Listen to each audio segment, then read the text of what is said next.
I'm uploading copyrighted content on Patreon at Cultivation Audiobooks*. You can follow and request any novel you'd like. Please like, follow, and comment on the videos of this YouTube channel. It's free for you and a great motivation for me. Chapter 935. The Hornet Queen's New Order. Lin Huang's points saw a hike by tens of folds on the stairway tree leaderboard ever since the Hornet Queen arrived with her army. Bloody and the rest fought with all their might as soon as the Imperial monsters were replaced with those that were great in mass killing. They had no concern about draining their life power. Naturally, their killing speed was faster than before. Lin Huang's points were rising by 300 to 400 million per minute on the stairway tree leaderboard. The countless Genius Union members who were online were dumbstruck as they watched the numbers fly by. What's happening? His points have risen by close to 400 million within a minute.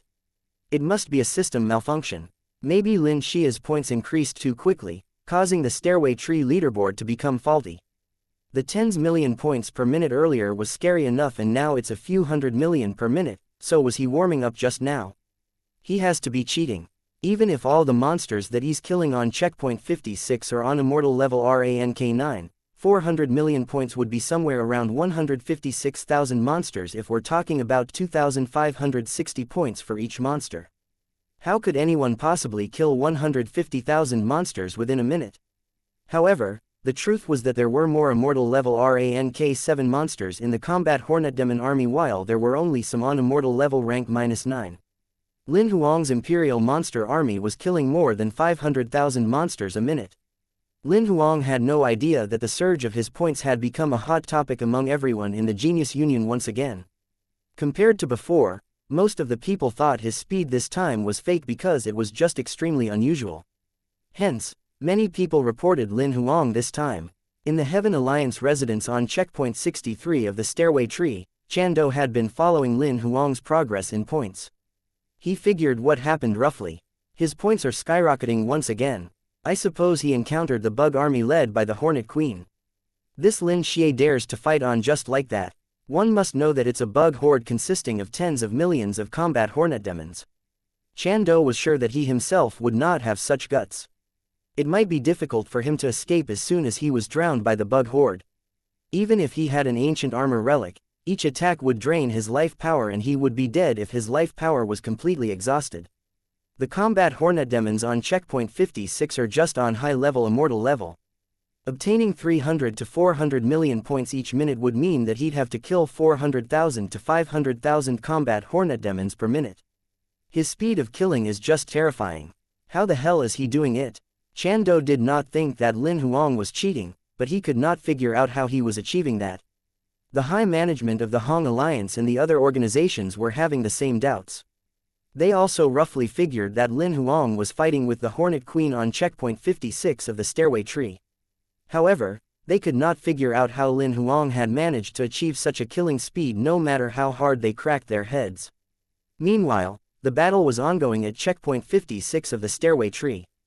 The combat Hornet demons were dying by batches just like moths drawn to a flame. It was tragic and devastating. The Hornet Queen that was sure that it would win in the beginning was completely dumbstruck as it watched the performance of Lin Huang's summoning beasts. They seemed to have cheat codes in them whereby they threw their trump cards continuously as if their life power cost them nothing. Is he giving it his all since he knows he can't run? The Hornet Queen could not understand that, but she pitied its children. Even she had to admit that the speed of Lin Huang's summoning beasts was terrifying. Over 500,000 of its children were dying every minute.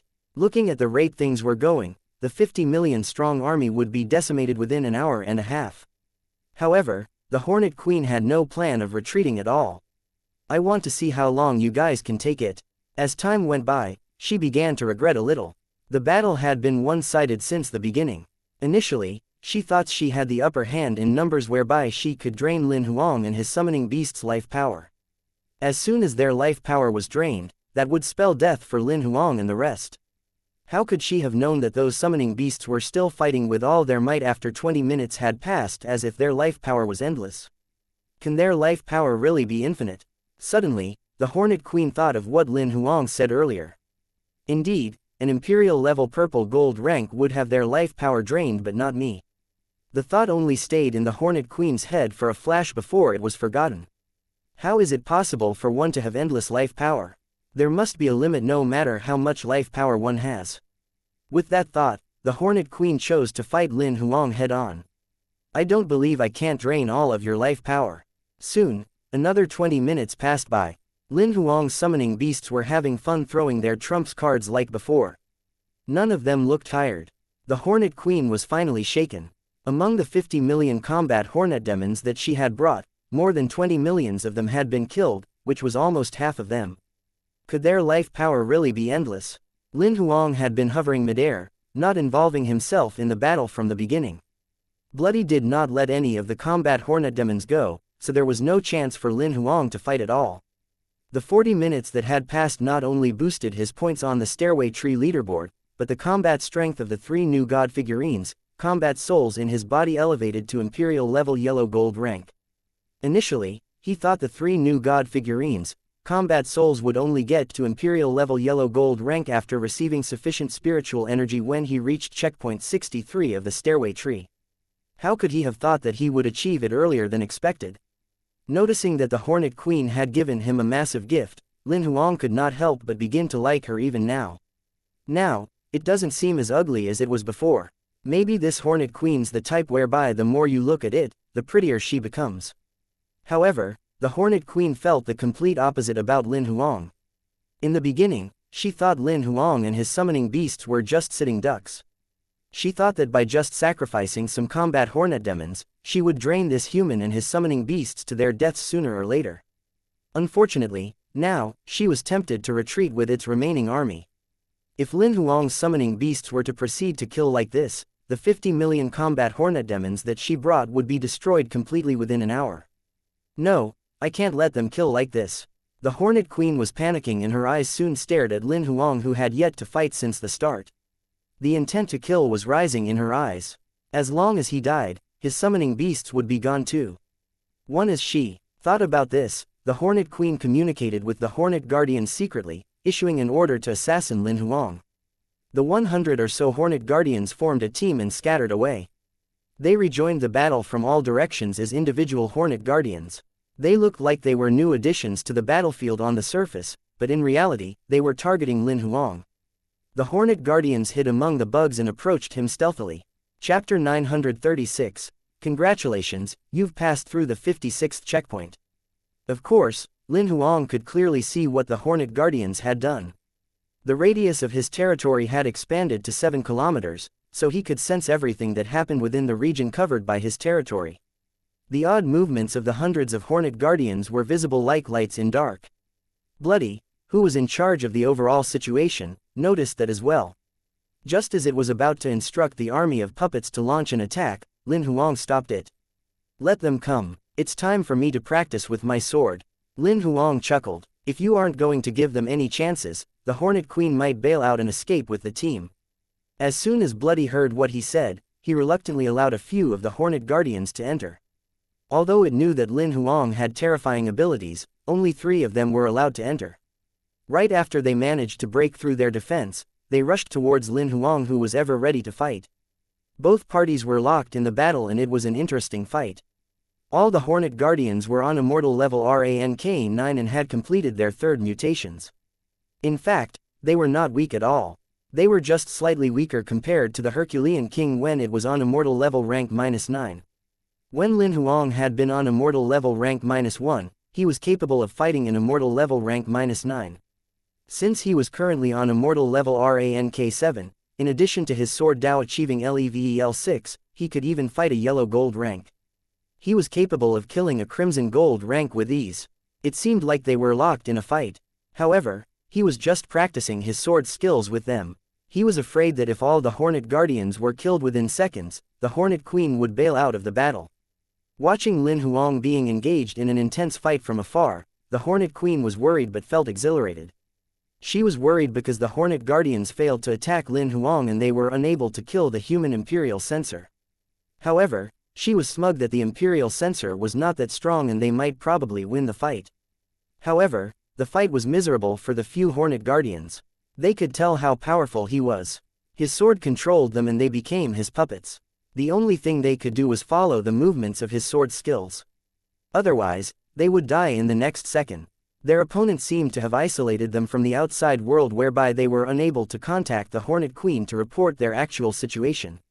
Bloody then allowed more Hornet Guardians to enter. Lin Huang only let himself be surrounded by about 3 Hornet Guardians. If there were more than that, he would begin to take them out. The Hornet Queen then panicked while the number of combat Hornet demons reduced drastically every minute as they were slaughtered by Bai and the rest of the Imperial monsters. The people seemed to have gotten used to the rapidly increasing points on the leaderboard of the stairway tree. Lin Xia's points increased by about 300 million every minute, and the growth in his points lasted for an hour. The total points which he had accumulated exceeded 20 billion. What could 20 billion points buy? The price of a god relic or a god item would start from 10 billion points in the Stairway Mall. Lin Xia's current points were sufficient to exchange for 2 basic god items or god relics. The slaughter continued on the 56th checkpoint of the Stairway Tree. Hundreds of Hornet Guardians that attacked Lin Huang were killed. The Hornet Queen then realized that she was being fooled by the human. Among the 300 Hornet Guardians, a third of them had died. Initially, there were 50 million combat Hornet demons, but about 30 million of them were killed. The Hornet Queen then knew that it would lose the fight. The life power of her opponent's Imperial monsters was inexhaustible. They could unleash their powerful skills with ease. Moreover, the difference in the combat strength between them was too huge. They were unable to break through the defense as their opponent was extremely strong. If it persisted, 50 million combat Hornet demons would eventually be killed. Although she was annoyed, the Hornet Queen soon managed to calm down. A peculiar buzz from the Hornet Queen could be heard. Soon after, there was a sudden change in the formation of the combat Hornet demons. Millions of combat Hornet demons got into a defensive position, and many of the combat Hornet demons began to move backward, heading towards the Hornet Queen. They're about to retreat. Bloody, who was monitoring the situation of the battle all the while, immediately noticed that something was off. It knew what the Hornet Queen's intention was. Do you want to retreat? It's not that easy. Lin Huang glowered. Bloody, parasitize them. After receiving Lin Huang's instruction, millions of leech pods were cast on the combat Hornet demons' bodies. The combat Hornet demons that were parasitized began to attack their companions all of a sudden. In an instant, the army of combat Hornet demons was in chaos. Just as the Hornet Queen wondered what was happening, one of the leech pods had secretly parasitized her body. She could immediately sense it, and the leech pod was quickly destroyed. Bloody was shocked when it failed to parasitize the Hornet Queen. Soon, it noticed that the Hornet Queen could probably be a pseudo-mythical level monster. It transformed into a purple glow and secretly appeared on top of the Hornet Queen. Before she could respond, a tentacle was extended towards her head. The Hornet Queen struggled for a while. Soon, a purple glow flashed through her eyes. She saw Bloody but did not launch an attack. Opening her mouth wide, a buzz could be heard again. A massive amount of bugs soon flipped out and began to bite their companions. 20 million combat Hornet demons were all exterminated in less than 10 minutes. The efficiency of Bloody's parasitizing could be compared to the fight by the rest of the Imperial monsters that took half an hour. Again, Lin Huang witnessed how terrifying the leech pods were. After the battle, only the Hornet Queen that was being parasitized by Bloody remained alive. All the Hornet Guardians had died and none of them managed to survive the battle. None of the living beings could leave the stairway tree. Do you want to let the Hornet Queen gather more combat Hornet demons? Bloody did not kill the Hornet Queen because it wanted to ask Lin Huang whether if he still wanted to collect points.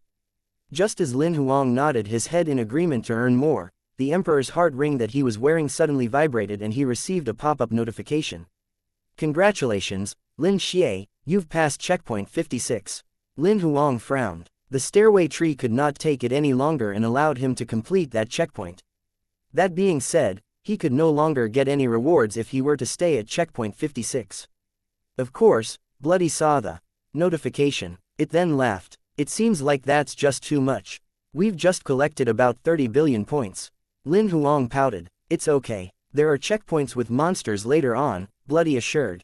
Not far away from them, the Hornet Queen's head exploded. The headless corpse soon collapsed into bits and disappeared. Since nobody could take a living puppet away from this place, there was no need to keep it alive. Lin Huang was upset because he did not receive any notification that he had obtained a complete set of monster cards. It's too bad that I can't get a complete set of monster cards from the Hornet Queen. If he happened to obtain a complete set of monster cards, Lin Huang might have trained it. Since the Hornet Queen was a pseudo-mythical level monster, she could form an army of combat hornet demons. It took them more than an hour to butcher 50 million combat hornet demons. The 3 new god figurines' combat souls in Lin Huang's body were nurtured by a large amount of spiritual energy, and all of them upgraded to white gold rank. Lin Huang decided to insert the remaining spiritual energy into the Ninetails Lynx's body. However, it was not sufficient for the Ninetails Lynx to advance to purple gold rank. Lin Huang's points on the Stairway Tree leaderboard finally stopped increasing. Chapter 937, I feel like kicking him out. Lin Huang did not expect to be expelled from checkpoint 56 by the Stairway Tree. However, as he thought about it carefully, there was nothing strange about it. The Stairway Tree became out of balance due to his existence. Other than the demigods, none of them could fight 50 million immortal level rank 9 monsters, not even a purple gold rank would be able to do so. The combat strength of the members of the Genius Union was restricted to immortal level rank -9. As for immortal level rank 9s, even a supreme genius like Chan Do could only fight a yellow gold rank at his best. Having Lin Huang in the Genius Union was like the existence of a programming error. If it were not because of his combat strength only being on immortal level rank 7, he would have long been expelled from the Genius Union. Since he could no longer earn any rewards on checkpoint 56, Lin Huang did not stay there any longer. Recalling Bai and the rest, he then summoned the Herculean King and continued to climb. What he did not know was that he stirred issues up again as soon as his Stairway Tree points stopped increasing. On the leaderboard, Lin Xie, who ranked first, had accumulated more than 35 billion points. Take a look at Lin Xie's points. They've stopped increasing. The points have stopped increasing. Did the system just lock it because he cheated? Just as the majority of them thought that Lin Huang's points had been locked, the points that he had accumulated changed. However, only the last 4 digits changed. That then put a stop to these rumors. The change in points was because the Herculean King had encountered a lonely combat hornet demon as it climbed up and gave it a hard smack. After a short while, people noticed that the checkpoint where Lin Huang was at had changed. Lin Xie has gotten to checkpoint 57. After less than 5 minutes, again, there was a change in the checkpoint where he was. He's on checkpoint 58 now. Many of them were amazed. He managed to break through checkpoint 57 in less than 5 minutes. He now encountered the Devil Swamp on checkpoint 57 of the Stairway Tree. Most people had to be extra careful when they reached this checkpoint. Since creatures from the outside were not allowed to fly when they were on the Stairway Tree, they would sink if they happened to step into the swamp. The swamp had a very strong magnetic force and could engulf humans. Moreover, most of the plants in the swamp had offensive abilities and would attempt to attack the humans who tried to get through that checkpoint. Normally, in order to get through this checkpoint, one would have to carefully look for a landing point and be cautious of each step they took. However, Lin Huang aggressively summoned the Herculean King straight away. An ice road was built in the middle of the swamp. Under normal circumstances, if humans attempted to pave the road this way, it would be destroyed by the plants around. However, the Herculean King was on crimson gold rank. The ice it made caused the plants surrounding it to freeze up. Right until the Herculean King and Lin Huang had left checkpoint 57, the plants on both sides had not thawed. In fact, even if these plants did not freeze up, it would be difficult for them to destroy the ice road that had been paved by Herculean King. Checkpoint 58 was also a checkpoint with monsters. The mutated serpent occupied this checkpoint. More than half a year ago, when Lin Huang was in the secret forest, he had encountered this monster. The mutated serpent was a very special type of serpentine monster which would undergo a genetic mutation once in its early phase of life. This mutation caused each of them to be very different from the rest of the mutated serpents. Some of them were huge, some could secrete toxin, some were extremely fast, and there were even those that had control over elemental forces. Even twins would be completely different after the mutation. As for ordinary humans, they would have a headache if they encountered monsters like these because before the mutated serpent launched any attack, they would have no idea what abilities it would possess at all. However, Lin Huang did not mind whether he knew what their abilities were or not since he was capable of defeating them. When he got to the 58th checkpoint, Lin Huang summoned Bai and the rest of the Imperial monsters again. Then, he instructed them to hunt separately. The reason why he entered the Stairway Tree this round was not to obtain points. His main purpose was to obtain spiritual energy because one could rarely find a place with a dense monster distribution in the real world. Due to limited resources, most of the monsters on Holy Fire level and above would not live in groups.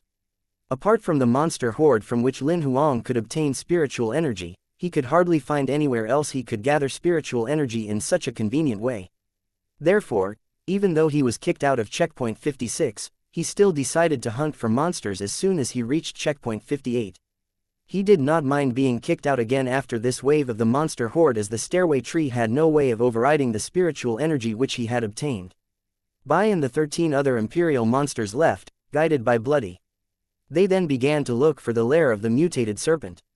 The living habits of the mutated serpent on the 58th checkpoint were somewhat similar to that of the combat hornet demons on checkpoint 56. Tens of thousands of mutated serpents formed a group, digging a huge serpent's den underground. They lived and multiplied together.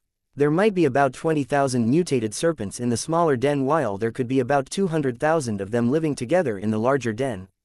The capacity of the underground serpents' den was much larger than that of the combat hornet demons. Following Bloody's instructions, Bai and the rest sneaked into the serpents' den and wiped them out. On the leaderboard, Lin Xia's points began to rise again. Seeing Lin Xia's points increasing again, the members of the Genius Union who were online had gotten used to it by now. Do whatever makes you happy, since we're just the audience. That was what ran across most of their minds. While Lin Huang continued obtaining points on checkpoint 58, the Genius Union finally responded to the reports that were made. A message was instantly sent to everybody's communication devices. Since many of you have raised your objections to the rise in Lin Xia's points and have reported him for cheating, the Union has repeatedly looked into this matter. From the final results of the investigation, it turns out that Lin Xia did not cheat. Lin Xia managed to obtain a massive amount of points because he killed all the monsters in a proper way. The data of the points are valid and they aren't false data. Other than that, many members have suspected that there could have been a system glitch. The system has been both self and externally inspected. The final inspection results show that there's nothing wrong with the system of the stairway tree. Please take note of the above. As soon as the message was received, the Genius Union members began to kick a fuss about it. FCK, he isn't cheating even though he has collected hundreds of millions of points in a minute. How strong can Lin Xia be? Lin Xia isn't cheating and there aren't any system glitches. The conclusion is that Lin Xia is cool.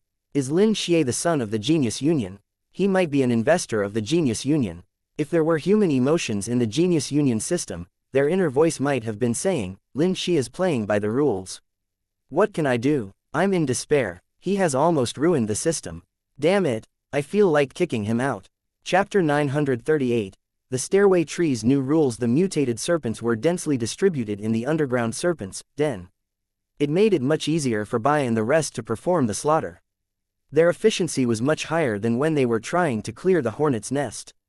Despite the fact that it could not be compared to their efficiency during the arrival of the army of combat hornet demons, Lin Huang managed to earn about 50 million stairway tree points every minute. If they were to go further up to checkpoint 58, the next checkpoint with monsters would be checkpoint 61.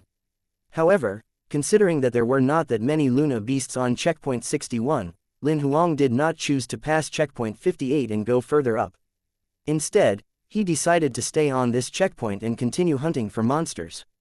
It lasted for more than 7 hours until the sky turned dark. The system did not force Lin Huang to leave either. Bai and the rest had killed more than 40 million mutated serpents in the last 7 hours. The total stairway tree points Lin Huang had gained had increased by more than 25 billion. However, despite a large amount of spiritual energy being inserted into the Ninetails Lynx's god figurine, still, it did not manage to level up to purple gold rank. According to its progress, it seems like if I were to upgrade a god figurine from white gold rank to purple gold rank by absorbing spiritual energy alone, it's going to take up to hundreds of millions of points. Lin Huang knew that the spiritual energy required by god figurine would increase later on. However, he was surprised by the consumption of a purple gold rank. That being said, there are 9 combat souls and I'll need to kill at least 900 million high-level immortal level monsters. However, that's only an upgrade from a white gold rank to a purple gold rank. The consumption by 1 rank up. Right while Lin Huang was secretly calculating this, Bloody's voice was suddenly heard. The sky is turning dark soon. Shall we go offline, or shall we deal with the next wave of monsters? Let's stay for the next wave of monsters. Lin Huang raised his head, gazing at the sky. In fact, dusk was falling and it would probably turn completely dark in less than half an hour. Let's make it through the night. We go further up tomorrow and there's no need to stay on the 61st checkpoint. The Luna beasts aren't densely distributed there and it's going to waste a lot of our effort. Let's go straight up to checkpoint 63. We can then go offline and rest. Alright, Bloody did not mind at all since its combat strength was already on Imperial level. There would not be much effect on it even if they were not going to sleep for months. It had asked so because Lin Huang would sleep every day and rarely stayed up all night. The main reason why Lin Huang did not like to stay up all night was that he had gotten used to pulling all-nighters when he was on Earth. However, it would be fine for Lin Huang to stay awake for one night. If an ordinary person did not sleep for the whole night, one would only feel tired the next day. An immortal level might probably feel tired after not sleeping for a month, but they would definitely feel nothing after staying awake for the entire night for a day. After 6 p.m., the sky gradually turned dark. The members of the Genius Union had either gone offline or returned to their stopping point on the stairway tree. However, Lin Huang stayed on checkpoint 58. Seeing the images Bloody projected, the monster horde was about to begin. He had recalled all the monster cards and quickly returned to the starting point of checkpoint 58. He then summoned all the Imperial monsters that were adept at killing in a group, patiently waiting for the arrival of the monster horde. At about 6:30 p.m., it was pitch black. That was when the monster horde appeared. On the 58th checkpoint of the stairway tree, all the mutated serpents that were hiding underground during the daytime swarmed out, heading towards checkpoint 55. After several moments, the first wave of mutated serpents bumped into Lin Huang.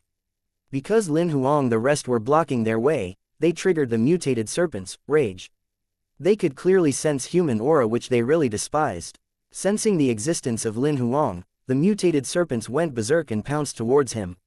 However, before they could approach him, they fell into a variety of traps set by Ghastly. Although the Imperial monsters had yet to launch an attack, all the mutated serpents were trapped and died on the spot. The mutated serpents had no fear at all. Instead, they became more aggressive and dove for them. The effect of Ghastly's trap was quite impressive. Since there were a limited number of traps, they were all used up very soon. Bai and the rest finally launched an attack and began their slaughter. The abilities of the mutated serpents on checkpoint 58 were not as strong as that of the combat hornet demons that occupied checkpoint 56. The only difference was that they possessed a wide variety of skills. When they encountered Bai and the rest that were on Crimson Gold rank, it was a one-sided fight. The arrival of the monster horde led to a sudden rise in Lin Huang's points. His performance had reached its peak as if he was on checkpoint 56 again. His points increased by about 300 million every minute. I wonder how long the system of the stairway tree will allow me to earn points. According to the speed of Bai and the rest, if I'm allowed to hunt until the next morning, I'll obtain about 200 billion stairway tree points. Moreover, at least 3 or 4 of my god figurines will elevate to purple gold rank. Just as Lin Huang did his calculations, he could vaguely feel that things would not go so smoothly. He knew that he had already disrupted the balance of the system. If the Genius Union allowed him to collect 200 billion points a day, perhaps he would be able to earn sufficient points to buy all the gold relics and god items at the Stairway Mall very soon. Lin Huang could confirm that the Stairway Tree system would do something to restrict him. However, before a restriction rule was triggered, he would surely earn as many points as he could. With this thought in mind, Lin Huang continued to hunt for monsters gleefully. He did not know that other than the Heaven Alliance, the Divine Alliance, and hundreds of other organizations had requested to restrict the points Lin Xie could earn. According to them, even though Lin Xie did not cheat, the number of points which he had earned had caused the Stairway Tree system to tip out of balance. If Lin Xie was allowed to collect hundreds of billions of points a day, it simply meant that he could own everything available at the Stairway Mall. It was unfair to the rest of the members. A few of Lin Xie's criminal evidence had been provided in the joint request, stating that it would lead to serious consequences. Chan Do, who was from the Heaven Alliance, would, of course, receive the message as well. He made another request on behalf of the Heaven Alliance. However, he knew that it would not help much because Lin Xie did really cause the Stairway Tree system to go out of balance. Even if the people from the Divine Alliance did not bring this issue up, the stairway tree system would still put a limit on Lin Xie. It was just a matter of time. Lin Huang was allowed to accumulate points freely for about 5 hours, and by then, his stairway tree points had increased by more than 110 billion. The number of mutated serpents and Luna beasts Bai and the rest had killed during the monster horde had exceeded 200 million monsters. Lin Huang managed to collect a large amount of spiritual energy, and he could finally upgrade the Ninetails Lynx and the destructive divine mammoth from white gold rank to purple gold rank. However, at midnight sharp, an announcement suddenly popped up on Lin Huang's communication device. Announcement: 2 new rules have been added to the stairway tree system. 1. The maximum number of points allowed to be collected on each checkpoint is limited to 100 billion. Once the number of points accumulated on each checkpoint has reached its limit, the member will be able to get through the checkpoint. The member won't receive any further rewards on that checkpoint. 2. Each member is only allowed to collect a maximum of 10 billion points a day.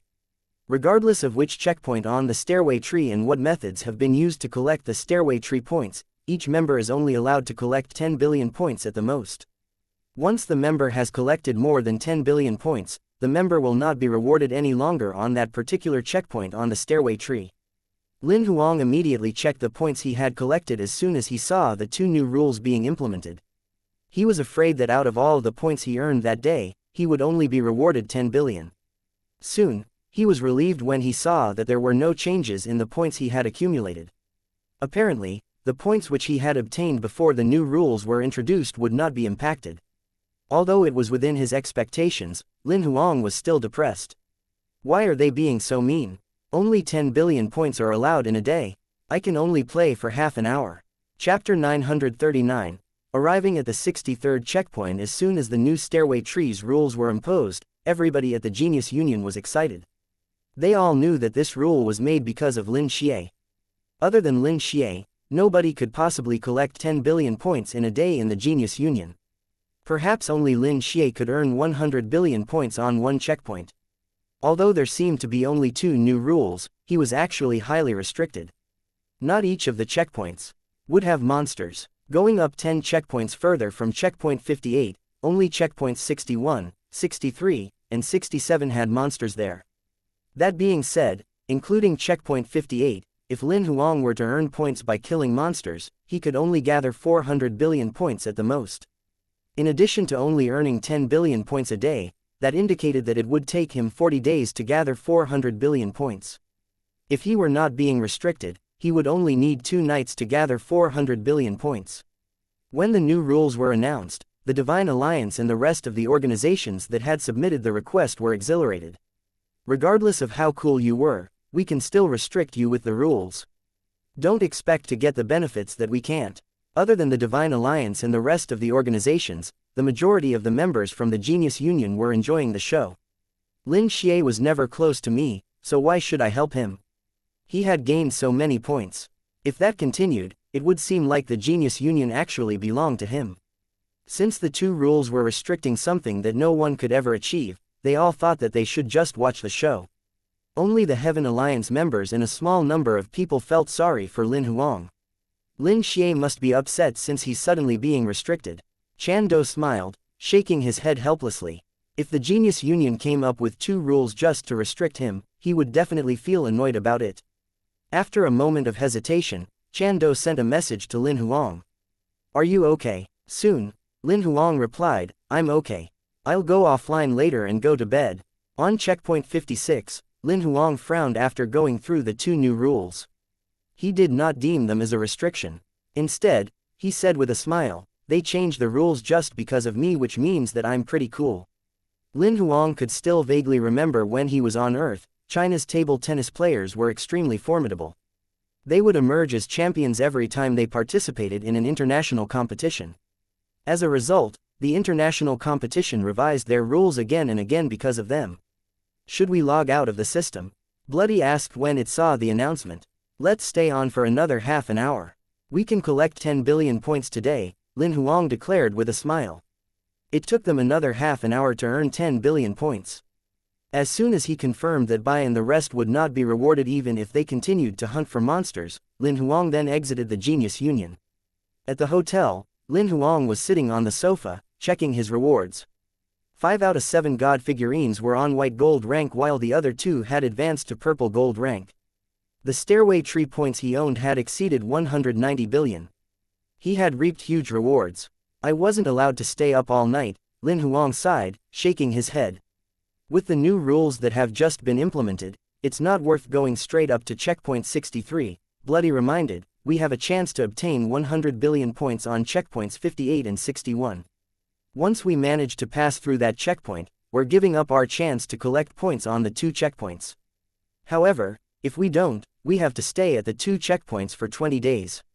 There's no need to waste our time there. Lin Huang shook his head.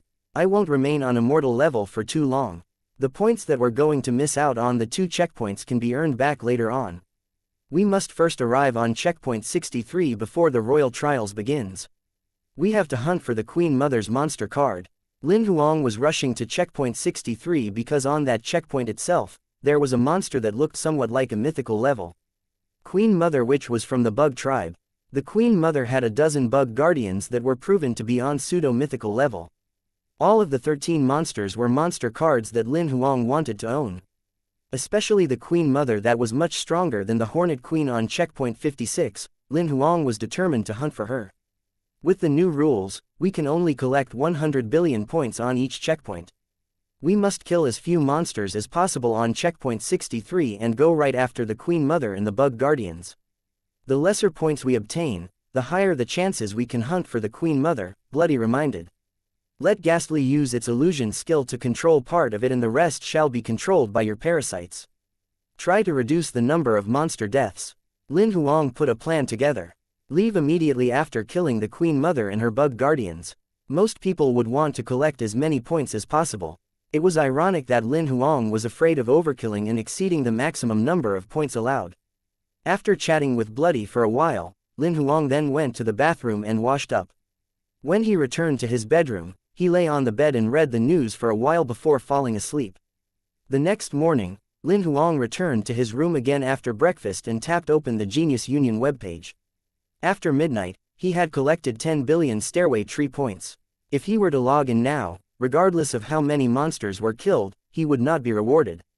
Still, Lin Huang logged into the system.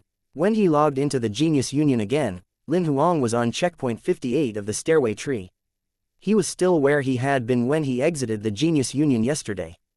The monster horde had cleared out after last night's killing spree. The mutated serpents on checkpoint 58 had returned to their underground serpents den as well, so all was peaceful. Lin Huang then summoned the Herculean King and headed toward checkpoint 59.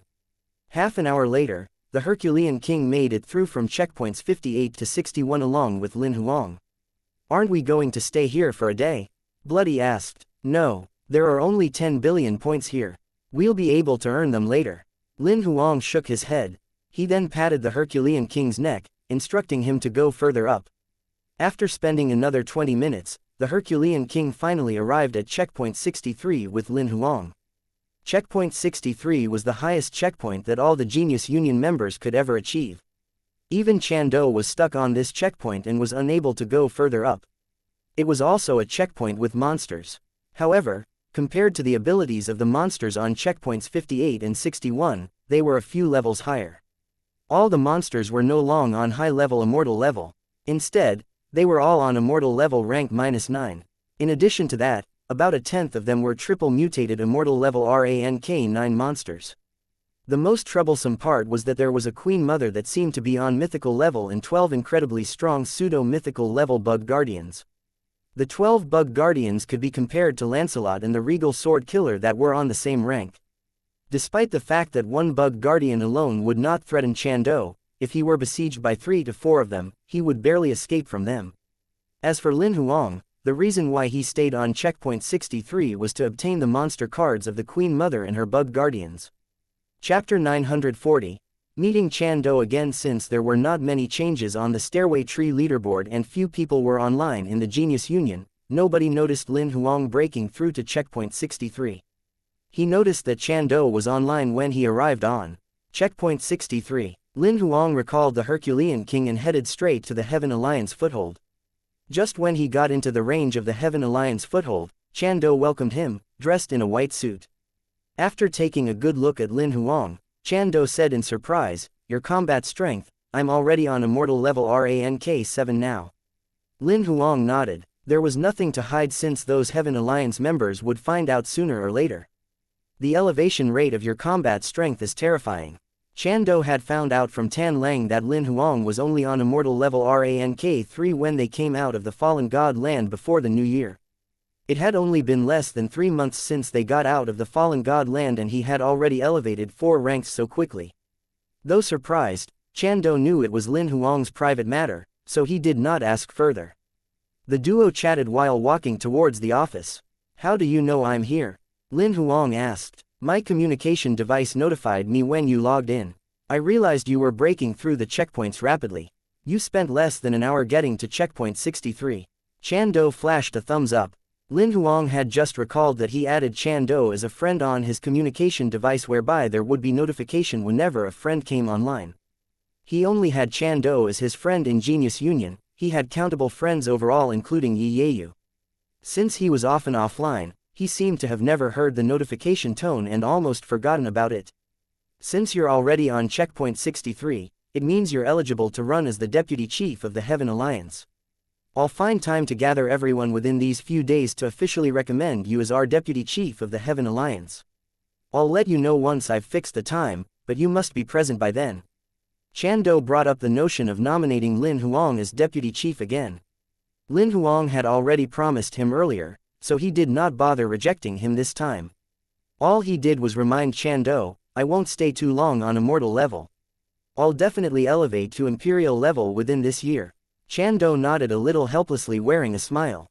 I could see that. It's my mistake. I thought you were still far away from elevating to imperial level, but it's alright.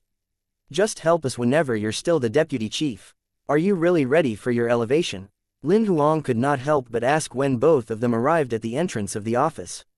So what if I'm not ready? The situation's more powerful than I as a person.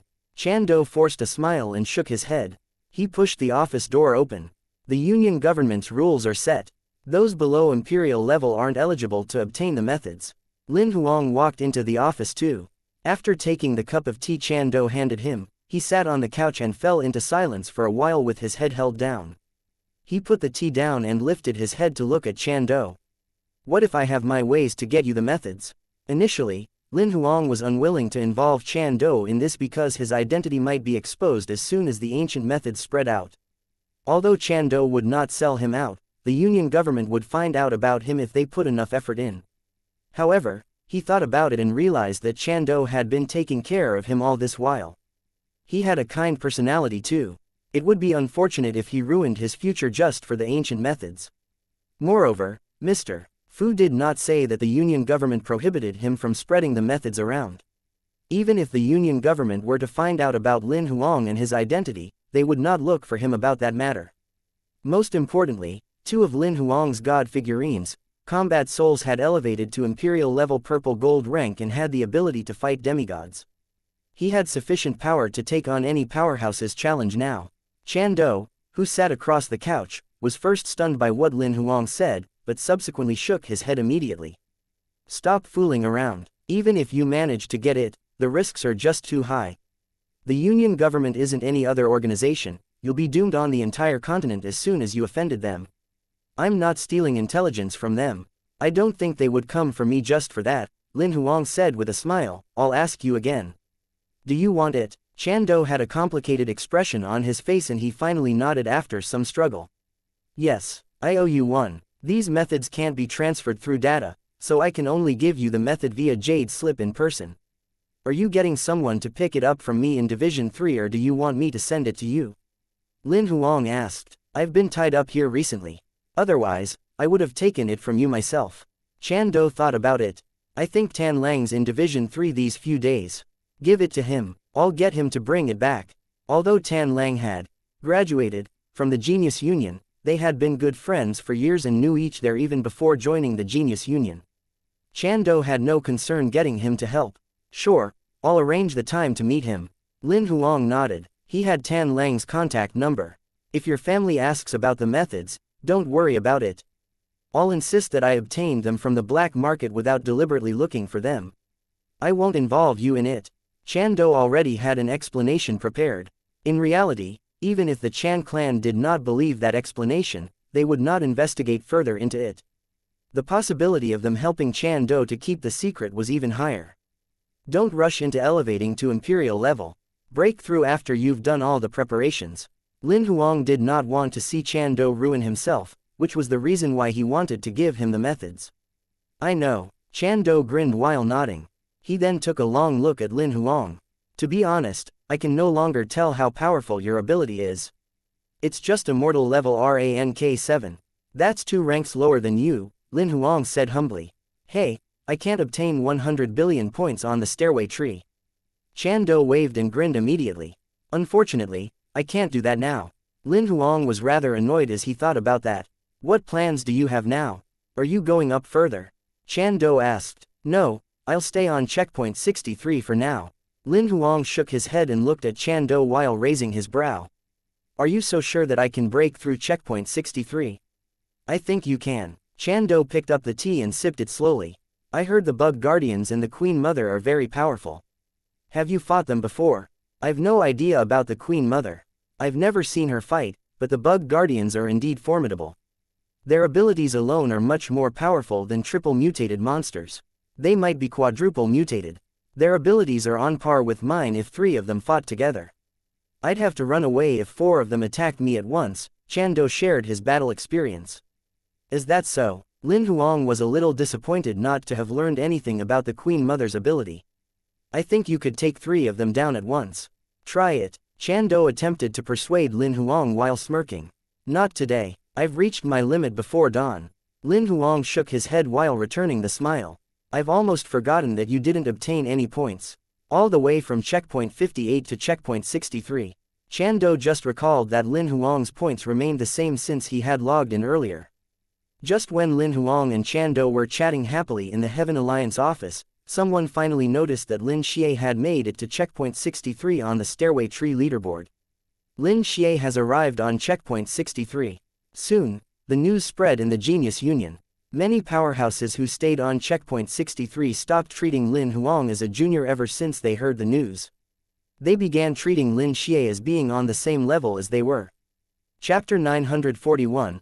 Bug Tribe. After speaking with Chan Do for a while, Lin Huang did not stay in the Genius Union and logged out right away. He spent a day practicing his sword skills in the hotel and only logged in again the next morning after breakfast. The levels between checkpoints 63 to 72 on the stairway tree were filled with monsters with immortal level rank 9 combat strength. The level of difficulty was different from the monster levels before checkpoint 63. The strategy that people left behind was very simple: rush through without holding back. However, Bug Guardians would appear as soon as one passed through half of checkpoint 63. According to the strategy, as soon as one passed through the 12 Bug Guardians' defense individually, they would not encounter any Bug Guardians later on. The probability of the Queen Mother appearing was then extremely low. Someone asked if they could form a team.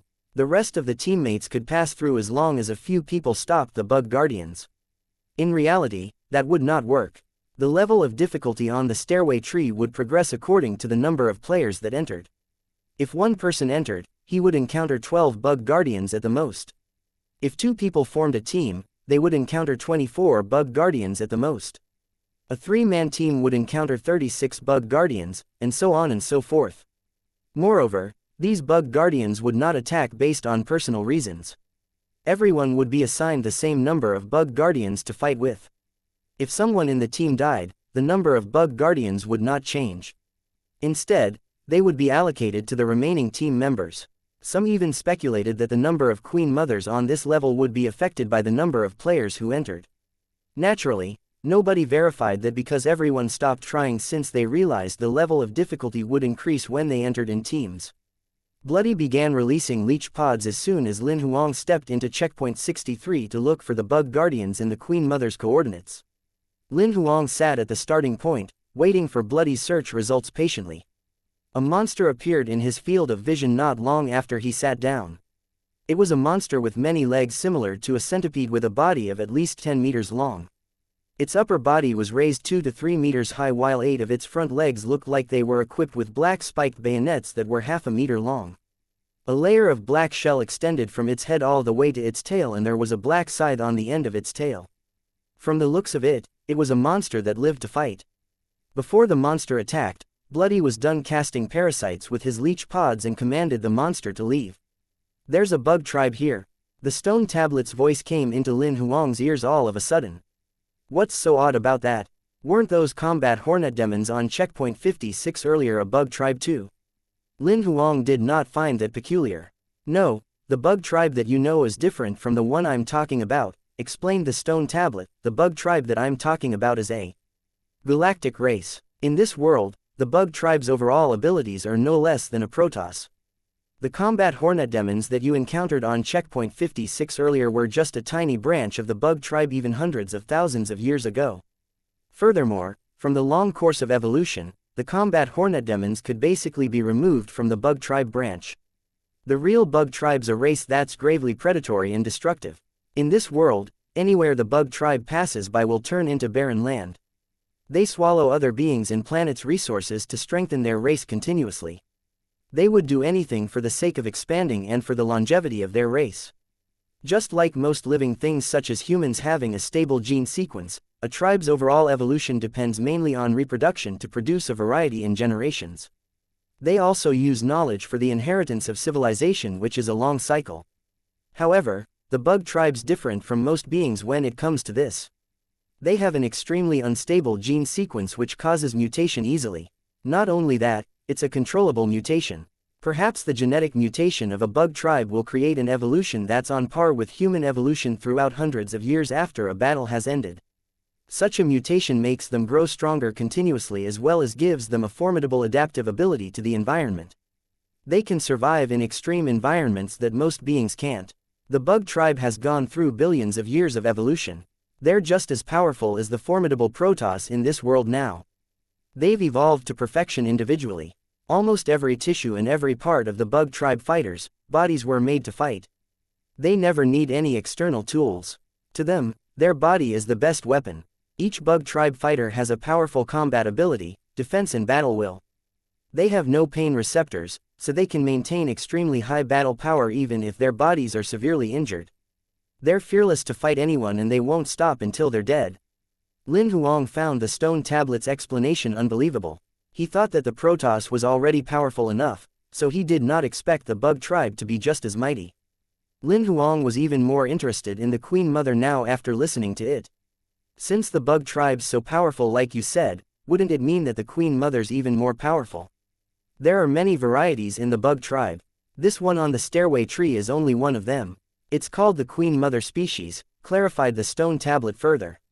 If the Queen Mother evolves to its ultimate form, naturally, it'll be extraordinarily powerful. It can even mass-produce true god-level bug tribe fighters. However, this one on the stairway tree's clearly a baby. It's even been weakened a few times. Under normal circumstance, even a baby Queen Mother will be on true god level. The bug servants that it produces would have a combat strength of at least virtual god level and there would be at least hundreds of them. However, this one on the stairway tree isn't even on imperial level. The combat strength of the bug guardians didn't only drop to immortal level rank 9, but their grade also dropped and there are only 12 of them. The stone tablet was clearly looking down on the weakened Queen Mother on the stairway tree. That's already not bad. I could train it slowly if I really get the monster card. Lin Huang was getting excited about the prospect of his battle loot. If it's not weakened, I'll have to avoid it if I encounter it. I'm in no place to comment about how powerful Xiao actually is, but there's something that I must remind you.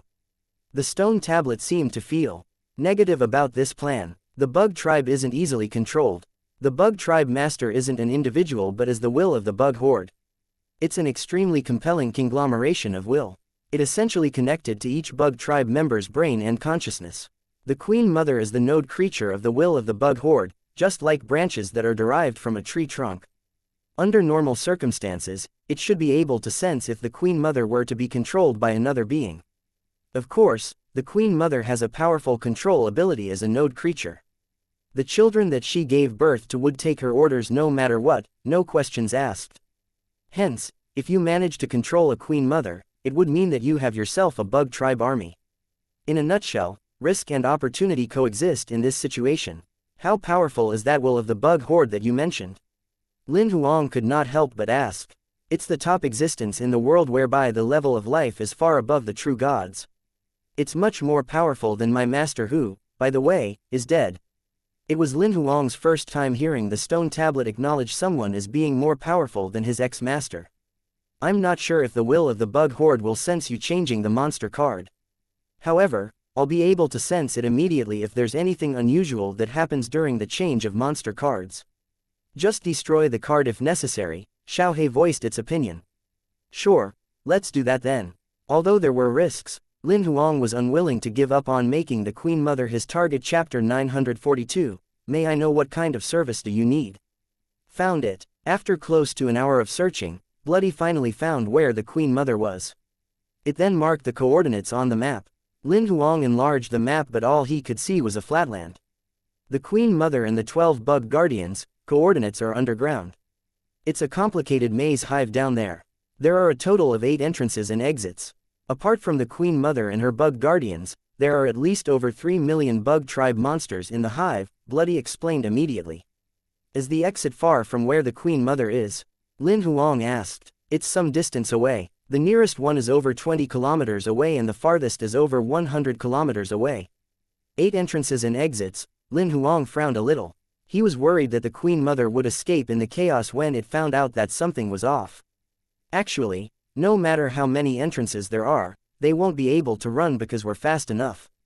We can get to them before they can even respond. Bloody knew Lin Huang was considering guarding the entrances, so it gave him the solution right away. You're right, Lin Huang nodded. After summoning the Herculean King, Lin Huang headed straight to the entrance that Bloody pointed at. They encountered many bug tribes along the way. Bloody cast parasites on the monsters while Bloody controlled them to leave Lin Huang alone. Around 10 minutes later, the Herculean King finally brought Lin Huang to the entrance of the hive. The entrance was the closest one to the Queen Mother and her bug guardians among the 8 entrances. It looked like a naturally formed cave with an irregular shape. However, the narrowest entrance was over 3 meters and the widest was more than 5 meters wide. Lin Huang recalled the Herculean King and summoned Grimace. He talked Grimace through the mission via voice transmission. Seeing Grimace's ignorant behavior, Lin Huang thought he would use material wealth to motivate him instead. If you perform well this time, I'll get you a demigod-level telekinetic weapon relic. Deal. Grimace had a change of expression immediately. Grinning, he was extremely friendly as he offered, "Boss, may I know what kind of service you need?" Damn, the change of expression could win Grimace an Oscar. Lin Huang could not get used to Grimace's sudden change of attitude.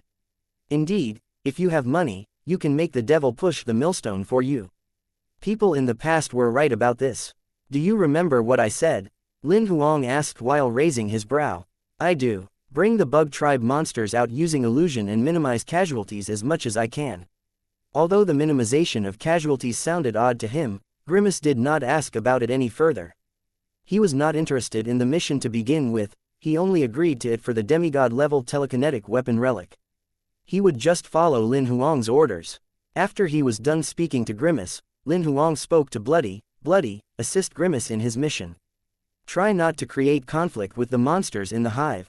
Understood. Bloody nodded in agreement. It had actually discussed this plan with Lin Huang yesterday. Since the delegation was done, the human and the 2 monsters began moving immediately.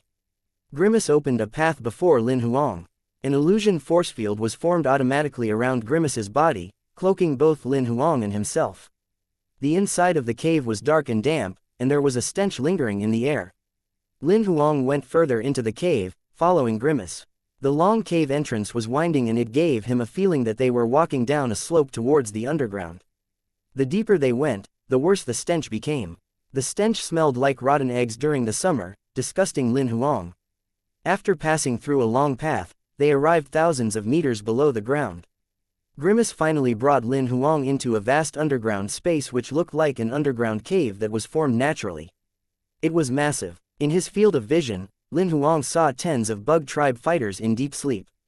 Grimace walked towards them nonchalantly while Lin Huang followed him immediately. The bug tribe fighters did not seem to notice the duo as they continued sleeping.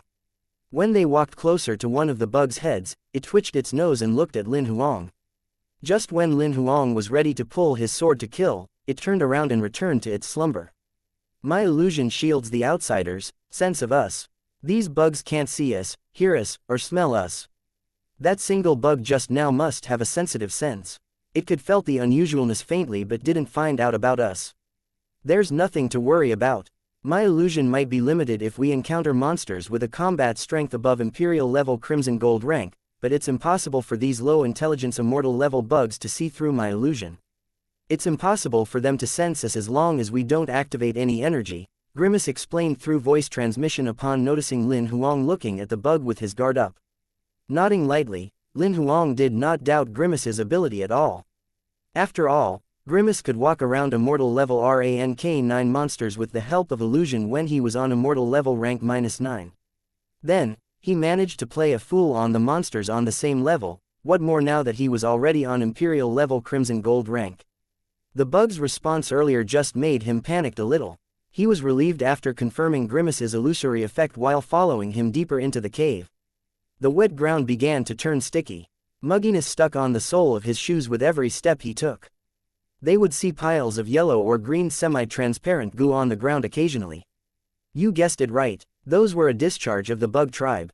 It's hard to imagine a tribe that has their shit all around as a tribe that's as powerful as a Protoss, Lin Huang could not help but comment. To be exact, these aren't actually shit, or rather, they're not complete shit. The stone tablet could not help but reveal, the secretion produces a massive amount of microorganisms that make the environment around more livable for the bug tribe. In addition to that, the microorganisms will dissolve rapidly so there's no need to get rid of them. The few piles that you saw earlier should have been discharged today. Also, the stench you smelled doesn't come from the bug tribe's secretion. It is the stench produced during the fermentation of the microorganisms. Lin Huang was speechless by the stone tablet's pretty useless information. He still thought that gooey stuff was disgusting. To avoid vomiting, he put up a shield to block out his ability to smell directly. Go to the one on the second left when you come to the 6 forks in front. At that moment, Bloody's voice piped up all of a sudden. You'll reach your destination after going approximately 5 kilometers on the path. The Queen Mother and her bug guardians have yet to notice anything unusual, so we should be able to get them without them realizing. Chapter 943. Congratulations, you've obtained Bug Tribe Queen Mother card pieces X2. Grimace headed all the way, following the route Bloody had given him while Lin Huang followed a few meters behind him. One must say that Grimace's illusory force field was useful. Lin Huang was not attacked even once all the way to their destination. Some bugs sensed the unusualness a couple of times, but they proceeded to sleep since they saw nothing after looking around. Lin Huang had finally seen how the Queen Mother looked like from a distance when they arrived in the area of their destination. He revealed a shock expression. The Queen Mother looked like a human child of 5 or 6 years old. She wore no clothes as her naked body curled up and hovered in the air. Her eyes were shut tightly and she seemed to be in a deep sleep. The only difference from a human was her tailbone. There was a long, white tail that extended out with a white webbing that was connected to the end of her tail. The webbing looked like it was made of countless gigantic spider webs. It was a solid structure made of various angles and it took up half of the cave. There were white cocoons of all sizes around the web. Lin Huang glanced over to notice tens of thousands of them.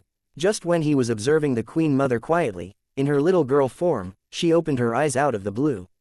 Her black pupils rolled slightly until they landed 2 kilometers away from Lin Huang. Are we busted? Lin Huang was horrified. At the moment, Grimace stopped walking. Seriously, he spoke to Lin Huang and Bloody through voice transmission, that fella's something else. She could see through my illusion. Plus, there's a powerful spiritual energy that's meddling with my illusory force field. She must be the one behind it. The closer, the better. If the illusory force field is broken, Bloody will take care of the rest, Lin Huang ordered Grimace. Then, he spoke to Bloody through voice transmission, start casting the parasites. Grimace nodded and brought Lin Huang forward. Seeing that Lin Huang and Grimace were not retreating, black rays lit up in the Queen Mother's eyes all of a sudden. Grimace scoffed and grabbed Lin Huang's arm to dash forward. When they were almost 100 meters away from the Queen Mother, Grimace spat a mouthful of blood out suddenly and fell.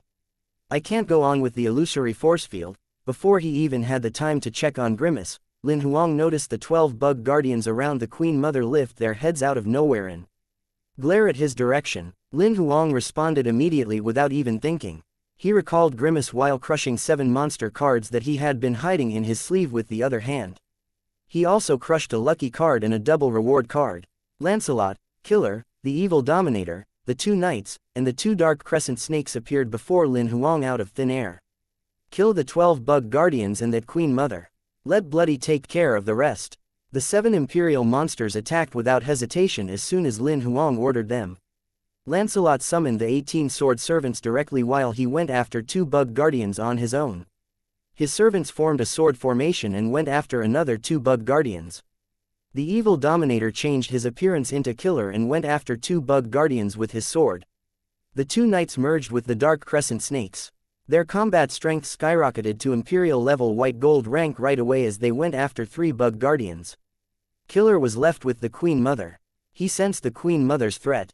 Although she looked like a child and her combat strength was only on Immortal level rank 9, he dared not be careless at all. He showed his trump card as he dashed, not holding back at all. Seeing Killer coming at her, a layer of black fluid began spinning on the Queen Mother's body, forming a black armor. She held a black whip in her hand. Surprisingly, the Queen Mother attacked before Killer even got to her. She swung the whip in her hand, and the lash created shadows in the air. Countless spiritual serpents came out from the end of the whip, blocking Killer's way completely. Killer lifted his sword and swung it over and over again. It collided with the whip shadows in the air. The result of the collision was out of Lin Huang's expectations. A tie. The 2-level difference in combat strength did not give Killer any upper hand at all. Clearly, although pseudo-mythical level was only a step away from mythical level, the difference in ability was huge. After multiple collisions, Killer, who was on Imperial level Crimson Gold rank, did not get anything out of the Immortal level rank 9 Queen Mother. On the other side, Lancelot and the rest were close to the end of the battle. Since Lancelot and the Evil Dominator were on pseudo-mythical level, the 2-level difference made it easy for them to kill the Bug Guardians. Although the 2 Knights were not on pseudo-mythical level, their combat strength was on Imperial level white gold rank after merging. Their ability was just as impressive as Lancelot and the Evil Dominators. Meanwhile, the sword formation of the 18 sword servants had an overall ability that was on par with Lancelot. Killing 2 Bug Guardians was a piece of cake for them. The first to finish the battle with the Bug Guardians was Lancelot. He took less than a minute to kill both of them. He glanced through everyone on the battlefield and joined Killer in the mission to destroy the Queen Mother without any hesitation. The Queen Mother's stress levels doubled when Lancelot joined the battle. Initially, she was fighting Killer, who had a similar overall ability with her, and now another powerful opponent of the same level had advanced. The Queen Mother looked around. Apart from her remaining 6 Bug Guardians that were still fighting, she was surprised to find that the other bug fighters were just watching aside and ignored the battle she was involved in completely. Under Bloody's parasitization, apart from the Queen Mother and the 12 Bug Guardians, the other bugs were actually under Bloody's control. The Queen Mother soon noticed the weird situation. She glanced at Lancelot and Killer that she was fighting with, and eventually her eyes stopped on Lin Huang. After some observation, she ended up staring at Lin Huang's left hand. Bloody, who was in a cloud form, attached itself on Lin Huang's left arm at the moment while controlling the battle. Nobody knew how the Queen Mother figured out that it was Bloody who was the culprit. She flicked the whip hard to make Killer and Lancelot retreat. As she staggered hundreds of meters back, she lifted her head suddenly and released an ear-piercing chirp. It sounded like a high-frequency buzz which was so high that it was almost beyond one's audible limit. Bloody spat a mouthful of blood out all of a sudden as soon as the sound blared. The bugs that it was controlling with its leech pods began to go out of control. She took out all of my leech pods. Bloody gasped to Lin Huang through voice transmission immediately. Lin Huang frowned upon noticing that the bugs around were regaining their consciousness. He knew they would be drowned in the bug horde if he dragged it on further, so he then summoned the Ninetails lynx instantly. The white little cat sat on Lin Huang's shoulder, locking on its target as it glanced through the scene. It vanished in the next second. You've obtained Bug Tribe Queen Mother's card pieces, mythical level X2. Congratulations, you've obtained a complete Bug Servant card, pseudo-mythical level X14. In the next second, Xiao Hei's notification rang in Lin Huang's ears. When the Ninetails lynx returned to Lin Huang's shoulder, the Queen Mother was not the only one that turned into card pieces, but so did the few remaining Bug Guardians. Chapter 944, It's my fault but I'm not owning up. After killing the bug tribe's queen mother, Lin Huang almost drowned in the bug horde that went chaotic. He depended on the Ninetails Lynx's dimensional portal to escape the underground hive. He logged out of the Genius Union as soon as he left the hive. As he sat on the couch in the living room of the hotel room, he began to summarize the battle. I underestimated the Queen Mother's ability. I didn't expect it to not only break through Grimace's illusion, but it even removed Bloody's parasites. I was caught off guard. If I didn't manage to summon the God figurine's combat soul in time, I'm afraid I wouldn't have been able to kill it today. The Queen Mother's combat power was out of my expectations as well. It didn't die when both Lancelot and Killer attacked it. I shouldn't be careless no matter what kind of enemy I encounter. After coming up with the conclusion, Lin Huang looked at the reward he had obtained this time. There was no complete Queen Mother card even though the lucky card was activated. However, he had more of the Bug Guardians, complete cards. Among the dozen Bug Guardians that were killed, 7 of them had turned into complete cards. With the double reward card, Lin Huang obtained 14 pseudo-mythical level Bug Guardian cards. One must know that a pseudo-mythical level monster's individual ability was just as powerful as Lancelot and Killer who were on the same level. Moreover, now that they had turned into monster cards, their combat strength was affected by Lin Huang whereby they were now on Imperial level Crimson Gold rank. They were so much more powerful than they were on checkpoint 63 of the stairway tree now. Lin Huang tapped on the Bug Guardians cards accordingly to look at the details. Monster card. Unnamed, rarity. Pseudo-mythical level, monster name. Queen Mother's Bug Servant Saber Warrior type of monster. Saber Bug Tribe, combat level. Imperial level Crimson Gold rank, major. Saber, major skills. Bug Saber, Saber Dao's gene extraction, minor skills. Bug Steps, summon authority, activated, card remarks, passable. Monster card. Unnamed, rarity. Pseudo-mythical level, monster name, Queen Mother's Bug. Servant Firearms Warrior type of monster. Firearms Bug Tribe, combat level. Imperial level Crimson Gold rank, major. Firearms, major skills. Biogun, ultimate fire, minor skills. Bug Steps, summon authority, activated, card remarks, passable. Although I didn't get any complete Queen Mother cards, 14 pseudo-mythical level Bug Guardians aren't bad either. Lin Huang put away all the 14 monster cards after looking through the card details. The reason he did not summon them was that he recalled the stench in the hive earlier. If the Bug Guardians that he summoned emitted the same stench, the other hotel guests on the entire floor would surely complain about him. He proceeded to practice sword as soon as he put away the cards. The monsters on the stairway tree would refresh daily, so he would have to wait until tomorrow to begin the second round of killing. The sword skill that Lin Huang was practicing now was called the Buddha Killer. It was a pseudo-mythical level sword skill that he had obtained from the fallen god land. He had been practicing it for a couple of days on and off. All in all, he had put in more than 20 hours. Even with the guidance of the sword spirit in his body, learning a pseudo-mythical level sword skill was much slower than learning a legendary level sword skill. This was because not only were the sword skill card pieces lesser every time he practiced, but he also required many more card pieces for a pseudo-mythical level sword skill.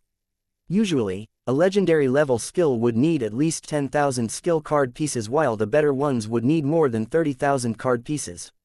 Meanwhile, pseudo-mythical level skills basically required more than 300,000 card pieces. That was the reason why he had only learned 2 new pseudo-mythical level sword skills at the moment after learning thousands of legendary level sword skills. This was the third one that he was acquiring. However, he had already accumulated over 200,000 Buddha Killer skill card pieces. He was confident that he could complete the cultivation of the third pseudo-mythical level sword skill that day and turned it into a complete skill card. Lin Huang practiced from 9-something in the morning until past 4 in the afternoon. He was so immersed in practicing his sword skills, totally forgetting to check the accumulation of the card pieces. When it was almost 4:20 p.m., a notification came from Xiaohe out of the blue. Congratulations, you've obtained pseudo-mythical level sword skill Buddha Killer card pieces x 300,000. Would you like to merge them into a complete skill card? Yes, Lin Huang answered without delay. After a moment of silence, Xiaohe's second notification soon came. Congratulations, you've obtained a complete sword skill card Buddha Killer, pseudo-mythical level x1.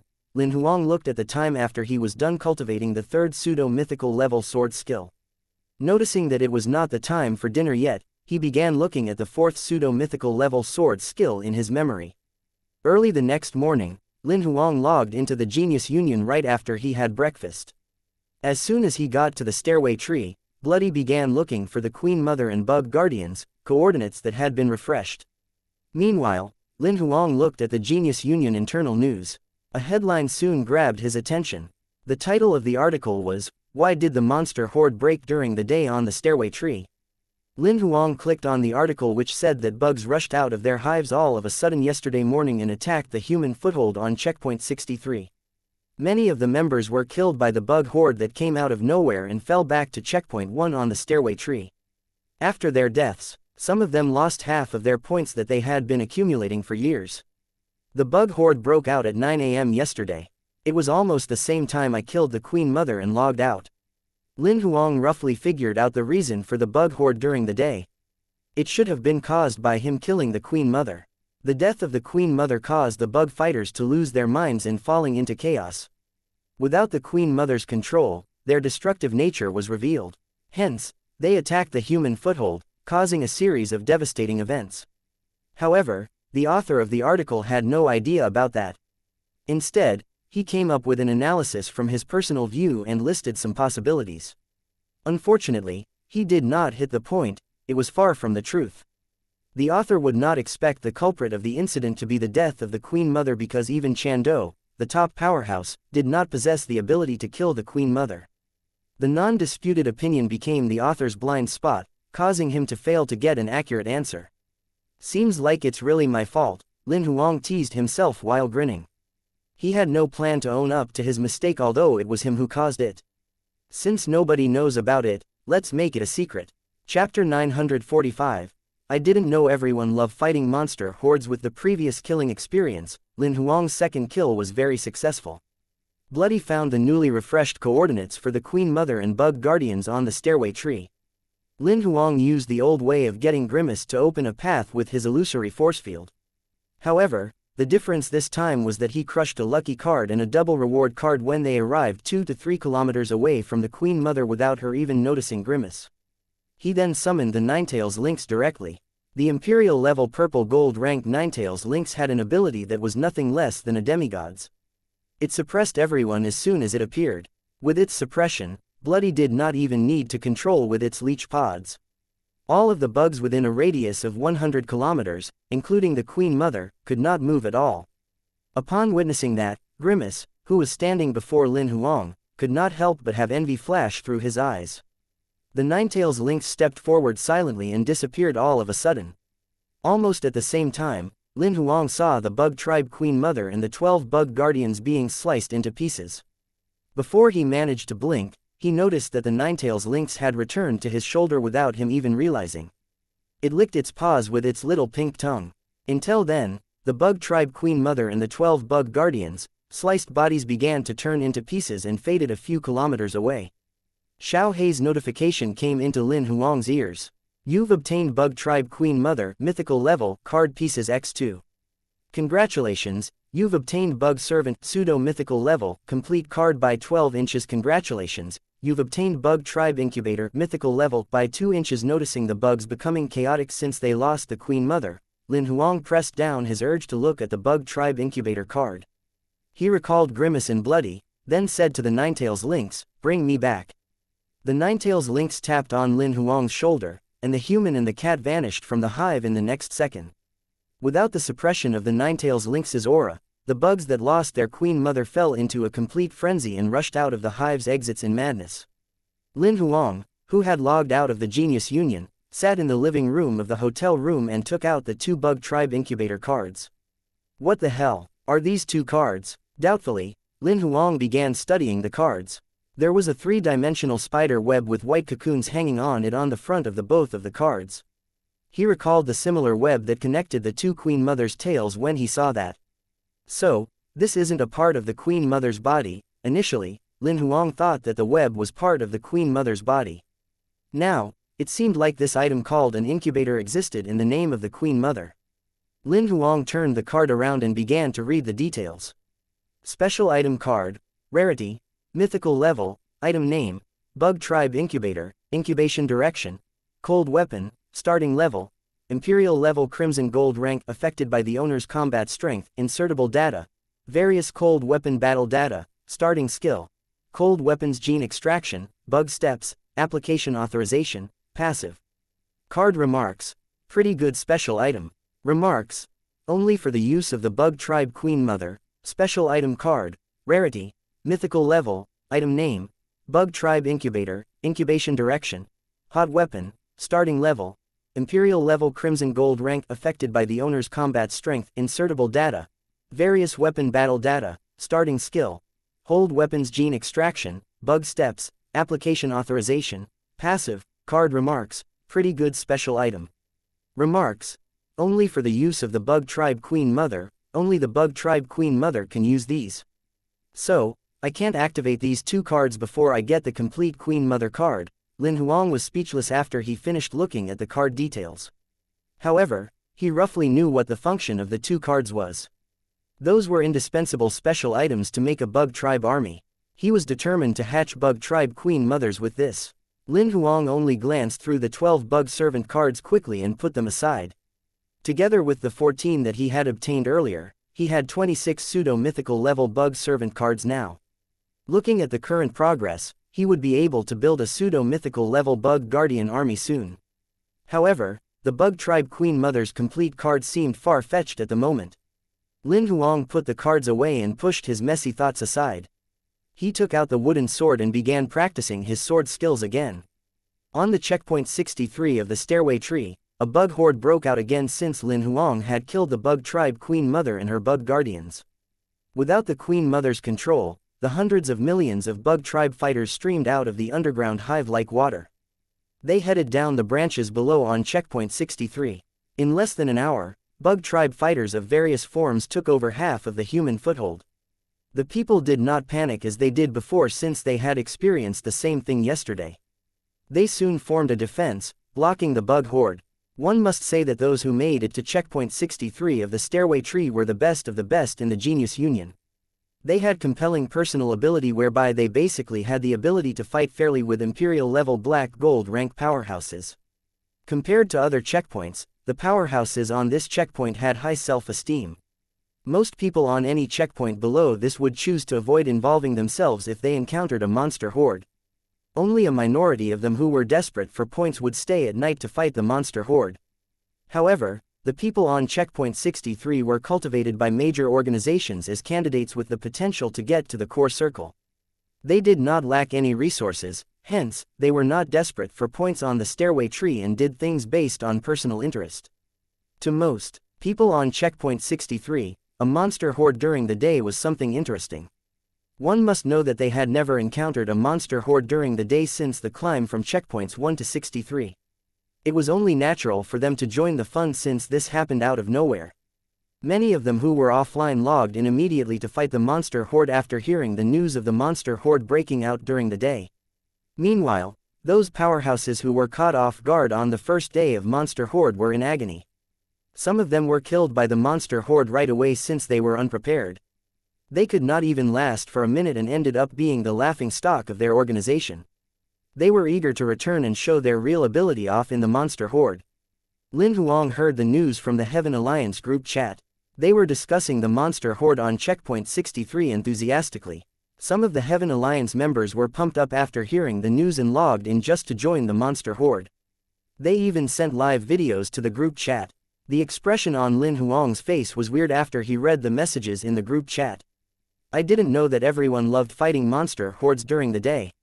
Very well then, I'll kill the Queen Mother every day for all of your sadistic killing pleasure. Chapter 946, 16 Queen Mothers. Checkpoint 63 of the stairway tree was crowded today. There were usually very few people on this checkpoint. There were usually less than 80 people online during the day. However, due to the monster horde, there were more than 400 people online during the day this time.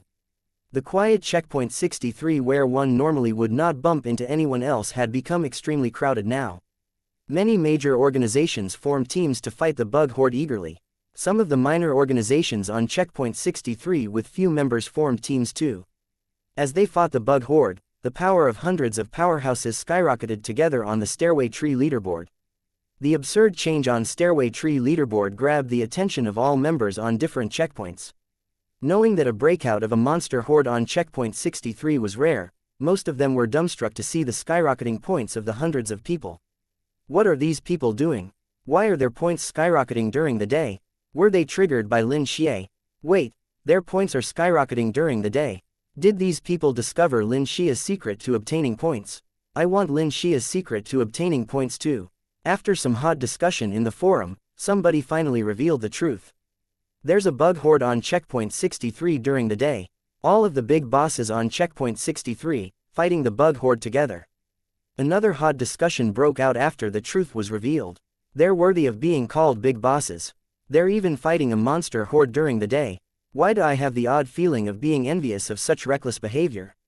I, too, am envious of them. I don't usually feel like participating in fighting monster hordes at night. Could it be that the timing of the monster hordes breaking out has gone off? Is this the Stairway Tree's new activity? I want to join too. I want to join this new activity too.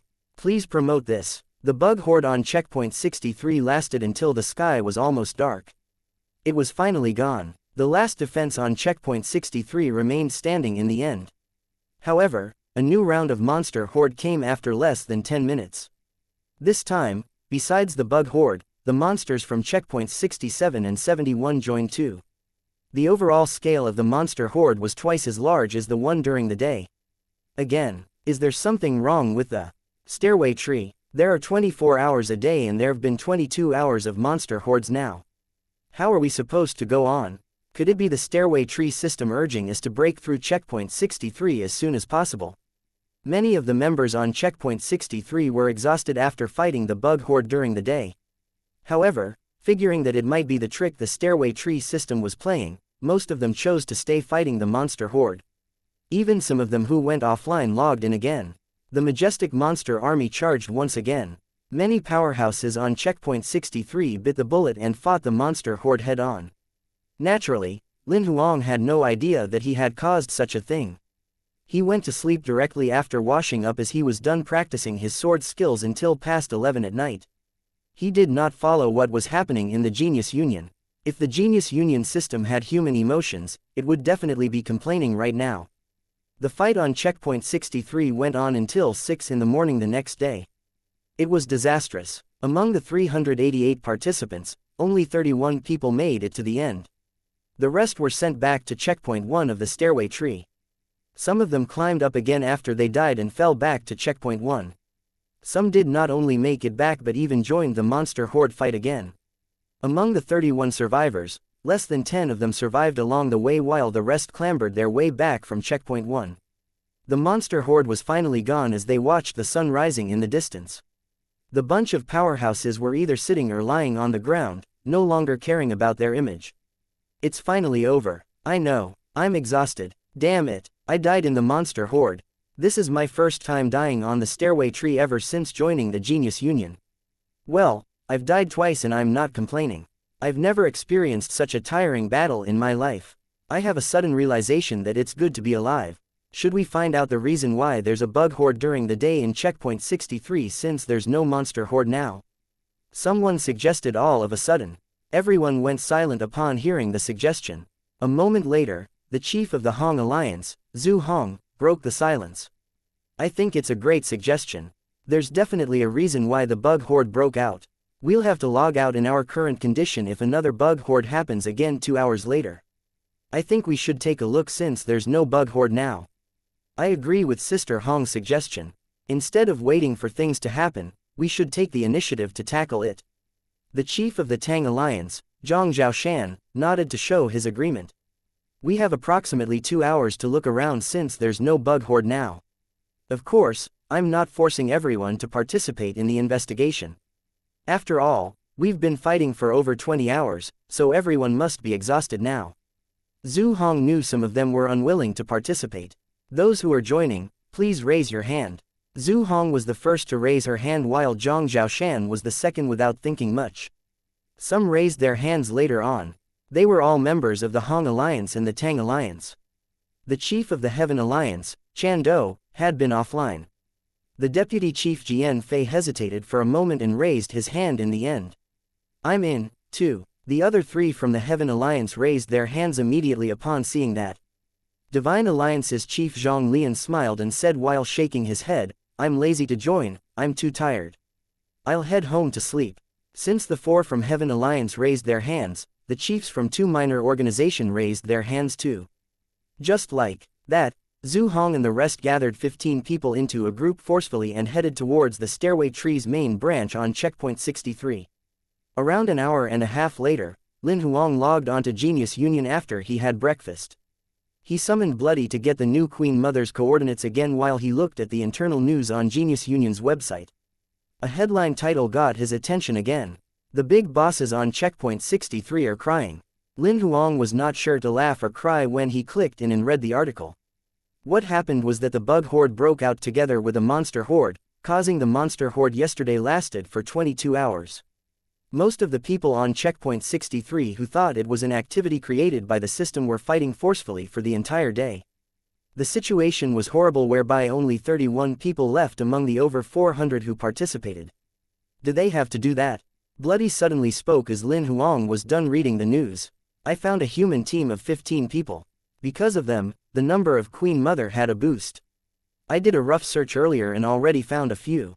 Including you, I'm speculating there should be 16 Queen Mothers on the stairway tree this time. What? Lin Huang could not help but stunned for a bit hearing the news. Is that possible? Chapter 947. 16 consecutive kills. 16 people would mean 16 Queen Mothers, so 100 people would mean 100 Queen Mothers. Lin Huang's eyes lit up when he heard Bloody's investigation results, but soon he fell into deep thought. I wonder why did they come into the monster stage? If they come in as a team every day, I'll be able to kill many Queen Mothers and Bug Guardians, but how do I make them come in every day? It's easy. Find something that's irresistible to them and lure them in by putting it somewhere unreachable.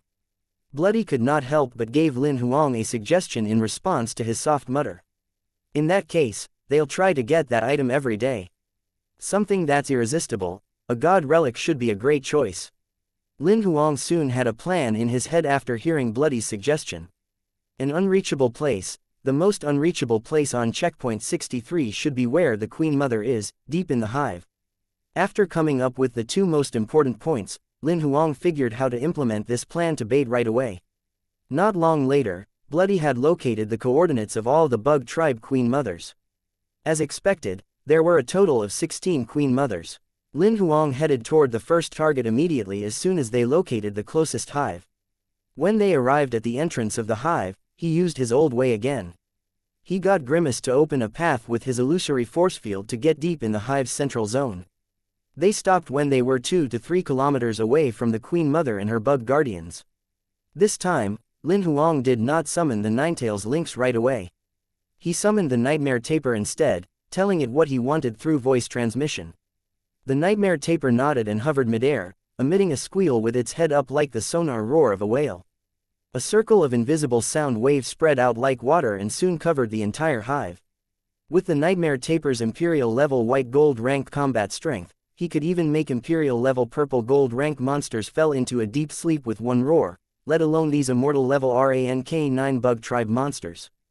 The Bug Tribe that was already sleepy fell into a deep sleep without any ability to fight back after hearing the Nightmare Tapir's hypnotizing sound wave. Lin Huang smirked and took out a god relic sword from the storage space in his Emperor's heart ring. It was a sword that was completely black. There was a faint, black mist lingering around it, giving people a terrifying feeling even from a distance. In reality, the sword was not cursed or anything. The swordsmith must have made that intentionally to give it a cool appearance. Lin Huang thought the sword was perfect as bait since many people on the stairway tree were talking about the monster horde incident during the day on checkpoint 63. With this item, it could coincidentally mislead the people, letting them connect the unusual turn of events on checkpoint 63 to the sword. Lin Huang appeared next to the Queen Mother that was in deep slumber as he moved. He pierced the god relic sword into the ground before the Queen Mother so that only half of the sword was showing. After setting it up, Lin Huang retreated almost 3 kilometers away and activated the video recording function in his Emperor's heart ring. He did not speak during the course of the video recording. All you could hear was his soft breathing. The video began with a glance through the situation inside the hive and panned where the Queen Mother and her bug guardians were. After the image was focused on the Queen Mother and the bug guardians, he zoomed in and focused on the black sword before the Queen Mother. The image of the black sword lasted for less than a second. Then, Lin Huang got the nightmare topic to wake one of the bug guardians up from its sleep. It opened its eyes slowly and soon stared at Lin Huang's direction. Lin Huang shook the video a little, then it became a black screen after that. The bug guardian that noticed Lin Huang just got a look of him before it felt an intense hit of drowsiness. It fell asleep again without even being able to fight back. After shooting the video, Lin Huang looked at the recording while standing where he was. He then walked to the Queen Mother and pulled out the black sword and put it away into his storage space after making sure the video was good to go. He retreated 2 to 3 kilometers away before he crushed a lucky card and a double reward card. He then summoned the Ninetails lynx. In the next second, the bug tribe Queen Mother and the 12 bug guardians turned into pieces and disappeared. Lin Huang heard Xiao Hei's notification almost at the same time. After recalling the nightmare taper, Lin Huang projected the map of checkpoint 63. He pointed at the coordinates Bloody had marked. It was the area where the second Queen Mother was. Ninetails, bring us to the area directly. You don't have to be accurate with the exact coordinates. Just bring us to the area. The Ninetails lynx placed its claws on Lin Huang and Grimace's shoulders. In the next second, including Bloody that was in Lin Huang's sleeve, the human and the 3 monsters vanished from the hive. What he had no idea about was that the bugs that were in deep sleep in the hive slowly awoke after the nightmare taper disappeared for close to half an hour. As the Ninetails lynx brought them to the area near the second hive, Lin Huang found the entrance in less than 2 minutes. He went into the hive in the same way he always did. When they arrived in the area where the second Queen Mother was, he did not summon the nightmare taper this time. Instead, he got the Ninetails lynx to attack directly. Immediately, it completed the harvest. Lin Huang then told the Ninetails lynx to send them to the area close to the hive where the third Queen Mother was. After spending almost 2.5 hours, Lin Huang finally killed 16 Queen Mothers and 192 bug guardians. Apart from spending some time shooting the video in the first hive, he spent most of the time traveling from the entrance of the hive to the Queen Mother. Lin Huang completed the journey on foot due to the complicated hive structure and the Ninetails lynx's inability to teleport them to the exact coordinates since it had never been there. He was not terribly pleased after completing the 16 consecutive kills and signing out of the Genius Union because the 16 Queen Mother kills did not get him any complete Queen Mother monster card. You've obtained Bug Tribe Queen Mother card pieces, mythical level X32. Congratulations, you've obtained Bug Servant complete card, pseudo-mythical level, by 384 inches. Congratulations, you've obtained Bug Tribe Incubator mythical level by 4 inches. Congratulations, you've obtained Bug Tribe Genetic Optimizer mythical level by 6 inches. Congratulations, you've obtained Gene Extractor mythical level X2. After glancing through the notification from Xiao Hei, Lin Huang took out the 8 new cards and studied the details. Special Item Card, Rarity, Mythical Level, Item Name, Bug Tribe Genetic Optimizer, Function, performing genetic optimization on bug tribe fighters using the most compatible genes in the gene database following the direction of the chosen genetic evolution. Application Authorization, Passive, Card Remarks, Pretty good special item.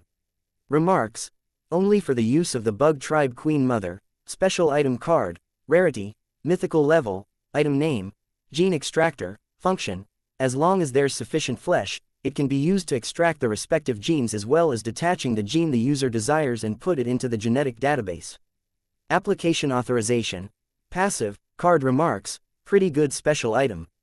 Remarks, must be used in compliance with the genetic database. Chapter 948, a thread that's straying off topic. When Lin Huang killed the 16 Queen Mothers at once, he caused a mob of bugs from the 16 hives to break out on checkpoint 63 of the stairway tree. A supermassive bug horde made up of more than 5 billion of bugs burst out. The bug horde was like a flood pouring down the branches of the stairway tree. The Zhu Hong team that was investigating the reason for the bug horde on the main branch of the stairway tree came in contact with the bug horde less than 5 minutes after it broke out. Under the chaotic attack of the bug horde, the 15 team members braced the onslaught painfully for more than 3 hours. In the end, all of their life power was worn out and they were soon dead. Less than 5 hours later, the other members on checkpoint 63 who were online were dead too. Apart from a minority of them who managed to hide in defense barriers, the rest of them were sent back to Checkpoint 1. The entire Checkpoint 63 had fallen. Even the defenses of all the organizations on the branches were attacked by the bug horde in a frenzy. The news of Checkpoint 63 falling soon spread through the entire Genius Union. People called it Doomsday. On the front page of the Genius Union news was all about Doomsday. Everyone was talking about the same topic even in the forums. Did you hear? Checkpoint 63 has completely fallen. They can't even log in now. Yeah, I heard the scale of the bug horde was super scary this time. There were billions of monsters, and it surpassed the normal monster horde at night by folds. I heard the team led by the chiefs of the Hong Alliance and the Tang Alliance has fallen too. Someone saw them on Checkpoint 21. That's nothing. I heard that all the big bosses on Checkpoint 63 are dead apart from those who didn't log in and a minority of them who managed to hide behind the defense barrier in time. All of them fell back to Checkpoint 1. Lin Huang was speechless when he read the popular thread in the forum. He knew the monster horde would come after him for killing their queen mothers, but never had he thought that the number of bug tribe fighters would have multiplied as well. However, now that he thought about it, it made sense since there was an increase of hives. People who experienced the bug horde complained in the forum, saying that everyone had died on Checkpoint 63.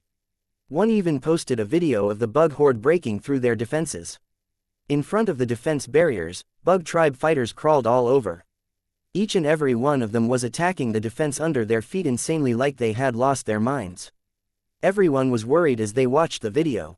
To their relief, the defense remained intact at the end of the video. Lin Huang felt a little guilty after watching the video. Will this bug horde traumatize the people? However, his guilt only lasted less than a minute. He then revealed a smirk. So many of them are talking about the reason for the bug horde breaking out. I shall seize this opportunity to tell them the truth.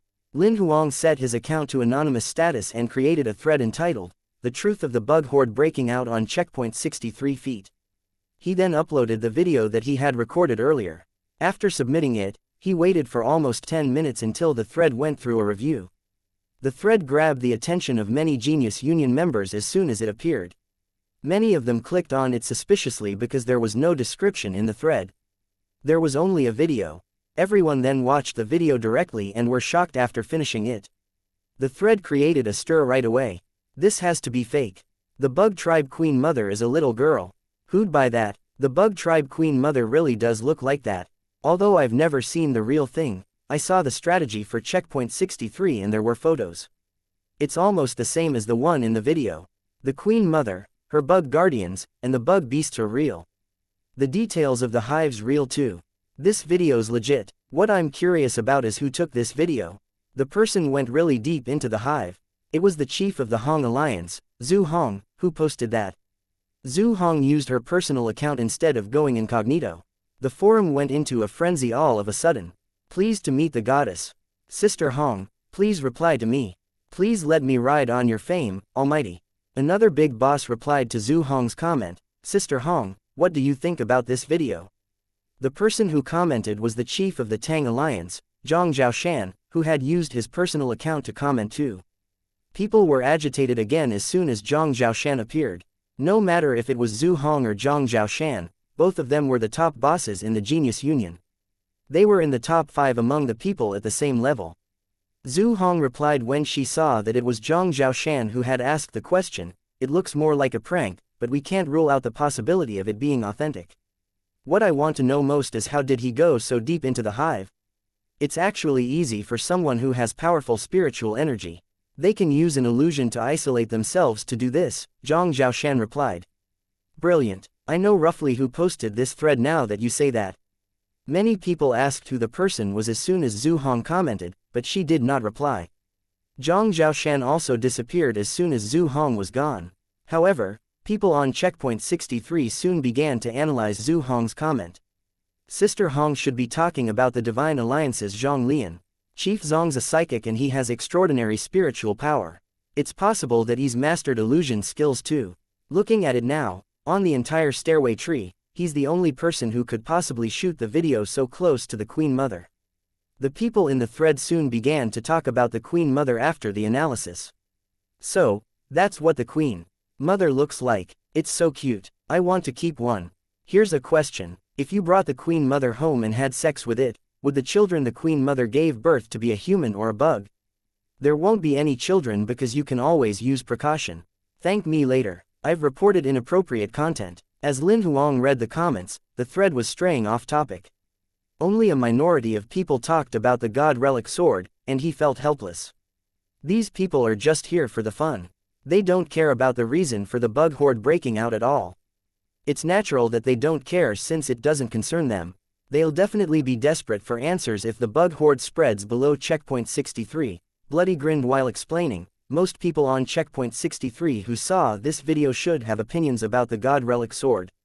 It's just that they didn't comment on what they think. Be patient. We should be able to see how many people exactly show interest in the God Relic. Chapter 949. Obtaining the Bug Tribe Queen Mother card. Lin Huang had no idea that although the thread he posted was straying off topic, the video he posted had stolen the attention of many organizations on checkpoint 63. Although Zhu Hong had said in the comment that it was surely a prank, she forwarded the video to the Hong Alliance group chat on checkpoint 63 to instruct them to form teams to investigate this as soon as she got off the thread.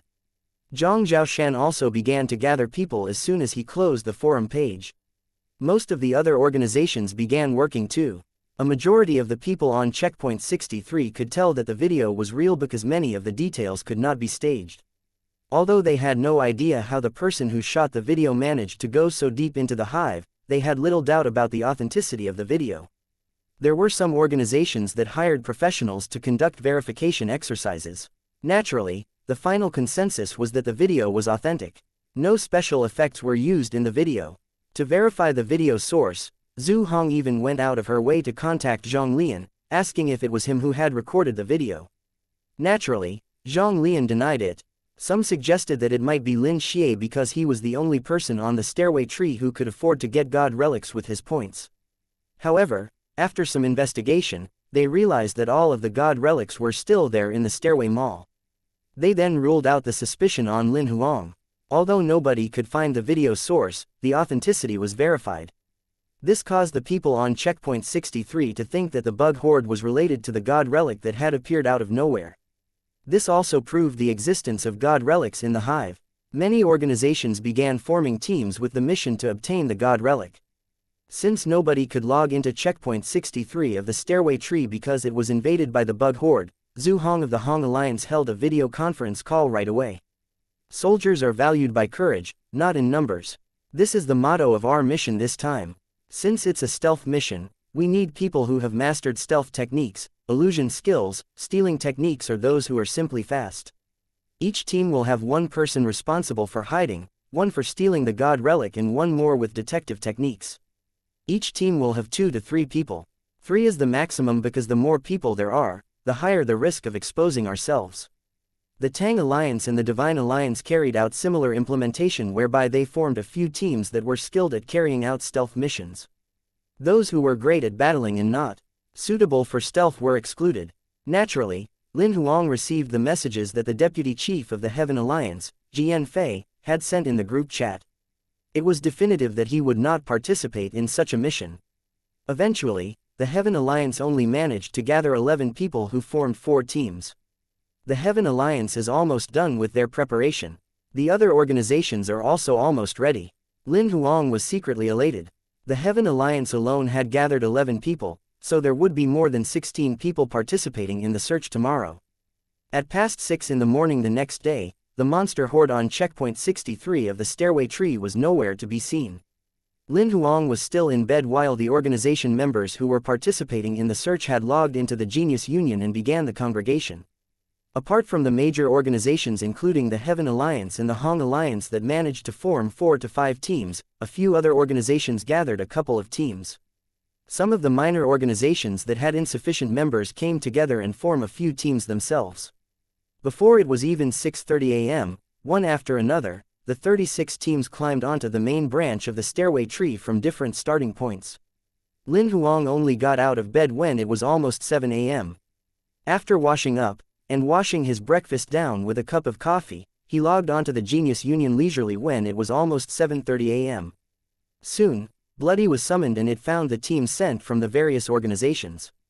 There are a total of 36 teams participating in the search this time. There are 91 people. Only 91, that's lesser than I expected. Lin Huang raised his brow. I thought there would be more than 100 people no matter what. There are only 2 to 3 people in each team. It seems like they're using our way of sneaking in, so they must have selected those who are great at stealth. It's actually not bad for them to have gathered 91 people among less than 500 people. Bloody figured out what was Zhu Hong and the rest's plans by looking at the allocation of the team members. Moreover, the sky will turn dark in 11 hours. If we take our efficiency of 10 minutes per hive yesterday as a baseline, the most we can clear today would be 66 hives.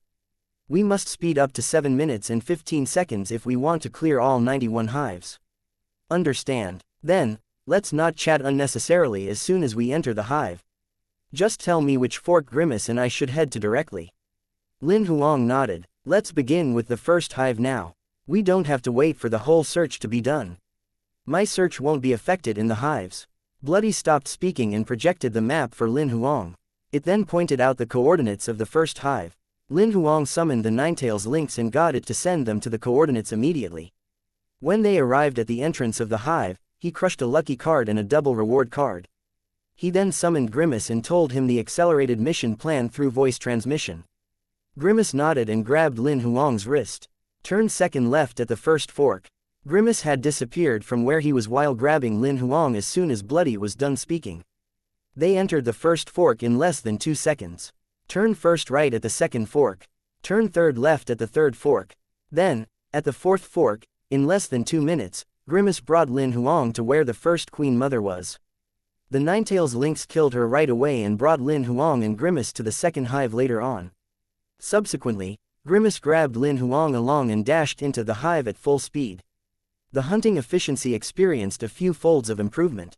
Initially, Bloody suggested speeding up the hunt to achieve one hive within 7 minutes and 15 seconds, but now they had improved to doing so within 3 minutes. Lin Huang only spent less than 5 hours clearing all 91 hives. Only 5 teams among the 36 retreated to the starting point after noticing the unusualness in the area, while the remaining 31 teams perished in the hives. None of their members survived. Meanwhile, Lin Huang logged out of the Genius Union after he was done with the hunt. He did not care about the breaking out of the bug hordes on the stairway tree at all because he finally heard the notification that he had been waiting for when he was clearing the 53rd hive.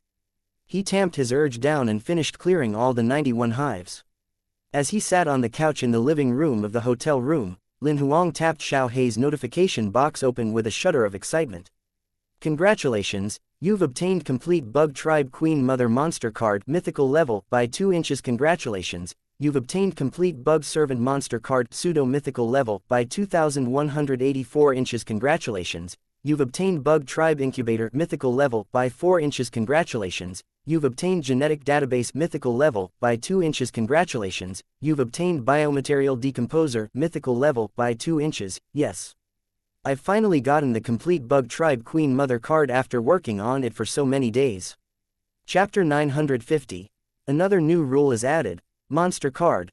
Unnamed, rarity, mythical level, monster name, Bug Tribe Queen Mother, type of monster, Mother Bug. Bug Tribe, nickname, none, combat level, Imperial level, Crimson Gold rank, Virtual God, Immature, Major, Spear Dao, Lightning element, Major skills, Bug Center, Breeding Mother, Genetic evolution, minor skills, Bug Tribe Army, total control, summon authority, denied to be activated when you reach Imperial level. Card remarks, great personal ability but encouraged to be cultivated as an army.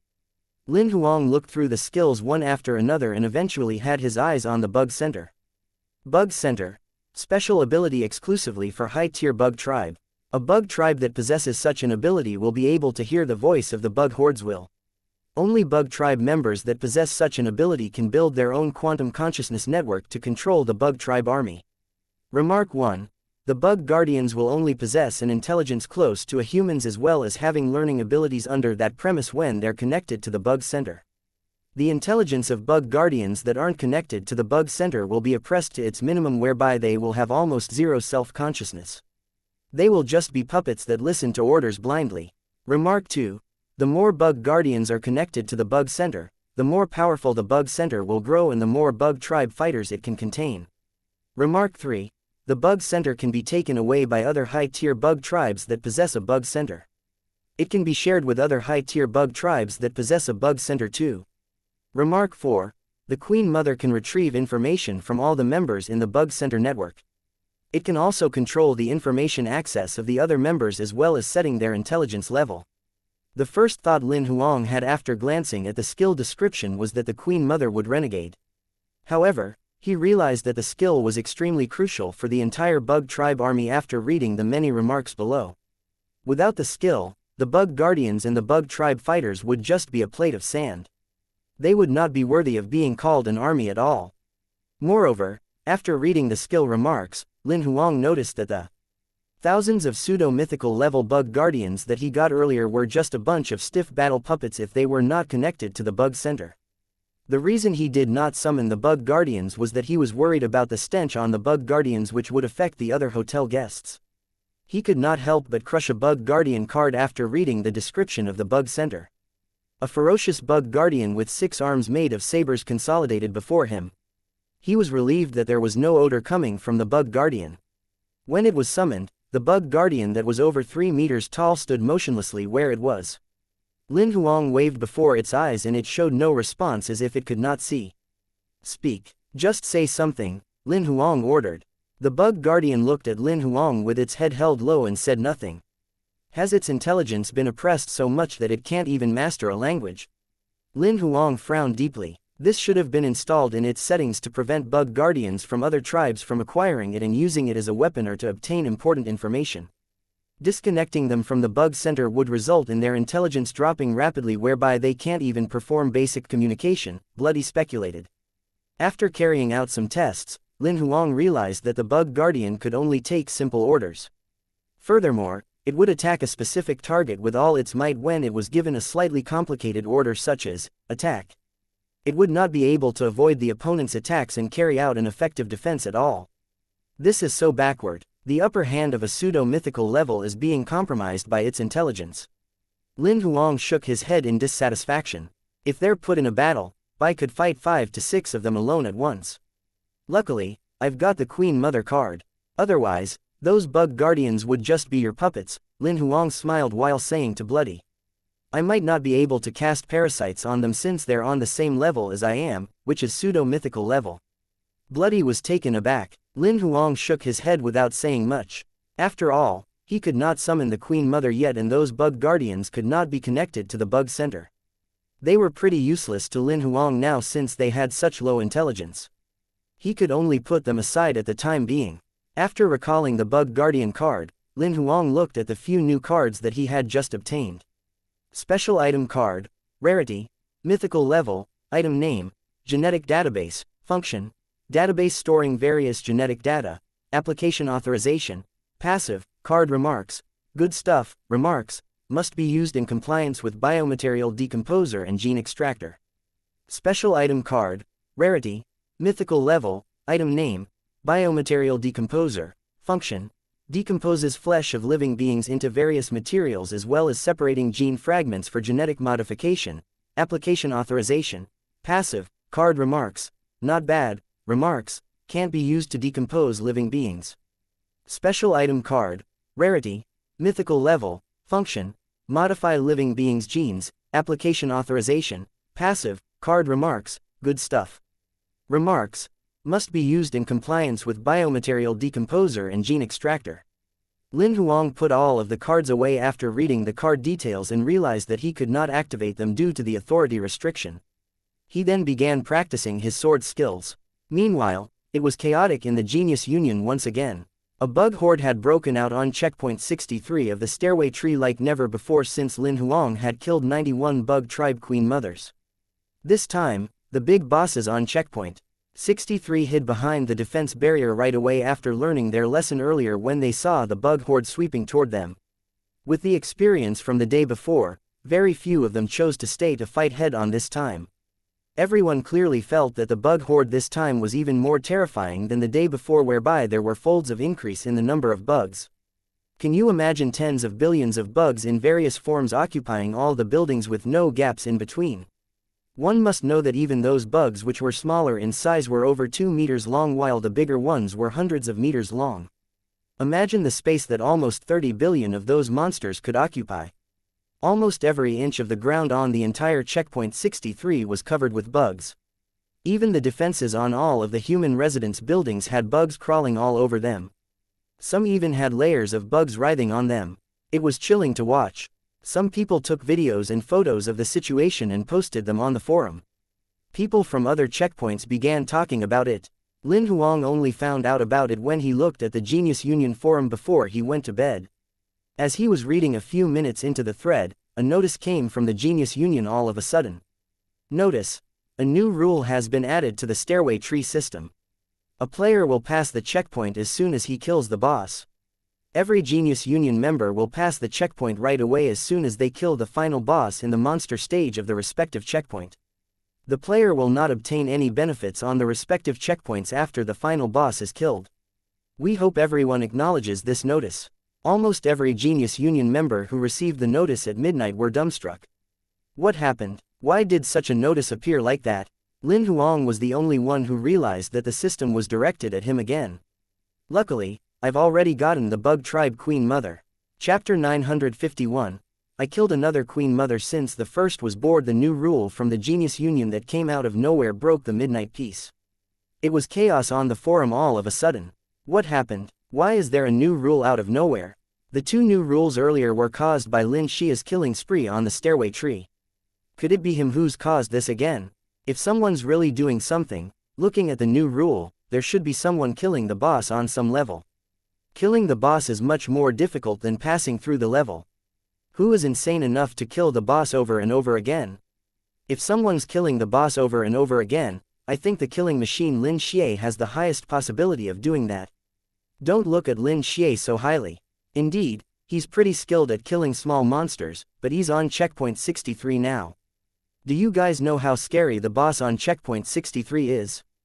That Bug Tribe Queen Mother could be a quadruple mutated monster while her 12 bug guardians have the ability that surpasses triple mutated monsters.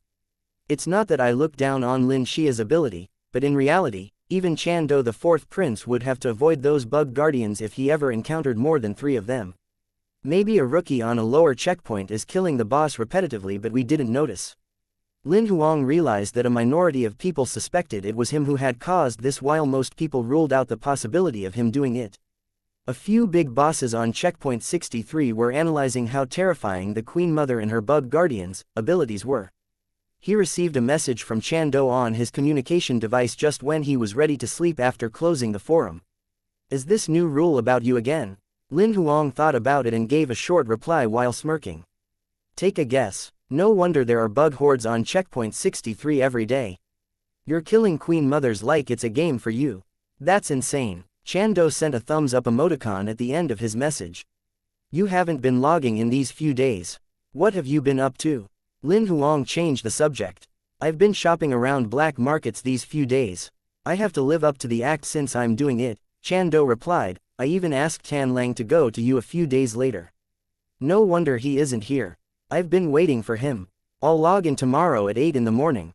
Come log in too. Let's settle the deputy chief thing. Chan Do sent another message. 8 in the morning, that's a little early. It's all your fault. There are monsters all over the entire checkpoint 63 for more than 21 hours before it's even 9 AM every day. We can only log in between 6 AM to 7 AM. Sure, 8 it is.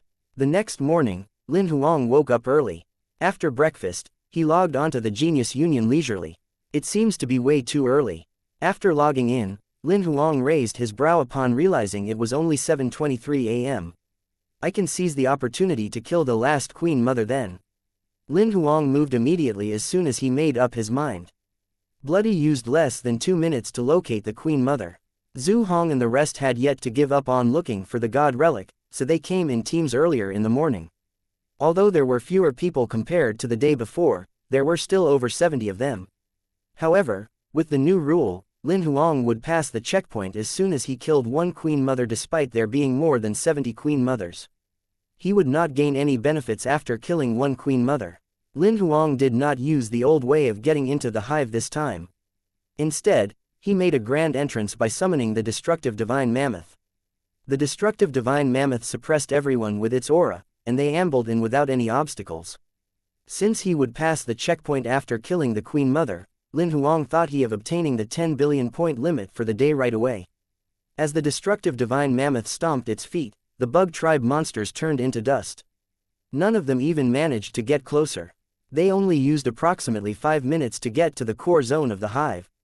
The Queen Mother and her 12 bug guardians knew they were no match for the destructive divine mammoth as soon as they saw it.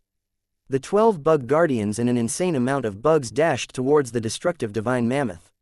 Meanwhile, the bug tribe Queen Mother disconnected its tail that was connected to the incubator and fled immediately. Unfortunately, it underestimated the destructive divine mammoth's abilities. The destructive divine mammoth lifted both of its feet high and stomped onto the ground hard. A circle of black energy waves spread out rapidly. The bug horde, the bug guardians and the Queen Mother, everything turned into dust instantly wherever the wave passed. Xiao Hei's notification came into Lin Huang's ears at that moment. Congratulations, you've obtained complete bug tribe Queen Mother monster card, mythical level X2. Congratulations, you've obtained complete bug servant monster card, pseudo-mythical level X10. Lin Huang was stunned for a second when he heard the notification about him obtaining complete bug tribe Queen Mother monster cards. He had never thought he would be so lucky in that single kill to obtain complete bug tribe Queen Mother monster cards. He did not expect such a thing to happen when he came in this time. After all, he only got the complete Queen Mother monster card after killing up to 100 Queen Mothers. Lin Huang left the hive happily after getting 2 bug tribe Queen Mother monster cards and 10 billion points. Not long after he left, the remaining bugs in the hive swarmed out as a bug horde. As he returned to the Heaven Alliance residence on checkpoint 63, Lin Huang finally met their deputy chief, Xianxia, for the very first time. Although he had seen his photo before, he did not expect the real person to be fatter in real life. I think he's at least 300 pounds. He should be slaughtered and eaten during the new year, Lin Huang thought to himself. Naturally, Xianxia recognized Lin Huang as the notorious #1 on the stairway tree leaderboard. He welcomed him immediately, knowing the reason why Chan Do had gathered them today. Brother Lin Xie, I've heard so much about you. We finally meet. Chief Jian, I've heard so much about you from the chief. It's nice to finally meet you too. Lin Huang was being polite as well. The chief isn't here yet. Let's go into the meeting room. Xianxia brought Lin Huang into the meeting room. There were already 8 people sitting in the meeting room. They lifted their heads to look at Lin Huang when he walked in. The 8 of them were the high management of the Heaven Alliance. Although their abilities were not the top in the Heaven Alliance, they were talented. It was their first time seeing Lin Huang, so they were very curious about this young man who ranked #1 on the stairway tree leaderboard. Hi, everyone, my name's Lin Xie, Lin Huang introduced himself. Although everyone knew who he was, he had to show basic courtesy.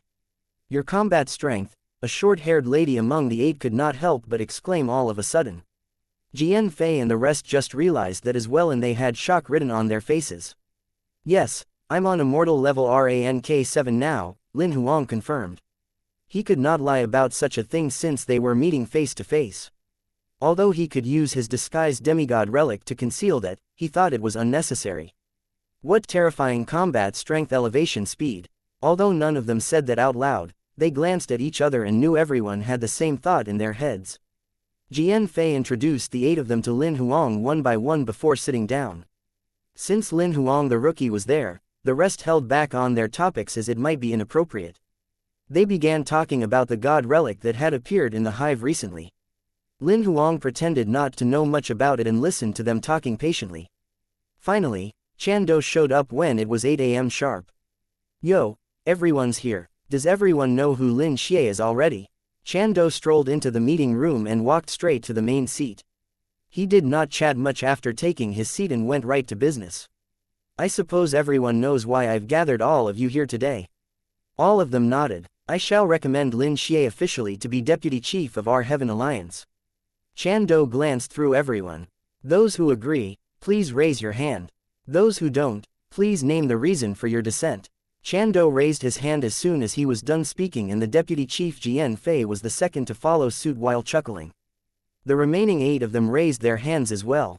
Nobody disagreed. Lin Huang could not help but raise his brow. He could tell that Chan Do was great at ruling. Alright, since it's unanimous, let's sign our names. Chan Do spoke and projected an appointment agreement. He projected it to Jian Fei after he signed his name. Jian Fei did not hesitate and signed it right away, followed by the remaining 8. After everyone had signed it, Chan Do walked to Lin Huang and projected the appointment agreement. Please, sign your name on the agreement. Lin Huang nodded and signed it. After confirming that everyone had signed it, Chan Do saved the document. He then put it away in the attachment and sent an appointment notice as the chief of the Heaven Alliance. Heaven Alliance member Lin Xie is officially appointed as the deputy chief of the Heaven Alliance effective today. The notice was sent to every Heaven Alliance member's communication device. Besides those who were on checkpoint 63 of the stairway tree, all the Heaven Alliance members in the Genius Union received the notice almost at the same time. Lin Xie is now a deputy chief. Didn't he just break through to immortal level not long ago? No matter whether he's on Holy Fire level or immortal level, getting to checkpoint 63 is proof of his ability. I must admit that the killing machine has the ability to be where he is now. As the Heaven Alliance members were in a hot discussion, someone posted the notice on the Genius Union forum. The other organizations buzzed with the news as well. I think Lin Xie is just on beginner stage immortal level now at the most. Is Chan Do training the next Heaven Alliance chief? It seems like the next Heaven Alliance chief has been decided. I think Lin Xie won't be anything less powerful than Chan Do. As he grows, the Heaven Alliance will rise even higher. With Lin Xie, Heaven Alliance's #1 position is even more unshakable now. Although the meeting in the meeting room of the Heaven Alliance residence had ended, Jian Fei stopped both Chan Do and Lin Huang, who were going to log out of the Genius Union. Chief, it's rare that you're here today. Since the new deputy chief is here too, let's discuss obtaining the God Relic. Chan Do turned to look at Lin Huang with a rather helpless expression on his face. After confirming that the breaking out of the bug horde was related to Lin Huang, naturally, he knew that the God Relic was not real. However, he did not expose Lin Huang instantly because he was not sure if Lin Huang was willing to reveal his abilities. Alright, let me explain. Lin Huang took over the subject. Jian Fei and the remaining people looked at him with an odd expression. The God Relic's fake. I took the video. It was just a prank. Lin Huang told the truth without flinching at all. Jian Fei and the rest were dumbstruck by what he said. If the God Relic doesn't exist, what's up with the bug horde? Jian Fei could not help but ask. That's the side effect of the prank. Lin Huang felt his lips becoming dry. Chief Lin, could you explain further about that? One of them asked. Sure. Lin Huang nodded rather helplessly. In reality, I've been killing bug tribe queen mothers these few days. In turn, I caused the bug hordes. Everyone was stunned hearing that. Even Chan Do was shocked when Lin Huang admitted that himself. When it became awkward in the meeting room, a harried knock came at the door, followed by someone opening the door subsequently. Chief Jian, there's a bug horde again. Later on, everyone saw the crowded bug horde attacking the defense barrier through the meeting room windows. Chan Do and the rest turned to look at Lin Huang. I had time before coming to the residence, so I killed another queen mother since I was bored. Chapter 952. Deadly Ruins. After logging out of the Genius Union, Lin Huang, who was sitting on the hotel couch, felt relieved. He thought he would be beaten up by Jian Fei and the rest if he told the truth. How could he have thought that everyone would say politely that it was great to know the truth? However, he heard that Jian Fei died 6 times on the stairway tree on the first day the bug horde broke out, while the other 8 of them died at least 3 to 4 times. Meanwhile, the other Heaven Alliance members who participated in the bug hordes died at least twice. How could he have thought that his ability to kill the queen mothers like they were insignificant monsters to be so powerful? Even if Jian Fei and the rest were to attack him at once, they would be beaten and dragged on the ground. Jian Fei and the rest would only dare to curse him secretly. They would not really do anything to him. However, Lin Huang's abilities truly shocked everyone. Jian Fei and the rest thought that Lin Huang would only reach the level that the 5 princes, including Chan Do, was on when he reached immortal level rank -9. They never thought that although he was only on immortal level rank 7, he would have surpassed the 5 princes. He even beat Chan Do and became the well-deserved #1 powerhouse in the Genius Union.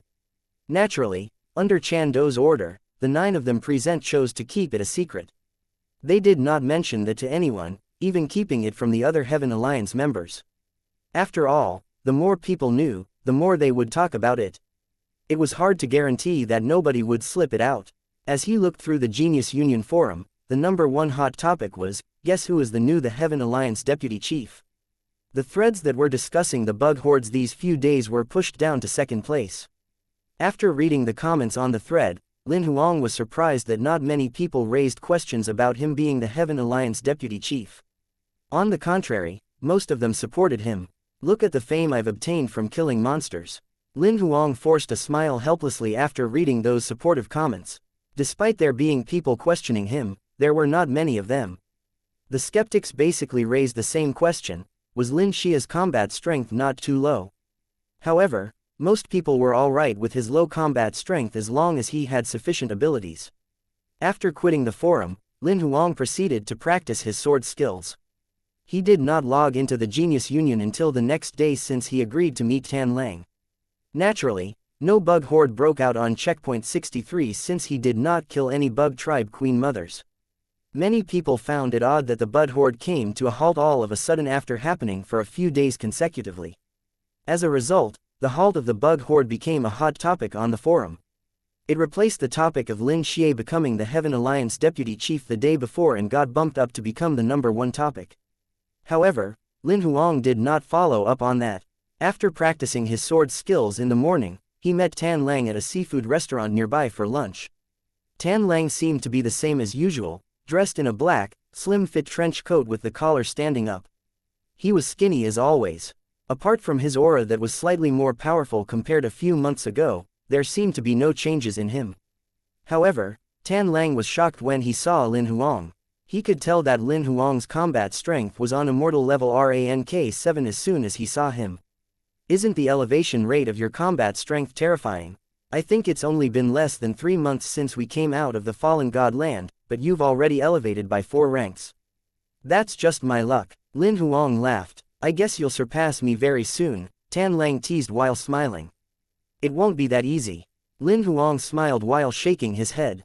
Oh yeah, I heard from Boss Chan that you're now a deputy chief, Tan Lang asked rather curiously. Although his combat strength had elevated to imperial level, Tan Lang still respected Chan Do and addressed him the same way. Yep, I was appointed yesterday.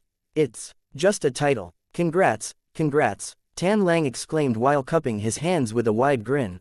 Although he knew that Lin Huang had become the deputy chief of the Heaven Alliance, Tan Lang did not mention anything about the bug hordes and the god relic in the Genius Union. Lin Huang had no idea if he was avoiding the topic intentionally or if Chan Do had not told him. They only began ordering after chatting for a while. Tan Lang only began getting down to business when they were almost done with lunch. Boss Chan asked me to pick up something from you. He was so mysterious about it and didn't even tell me what I'm picking up from you. He told me not to ask. He even asked me to drag our meeting on for a few days. Lin Huang took out the jade slip while nodding with a smile. Mr. Fu figured that Lin Huang might have friends who needed those methods, so he made a few copies that were password protected for him. Lin Huang said while smiling, showing the 2 fingers wide jade slip to Tan Lang, this is it. A piece of jade. Taking it, Tan Lang studied it for a while. He did not find anything after inserting his life power and spiritual power in. Are you sure this is what he wants? Tan Lang could not help but begin suspecting that Lin Huang had made a mistake after his failed attempt to find out more about the jade slip. Don't worry, this is it. There's no mistake. Why didn't you just courier this? Tan Lang complained while pouting. Subsequently, he recalled something all of a sudden. He turned and looked at Lin Huang to ask, lowering his voice, does Chan Do have a lover here in Division 3? Is this a love token? That's what you said. I didn't say that. Lin Huang raised his brow and replied while smiling. I didn't expect that bushy brow would do something secretive like this. He even hid it from his brother, me. Tan Lang smirked. I'll look for him for some hush-up money when I get back. Just wait for Chan Do to beat you up if you do that. Lin Huang thought to himself.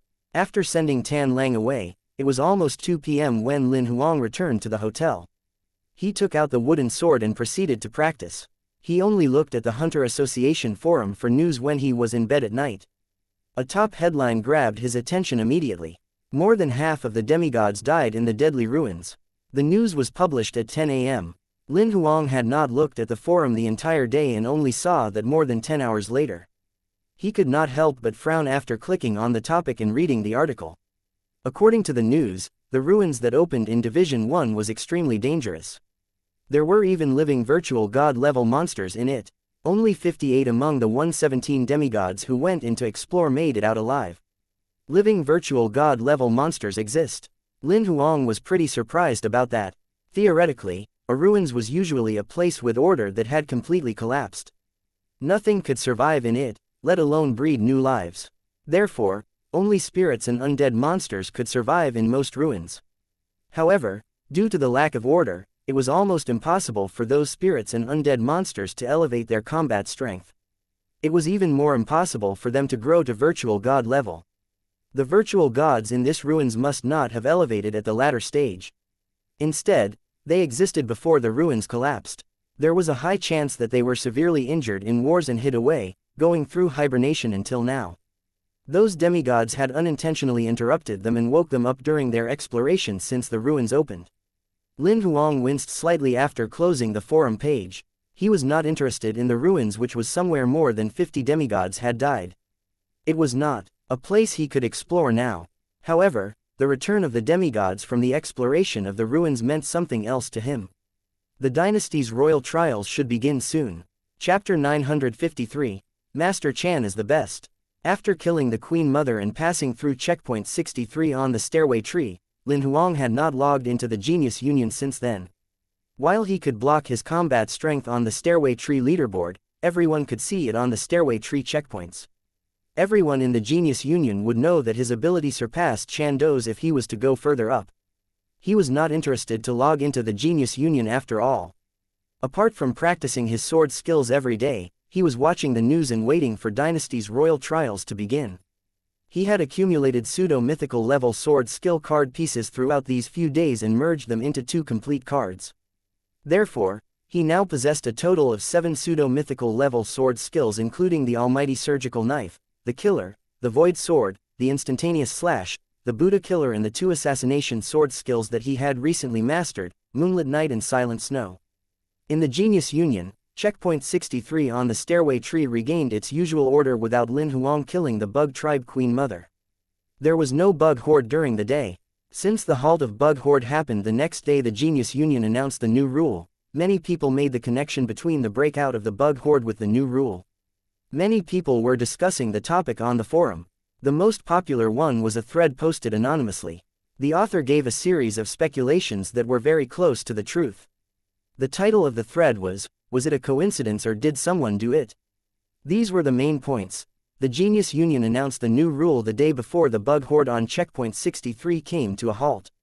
Was that a coincidence? Think about it, guys. When did the Genius Union ever announce a new rule not because of the order was severely broken?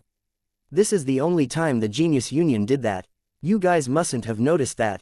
The Genius Union announced a new rule out of nowhere, whereby one would pass through the checkpoint as soon as the player kills the final boss. The player no longer gains any benefits on the same checkpoint on the day itself. Some said they didn't notice that at all.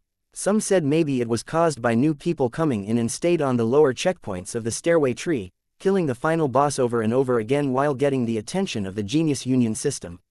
I'd like to ask if killing the final boss on the lower checkpoints continuously will affect the balance of the stairway tree system. Everyone knows that the 2 new rules that were announced were directed at Lin Xie.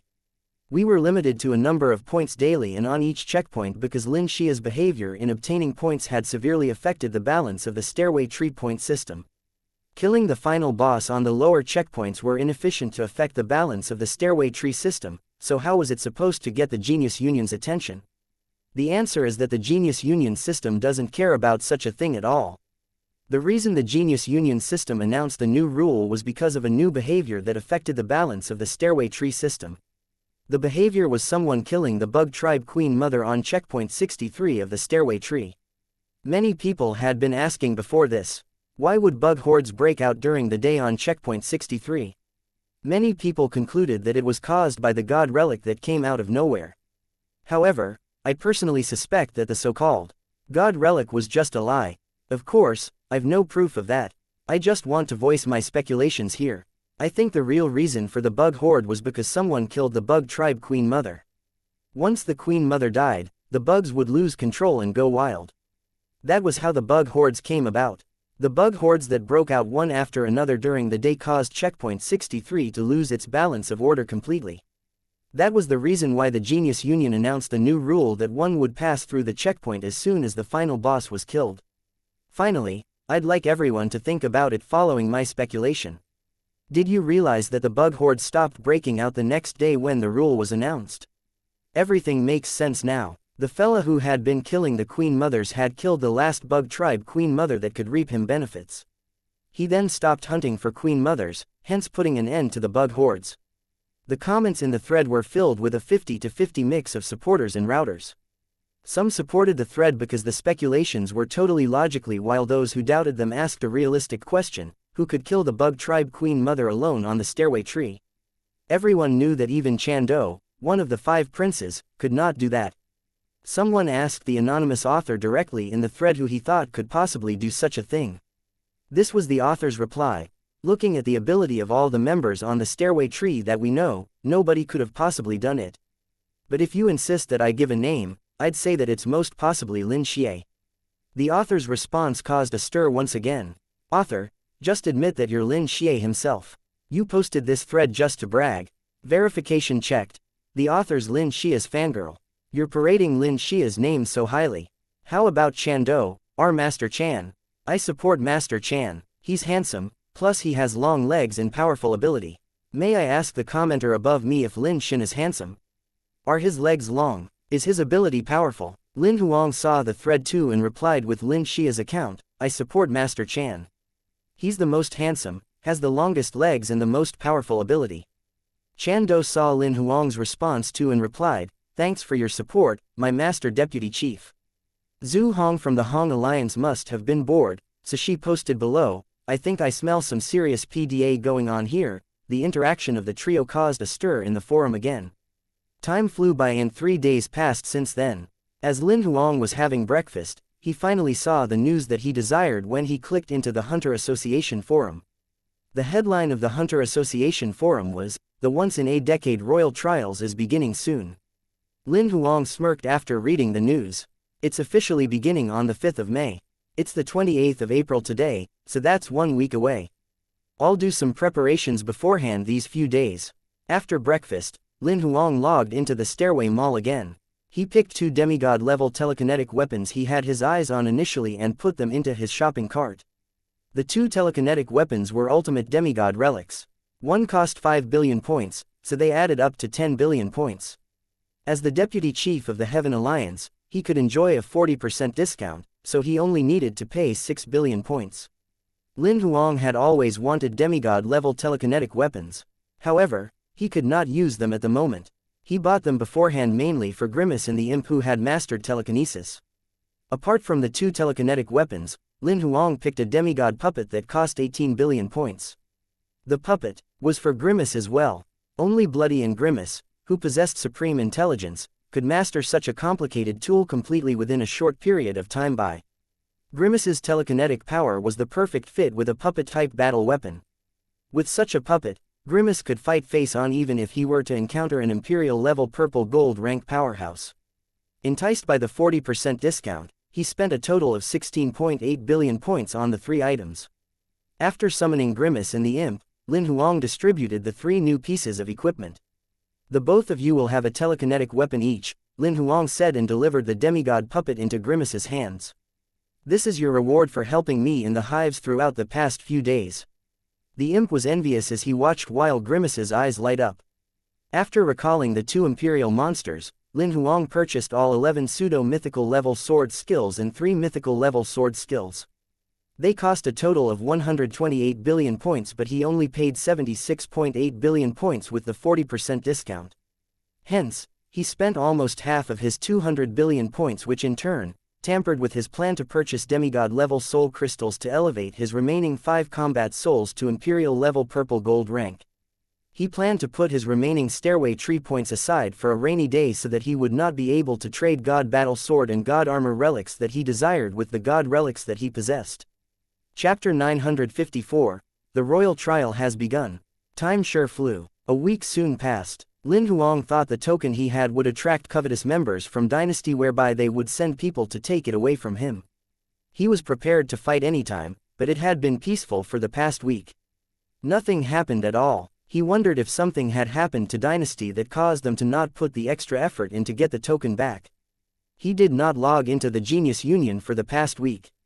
He was basically doing 3 things every day: eat, sleep and practice sword skills. He managed to merge the card pieces into 2 complete pseudo-mythical level sword skills.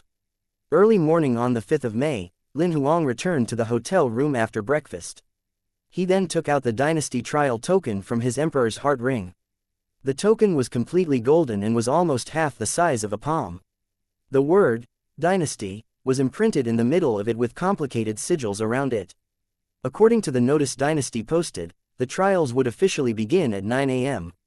However, the sigils on the token glowed with a golden stream that lit up when it was 8:30 a.m. It was like lava flowing slowly. Approximately 20 minutes later, the beam lit up all of the sigils on the token and spread towards the Dynasty word. When it was 9 a.m. sharp, the golden stream flowed all over the Dynasty word, lending a bright golden ray to surround the entire token. It was like a mini sun hovering before Lin Huang. Even he could not help but narrow his eyes. He witnessed the golden ray expand rapidly and transform the small token into golden double doors that were approximately 3 meters tall. The golden ray only faded away quickly as soon as the doors were completely formed. Lin Huang was puzzled when he noticed that the golden doors were still shut after the golden ray faded. However, he soon found out that there were 2 palm dents in the middle of the 2 doors. Do I press my palms on those dents? Lin Huang stepped forward in puzzlement and pressed both of his palms on the dents. Soon, 2 golden rays shot out of the dents and covered both of his palms. At that moment, Lin Huang heard a lady's voice in his ears. The verification of candidate has begun. The candidate's current location is no. D0008574142. Rank D, recording candidate's identity, name, Lin Huang, gender, male, age, 18 inches combat strength, immortal level rank 7. Candidate's cultivation system is eligible for the trial. Qualification assessment. Grade A, assessment result, passed preliminary selection, official qualification, rank D, binding of trial token has begun, binding successful. Candidate, are you going into the trial space now? Yes. Lin Huang nodded without any hesitation. In the next second, the golden rays that were initially covering both of his palms spread all over his body and covered his entire being in it. Lin Huang, who turned into a sphere of golden ray, penetrated the closed golden doors right away and vanished. A moment later, the golden doors disintegrated and disappeared. As his body was covered in the golden ray, Lin Huang felt like he was riding on a high-speed rail and moving swiftly with it. It only took a moment before it stopped. The golden ray before his eyes faded slowly and was then replaced by a dense jungle. Lin Huang turned his head to look around. Trees and bushes covered his field of vision. Even the sunlight above his head was covered by the dense trees. The jungle seemed a little dim because of that. There were different smells around, including the earthy scent of the soil and the fragrance of flowers. Lin Huang felt lost at that moment. He had 0 ideas about the trial conditions here, and it was an open-style environment as he glanced around. Do I kill monsters in this trial since I'm put in such an environment? He speculated that that would most likely happen. At that moment, he just realized that the golden token had returned to his hand without him even realizing it. A page was projected from the golden token all of a sudden as soon as he spoke. There were rows of information displayed. The trial setting, unlimited hunting. The trial condition, kill every living thing that you see.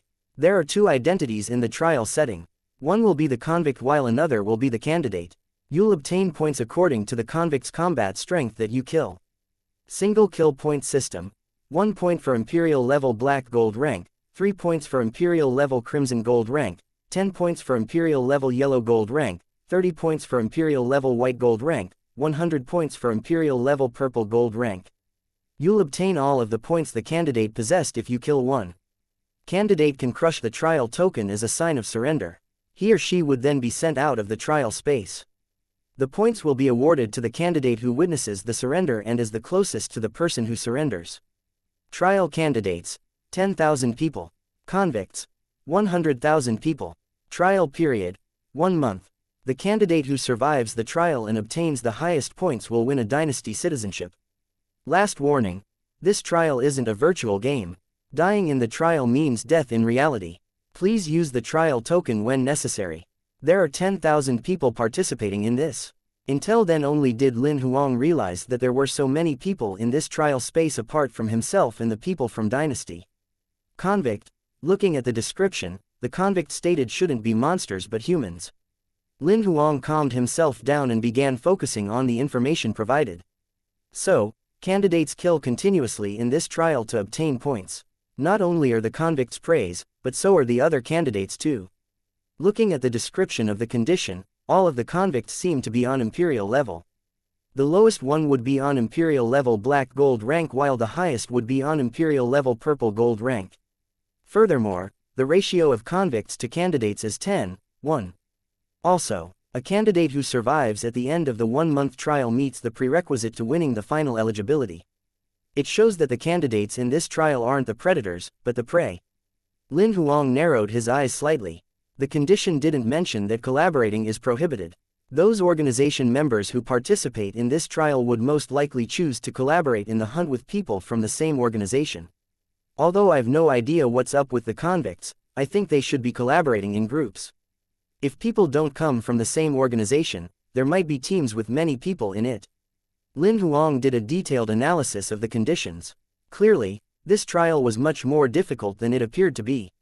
If one were to read the description of condition on the surface, he would most probably die if he went after the convicts without thinking much about it. Lin Huang summoned Bloody calmly after reading the conditions. Bloody, as usual, show me the map. Chapter 955. The skinny man and the big guy. After Bloody had released the leech pods for less than 10 minutes, it then said to Lin Huang all of a sudden, I'm afraid it's hard for the leech pods to get wide coverage of the place.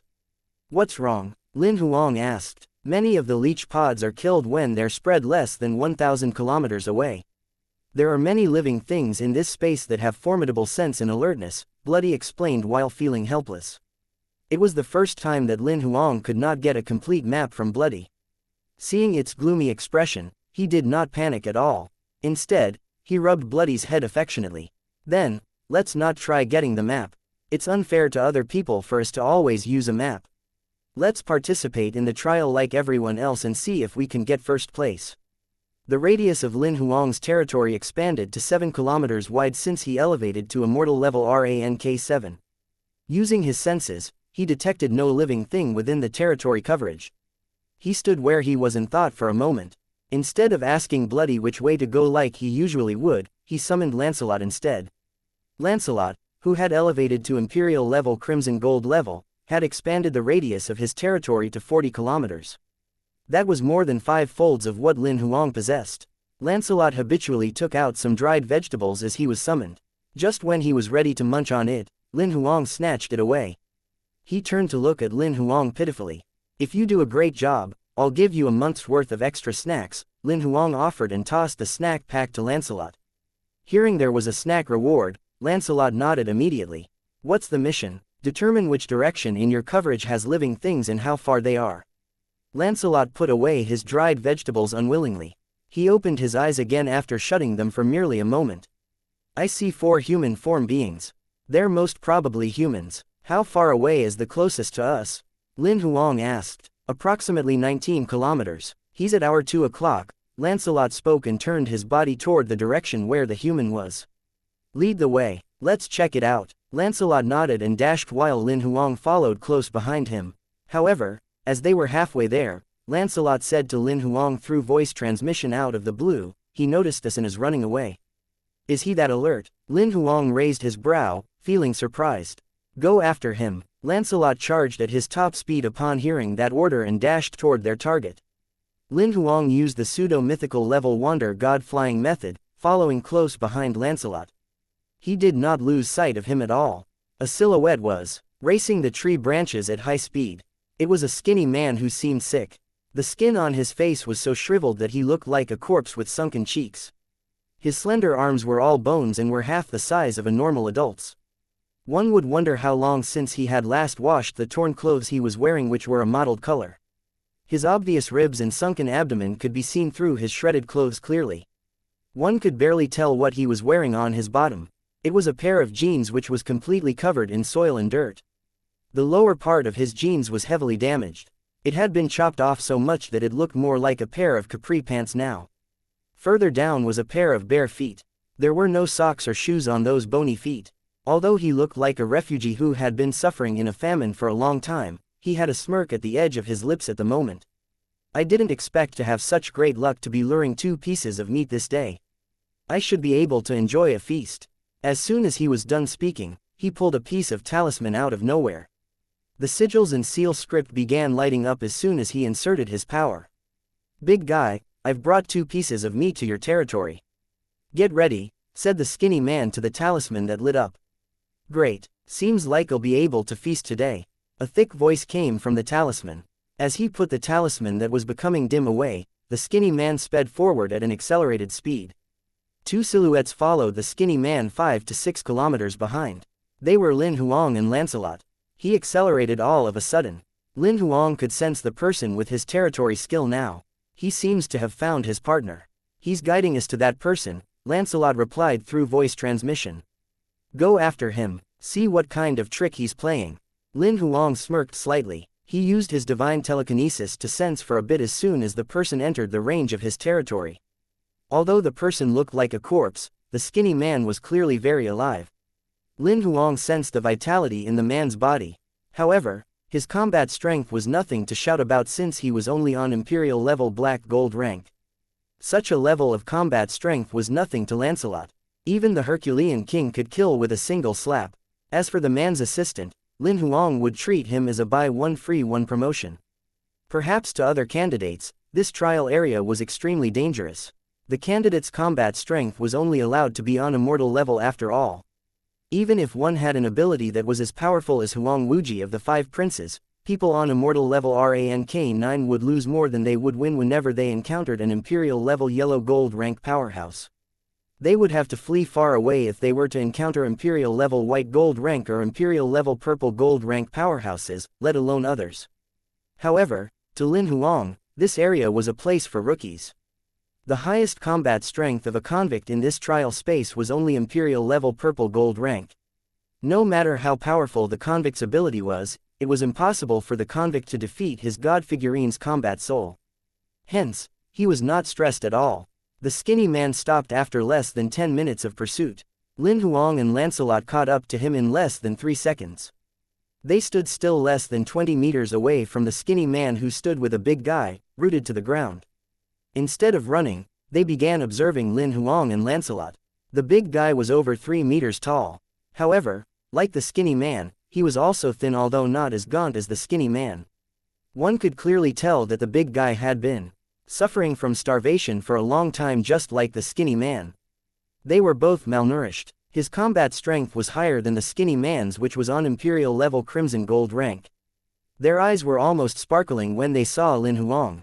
Unable to help themselves, they began drooling in extreme desperation for food.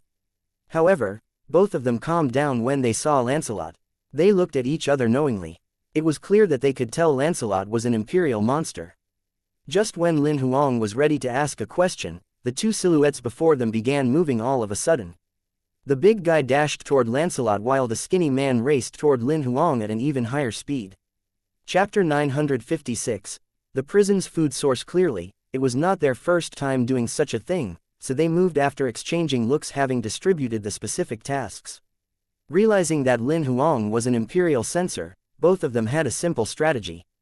The big guy would take down the Imperial monster Lancelot who had the same combat strength as he did, which was Imperial level crimson gold rank, while the skinny man would attack the Imperial censor Lin Huang whose combat strength was only immortal level rank 7. To them, the battle would officially end as soon as the Imperial monster was held back for a moment while the Imperial censor was destroyed within a short period of time. Alas, dreams were always beautiful but the reality was cruel. As they fought, the big guy and the skinny man's dreams were crushed completely. Just when Lin Huang was going to pull his sword out, Lancelot flashed his trump card right away. 10 of thousands of black swords appeared in the air in an instant and transformed into a 2-headed boa thousands of meters long. It swallowed both of them, opening its huge jaws. "Keep one of them alive," Lin Huang shouted immediately. The main reason he chased the skinny man was to ask for information, not to obtain points. Under Lancelot's sword manipulation attack, Lin Huang heard a brief devastating shriek in the air, and soon, the entire world fell into complete silence. As the black swords faded one after another, two bodies appeared. The skinny man had lost his life and turned into a corpse. Although the big guy was still alive, he was unconscious.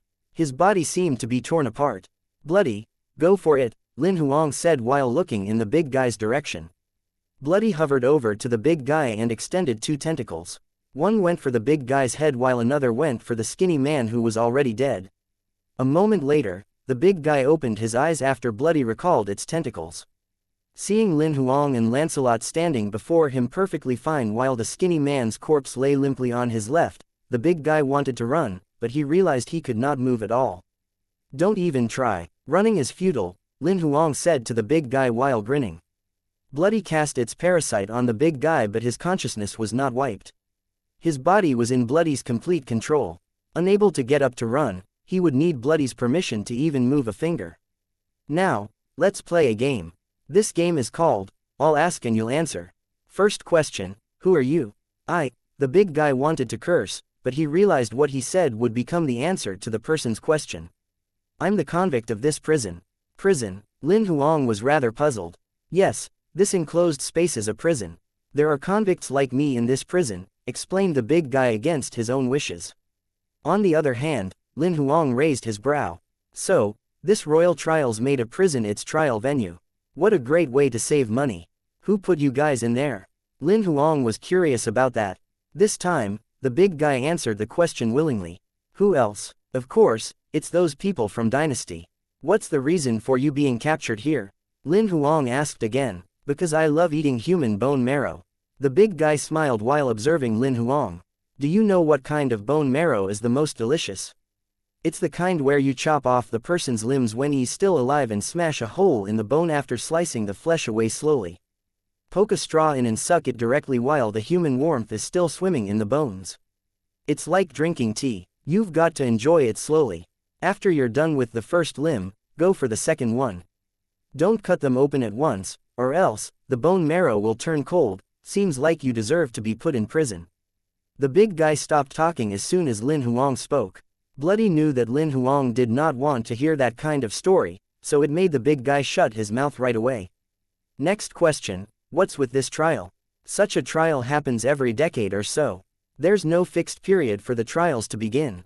It happens every 20 to 30 years if it's short, and up to 100 years if it's long. The big guy told the truth without being able to control himself. Each trial's a joyous festival to us because we can hunt for candidates as we like for the entire month. They become our limited food source. Cannibalism. Lin Huang just grasped the meaning of the way the two men had looked at him earlier. It's very normal to do that here. There's no food or water in this space. The people from Dynasty only send food and water once a year while we'll have to fight for other resources on our own. To us, the candidates are undoubtedly the best food. Hearing what the big guy said, cannibalism was a norm, not his personal habit. Initially, Lin Huang was hesitant to kill people who had nothing to do with him. However, now it seemed like those people in this space had completely lost their conscience. So, why don't you guys kill each other? From what I know, there are a total of 10,000 people in this prison, Lin Huang pointed out. Because Dynasty has a condition whereby there have to be at least 10,000 people in this prison. Apart from this special period when they carry out such a trial, if the population dips below 10,000 people on a normal day, they'll clear everyone in this prison without any exceptions. We must guarantee the population so that we can live. So, everyone follows the rule just like that.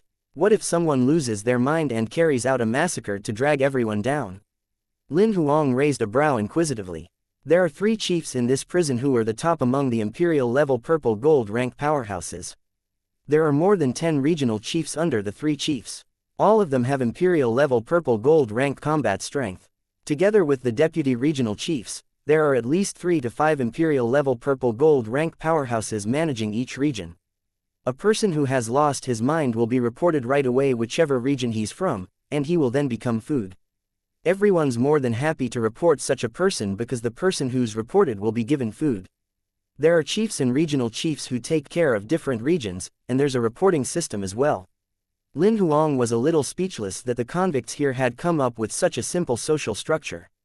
Do you guys have the map of this prison and the distribution of population? Lin Huang asked again. I don't, but the regional chiefs and chiefs should have. I suppose you should know the map in this region and the distribution of population. Yes, basically the area within 300 to 400 kilometers, confirmed the big guy. I've retrieved the information. Bloody took over the conversation. All right, my questioning ends here. Lin Huang nodded at Bloody. He turned around. As he moved 2 to 3 steps away, the big guy's head exploded right away. He slumped on the ground as a headless body. Bloody extended its tentacles into the 2 corpses and soon found 2 communication talismans. They have some Emperor's heart rings and ancient relics where they live. Should we go for it? Of course, those are the loots. Lin Huang exclaimed like he deserved it. Chapter 957.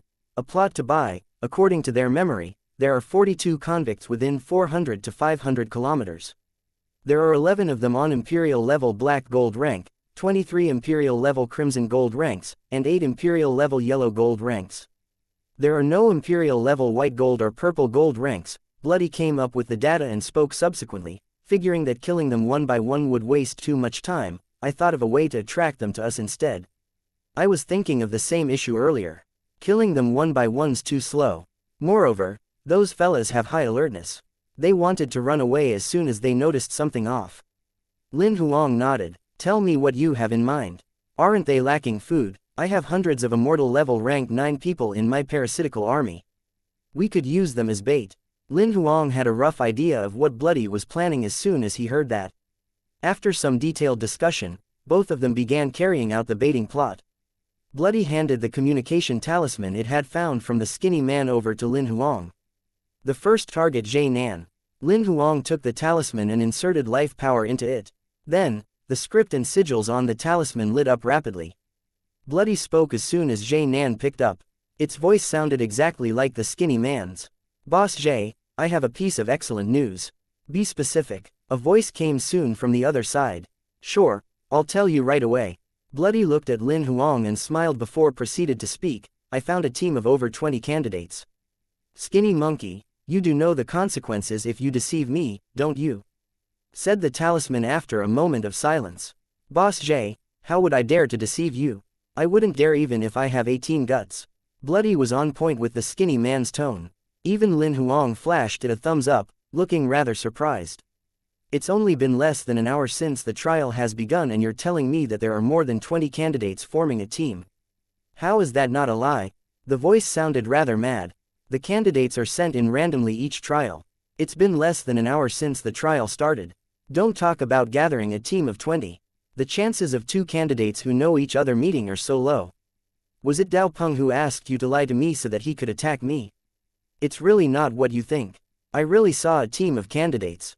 There are more than 20 of them. I'm also curious about how they managed to gather so fast. Bloody proceeded to explain with the skinny man's voice. If you don't believe me, just pretend that I never contacted you. I'll look for somebody else. I provided this piece of information because I know I can't finish all of the flesh, so I thought of sharing with someone else. It doesn't really matter who I share it with. The person fell into a moment of silence before speaking again. How much do you want? 3 of them, Bloody requested. No, you'll only get 1. We'll both take a step back to meet in the middle. Give me 2. 1.5. 1.5 then.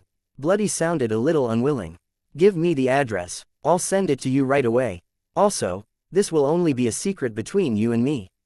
I don't want a third person to know about it. If you tell someone else about it, I guarantee that you won't get anything. Understood. After hanging up with Boss Jay, Bloody turned to say to Lin Huang, second target Zhao Kui. Bloody spoke using the skinny man's voice again as soon as the talisman was connected. Boss Zhao, I'm Skinny Monkey. I've got great news for you. I called you as soon as I got the news. Oh, it's Skinny Monkey. What's up? A casual voice came from the other side of the talisman. I found a team of candidates with more than 20 people. Bloody lowered its voice. The trial has just begun. Are you sure you got it right? Definitely. How could I be wrong about candidates? All of them have soft flesh like a little girl. I'm drooling just looking at them. Bloody copied the skinny man's style completely while Lin Huang, who was listening aside, was speechless. The person fell into silence for a moment before replying, "How much do you want?" "I want 3. 3 is too much. I'll give you 2 at the most." Zhao Kui bargained right away, "I'm bringing my people there. I'll need to share with them." "Sure, you're such a straightforward man, Boss Zhao. I won't bargain with you further," Bloody said casually. "I'll send you the address later." After ending the call with Zhao Kui, Bloody lifted its head and said to Lin Huang, "Next one Shen Hong." The talisman in Lin Huang's hand soon lit up once again. Just like that, Bloody contacted 6 Imperial level yellow gold rank people and spread the news about the bait. Apart from one who insisted on not believing it about the team and called Bloody a liar, the rest agreed to bring people there. After all, a team of candidates was extremely tempting.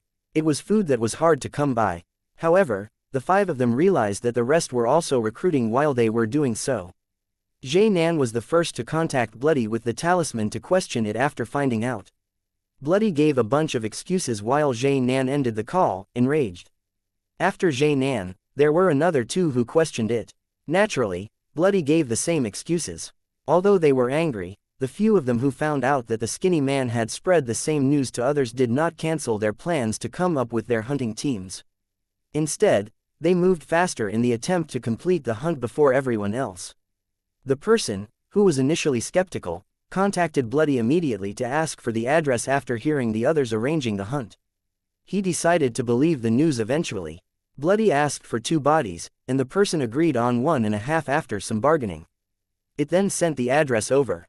6 Imperial level yellow gold ranks, each of them will bring at least 10 people or even more. We'll have at least 60 convicts this round. Lin Huang's eyes lit up radiantly. This is the first reward. The subsequent ones will be even higher. Those Imperial level yellow gold rank people will definitely have their ways of contacting Imperial level white gold rank people or even ways to contact the regional chiefs. After killing the regional chiefs, our reward will be boosted even more. Bloody had already formed a complete plan of their move after this. After spreading the news out with the communication talisman, Bloody picked 25 immortal level rank 9 human parasitical puppets from the pet space. Lin Huang blended in as well and did not even recall Lancelot. He wanted the convicts to think there was an Imperial censor in the team, enhancing the authenticity of the team. As it was done with the arrangements, Bloody hid in Lin Huang's sleeve while he moved forward, leading the team. Patiently, they waited for the fishes to be hooked. Chapter 958. Zhe Nan and Li Li. Since hanging up the call with the skinny man, Zhe Nan frowned as he lay in his bed. He had a blanket covering the part below his waist while his upper body was completely naked. That brat skinny monkey's mischievous. He daren't go against my word in the past and now he spread the news of the candidates right after promising not to tell anyone about it. Perhaps he's out of his mind from the hunger. After all, it has been 50 years since Dynasty opened this royal trials. I guess it's been 50 years since he had any food. It's normal for him to contact a few others so that he can get more food. A lady lay naked next to Zhe Nan. She glided her fingers with nails that were painted red along Zhe Nan's tummy and headed southward tenderly. Zhe Nan held onto that soft hand without saying anything for a while.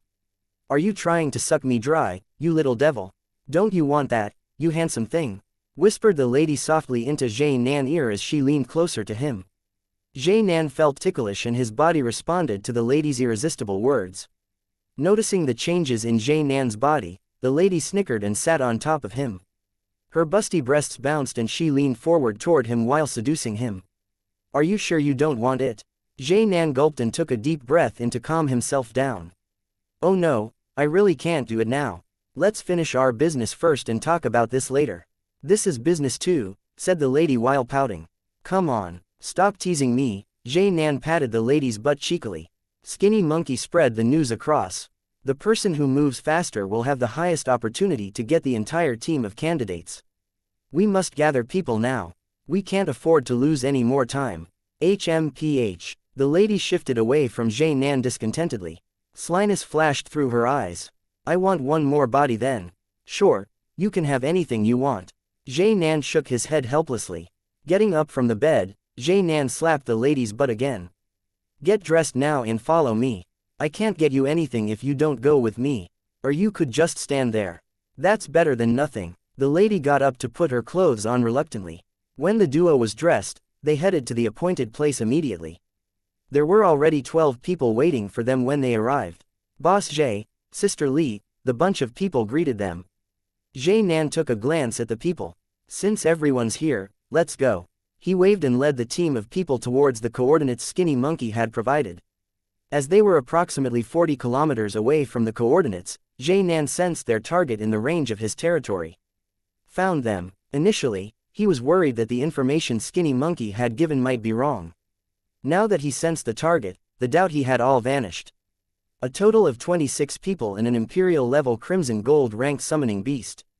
Looking at the current situation, we should be the first team to get here. We've got pretty great luck. Jay Nan could not help but peep at Li Li, who was next to him as he spoke. He was secretly relieved that they did not delay much. I'll handle the summoning beast. The rest of you will fight 2 people each. Li Li, you'll handle the rest. Jay Nan completed the assignment as soon as he identified the exact location of the target. Remember to do it quickly and don't drag it out. Zhao Kui and the other few teams might come anytime. We must finish the fight before they arrive. What if we don't manage to end the fight in time?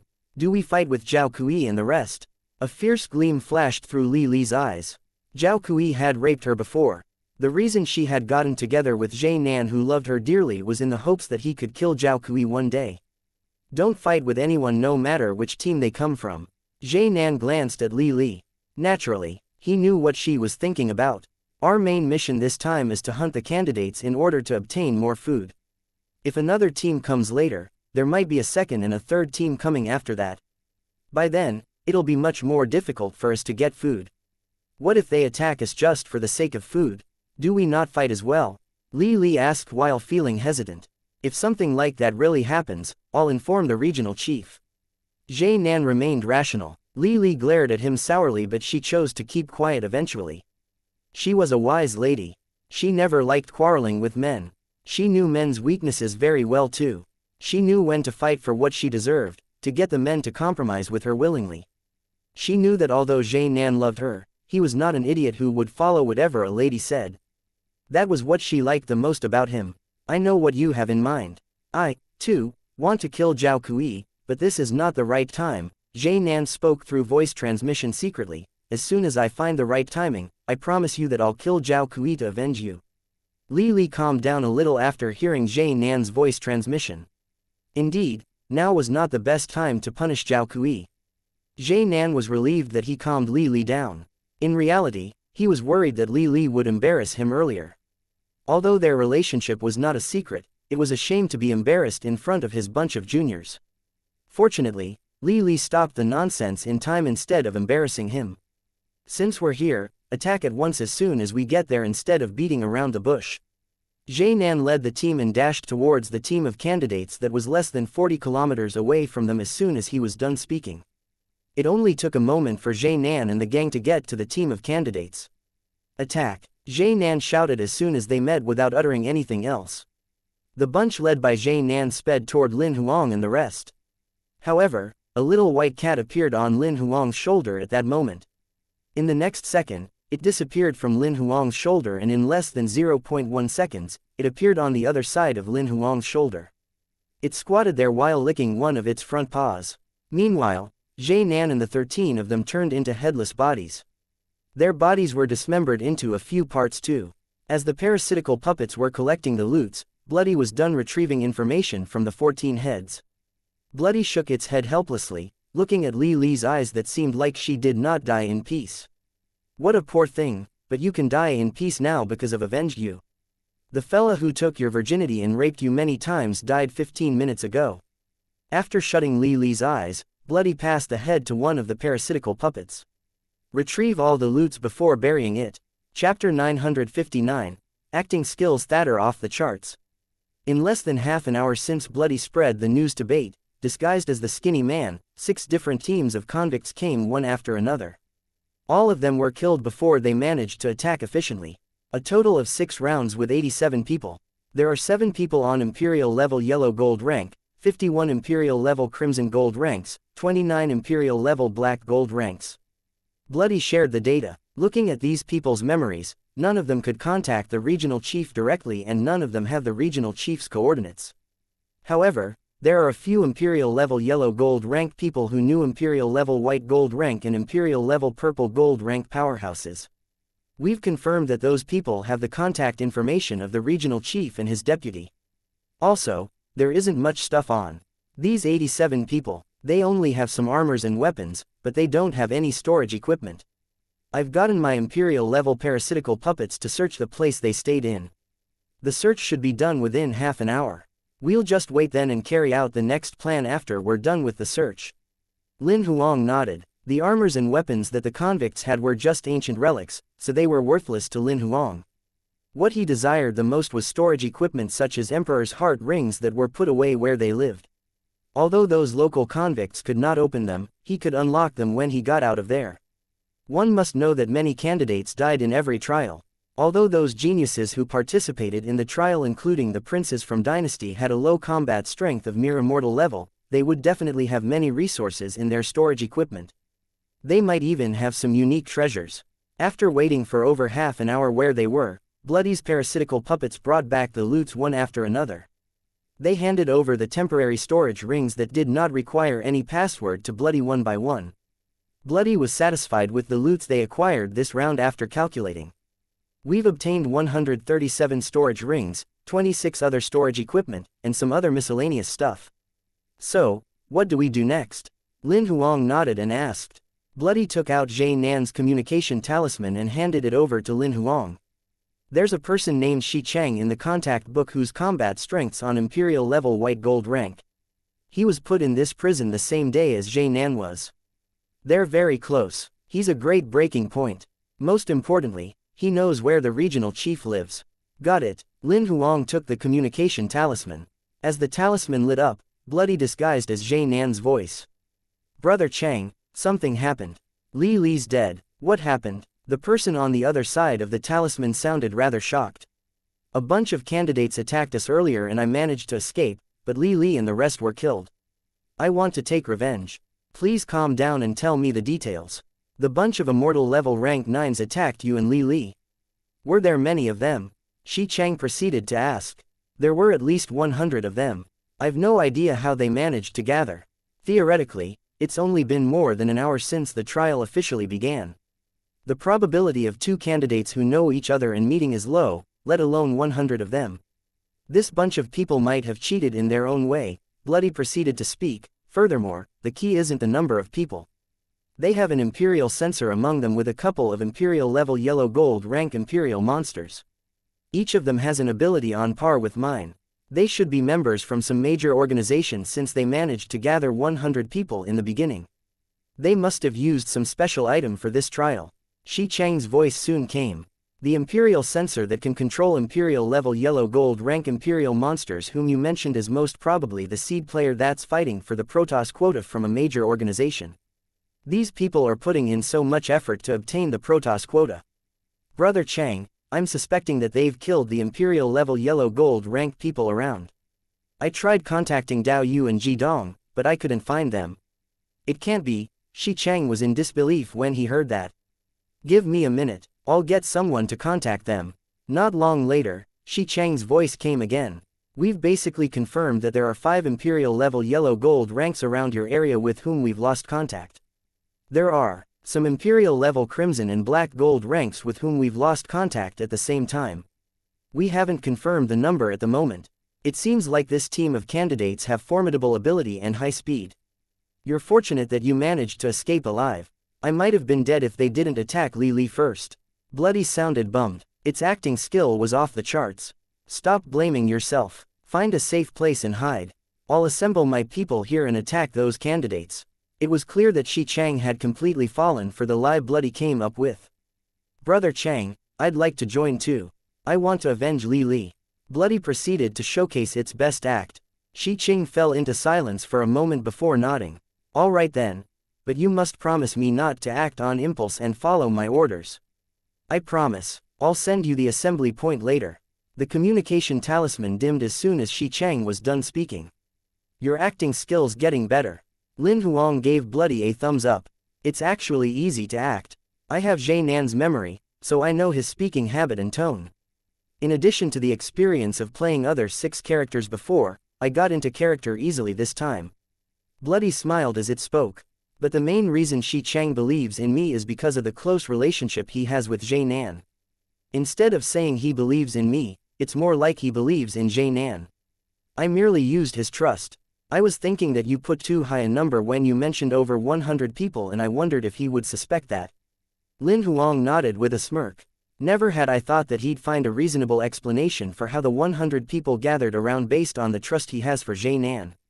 Indeed, I didn't have any explanation for that, so I mentioned that I had no idea how so many people gathered at the beginning of the conversation. Bloody nodded too. So, now we'll wait for Xianxia's news. We'll attack once we have the assembly time and coordinates instead of waiting for them to come. Everything Xianxia said was included in Bloody's plan.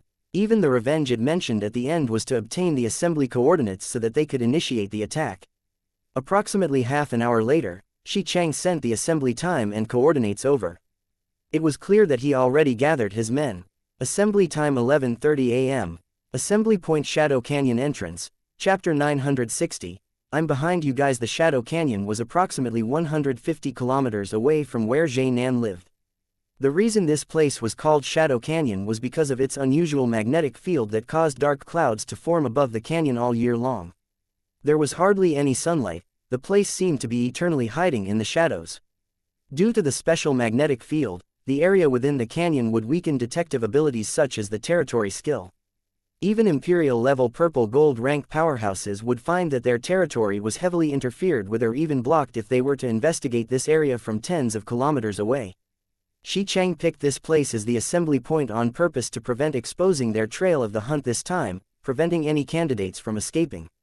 At approximately 11:20 a.m., Xianxia arrived at the entrance of the Shadow Canyon. He was 10 minutes early. More than 40 people gathered at the entrance.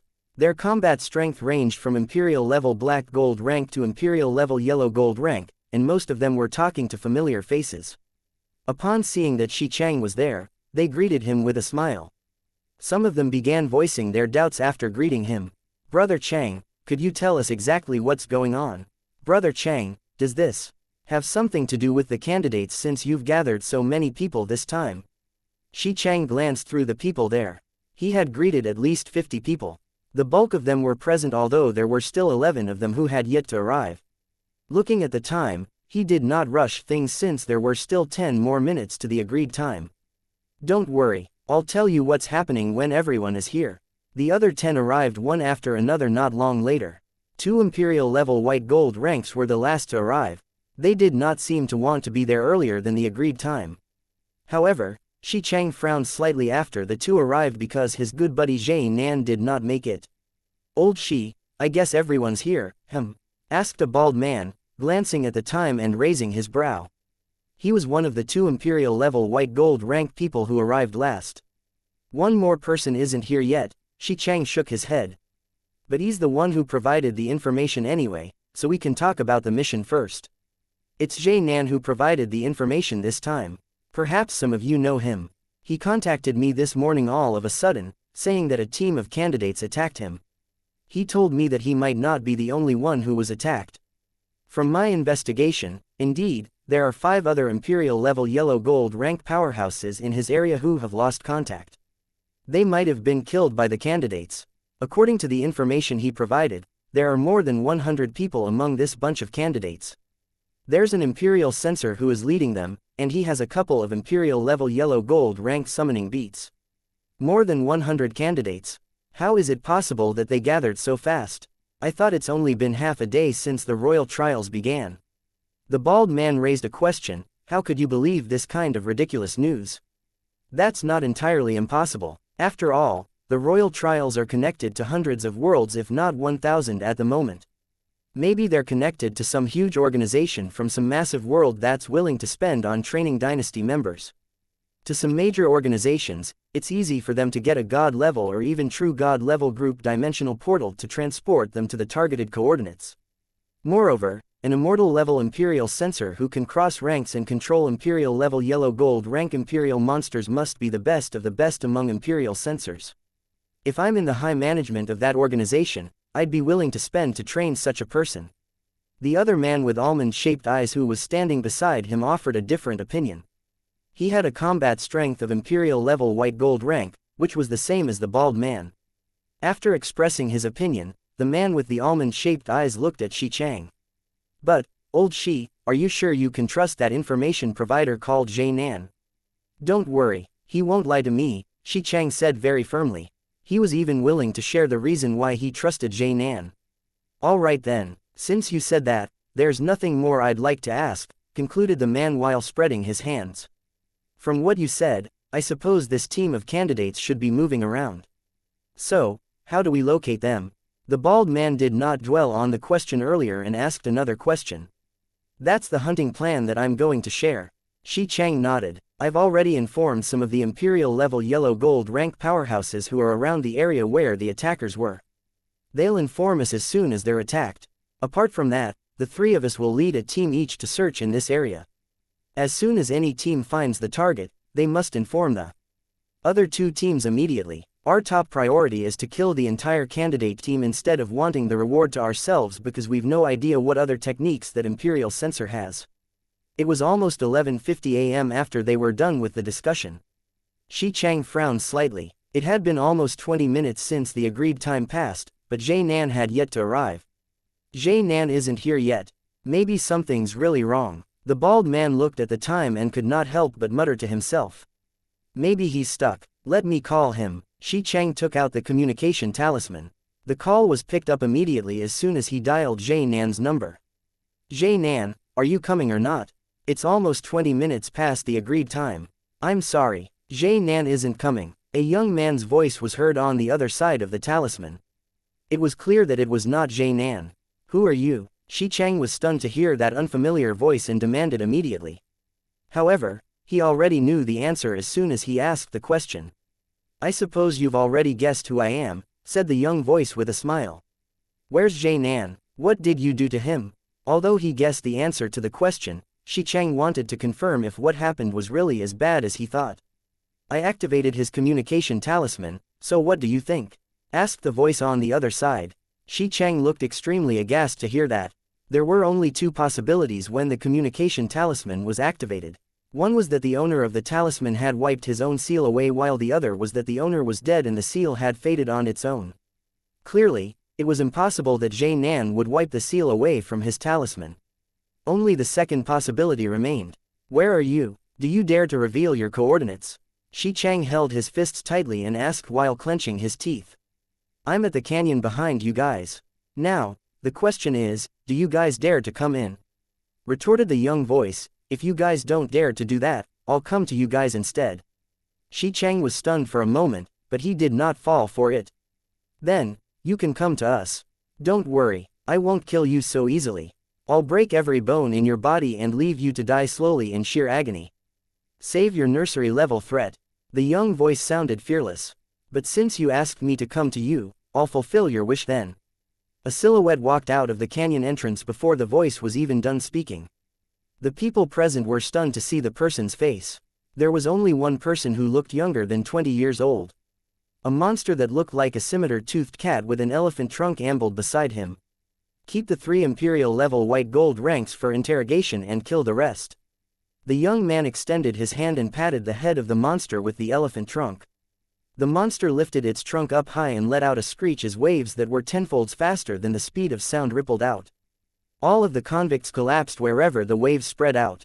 Xianxia and the other 2 Imperial level white gold rank powerhouses were the only ones standing where they were. They had completely lost focus in both their eyes. Chapter 961. Had Mountain Xianxia and the other 2 men were on Imperial level white gold rank. Their combat strength exceeded Bloody's ability to cast its parasites on them.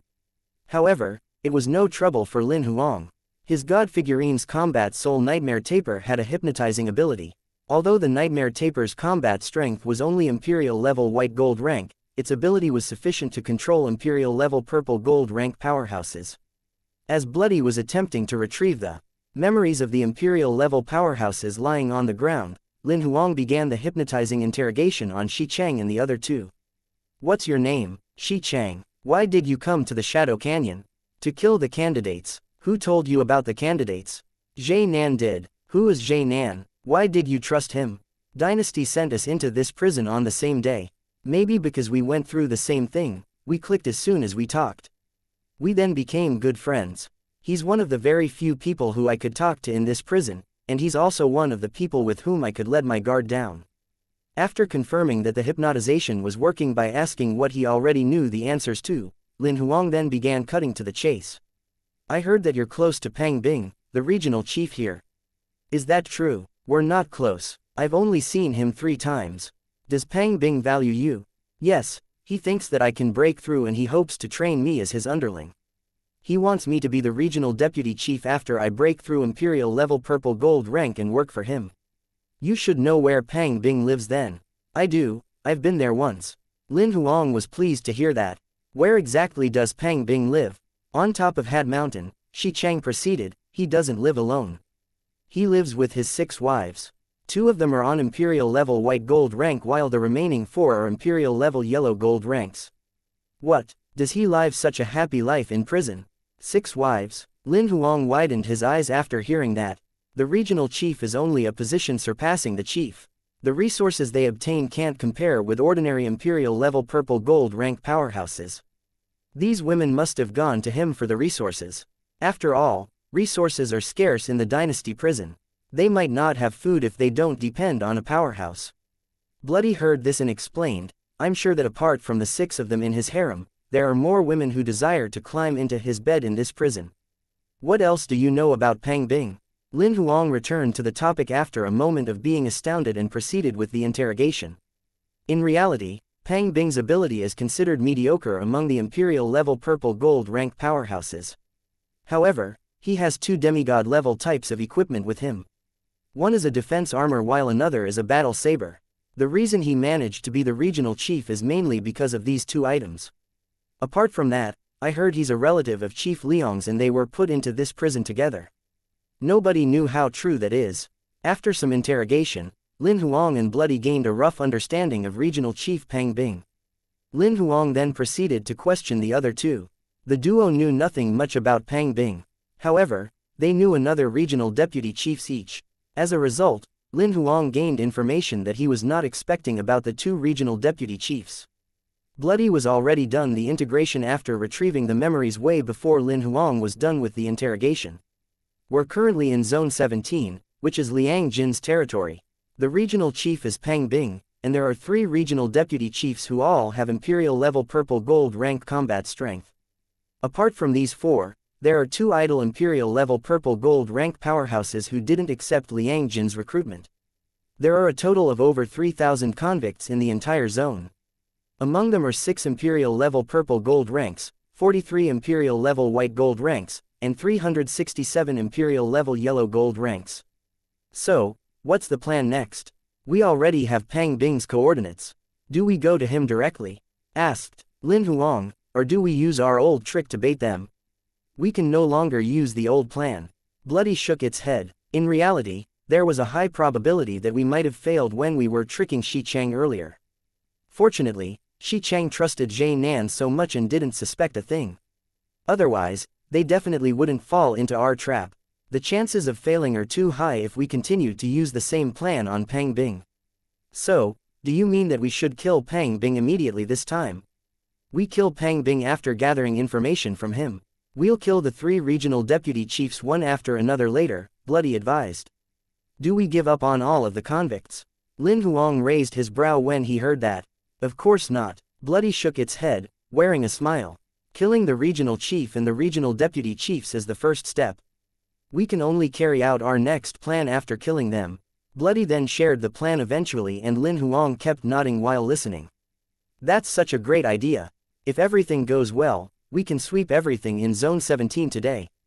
Lin Huang patted the nightmare taper's head while watching Xianxia and the other 2 standing there looking lost. You can kill them now. The nightmare taper's eyes turned black like they were dyed with ink. A moment later, Xianxia and the other 2 fell to the ground. Life oozed out of them quickly. The 50-odd people who fell unconscious earlier were killed as well. However, their bodies had no wounds on their bodies at all. They did not look like they were dead. Instead, they looked more like they had fallen into a deep sleep. Bury them. They're human just like me after all. It's brutal to just abandon their bodies in the wild. Lin Huang had no sympathy for the convicts, but he thought he should respect the dead by burying them. It would not take too much time anyway. Bloody summoned its hundreds of parasitical puppets and spent less than 10 minutes digging holes. They then buried all of the corpses underground. Let's go to Hat Mountain now. Lin Huang summoned thunder when he noticed that Bloody was done on its side and had recalled all of its parasitical puppets. Riding on Thunder's back, they headed towards Hat Mountain. Hat Mountain was approximately 2,000 kilometers away from Shadow Mountain. With Thunder's current speed, they arrived at the destination in less than 15 minutes. They encountered 2 rounds of convicts who attacked them along the way. Thunder accelerated to dodge them and they lost the convicts like a piece of cake. When they saw Hat Mountain in the sky, Lin Huang realized why the mountain had such a common name. The entire mountain looked like a conical hat. It resembled exactly the same as those pointed hats that witches always wore in fairy tales. The only difference was that it was green. The entire mountain was covered in trees, and the sloppy tip stood tall in the sky. Compared to the mountains around it, this mountain stood out, which was how Lin Huang recognized it at first glance. Hat Mountain lives up to its name. Looking at the lush green mountain, Lin Huang thought that Pang Bang had an impeccable taste for choosing to live on such a mountain. Chapter 962. He's a manstress. He's a manstress. There was a palace perched on top of Hat Mountain that reached the clouds. It looked like the tip of a giant hat. Lin Huang patted Thunder's neck. Get down there. Thunder withdrew its wings and fell rapidly. It spread its wings again when they were about to land and hovered in the air. They landed at the entrance of the palace safe and sound. Lin Huang got off its back and recalled Thunder. He then summoned the nightmare taper and pushed open the palace doors. He saw a steamy scene as soon as the door was pushed open for a second. 6 naked women surrounded a man who was also bare, licking the man everywhere. In a glance, Lin Huang saw the thing between the strong man's thighs who lay reclining on the chair. He could not help but comment while smiling, no wonder he could marry 6 wives. This fella can afford to do that. Bloody's voice came into Lin Huang's ears at that moment. He's not Pang Bing. He's the regional deputy chief, Wang Xing. Lin Huang suddenly thought that the greenery in this Hat Mountain was perfect for the situation. Wang Xing stood up immediately upon seeing the door open all of a sudden. He widened his eyes and looked at the newcomers. The 6 women screamed as they hurriedly picked up their bras that were scattered all over the floor and covered their lady bits. Wang Xing had sensed Thunder's existence earlier, but he did not care. Since Thunder's Imperial level Crimson Gold rank aura masked Lin Huang's Immortal level aura completely, he did not notice that there was a human on Thunder's back. In this prison, there were initially many local monsters. Since a supply of never-ending convicts was added in, most of the local monsters almost went extinct as a result of the convicts eating them. The chief back then noticed the severe food shortage and prohibited the hunting of local monsters. For the sake of maintaining the food source in the long run, they allowed those monsters to move around and breed. They would only hunt once a year. Although they would hunt annually, the hunting of baby monsters was prohibited. Therefore, Wang Xing did not care when he sensed Thunder's existence. He thought it was just an ordinary monster passing by.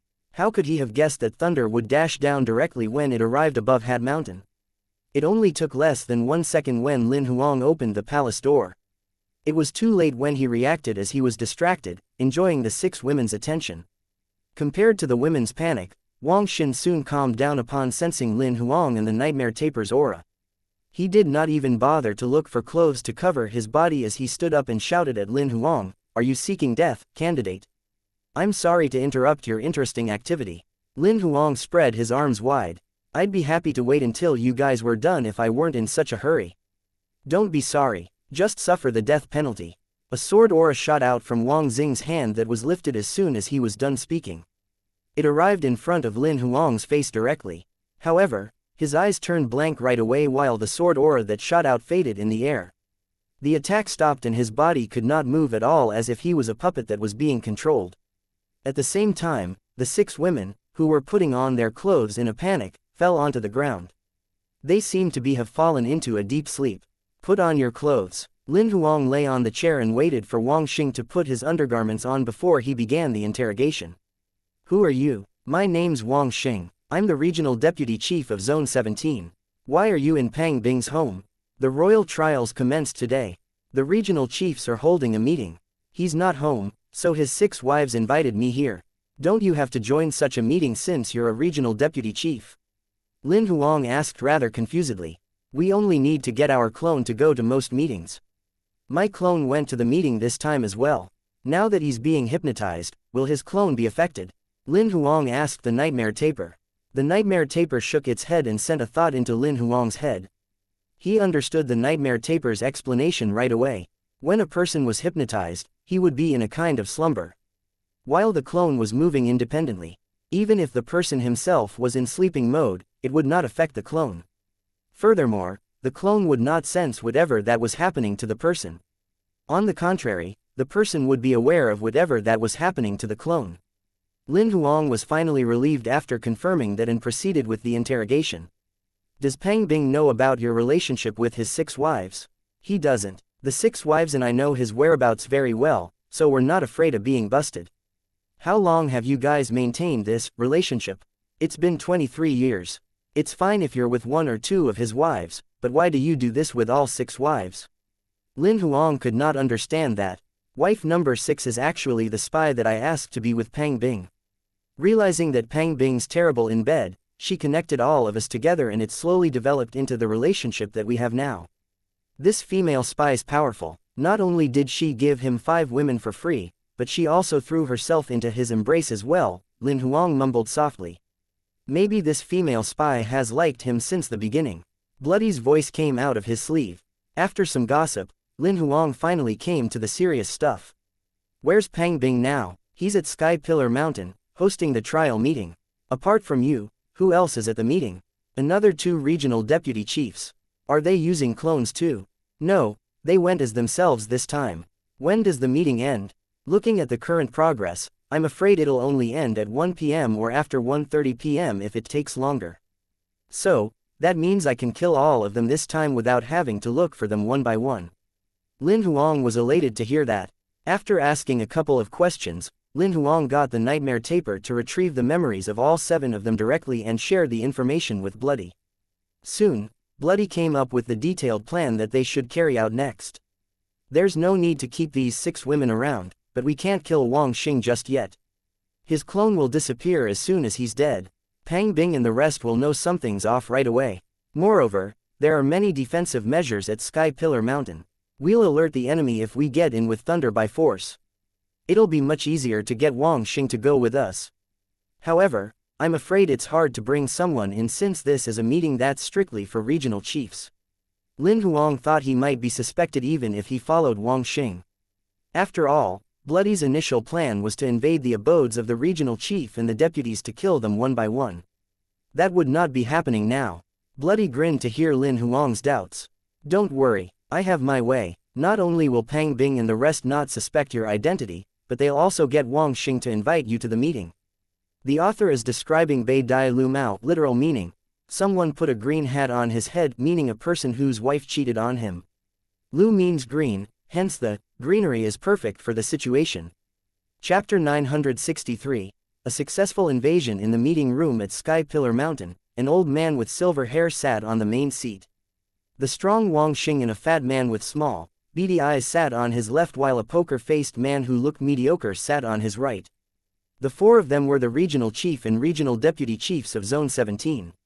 Wang Xing, who sat on the old man's left, suddenly spoke as he waited for the old man to finish speaking. Regional chief, my body says that he would like to discuss a deal with all of you. A deal? Pang Bing raised his brow upon hearing that. What deal is that? A candidate came to my body approximately half an hour ago. He said he brought many food resources and he would like to make a deal with us. Wang Xing explained, my body has checked the food that he's providing. Apart from meat, there are also vegetables and fruits, and even drinks like alcohol. This candidate clearly came prepared. Food was the scarcest resource they lacked in this space. Ever since they entered this world, they were basically eating only meat.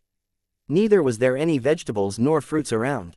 Due to the barren land, they could not plant those at all, let alone brew drinks such as alcohol. The other 3 could not help but gulp when they heard that. This prison's barren. What does this candidate want? Although Pang Bing was moved, he remained rational.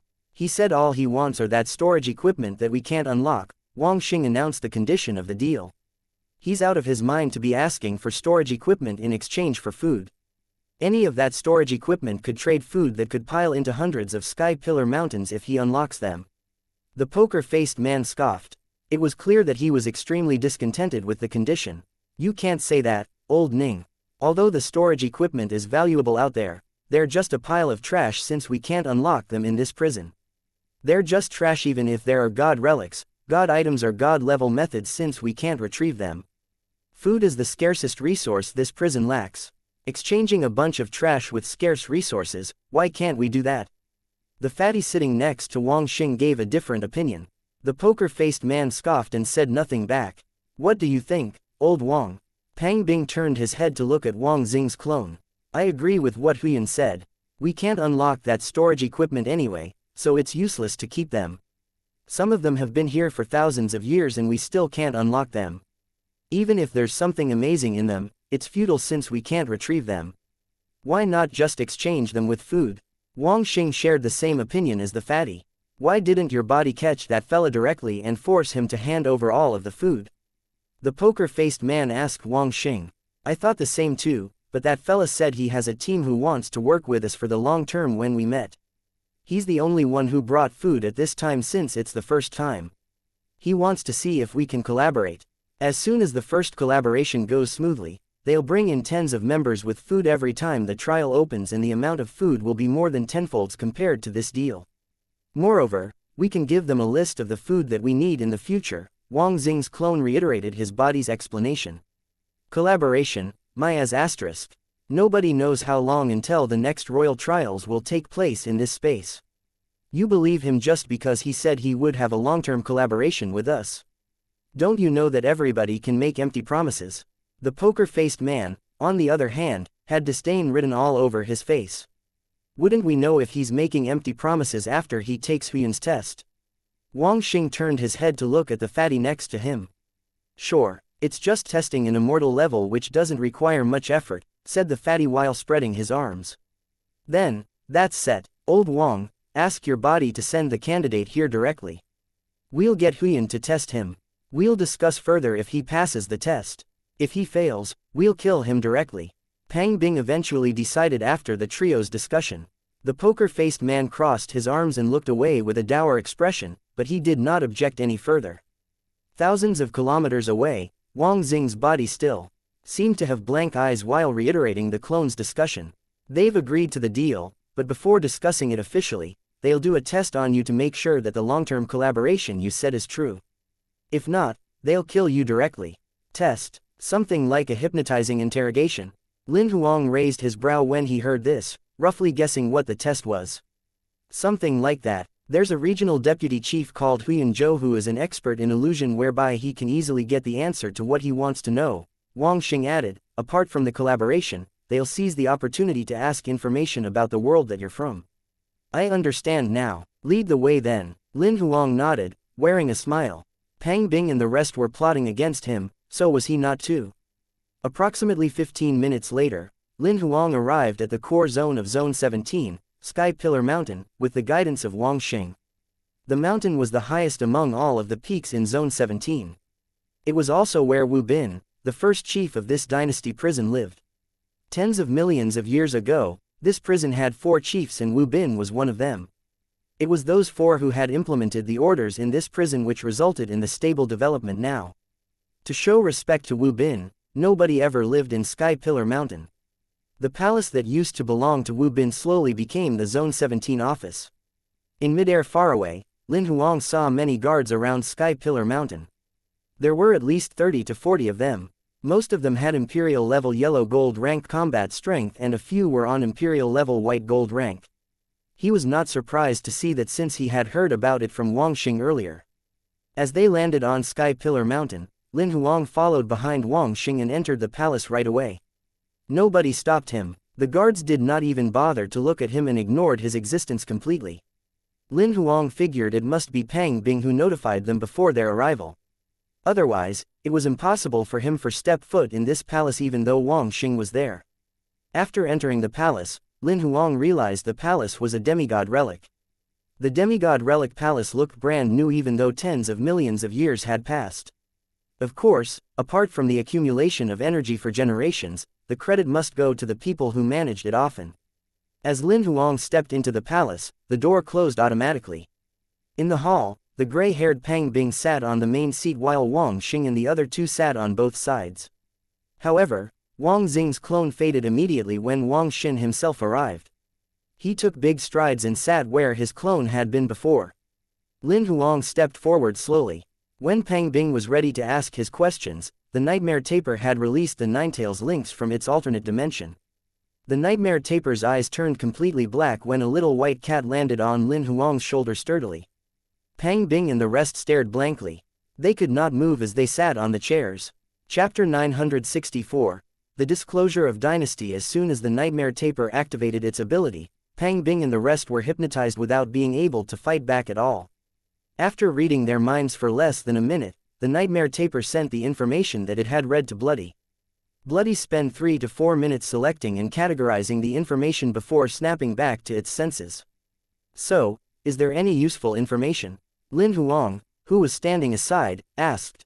There are quite some information about this prison and something about Dynasty. I think you should take a look, said Bloody and extended one of its tentacles, pressing it to his forehead.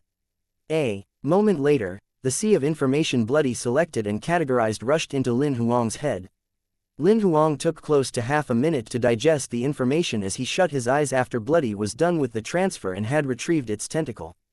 Dynasty is that powerful. That was the first thing Lin Huang said after he opened his eyes again. In reality, Lin Huang already got some of the killed convicts' memory from Bloody this morning. He found out quite some information about the other worlds. He gained a rough understanding of Dynasty after he got Pang Bing and the rest's memory. He also had a preliminary understanding of the Gravel World, the Mini World, and the Great World. The Gravel World was a mini world with an incomplete order. It could be a mini world that was growing or one that had fallen. The world that Lin Huang was currently in was a gravel world. Furthermore, judging from the current situation, it should belong to the latter category. In a gravel world with incomplete order, it was impossible to have true gods in it. Even elevating to virtual god was extremely difficult. A mini world was a complete gravel world. Such a world had complete order where true gods could be born. There might be heavenly god-level powerhouses that surpassed true gods who were born in a minority of powerful mini-worlds due to some special reason or opportunity. Some people would call this kind of world a medium world, but in reality, the nature of such a world was still a mini-world. A great world was the ultimate version of evolution in a world. In such a world, even lord-level powerhouses could be born. They could end a mini-world with the flip of a hand. There were countable lords even in the great world with many tribes and talented geniuses. According to Pang Bing's memory about great worlds, Dynasty was not a tribe, but a special organization outside a great world. There was a division founded in the big world. However, such a division had a lord guarding them. In the great world, their combined ability ranked number 3 in all the organizations. Dynasty had an extremely high acceptance rate to be a member. Apart from the minority bug tribe and abyssal tribe, they treated almost all tribes equally without discrimination. They would recruit members from all the worlds every now and then.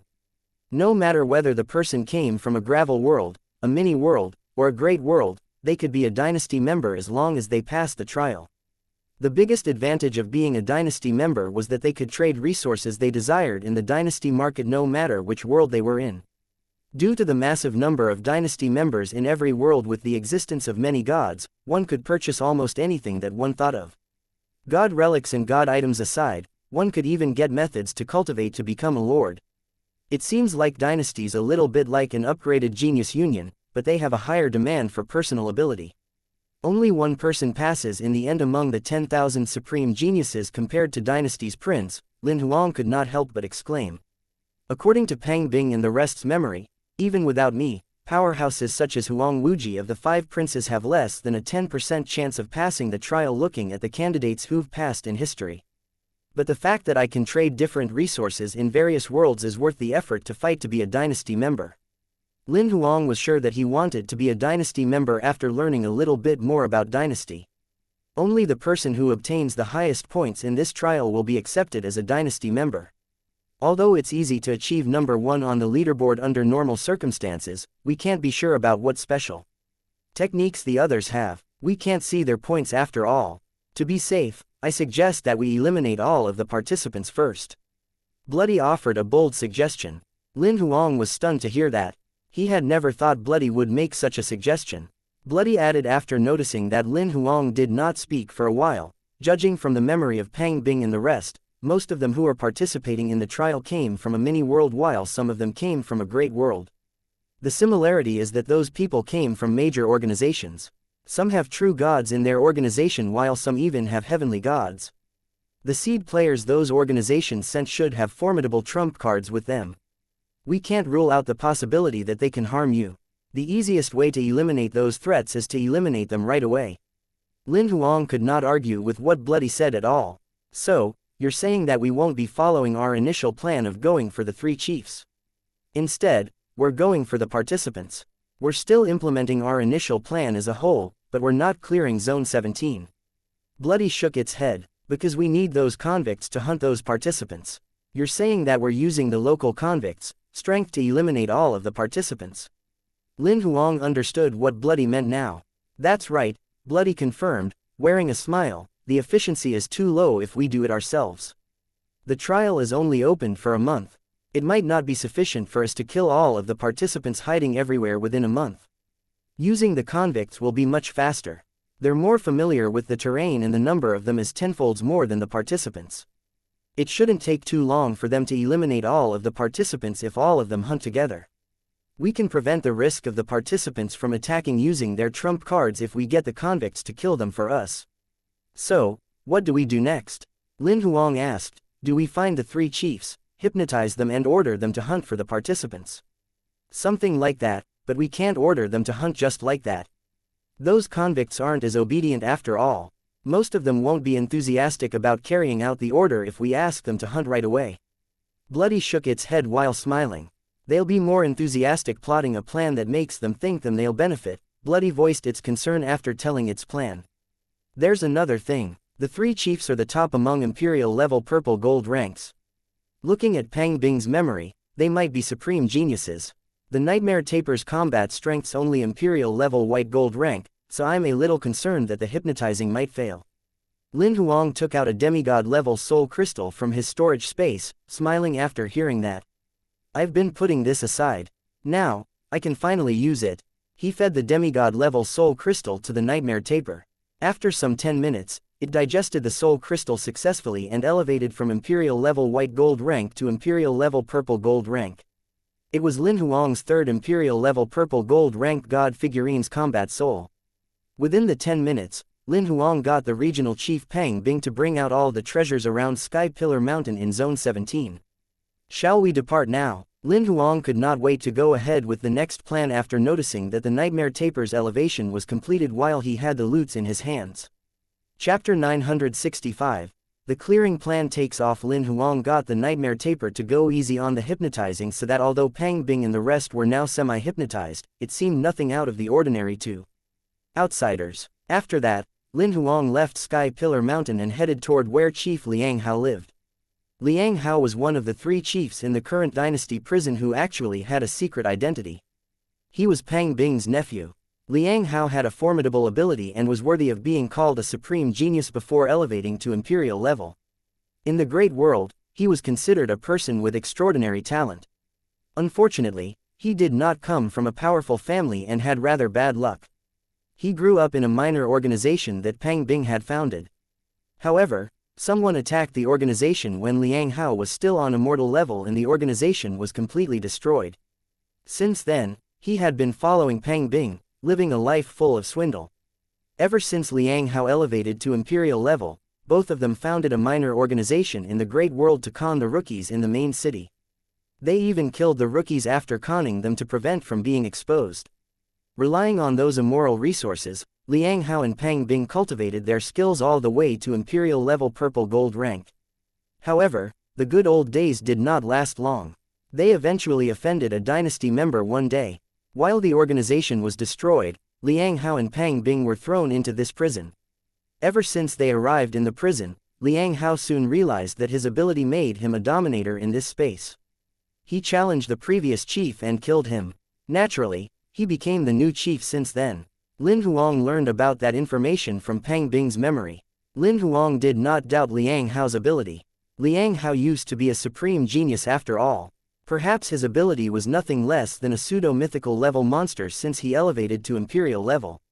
His ability should be even more powerful now ever since he became the new chief. Besides having a full set of demigod relic equipment, he even got himself a god sword relic. However, Lin Huang did not think Liang Hao had the upper hand if he were to fight his god figurines combat souls of the same combat strength.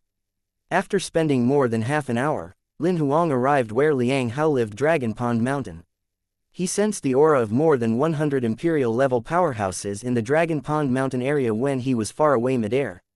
Most of them were on imperial-level yellow-gold rank while a minority of them were on imperial-level white-gold rank. The latter should be the guards. He also saw a gigantic building on top of Dragon Pond Mountain. It was clearly another demigod relic palace. The aura inside the palace was blocked entirely, so he could not sense anything inside at all. However, he knew that everyone in the palace sensed his presence since the beginning. Apart from the people in the palace, even all the guards on Dragon Pond Mountain lifted their heads and pointed at the sky cautiously. Liang Hao, who was sitting on a brass throne, raised his head slightly. A participant. Boss, do we catch him alive? There were 4 other people in the palace hall, 3 men and 1 woman whose aura was clearly on imperial level purple gold rank. The 4 of them were Liang Hao's personal bodyguards. He's only on immortal level rank 7, has dynasty lowered its standards in the trial. Mumbled Liang Hao softly and shook his head, smiling. Ignore him, the guards out there will take care of him. Before he was even done speaking, he faltered and soon looked aghast. The reason being was the young man, who appeared below 20 years old, summoned a monster which attacked all the guards on Dragon Pond Mountain until they slumped to the ground. They seemed to have been attacked by an invisible curse. In the next second, the young man grabbed the token hanging on the waist of an entrance guard and opened the palace door. Lin Huang and the nightmare taper walked into the palace hall as soon as the door opened. He had a faint smile on his face while he glanced past the 5 of them present, and his eyes eventually stopped on Liang Hao. Who are you? Although Liang Hao was asking Lin Huang, he had his eyes trained on the nightmare taper. His instinct told him that this little beast that appeared rather small was life-threatening to him. Hi, Chief Liang, Lin Huang introduced himself while grinning. It's your humble servant, Lin Huang, the participant. The reason I'm here is to let you have a good sleep. Go. Liang Hao shouted all of a sudden before Lin Huang could finish. The 5 of them left their seats almost at the same time, racing toward Lin Huang and the nightmare taper like an arrow leaving its bow. At the moment, the nightmare taper lifted its snout up high while releasing a loud roar from its muzzle. The sound wave spread almost 100 times faster than the speed of sound, and the 5 of them stopped moving. The 4 of them had their eyes looking blank while Liang Hao managed to struggle for less than 0.1 seconds before he became a hypnotized puppet too. After it was done reading their minds, the nightmare taper sent the information to Bloody again. The nightmare taper put all 5 of them into a semi-hypnotized mode once the searching of the loot was done. Lin Huang then headed toward where the second chief lived. It was close to 4 in the afternoon after spending close to an hour and a half hypnotizing the second and third chiefs as well as completing the search for the loot. Lin Huang stopped moving around. Instead, he stayed in the house of the third chief, Lu Hong. We can commence our plan now that all 3 chiefs have been hypnotized. Yes, we can get the nightmare taper to make the 3 chiefs announce the hunting of the participants at the same time now, Bloody confirmed. The notice must make the hunting rule clear. Those who manage to find the participants and provide accurate information will be given 10% of the prey. Those who manage to kill the participants will be given 50% of the prey. Among the 35 regions, all of the members in the top 3 regions will be given 30%, 20% and 10% of the prey they hunt respectively as a reward. Regions that rank from number 4 to number 10 will have a 5% reward on the prey that they hunt. The regions that rank number 33, number 34 and number 35 will have 10%, 20% and 30% of the prey that they hunt taken away respectively. In the top 3 major zones, everyone in the major zone that ranks number 1 will have 10% reward of the prey that they hunt while the number 3 region will have 10% of the prey that they hunt taken away. The region that ranks number 2 won't have any reward or punishment. The notice was sent to the talismans of all the convicts in the prison around 4 in the afternoon simultaneously. They were excited and could not wait to commence the hunt as soon as they saw the notice. Under normal circumstances, the convicts would have to submit 50% of the prey that they hunted. 20% would go to the chiefs while 30% would go to the regional chief and regional deputy chief. The convict could only keep half of their prey. However, they would be given 10% as soon as they found the participants. Together with the 50% that they obtained from killing the participants, they would be given 60% of the harvest. If their region and major zone ranked number 1, they would be given another 40%. That would mean that they would get 100% of the harvest. Naturally, the regional chiefs were displeased to see the notice because their benefits would be taken away because of the new rule.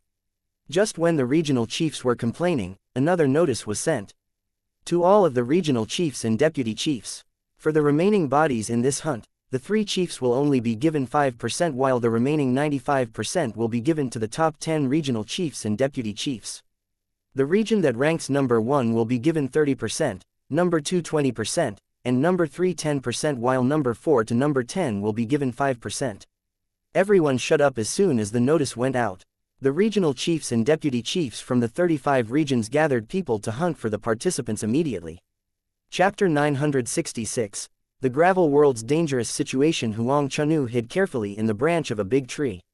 He leaned closer to the branch and stopped breathing entirely. His heartbeat was so weak that it almost came to a halt.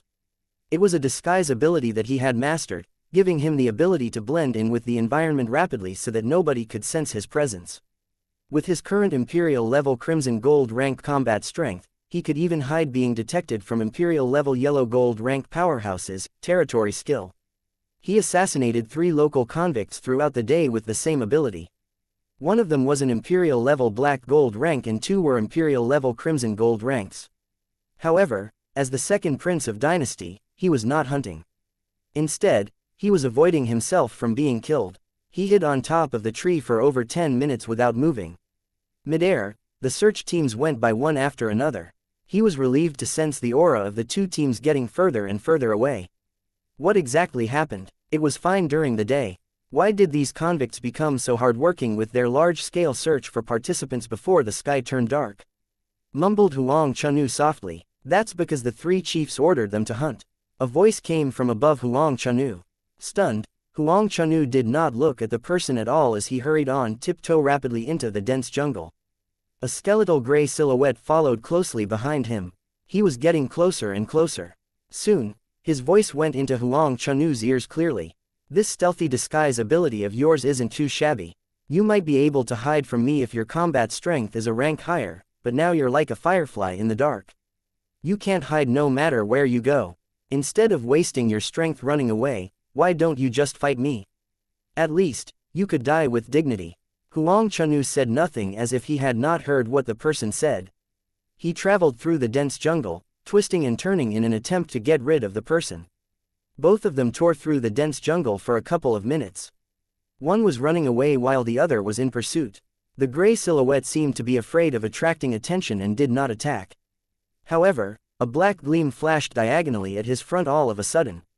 Huang Chanu was shocked, but it was too late when he tried to avoid it. The black gleam pierced through his chest and his heart burst into pieces.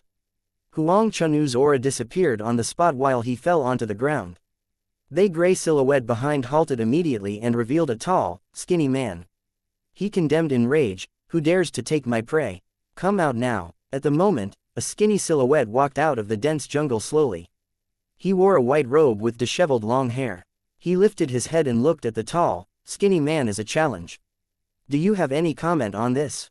No comment. The tall, skinny man waved his hand immediately as cold, dense sweat dripped down his forehead. "I found this meat first." "Get out," said the white-robed man casually as if he was telling the truth. Yes, I didn't see anything." The tall, skinny man turned around and immediately fled. He only stopped running when he was tens of kilometers away. He wiped the sweat on his forehead away. "Scared the sh*t out of me. Even the white-robed lunatic is participating in the hunt this time. Isn't this fella a lone wolf whereby even the regional chief means nothing to him?" At the same time that Huang Chanu was killed, a large-scale hunt for the participants took off everywhere. Many participants could not understand it until the final seconds when death loomed in front of them. Why did all of the convicts in the trial space go nuts and began seeking and killing participants when they had just skimmed the surface by killing 2 to 3 convicts? What they had no idea about was that someone had the entire space figured out while the rest were combing the trial space carefully. This person was the culprit who drove all the convicts nuts. As the hunt for the participants got heated out there, as a participant himself, Lin Huang was sitting on the couch in Chief Lu Hong's home, studying the memory Bloody had selectively sent him. The so-called virtual God and true God are just how the Protoss addresses them. According to the Great World, virtual God level was called Destiny level and was the level to consolidate life columns. There would be 9 transformations in the life columns. Each transformation would be called a rotation, so there would be a total of 9 rotations on Destiny level. In this level, a territory that was initially invisible would form a mini-world because of the life columns. It was called a God territory, which the Protoss called Kingdom. After the 9 rotations in the life columns were completed while the divine fire was lit, one would reach God order level when they learned the orders and sequences, which was what they called true God level. There were 9 sequences in the God order level. One would master a level of the order of the world every time they broke through a sequence. A complete sequence chain would be formed once the person mastered the order up to the 9th sequence. A powerhouse who achieved supreme godly right covering the entire God territory would be said to have achieved God sequence level. Since the godly right could not be rebelled against and was formidable, the Protoss called the level Heavenly God level. The ranks were divided into 5 titles according to the intensity of the godly right and the God territory, which were Duke rank, Marquis rank, Earl rank, Viscount rank, and Baron rank. Moving up, absolute godly right would be formed when one consolidated 9 or more God sequence chains. A powerhouse who elevated his God territory to Supreme Kingdom would be on what they called Supreme God level, which the Protoss called Lord level. Strictly speaking, only the God territory of a Supreme God level could be called a real kingdom. Even though a powerhouse had just entered Supreme God level, the kingdom would already be fully opened and contain up to 1,000 mini-worlds. On this level, he could build an enormous kingdom of his own easily. However, that was all the chiefs understood about the combat strength. Liang Hao and the rest had no idea how Supreme God level or Lord level were divided exactly, let alone the existence of other levels above Supreme God level. Nevertheless, the current information was sufficient for Lin Huang. He had yet to reach Imperial level now, so virtual God level was far away from him, let alone the higher levels. Apart from learning about combat strength, Lin Huang had a rough idea about the tribes and the distribution of the organizations now. In the Great World, the most powerful tribe would be the Protoss. The second would be the Bug tribe and the third would be the Immortal tribe. The fourth would be the Foreign Abyssal tribe and the fifth was the Dragon tribe. Humans ranked number 6, which was the lowest among all. The Dragon tribe, which ranked number 5, was the only tribe in the top 6 that was not a prominent tribe. In reality, the ability of their top powerhouse was no less than a Protoss. Just like the Dragon tribe, the other tribes were less in quantity compared to the great tribes. Overall, they were not as powerful as the Dragon tribe, so they ranked after human. However, that did not mean they had no powerhouses. Looking at the situation of the gravel world that we're in, our world's most probably within the range of power under the Protoss's organization. Those that have been invading our world has always been the Protoss and the God servants. Out of the blue, Lin Huang noticed that after having a rough idea of the distribution of the tribes, I think it's more possible for us to be at the intersection of the Protoss and the Abyssal tribe's territories. Bloody added, many abyssal living things in the abyss brink should come from the Abyssal tribe's territory. What you said makes it sound like the situation's actually worse now.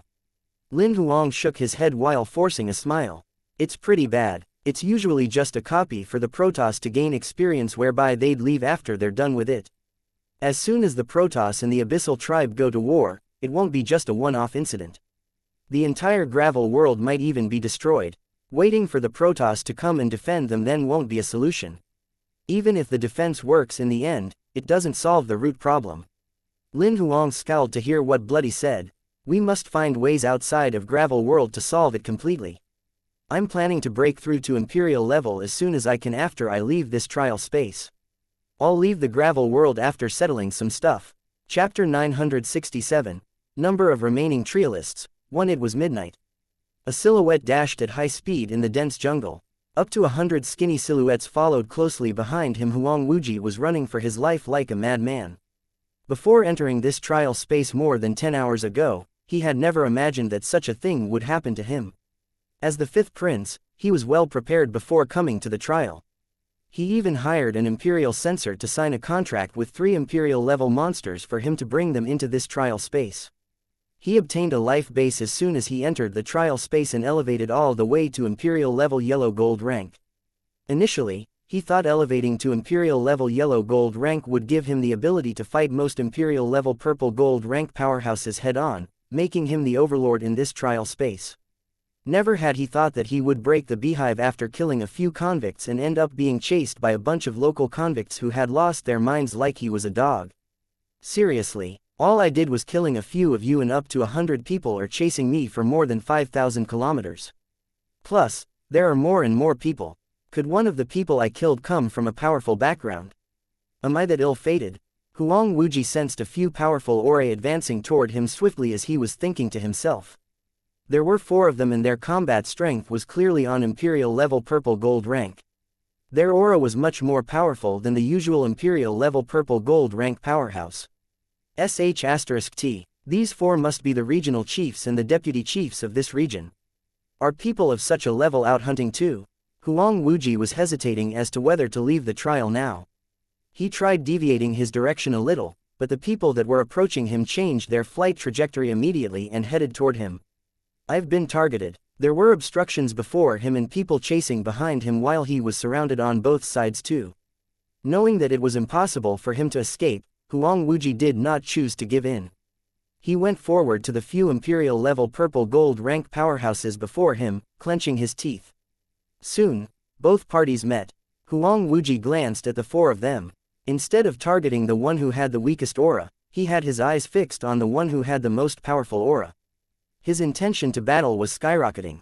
If I'm not mistaken, you should be the regional chief. Do you dare to take my challenge? Boss, this kid's interesting, said a shorty standing next to him while grinning. You have excellent eyes. The man with facial paralysis, who was challenged, smirked. Let's play then. Huang Wuji tossed the golden combat spear in his hand as soon as the man was done speaking. The spear spun rapidly like an arrow in the air and a golden line reflecting the moonlight arrived before the man's face. At the same time, he raced towards the man. The man with facial paralysis had no expression. He pointed his right hand in the air as he lifted an eyelid, pointing at the tip of the golden spear. The golden gleam at the tip of the spear disappeared. It expanded rapidly and exploded. Countless golden rays shot out everywhere as if a sun had just exploded. The blast sounded like tens of millions of thunders rumbling at the same time and the area within a radius of tens of kilometers turned into ruins. In the next second, the man with facial paralysis pointed in the air again as his eyelid twitched. A silhouette went from being invisible to turning visible. His body shot out like a cannonball as he spat a mouthful of blood out. You're worthy of being called the regional chief. You sure are compelling. Huang Wuji realized how far apart his ability was from the person in that instant. The regional chief should have been a supreme genius even before he elevated to imperial level. He's still alive. The man with facial paralysis raised his brow faintly. Just when he lifted his hand in an attempt to attack again, he did not expect to hear the participant across him. I'll surrender since I'm not a match for you. You guys don't have to send me off. Huang Wuji crushed the trial token without hesitation as soon as he finished speaking. His body was covered in a golden glow in an instant and it turned into a golden sphere. He then shot into the sky at the speed of light and disappeared in the clouds in the blink of an eye. Some seed players from other organizations who were sent in experienced a similar encounter with Huang Wuji. All of them came in with full confidence with the expectation of showcasing their abilities to win themselves a place in Dynasty. However, they were treated like dogs not even a day into the trial. Those who were slightly lucky like Huang Wuji managed to escape by crushing the trial token in time. Those who were unlucky could not even escape and were killed by a bunch of convicts who collaborated. Early the next morning, since the trial began, 90% of the 10,000 participants were disqualified, so only less than 1,000 remained. Looking at the calculated data the trial system conveyed, Lin Huang could not help but admire the convicts' terrifying hunting efficiency. It's only been a day and 9,081 people have been disqualified. Including me, there are only 919 participants left now. Looking at the progress, they'll clear all of the participants within 1 or 2 days. I don't think it'll be that quick. However, Bloody gave a different opinion. The reason the first hunt had a high efficiency is that the participants were caught off guard since they didn't expect the convicts to be hunting them. They had no upper hand since they're unfamiliar with the terrain. Those who managed to survive the first hunt should have top-notch abilities among those participants. Furthermore, after a night of escaping, they should have gained a certain understanding of the terrain. Although the number of convicts has the absolute upper hand, it'd take at least a week to kill all of the participants. What you said makes sense. Lin Huang figured that he was thinking too shallowly after hearing Bloody's explanation. Seems like we can only wait patiently. Lin Huang spent the next few days practicing his swordsmanship. Time flashed by and a week had passed. Among the 10,000 participants, 3 people survived. Apart from Lin Huang, the other 2 had been playing hide and seek of all sorts with the convict army. According to the messages the convict army sent back, the 2 participants were Imperial level white gold rank powerhouses. The ordinary Imperial level purple gold rank could do nothing for them since they would only be afraid of masters such as the regional chief. Just when Lin Huang was cracking his head, pondering how to kill the 2 people, the number of remaining participants dropped to 2 all of a sudden. It was clear that someone had either been killed or disqualified. There's this one last man left. The dynasty member quota will be mine as soon as he's dead, Lin Huang muttered softly at the number 2. Soon, 2 days had passed and the number of remaining participants stayed unchanged at 2. Even Lin Huang was considering if he should hunt the person himself. After lunch, a maidservant walked toward Lin Huang with a plate of fruits. She turned her head after placing the plate on the coffee table and realized that Lin Huang was looking at her smiling. Don't go since you're here. Lin Huang grabbed the lady's wrist. Are you sure about that, master? The lady leaned in while smiling sweetly. Of course I am. Lin Huang released her arm and pulled her into his embrace. At the moment, the lady grinned and grabbed a short blade from her sleeve. She shoved it rapidly and pierced it through Lin Huang's head. However, the lady had a slight change of expression at the same time. She stepped back quickly because she saw Lin Huang's penetrated head being crushed into pieces and fading away. There are 2 things that I didn't expect. One is that you'd be a lady and secondly, I didn't expect you to come to my doorstep. Lin Huang stood at the entrance of the palace and looked at the lady in a maid's uniform as he leered. Perhaps I couldn't do anything to you if you were to hide properly for a short period of time, but now, I didn't expect it to be an immortal level who managed to create such a stir in Dynasty's trial space and get everyone disqualified. The lady's body gradually transformed into her original body. She was a beauty, much prettier than the maidservant that she had disguised as earlier. Can I ask you a question? How did you find out about me? I thought I disguised myself perfectly as this maidservant. There shouldn't be any flaws at all. I hypnotized everyone in this palace, but you're the only one who isn't under the spell. Lin Huang knew this lady was the last participant that he was looking for as soon as he laid his eyes on her. Since you're done asking, do you want to leave by yourself or should I send you out? Lin Huang asked while smirking. Aren't I the one who has the upper hand in such a situation? It was clear that the lady did not want to give up on the member quota of Dynasty that was just right there. Some things can't be seen by the naked eye. Lin Huang smiled while raising his brow. Just when the lady was attempting to launch an attack, she felt a searing pain that spread from her neck out of nowhere. In the next second, her head tumbled from her neck as fresh blood spurted out of her neck like a fountain. Lin Huang's silhouette was reflected in the eyes of the head on the ground. Without any realizing it, a tiny little cat had appeared on his shoulder. A notification from the trial system popped up before Lin Huang all of a sudden. Number of remaining participants. 1 inch Chapter 968. The hangman fees on the 10th day since the royal trials began. Apart from Lin Huang, all 10,000 participants were disqualified. By then, Lin Huang had completed a significant part of the goal of his journey in the royal trials. Glancing away from the notification coming from the trial system, Lin Huang observed the headless lady's body. A ball of black liquid appeared on the left side of him. It then turned into a black stream and headed towards the lady's headless body and her decapitated head. Approximately 10 seconds later, the black liquid vanished completely. The lady's severed head was reconnected with black threads. As if she had merely faked her death, the lady stood up from the ground. Her aura was still the initial Imperial level white gold rank aura. Apart from her eyes that were now all black without any white irises, nobody could tell there was anything off about her. Master. The lady bowed respectfully to Lin Huang slightly as she fixed her eyes on him. Lin Huang raised his brow. The ball of black liquid was his god figurine's combat soul, the undead Styx. He roughly knew that it could resurrect the dead. Furthermore, the person who was resurrected would be immortal. Because the lady before him had a terrifying ability when she was alive, he suddenly had an idea of trying the undead Styx's resurrection ability. Does this resurrection preserve her ability and memory from when she was alive? Yes, as long as the soul's intact, complete preservation is possible, replied the lady with a nod. Even if the brain's been destroyed? Lin Huang asked rather surprisedly. That doesn't matter. It won't affect anything whether it's destroyed or rotting because I retrieve information from their soul. How many people can you control at once? Lin Huang asked again. According to my inherited memory, there shouldn't be a limit on the quantity. The undead Styx's answer was rather out of Lin Huang's expectations. Wouldn't it burden you if the number is too high? No. The soul and body I devour will become part of my body, so it'll only strengthen me. What about the limit to the resurrection combat strength? The highest I can resurrect will be Imperial level purple gold rank. I can't resurrect people on demigod level and above due to the divine power in their bodies.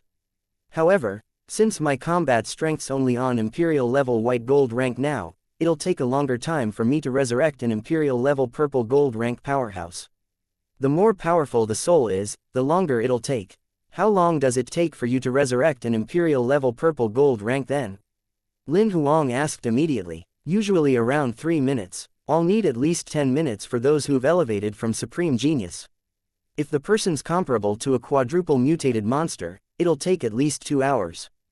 Due to the combat strength restriction, I can't resurrect many Imperial level purple gold ranks at once currently. I can only resurrect one at a time. I won't have this problem if my combat strength is elevated to Imperial level purple gold rank. Then, the speed of my resurrection will experience a boost by tenfolds too. Lin Huang asked a couple more questions and achieved a better understanding of the undead Styx's abilities.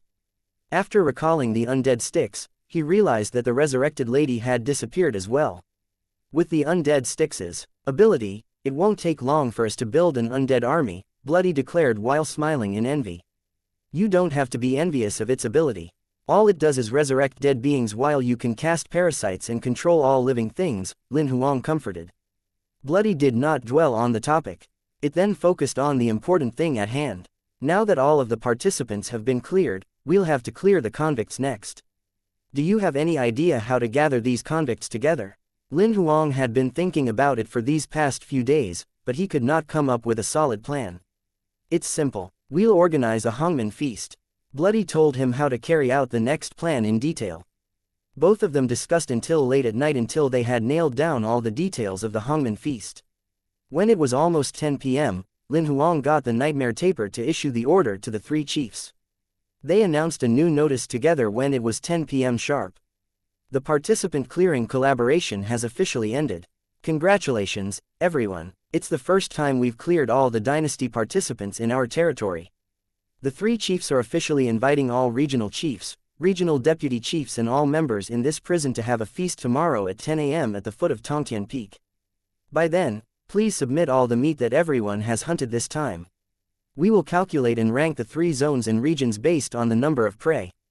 After the ranking is done, we will distribute the meat according to the rule that was set earlier.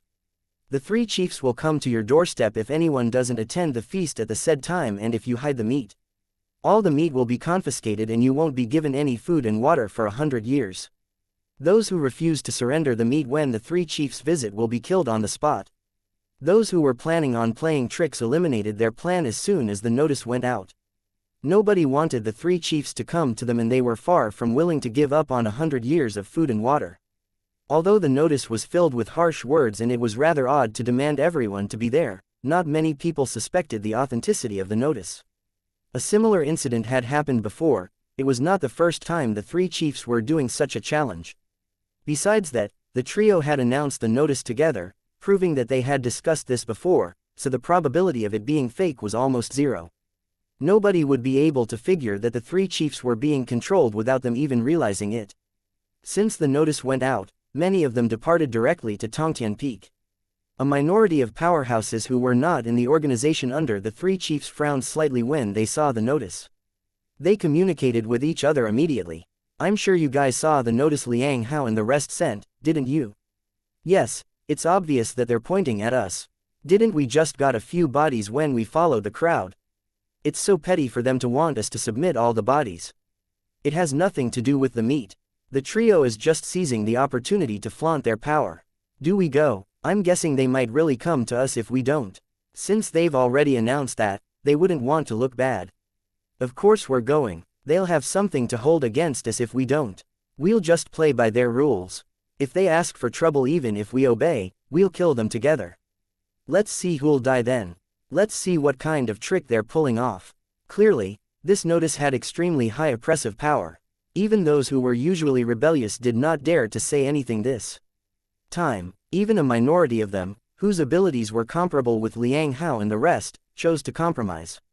After all, they would not be able to take Lin Huang and the rest on since they had more people on their side no matter how powerful their personal ability was. If they really were to fight, the upper hand was not theirs. Lin Huang and Bloody waited patiently for the next day to come after sending the notice out. Chapter 969, We Should Be Humble Instead of Being High on Pride. Tongtian Peak was the interception of the three zones. It had also been the fixed venue for all of the collaborative activities of the three zones for tens of thousands of years. It was past 9 in the morning, but the foot of Tongtian Peak was already congested with people. Most of them made it there last night and they had been waiting at the foot for a night. Apart from the minority of them who had been killed by the 2 days ago, basically 99% of the 100,000 convicts in the entire prison were here. Lin Huang, on the other hand, arrived at the place leisurely after having some light breakfast early in the morning. However, he was hiding in the Ninetails Lynx's alternate dimension where nobody could see him. Everyone was relaxing while chatting with people they knew since the chiefs were not there yet. Even some of the regional chiefs were talking about the feast this time. Why do you guys think the three chiefs are doing this? If they're going to divide the meat according to the rules that they've set, they won't be getting much meat. I guess they just want to torture us since they're bored. What else? They just want to show off. Remember the Octodecathlon last time? Don't talk about the Octodecathlon anymore. I get so pissed whenever someone mentions this. Oh yeah, your region came in last for the Octodecathlon last time. What, are you fighting for the last place again this time? FCK, can't you say something more auspicious? Boss Zheng will kill me if we get last again. Do you guys think the people in Dynasty will go insane since we've cleared all the participants in the royal trials this time? I don't think so since we're only one of the tens of thousands of trial venues. Moreover, it's normal for participants to fail. It's not like there's always an implicit condition whereby the participant who gets the most points must obtain at least 1,000 points. I don't think so either. This is only a rank D trial space after all. The participants will only get a rank D authorization even if they pass this trial. There are at least millions of Dynasty members with rank D authorization. They wouldn't care whether they have one more or one less rank D member.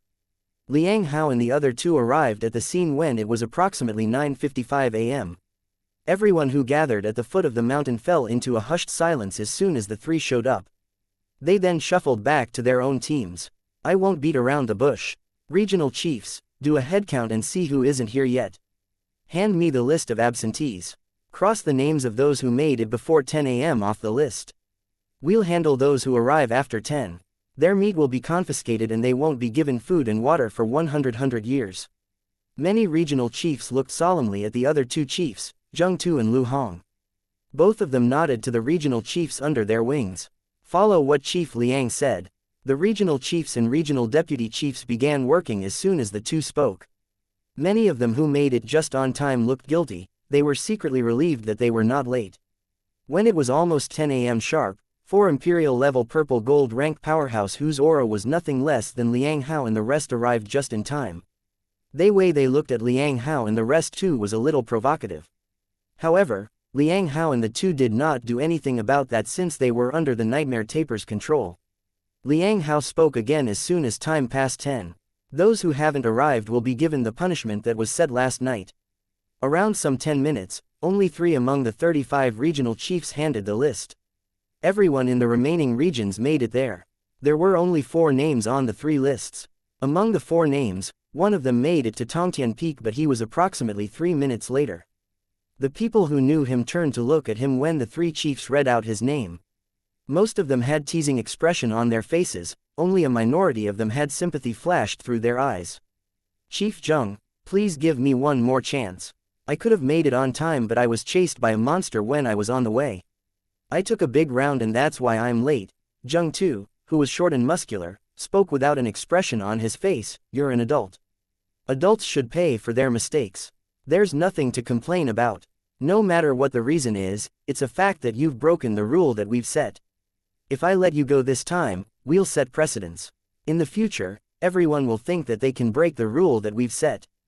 Just accept the punishment obediently and stop complaining. I'll kill you if you continue to complain. The man, who still wanted to argue, shut up immediately. He dared not utter another word. We'll visit the remaining three who haven't made it here until now after the feast has ended. Zhang Tu glanced at everyone when he said that. Many people had goosebumps from that warning of his. Alright, we'll begin with the submission of the meat. All the members of each region will hand all of the meat to your regional deputy chiefs. The regional chiefs will be responsible for registering and calculating the data. Pass the data to your chief when you're done with the calculation. The three of us will confirm the number. Don't cheat. All the meat from the entire region will be confiscated if we find out that anyone has cheated on the data. All of the regional chiefs who were planning to cheat began the registration obediently when they heard the last sentence. Lin Huang stayed in the alternate dimension until past noon. Seeing that everyone surrendered the thousands of participants' bodies they had hunted and put them into 35 piles, he got the Ninetails lynx to release him. Everyone looked puzzled when he appeared next to the three chiefs. Many of them reacted immediately upon realizing that he was a foreign participant. However, what puzzled them was that the three chiefs seemed to be ignoring him. Get good sleep, all of you. Next to him, the nightmare tapir released a loud roar as Lin Huang snapped his fingers. The sound wave spread at a speed that was close to 100 folds faster than the speed of sound. Many of the convicts fell onto the ground wherever the sound wave passed by. The few Imperial-level purple gold rank powerhouses who had similar abilities with Liang Hao and the rest had the fastest reaction. They sped toward Lin Huang in an attempt to attack him. However, they lagged far behind the nightmare tapir's sound wave attack no matter how fast they were. All of them fell mid-air as the sound wave spread. In less than a second, at least 100,000 convicts fell into the nightmare tapir's dreamland. After spending more than an hour reading everyone's minds, the nightmare tapir made everyone fall asleep in the dreamland forever. Lin Huang then summoned the undead sticks to take over the loose ends. The undead sticks that was initially the size of 4 basketballs turned into a flowing black river. It devoured all of the convicts apart from the Imperial-level purple gold rank powerhouses. In less than an hour, more than 4,000 participants and 100,000 convicts, who were deep in the dreamland, woke up again. However, their eyes were now pure black as if they were dyed with ink. The undead sticks spent almost a day and night to devour all the remaining over 180 Imperial-level purple gold rank powerhouses before resurrecting them. The three chiefs took the longest, whereby it spent more than half an hour resurrecting them. Lin Huang was beaming with pride as he looked at his Imperial-level army that was close to 110,000 people. Such an army should be enough to clear any organizations in a gravel world. However, Bloody soon ruined his imagination. I'm afraid it's not sufficient yet. Even though the Imperial-level powerhouses, numbers surpass any organizations, were still lacking the peak combat strength demigod. In an organization such as the Union government, they would have at least 15 demigods. The Hunter Association would have more than 10. I'm afraid that even Dynasty would definitely have more than 5. And that's conservative speculation. Lin Huang's pride was torn as Bloody practically splashed a bowl of cold water onto him. I think we should be humble instead of being high on pride then. Chapter 970. He took all the corpses with him. The undead sticks that had a 110,000 strong army under its wing controlled the undead army to go their old lair respectively as Lin Huang ordered. They then searched for loots in the lair. Although most of them had no space for equipment, the undead sticks could turn into liquid and devour all the items to store them inside its body temporarily. Whilst the undead army was searching for loots, the undead sticks shared the memory of its army members with Bloody. After some selecting and arranging, Bloody shared the useful bits with Lin Huang. More than an hour later, the undead army came back when Lin Huang was still digesting the sea of memories in his head. They handed all of their stored items to Lin Huang without holding back. Apart from their items, the treasuries of the 35 regions were empty too. Also, the over 4,000 participants' storage equipment became Lin Huang's loots too. Lin Huang only left each of them a set of weapon and armor equipment. After the search of loots, Lin Huang thought about it and decided not to let go off the 3 convicts who did not come to the feast. He made the undead sticks control the 3 chiefs to lead and form 3 teams consisting of the regional chiefs and deputy chiefs to kill the remaining 3. When the 3 convicts, who were thousands of kilometers away, died eventually, a notification from the system popped out in front of Lin Huang immediately. Number of remaining participants: 1 inch. Number of remaining convicts: 0 inches. All of the convicts are killed, the trial has officially ended. Calculating trial result. Participant: Lin Huang. Gender: male. Age: 18 inches. Combat strength: immortal level rank 7. Candidate's cultivation system is eligible for the trial qualification assessment.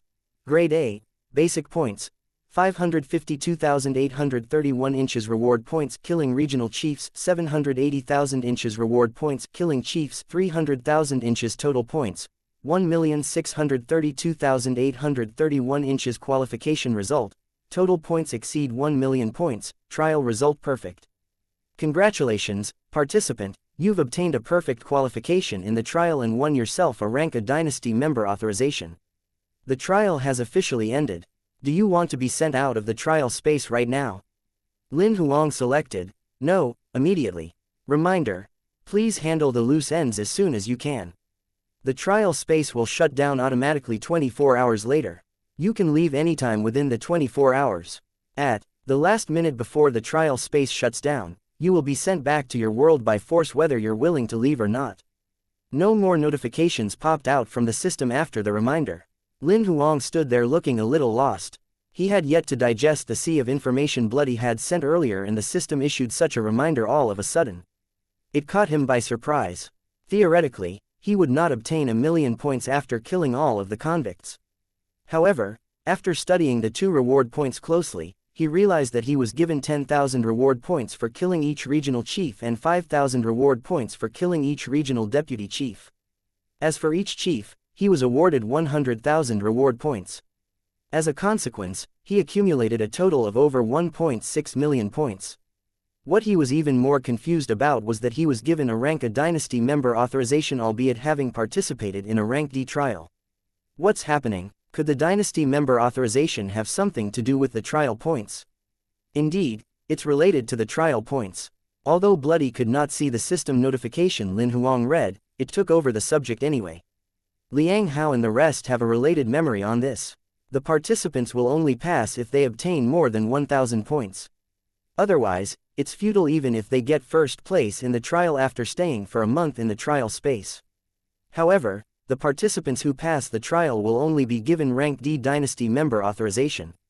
As the points go up, the trial qualification will be classified good, as long as the points exceed 10,000, and a ranked C dynasty member authorization will be granted.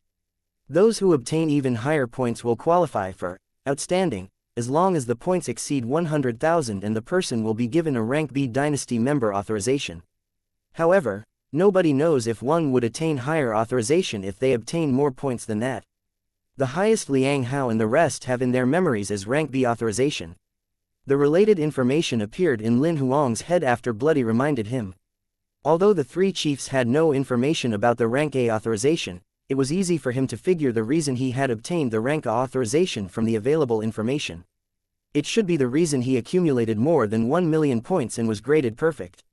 After solving his doubt, Lin Huang put aside the dynasty member authorization temporarily while proceeding to digest the information Bloody had sent. The 3 chiefs returned with glory a few minutes after he was done digesting the information. They brought back the dead bodies and loot of the 3 men who refused to join the feast. The 3 of them are on Imperial level purple gold rank. 2 of them have similar abilities with the regional chiefs, while 1 has an ability that's comparable to the chiefs, reported the undead sticks through Liang Hao. It's a good thing that the undead army has 3 more outstanding fighters now. Lin Huang nodded while smiling and putting the loots away in his Emperor's heart ring. The undead sticks spent some time to resurrect the 3 Imperial level purple gold ranks one after another. By then, all of the convicts were dead and had become members of the undead army. We should have already done everything we need to in this trial space. There's nothing that we left out. Am I right? Lin Huang held his head down and asked Bloody that was in his sleeve. He could not think of anything that had not been done. You're the only participant left and all the convicts have become part of the undead army. Bloody thought about it and said, as for the plunder, we've searched through all the accommodation of the 4,000 participants and 100,000 people. We didn't leave anything behind in the treasuries of the regions and zones. Even a few mini treasuries that a few regional chiefs squirreled away didn't escape from the undead Styx's mind reading.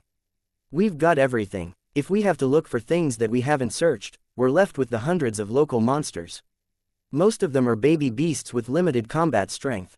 Moreover, they're all carnivorous monsters with little potential to elevate. Bloody had learned about the local monsters from Lin Huang and the rest's memory. It knew every single detail of each monster. Which means there are no more benefits that I can gain from this place. Lin Huang pouted when he heard that. He had little interest in those monsters that had low combat strength and little potential to elevate.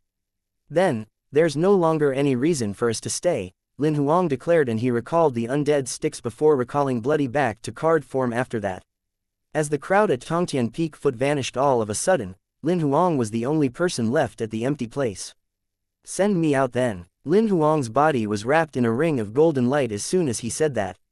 The golden sphere then shot into the clouds at the speed of light and vanished completely. Not long after Lin Huang disappeared, a tremor shook the trial space out of the blue. Two silhouettes, one skinny and one plump, walked out of a crack. The duo had a rather perplexed expression on their faces as they scanned through the entire trial space with their divine telekinesis. What's happening? Where are the convicts? There's not even a single participant either. Is there surveillance? There used to be, but it was removed later on. It was said that a female leader came to check on the trial space many years ago, and the higher management was afraid that she would see obscene things, so they removed many surveillance cameras in the prison. They didn't put it back after that. So, how are we supposed to find out what that participant Lin Huang did in this trial space? Looking at the current situation, we can report that he killed all of the participants and convicts, then took all of the corpses with him. It doesn't sound credible at all. Why don't you make something up then? Let's just report what you said then. Chapter 971, Was Chando attacked? Lin Huang realized he was still in the hotel in Wanbao City when he opened his eyes after getting out of the trial space. The trial that should have gone on for a month ended early.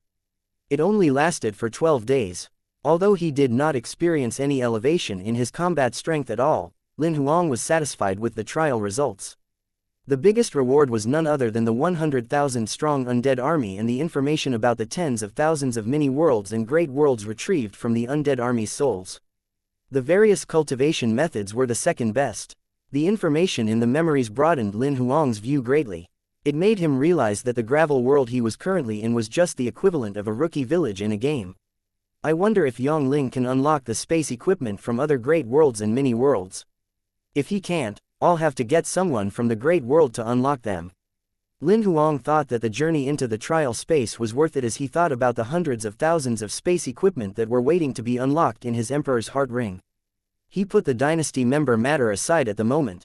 Within less than 10 seconds after he returned from the trial space, the Emperor's Heart Ring in his hand began vibrating as soon as he reconnected to the network and signal. He clicked on the communication page and immediately took a look. Why did Jian Fei call me? Lin Huang saw a couple of call requests and messages the Heaven Alliance Deputy Chief Jian Fei had sent a week ago as soon as he opened the communication page.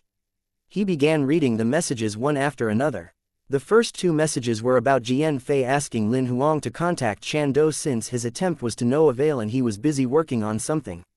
The two messages sent following that were links and screenshots from some news. He even asked Lin Huang to contact him as soon as he saw his messages. Lin Huang's pupils shrunk when he saw the few screenshots of the news. Chando has been attacked. Someone abducted him. Nobody knows if he's still alive. Who did this? Why did they attack Chando? Lin Huang's expression was rather grim after reading the news via the links. Chando had been taking care of him all this time, so Lin Huang treated him as a friend. Otherwise, he would not have shared the ancient cultivation methods with him. Could the cultivation methods have leaked and the Union government sent people to do this? Lin Huang shook the idea off a moment after it flashed through his mind. Knowing Chan Do's character, there should not be anyone who would find out that he had obtained the cultivation methods apart from Lin Huang. It was quite impossible for the Union government to find out about it within such a short period of time. Furthermore, the Chan clan was a powerful family in Division 1. Even if the Union government found out, the possibility of them attacking Chan Do directly was low. The most they would do was just to prod the Chan clan for that. Lin Huang thought about it and called Jian Fei back eventually since he could not figure anything out. Jian Fei picked up the phone as soon as the video call request only went on for 2 rings. "I've finally reached you." Looking at his face that was initially plump, Jian Fei had lost weight. "I've been doing closed-door cultivation and just got out today." Lin Huang nodded. "I've read about the chief. Is there any updates about his attack from your side?" "I've been getting everyone to search for related information, but we haven't found many useful ones. We only know it was 2 white-robed men who attacked him." "White robes? Could it be the saints?" Lin Huang thought of the saints right away when he heard about the white robes. "Shouldn't be them. They had no cross on their faces." Jian Fei shook his head. "Moreover, the saints' headquarters isn't in Division 1. They wouldn't have the guts to offend Chan clan in Division 1. The Chan clan has demigods guarding their home and many members who are working for the Union government. Underground organizations that aren't stupid won't offend them easily. You said they have no cross on their faces, so did anyone see the attackers' faces?" Lin Huang asked again. "The chief was attacked at Sun City's black market. Although the attack was shielded with a demigod relic, 2 people from the Genius Union happened to be at the black market before it happened. They know the chief, and just when they were going to greet him, they saw the 2 white-robed men walking towards him before the 3 of them disappeared. A few minutes later, the chief was nowhere to be seen when the 2 white-robed men reappeared. The Union government's intelligence system retrieved the 2 white-robed men's facial recognition outline and matched their databank, but they couldn't find anyone that matches the face. It's obviously a plot. They must have disguised themselves before they attacked." Lin Huang nodded after he listened. The possibility of finding the attackers based on the 2 faces was low. "Oh yeah, why did you look for the chief earlier? Is it solved yet?" Lin Huang asked. Again, Zhang Rui has elevated to imperial level. His deputy chief position is vacant now. "I wanted to discuss picking another deputy chief with the chief." Jian Fei told Lin Huang what he had been dragging out for a week. Zhang Rui was one of the Heaven Alliance deputy chiefs, but Lin Huang had never seen him before. The latter happened to be in a ruins in Division 1, attempting to break through to imperial level when Lin Huang was promoted to deputy chief. Chan Do and the rest could not find him, so he did not join the meeting during which Lin Huang was promoted to deputy chief. Lin Huang nodded as he listened. Chan Do had mentioned Zhang Rui to him before. The chief suggested that Ji Yufei replace Zhang Rui as deputy chief earlier. Although Ji Yufei's a supreme genius, she's only on immortal level rank 8 now. I'm a little concerned that she can't convince the people. Chan Do had told him about Ji Yufei before. The reason she was stuck on immortal level rank 8 was that she was a psychic, so it was even more difficult for her to look for life lamp monsters to elevate herself. However, when it came to abilities, she was just as powerful as other immortal level rank 9 Heaven Alliance supreme geniuses. I think we should follow what the chief said. Ji Yufei has a powerful ability. Her elevating to immortal level rank 9 is just a matter of time. Lin Huang gave his opinion. Moreover, her appointment as deputy chief could unite the current female Heaven Alliance members. It could attract more female members to join too. It's a good thing for the Heaven Alliance's development in the long run. The other organizations such as the Divine Alliance are watching us. We can't drag this new deputy chief appointment any longer. Ji Yufei isn't a rookie. Getting a head start as a deputy chief should fast-track her faster than me. They can come to me if they think she's not convincing. Also, since the chief isn't around now, I think based on Brother Jian's experience, he is the best to take the chief position temporarily. We should spend some time closing the decision of the appointment of the acting chief and new deputy chief these few days. I'll support you in your work with all my might. Great, I'll contact the rest and organize a meeting as soon as I can. I'll let you know once I've gotten the confirmed date. Jian Fei nodded immediately. He did not expect Lin Huang to be so easy that he handed the acting chief position to him directly.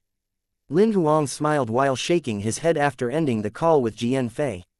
To Lin Huang, who was in touch with all sorts of information about Dynasty, the Genius Union was just a place for kids playing the most. Apart from its resources that were not too shabby, the benefit of it was its people relation. The position as the chief of the Heaven Alliance position was similar to a kindergarten class monitor to him. He knew Jian Fei wanted to be the acting chief. He was not interested in being deputy chief, so he might as well just release the position and get Ji Yufei to take the place as deputy chief. He knew nothing about Ji Yufei, but he believed Chan Dou's taste. Moreover, without the newly appointed deputy chief, he figured Jian Fei would disturb him every few days. For the development of the Heaven Alliance and him being more relaxed with their responsibilities, it was necessary for him to get Ji Yufei, who Chan Dou had made positive comments on, to take the position. Chapter 972. Love Makes Us Blind. After settling Jian Fei's matter, Lin Huang noticed that Tang Shu from the Wanbao auction had called him twice on the communication page. He also sent Lin Huang 2 messages. From the messages he skimmed through, Tang Shu wanted him to contact his demigod master for him.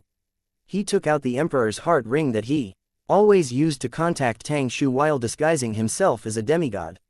A couple of notifications chimed as soon as he took out the Emperor's heart ring. He opened the communication page to see 4 missed calls and 3 messages from Tang Shu.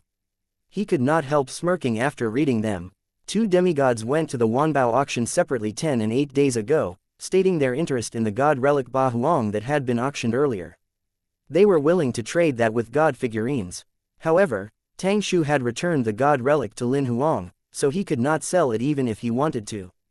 Feeling helpless, he called Lin Huang to get the inventory. However, he failed to contact him since he happened to be in the royal trials. I'll finally have the last 2 god figurines. Lin Huang disguised as the demigod as usual immediately and called Tang Shu after making sure that everything was fine.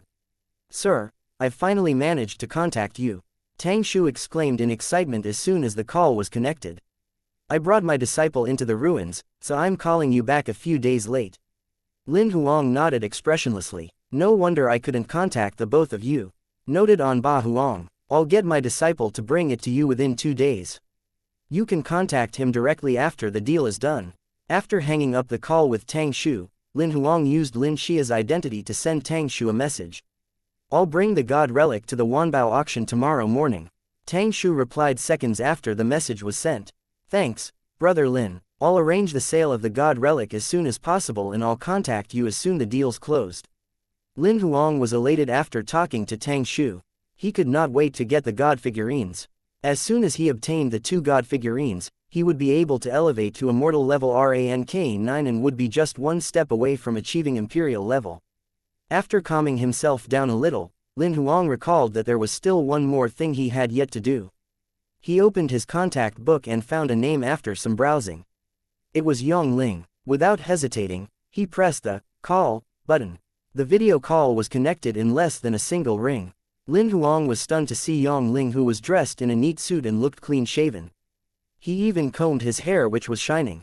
"Yang Ling?" he asked rather unsurely. One must know that Yang Ling always looked messy according to Lin Huang's memory, whereby he did not care how he looked at all. He had seen Yang Ling butt naked in video calls more than once. He even saw him having sex with women before. He could not get used to seeing him dressed so smart and dapper. "Don't I just look handsome?" Yang Ling asked rather proudly. "Did you get plastic surgery?" Lin Huang teased while smiling. "Why the FCK would I need plastic surgery? Take a good look. These are real." Yang Ling inched closer to the screen and squeezed his chin, then his nose. "I'm an authentic, handsome man. All right, which part of your body have I not seen?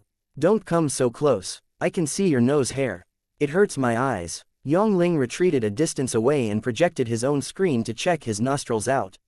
"All right, stop messing around. Are you still with Ms. Hong?" Lin Huang could not help but ask. He still remembered seeing Hong Zhuang by Yang Ling's side the last time. "Ms. Hong, you won't be calling her that for long. Ahem, you should call her Madam Yang soon." Yang Ling grinned joyfully. "I'm thinking of proposing to her next month on an auspicious day." "You've only known her for a few months, am I right? Are you sure you want to marry her?" Lin Huang was almost speechless. He knew Hong Zhuang's past very well. Although Yang Ling was a traveler like him, he was afraid that he was no match for this woman when it came to manipulation. "I'm sure and I guarantee it." Yang Ling nodded vigorously. "I've never had such a certain feeling with any woman in my life." This is my first time wanting to spend the rest of my life with a woman. If I miss this opportunity, I might not have such a feeling for any other women in the future. But do you know enough about her? What if she has a past that nobody knows about? Lin Huang began hinting vaguely. However, Yongling did not notice that at all. Who doesn't have a past? My past isn't clean either. We'll let whatever happened in the past pass. Why should we dwell on it? I like her now, and that's enough. Lin Huang did not want to say more since Yongling was so determined to be with Hong Zhuang. Alright then, let's get down to business. Tell me, how many rings do you have this time? Yongling asked directly. The situation now's a little different. Lin Huang lowered his voice. I want to ask if you can unlock storage equipment from other mini-worlds.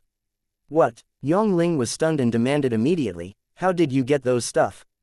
Don't ask that, I'm asking you if you can unlock them. It's okay if you can't. I've never done this before. I can only tell you when I see the item, replied Yongling after some thought. He proceeded to ask right away, how many are there? Are there many? Quite a number, Lin Huang confirmed.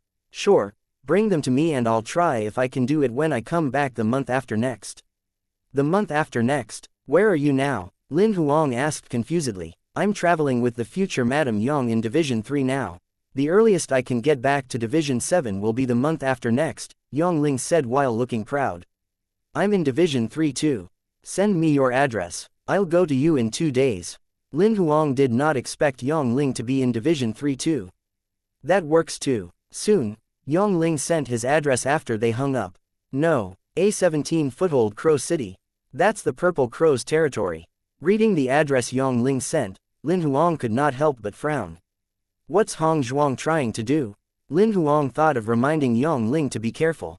After all, both of them were travelers from Earth and they had known each other for more than 2 years now. He could not watch him just fall into trouble like that. However, he eliminated the plan after thinking about it. Now that Yongling was high on pheromones and had completely lost his mind, he would not listen to him no matter what he said. On the contrary, he would suspect that Lin Huang was sowing discord between him and Hong Zhuang. Love did not only make a woman stupid, the same applied to men. They would be even more foolish than women. In Yongling's eyes now, Hong Zhuang was beautiful and in the right no matter what she did. He could not see what she was hiding, or rather, he chose to ignore the existing problems she might have. Forget it, I'll see what to do when I meet him in 2 days. I'll only tell him about Hong Zhuang if it's necessary. Whether he believes or not, that's not out of my control. Chapter 973. Done deal. After breakfast the next morning, Lin Huang departed for the Wanbao auction leisurely. Just when he entered the entrance, a female attendant, who had outstanding features, welcomed him with a wide smile. Mr. Lin, my boss asked me to bring you to the guest lounge.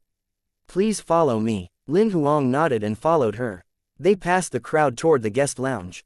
At the entrance of the lounge, she swiped her work pass which was projected onto the wall and opened the door. Mr. Lin, my boss will be here right away. Would you like tea, coffee, or something else? Lin Huang noticed a coffee machine in the guest lounge. He said, carelessly, black coffee, please. Thanks. Sure, please give me a minute, she said to Lin Huang while her hands moved to make the cup of coffee. The fruits just came in this morning and we've just washed them. Oh, Lin Huang just noticed a basket of fruits on the coffee table with 7 to 8 different varieties. He sat on the couch and picked up a sour cherry, then popped it into his mouth without paying much attention. Sour cherry was a fruit that looked a little like a cherry, but its color was purple like an eggplant. It was seedless and tasted like a combination of cherry and blueberry. There was a faint sourness in the juicy sweetness. Such a fruit was very expensive to ordinary people as one would cost hundreds of credit points. However, it was affordable to cultivators. When Lin Huang had just popped 2 sour cherries into his mouth, Tang Shu opened the door and walked to Lin Huang with a grin. Brother Lin, sorry to keep you waiting. Not really, I've just arrived. Lin Huang stood up and shook his hand while smiling. As they sat down, Tang Shu peeked in the direction where the attendant was without talking about the god relic right away. Instead, he began talking about Lin Huang's daily life. Brother Lin, it's only been 2 months and you've already achieved a boost in your combat strength. My master should own the credit. Lin Huang brought up his fake identity again. That's right, I'm envious you have a demigod level master. Tang Shu's longing on his face was authentic. Although he came from a wealthy family, he only had one demigod who was a few generations away from him at home. He did not receive any lessons from the demigod. I heard from your master that you guys went into the ruins earlier. That's right, my master encountered this private ruins by accident. We went in for a month and just came out yesterday. Lin Huang confirmed what the demigod he disguised as had said to Tang Shu in detail. Having a demigod to train you himself is a treatment that we don't even dare to dream about. The attendant served the coffee that she made to Lin Huang after they chatted for a while. Smelling the wonderful aroma, Tang Shu ordered one for himself. The attendant only left the guest lounge after serving Tang Shu's coffee and shutting the door. Seeing that the attendant had left, Tang Shu could not help but ask while lowering his voice, "Brother Lin, did you bring the god relic?" Lin Huang smiled and put the coffee mug in his hand down, then took out the god relic spear, Ba Huang, from his storage space. Tang Shu could not help himself but become excited when he took the god relic. He caressed it softly. Although it was not his first time seeing Ba Huang, Tang Shu's eyes would still light up whenever he saw a god relic. "How do you plan to sell it this time?" Lin Huang asked because he wanted to get the god figurines as soon as possible. If Tang Shu was planning to organize another auction, the fastest he would be able to obtain the god figurines would be a month later. "I can't do an auction this time since the two buyers are in a hurry to get this. Furthermore, we don't have much good stuff in our inventory. I'll just invite the two buyers to talk about it. The buyer who offers the highest price will get it," Tang Shu said, feeling a little helpless. He was more eager to organize an auction to boost his fame, but the situation did not allow him to. Under normal circumstances, to organize a massive auction like the Wanbao auction, they would need 2 to 3 months or even half a year to collect the items. Even a small-scale auction would require more than a month to prepare the preliminary work. "I've scheduled to meet them tomorrow morning. We should be able to close the deal before noon if everything goes as planned. I'll contact you right away by then." Tang Shu's arrangement was exactly what Lin Huang wanted. "Oh right, did your master mention if there's anything specific that he wants for the trading items apart from god figurines?" Tang Shu asked out of the blue. He mentioned it once casually. He said the best would be demigod-level soul crystals. "If there are none, demigod relics will suffice," Lin Huang thought about it and answered. "No problem, I'll tell the buyers later." Tang Shu nodded. "Wait for my good news tomorrow." Lin Huang returned to the hotel after the successful discussion with Tang Shu.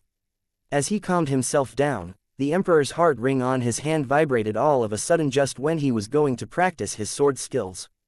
He opened the communication page and realized that it was a message from Jian Fei. "The meeting date has been set at 9:30 a.m. the day after tomorrow. The venue will be the meeting room at checkpoint 63 of the stairway tree. Please be there on time." Lin Huang replied, "Got it," and began to practice his sword skill.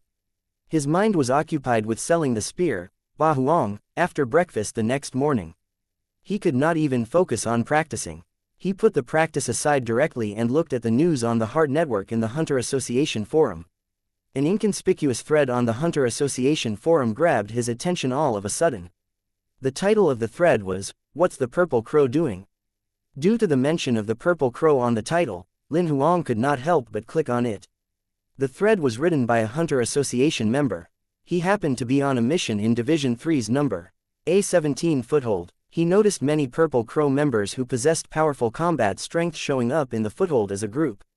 Furthermore, more than one group who were on the go, so almost all the members with powerful combat strength were out. There were less than 10 replies on the thread. Basically, nobody took the matter seriously. However, Lin Huang thought of Yang Ling and Hong Zhuang right away when he saw the thread since both of them were in no A17 foothold right now.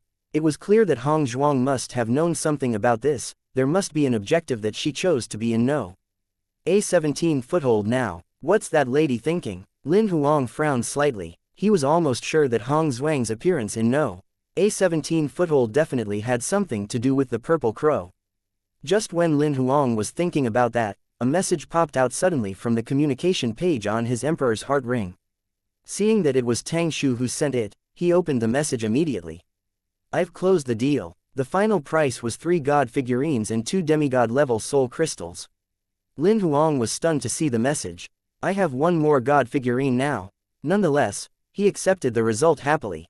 No matter whether it was god figurines or demigod-level soul crystals, those were the items that he urgently needed now. Got it, I'll drop by later. After replying Tang Xu's message, Lin Huang closed the webpage and forum that he was surfing. To show that he was not eager, Lin Huang did not go to the Wanbao auction right away. Instead, he went to a cafe near the hotel. He ordered 2 cups of coffee and snacks that were prepared on the spot. He spent approximately half an hour to finish them and headed to the Wanbao auction slowly.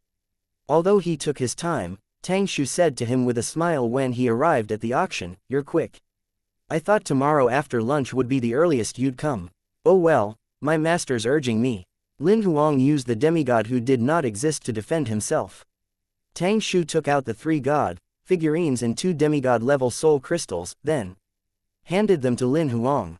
He did not forget to remind him, "I hope that brother Lin and your master will support us in the September auction." "Don't worry, my master loves working with people he's familiar with." Lin Huang smiled while putting the god figurines and demigod-level soul crystals away. "Our Wanbao auction welcomes regular customers like brother Lin and your master too." Chapter 974, Overthrowing All You Ever Knew. Leaving the Wanbao auction, Lin Huang could not wait to take the 3 god figurines out to observe as soon as he returned to the hotel room. The first of the 3 god figurines was a monster carrying a coffin. The monster was completely red with muscles bulging all over its body. Its form looked like a fully skinned bullfrog that had just been served from a spicy hotpot. It had faint black sigils on its body and seemed rather human-like since it walked on both feet. However, it had fangs and 2 horns on its head like a buffalo's. Unlike a human, however, it had hoofs on both feet and sharp claws on its hands like a devil. There were 2 thick, black chains on the back of its shoulders that were tied to a black coffin. The coffin was clearly heavy, making its back seem a little crooked from the pressing weight of the coffin. This monster is called the Coffin Carrier. It's an abyssal protoss that fell from its kind.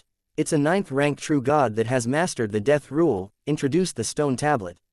I never expected an abyssal protoss to turn into a god figurine when it dies.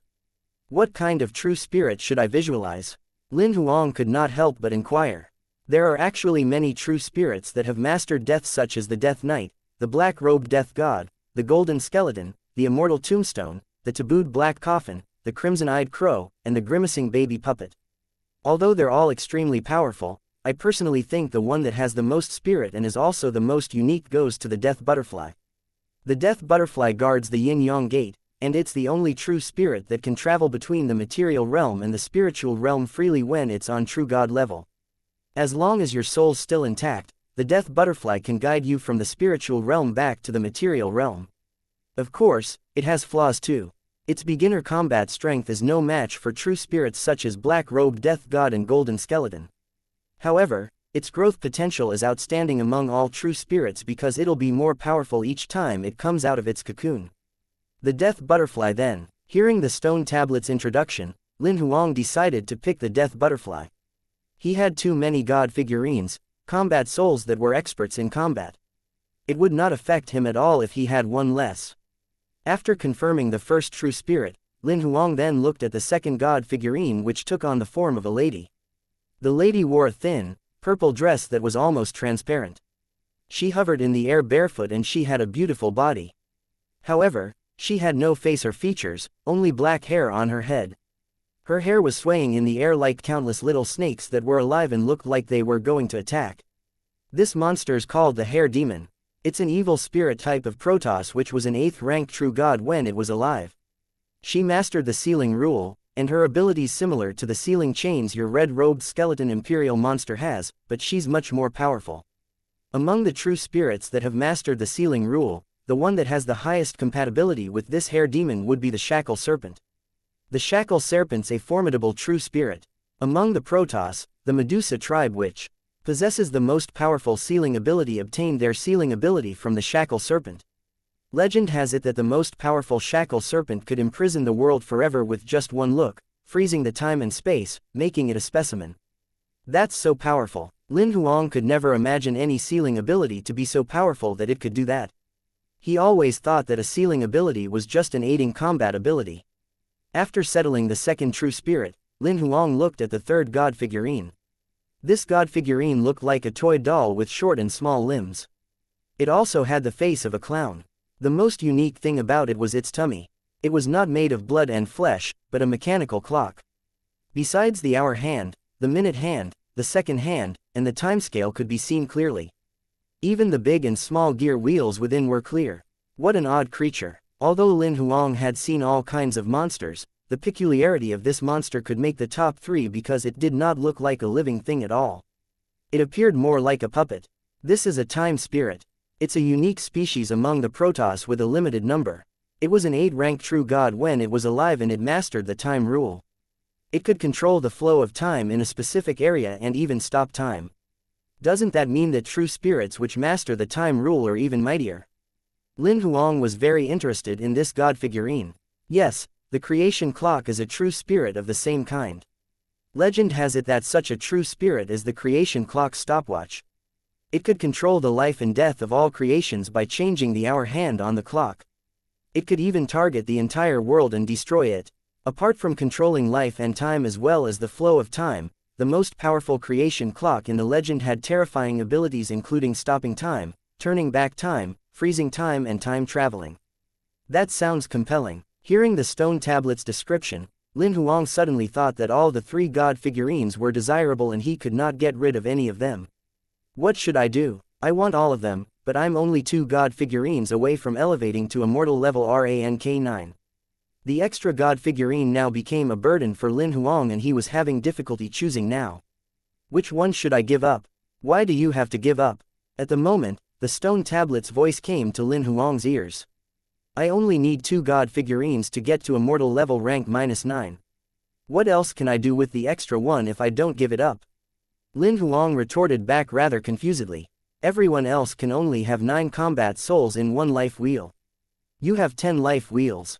Even if 1 life wheel can only keep 1 combat soul, you could have 10 of them, am I right? Asked the stone tablet. Lin Huang could not rebel against the stone tablet's logic at the time being.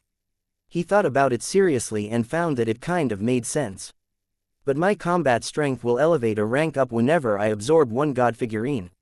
Looking at the current situation, my combat strength will reach the limit of immortal level after absorbing 2 god figurines. I'm not sure what will happen if I absorb 1 more. Lin Huang thought about it and decided to raise his doubt. Maybe I should put it this way. The cultivation system in the world you're currently in has its flaws. The limit that you are thinking about isn't the limit if you're looking at it from higher ground, said the stone tablet while smiling. Do you mean that immortal level rank 9 isn't the limit for immortal level and that there's space to elevate even more? Lin Huang was stunned and asked immediately. I mean there might not be space for elevation in the past, but it's possible under various conditions. The stone tablet fell into silence after that. It did not talk no matter what Lin Huang asked later on. There's still immortal level rank 10 after immortal level rank 9. What the stone tablet said completely overthrew Lin Huang's knowledge of the current cultivation system. He fell into deep thought. My body's different from others. My god figurines are all true spirits that I have visualized. True spirits are a formidable existence. It's impossible for them to share territory with another true spirit. Therefore, my life wheels can't contain many combat souls like the rest whereby each life wheel can only contain 1 true spirit at the most. Even if I were to calculate it based on this, I'd be able to take 10 true spirits in given that I have 10 life wheels. Judging by this logic, it's definitely possible for me to elevate to immortal level rank 10. Chapter 975. Heaven Alliance's meeting. Although he was not 100% sure that he could elevate to immortal level rank 10, Lin Huang thought it was 80% possible after comparing the cultivation system from other worlds in his memory. After confirming that, he regretted not using a few more life wheel storage cards when he had reached life wheel level back then. If he had done that back then, he could have obtained a few more life wheels with flawless cards and he might have been able to elevate to immortal level rank 20 now. Recalling that he would be joining the Heaven Alliance meeting tomorrow, Lin Huang put aside his urge to place god figurines into his life wheel at the moment. He put away all 3 god figurines. He quieted his mind down and began practicing his sword skills. The next morning, Lin Huang only logged onto the Genius Union when it was almost 9:20 a.m. after breakfast and short sword practice. He was at the Heaven Alliance foothold the last time he logged out, and he now arrived the same place this time. It only took a couple of steps to get him to the meeting room. Jian Fei was already there when he went into the meeting room. There were 6 Heaven Alliance higher management members and a lady whose combat strength was only immortal level rank -8. Lin Huang nodded to Jian Fei and the rest, but he had his eyes on the lady. It was clear that the lady was the deputy chief candidate that Chan Do had recommended, Ji Yufei. To be honest, Ji Yufei did not look as pretty as Lin Huang imagined. He thought that Chan Do would recommend a beauty, but Ji Yufei could not consider a beauty. Her body looked like a man. She was at least 1.85 meters tall and her frame was slightly bigger than Lin Huang's. She was practically the most muscular one among all 9 of them in the meeting room at that moment. Her face was not considered ugly, but it was squarish. If that face had been on a man, it looked pretty charming, but when it was on a lady, it was a little too manly. Most importantly, she shaved her hair so short that one could see her scalp. If not for her stunning breasts, Lin Huang might not have recognized her as a lady at once. Noticing that Lin Huang was observing her, Ji Yufei stood up to greet him immediately. "Chief Lin, my name's Ji Yufei." "Hi." Lin Huang extended his hand to shake hers. "You can sit down. There's no need for such courtesy." Jian Fei did not take the main seat. Instead, he sat on the left of the main seat while Lin Huang sat across him directly. As he took his seat, the remaining 2 higher management came in. Since everyone had taken their seats in the meeting room, Jian Fei did not beat around the bush and went right into the subject. "We hold this meeting today mainly as to solve 2 issues. The first issue would be that some matters that require decision in Heaven Alliance are put aside. Since the chief went missing, they come to a halt at the moment. The entire Heaven Alliance might be affected if this goes on. The second issue would be Deputy Chief Zhang Rui's elevation to Imperial level. His position's vacant now, we must find someone to take the position as soon as possible. It's something that could affect the organization's operation as well. Voice out your opinions right away if you have any." A young man in the white shirt was the first to speak as soon as Jian Fei was done speaking. "The chief's just missing, his death isn't confirmed yet. I personally think his position should be vacant. If there are matters that require a decision, the 3 deputy chiefs would take responsibility by then. Xiao Fan, your suggestion's just a short-term solution. It wouldn't work if there's no news of the chief for a long time while his position is vacant. Many organizations are watching as Heaven Alliance. My suggestion would be picking an acting chief. If we do that, at least we would have someone in charge." A tan-skinned middle-aged man voiced a different opinion. "I agree on Old Shah's opinion. Pick an acting chief doesn't mean that the person would replace the chief. If the chief is back, the acting chief would just resign from his position." "I understand your point, Xiao Fan, but you have to consider how realistic the issues are. If the chief's just missing for a short time, indeed, Heaven Alliance could maintain its usual operation with your suggestion, but that's not a solution to the issue. What if the chief's away for a long time? Wouldn't this issue be dragged and not solved?" The fatty sitting next to Lin Huang raised comments on the 2 people's suggestions. The man in the white shirt frowned slightly, but he did not object further. "I agree with old Zhang's suggestion.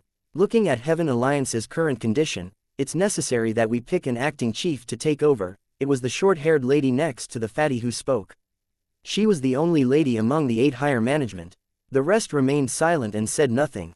"Is there anyone else who has a third solution?" Jian Fei asked, seeing nobody spoke. It was silence that responded him.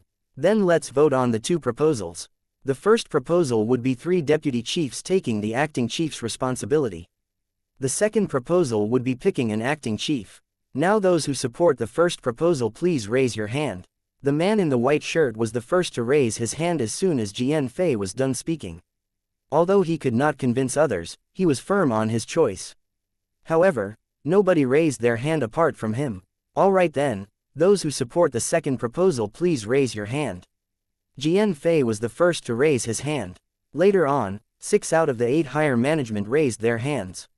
Lin Huang was the last to raise his hand. Jian Fei looked at the man in glasses who did not raise his hand both times. "I pass." The man in glasses shrugged. "Ji Yufei, are you giving it a pass too?"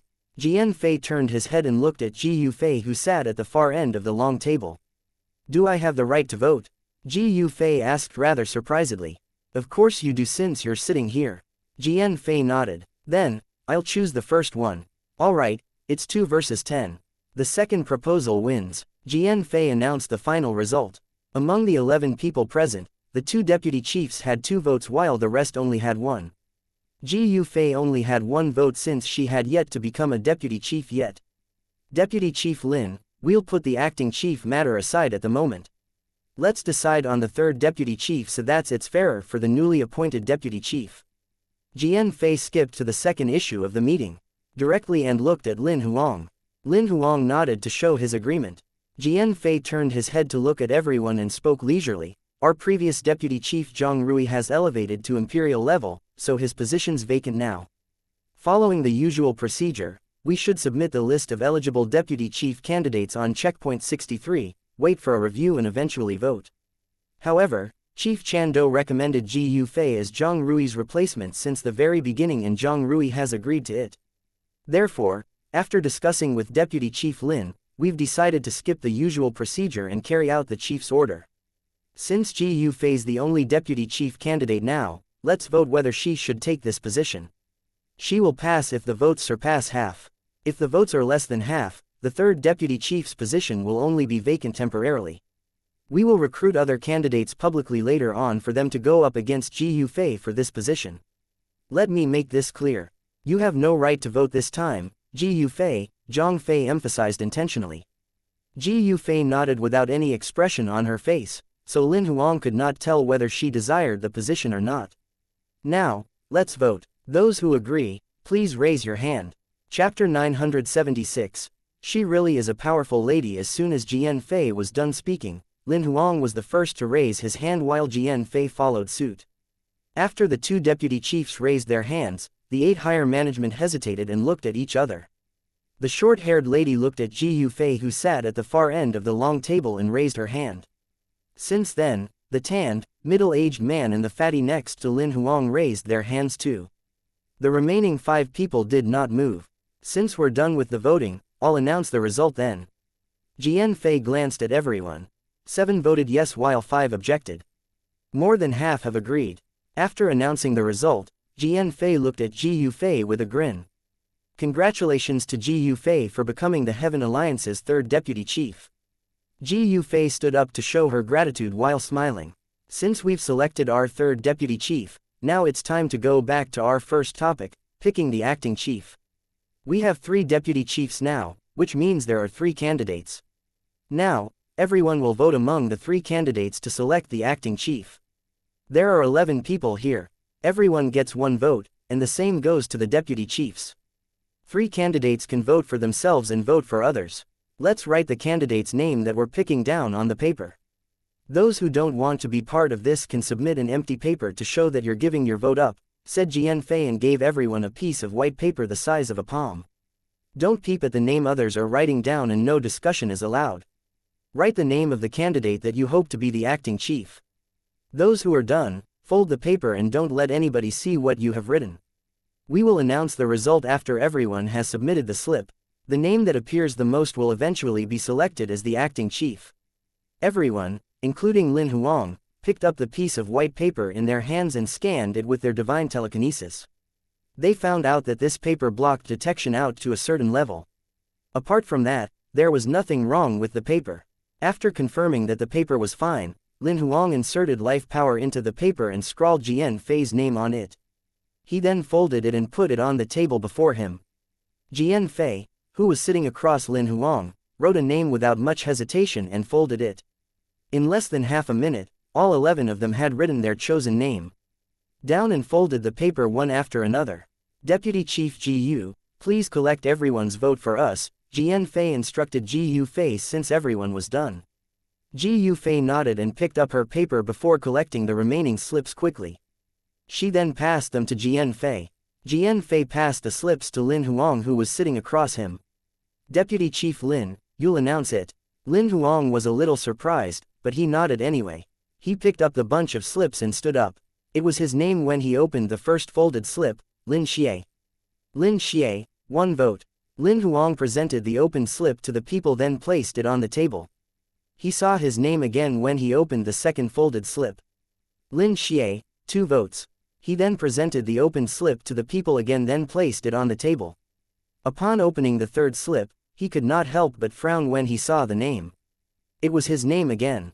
Lin Xie, 3 votes. After putting the stack of open slips on the table, he picked the fourth one up while scowling slightly. Finally, it was not his name this time. There was finally a slight relief in his expression. Jian Fei, 1 vote. Since then, Jian Fei's name came up more often. Lin Xie, 4 votes. Jian Fei, 5 votes. Jian Fei's votes finally surpassed Lin Huang's when it came down to the last 3 slips. Lin Huang was much more relieved.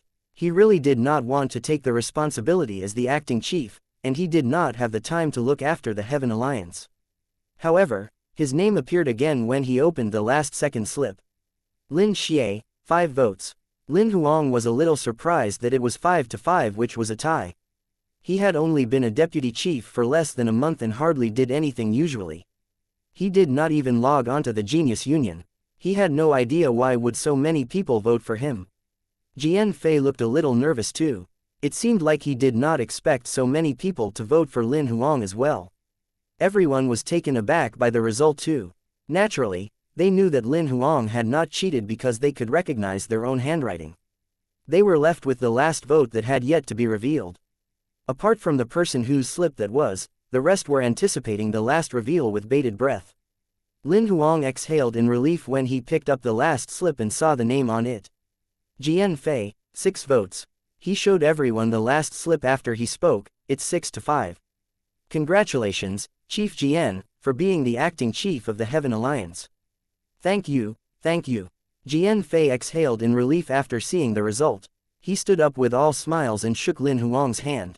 He then thanked everyone. Although close to half of them had voted for Lin Huang, he accepted the final result anyway.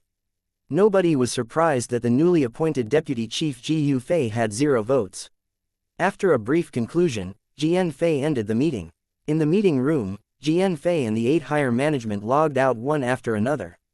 Just when Lin Huang was going to log out, Ji Fei stopped him. Deputy Chief Lin, can I get your contact details, please? Sure. Lin Huang nodded to agree immediately. He had recommended Ji Fei so that she could share the burden of the Heaven Alliance. They would be communicating with each other on many matters in the future. After getting his contact details, Ji Fei asked while smiling, why didn't you want to be the acting chief, Deputy Chief Lin? Did I say that? Lin Huang raised his brow. I saw that you were in great relief when you opened the last slip, said Ji Fei with a chuckle. Haha, you saw that. Lin Huang did not bother to deny it. Maybe I'm a little lazy. But I think the Heaven Alliance might advance further if you were to become the acting chief, Ji Fei expressed while smiling. You're thinking too highly of me. The reason the Heaven Alliance has achieved what it has today depended on the generations of chiefs managing it as well as the shared effort from the past Heaven Alliance members throughout the hundreds of years. It can't be changed just by relying on one person's ability. If Chief Chando can't do it, neither can I. Lin Huang shook his head. Moreover, I've never planned to stay on a mortal level since the beginning. Shallow water can't keep a real dragon submerged. I understand now. Ji Fei smiled and did not dwell on the subject.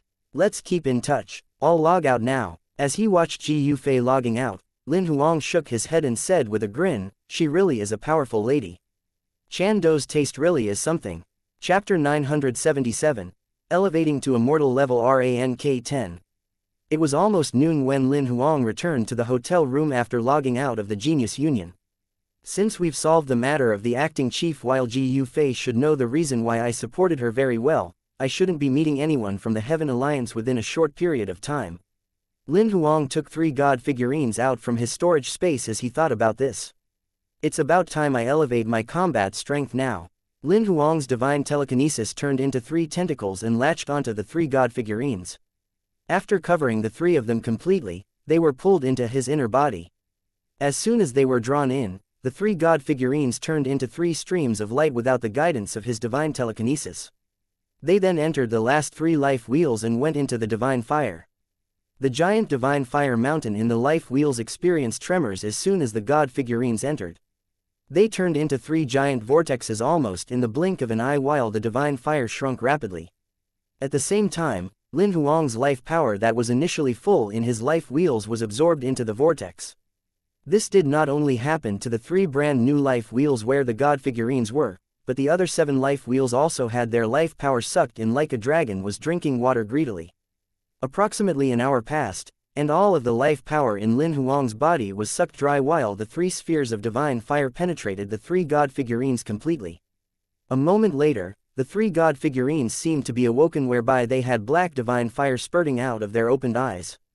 Their bodies began growing rapidly, and they grew from the size of palm to regular size. By then, the god figurines' eyes were shut again as if they had fallen into a deep sleep. Circles of life power seemed to be spreading out following the 3 god figurines, breathing momentum. They began compensating the life wheels. After filling all 10 life wheels up, life power began flowing into Lin Huang's meridians, muscles, bones, and soul. Lin Huang could clearly feel his combat strength growing quickly. It skyrocketed from the initial immortal level rank 7 to immortal level rank 8, and he elevated to immortal level rank 9 in less than 1 second. When he reached the peak stage of immortal level rank 9, he elevated again almost without any obstacle. Immortal level rank 10. I can't believe I can really elevate to immortal level rank 10. While he was shocked to see his combat strength stepping into a level that nobody had ever reached, Lin Huang was more than a little excited. Initially, he thought something that was theoretically possible was not necessarily practical. He was still doubting whether he could elevate to immortal level rank 10 the very second before he achieved it. However, it seemed like the cultivation system in this world indeed was like what the stone tablet said flawed. I told you. Naturally, the stone tablet sensed Lin Huang's change in combat strength. How are you feeling now? I'm feeling great. I feel powerful like never before. Lin Huang growled shamelessly while swinging his fists. I knew what you told me is true.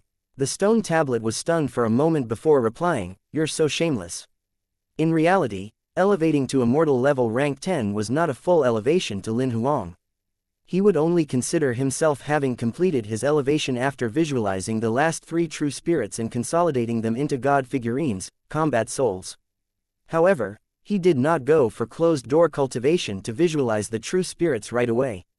There's no rush to visualize the true spirits just yet. I need more than a month to visualize all 3 true spirits. There are some matters that I'd like to settle before this. After taking a shower and having lunch, Lin Huang returned to the hotel room and opened the communication page leisurely. He looked for the name Hulu and tapped the video call button. Soon, the video call was connected. A lady in her early 30s whose body was slightly voluptuous appeared in the video. She was Hulu from Sweep City's black market. How's the progress of the items that I asked for? Lin Huang did not make any small talk with the lady while diving into the topic right away. Mr. Lin, the materials that you asked for are rare. Although you've made your order a few months ago, we've only collected almost half of them. There are a few items that we've no idea what they are up until now. I'm not sure if we can collect everything on your list by this year, Hulu admitted helplessly. Then, give me the list of the materials that you've already gathered. I'll drop by your place these 2 days to pick up the stuff. Lin Huang added, also, give me a list of materials that you guys think are most difficult to find. I'll find my own way. Sure, I'll send it to you later after sorting it out. Hulu nodded. She knew there were things that she could not force to happen. After hanging up the call with Hulu, 2 message notifications came consecutively some 10 minutes later. Lin Huang opened the communication page. The 2 messages only had titles and attachments. There was nothing else in the messages that were both sent by Hulu. Lin Huang summoned Bloody that had already elevated to Imperial level yellow gold rank and opened the message titled, List of Materials Collected. The human and monster examined at least 100 materials on the entire list thoroughly. Lin Huang could not help but ask Bloody, are the materials enough to make a complete set? Our luck isn't that bad. There are enough materials to make 2 complete sets, Bloody responded while smiling. They're for Charcoal and the Herculean King. Our luck isn't bad indeed. A smile was revealed at the corner of his eyes that he could not hide. I thought we might not even be able to make one. Apart from using 5 advance cards, some rare materials were needed for a legendary level monster card to elevate to mythical level. Lin Huang had begun collecting those materials before the new year, but the progress was slower than he expected since more than 3 months had passed. Is there any set that isn't lacking too many materials? Asked Lin Huang again. Tyrant lacks 2 items while Bai lacks 4. The rest lack more. I'm figuring it's difficult to collect all of them within such a short period of time. Bloody knew that Lin Huang had asked so that he could find other ways to collect the materials. What do Tyrant and Bai lack? Tyrant lacks a star core and a god relic axe. Bai lacks a ton of demigod's blood and 10 demigod souls. I remember the 2 items that Tyrant lacks are available on the Stairway Mall of the Genius Union. Meanwhile, among the 4 items Bai needs, there should be 3 items available on the Stairway Mall too, including the demigod's blood. For the demigod's soul, I'm afraid we can only obtain that from killing demigod-level monsters. Lin Huang raised his brow as he rattled on. After closing the first list, Lin Huang tapped open the second. There were not many items on this list, only over 30 of them. The demigod souls Bai needed was included too. Lin Huang thought about it and sent the list to Tang Shu from the Wanbao auction after removing a minority of items that could be found on the Stairway Mall. Help me get as many of these items on this list as you can. Tang Shu replied the message almost immediately. Some of them are difficult to get while the rest are doable, but I need time. Sure, just collect as many as you can, Lin Huang replied. Tang Shu replied with a, no problem, emoji immediately. The reason why Lin Huang did not send the full list to the Wanbao auction was that the level of confidentiality at the auction was not as high as the black market. Moreover, the list Lin Huang had given the black market was not the full list to begin with. Bloody had taken a portion of the material that could be found at the market out while only listing those that were difficult to find. They only formed half of the total items needed. The reason it did that was that Lin Huang was not sure if those materials could elevate his monsters without using the advance cards. The list was sufficient to make all the organizations on the entire continent to go wild even if it could elevate legendary level monsters to pseudo-mythical level. That was something Lin Huang wanted to avoid the most. Chapter 978. Returning to Sweep City again soon, Lin Huang found the few items that Tyrant and Bai needed for their elevation as he browsed the Stairway Mall. He put them into the shopping cart one after another. The god relic axe that Tyrant needed was the most expensive one. Its original price was 80 billion stairway points, but luckily for Lin Huang, he had a 40% discount because he was the deputy chief of the Heaven Alliance, so he purchased it at 48 billion points. The second most expensive item was the ton of demigod's blood Bai needed, which was originally priced at 50 billion stairway points. The third most expensive was the star core, which originally cost 30 billion stairway points. He purchased everything at a 40% discount, spending a total of 105 billion stairway points. By then, he was only left with slightly more than 20 billion stairway points. It's almost time I dropped by Sweep City. Since Lin Huang had gathered the 2 items Tyrant lacked, it meant he would have 3 complete sets for elevating after he collected the materials at the black market. As he arrived at Sweep City after passing through the dimensional portal, Lin Huang flew into the sky and headed toward the black market. It took him a couple of minutes to get to the black market and he headed to the store where Hulu was. He spoke before the attendant could ask, I'm looking for Hulu. Please follow me. The attendant soon brought Lin Huang to the entrance of the room Hulu was in. This is Sister Hulu's office. Thanks. Lin Huang went in directly. Hulu was stunned to see Lin Huang come in. She clearly sensed that he had had a significant boost in his combat strength. A gleam of surprise flashed through her eyes, but soon she looked normal again and greeted while smiling, Mr. Lin, you're here so soon. I thought you'd only be here tomorrow at the earliest. I happen to be free in the afternoon, so I came, Lin Huang explained. He did not plan to continue the small talk and went right into the topic. Are the stuff ready? It's ready. Please check. Hulu nodded while smiling. She took a temporary storage ring out from her Emperor's Heart ring and handed it to Lin Huang. Lin Huang took the ring and scanned it with his divine telekinesis. Soon, he checked and confirmed that the list was correct. The materials are correct. How much are they? The total is 1,237,100,000,000 and 100 million. We're giving you a 20% discount, which makes it 989.68 billion. We've also rounded it up for you, so the final price is 980 billion. Hulu mentioned the price leisurely. I'm sending you the detailed price list right now. Lin Huang received the message just when she was done speaking. He just looked at it roughly after opening the message instead of going through it thoroughly. He knew that Hulu would not fake something like this since he was a valuable client here. Moreover, they had been serving him for some time now and would not do something so petty to him. After transferring the amount by scanning the code, Lin Huang put the temporary storage ring with the materials away into his Emperor's Heart ring. Please continue to gather the remaining materials. I'll drop by again to pick them up when I have the time in the future. Sure, We'll inform you as soon as we've gathered all materials. Lin Huang nodded and stood up in an attempt to leave, but Hu Lu stopped him. Mr. Lin, there's one more thing. Lin Huang turned around in surprise. What's the matter? About the attack on the Heaven Alliance Chief Chan Do that you asked us to check a few days ago, we have news that might not really be considered news. Hu Lu lowered her voice. What do you guys have? Lin Huang turned around and placed both his hands on the back of the chair he was sitting on earlier. According to our intel, the one who attacked Chan Do isn't any major organization that we already know. It should be a new, unknown organization. It might have been founded these few years. It could also be a minor organization that disguised themselves well in the past. We've no idea who exactly did it, so this news is complimentary for you. However, it's not the first time. A similar case has happened almost 3 years ago. Chan Do's case is already the 8th case. All victims have the same characteristic as Chan Do, whereby all of them are high-level immortal-level supreme geniuses with stunning combat ability. You guys have no clue about this organization at all? Lin Huang asked immediately. Not at all. If it has been done by any of the organizations that we're familiar with, we could tell with the tiniest trace. All major underground organization members have different behaviors, so it's easy for us to identify them. Especially imperial-level powerhouses, we know all of them from the different organizations as well as their techniques, so it would be futile no matter how they disguise themselves.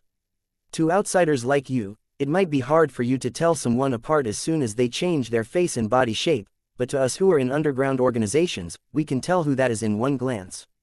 However, the organization that attacked Chan Do isn't from any of the organizations that we know. They're hiding very well. Moreover, looking at the ability they've revealed so far, they possess at least a first or second-rate ability. Thanks for the information you've provided. Lin Huang nodded to show gratitude. Clearly, Hu Lu did not know much, so she only provided him a rough direction. Hu Li spoke to him through voice transmission as Lin Huang turned around and walked to the stairs. Please be extra careful too, Mr. Lin. Following the conclusion that we currently have, you fit the predator's target condition entirely. You might be on their hunting list. Lin Huang stopped walking and thanked Hu Lu.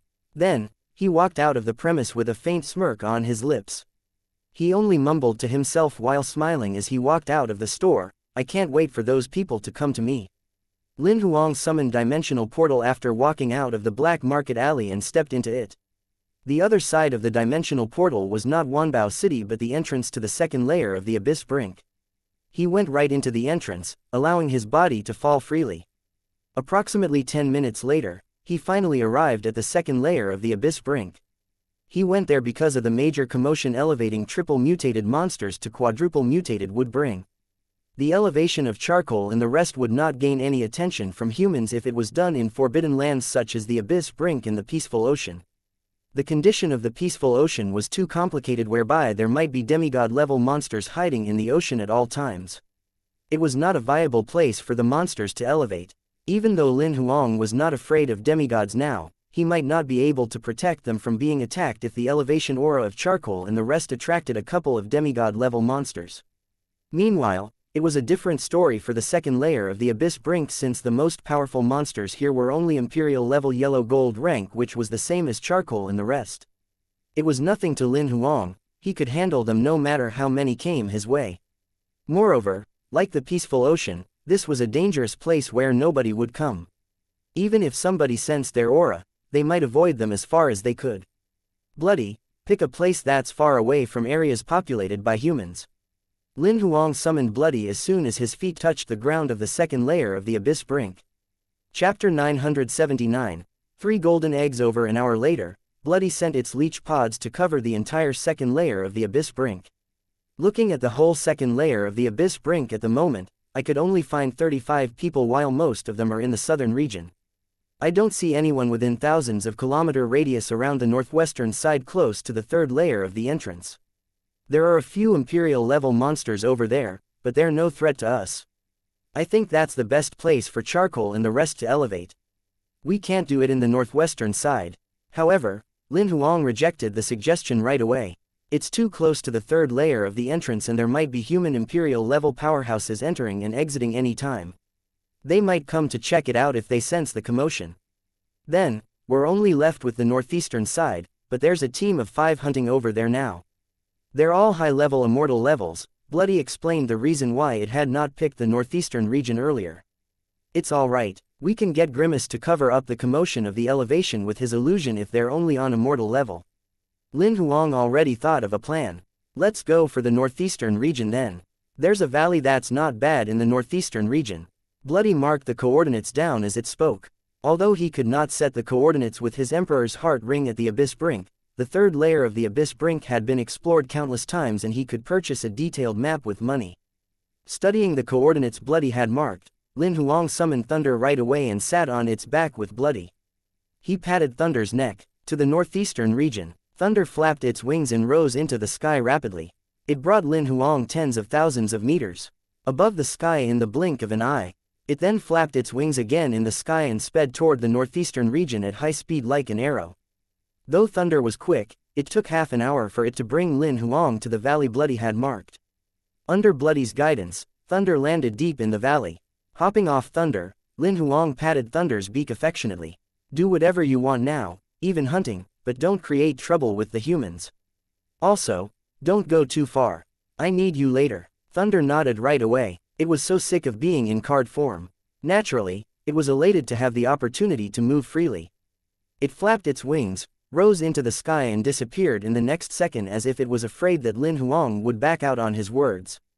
Seeing Thunder disappear, Lin Huang shook his head and smiled before summoning 3 monster cards including Charcoal, Tyrant, and the Herculean King.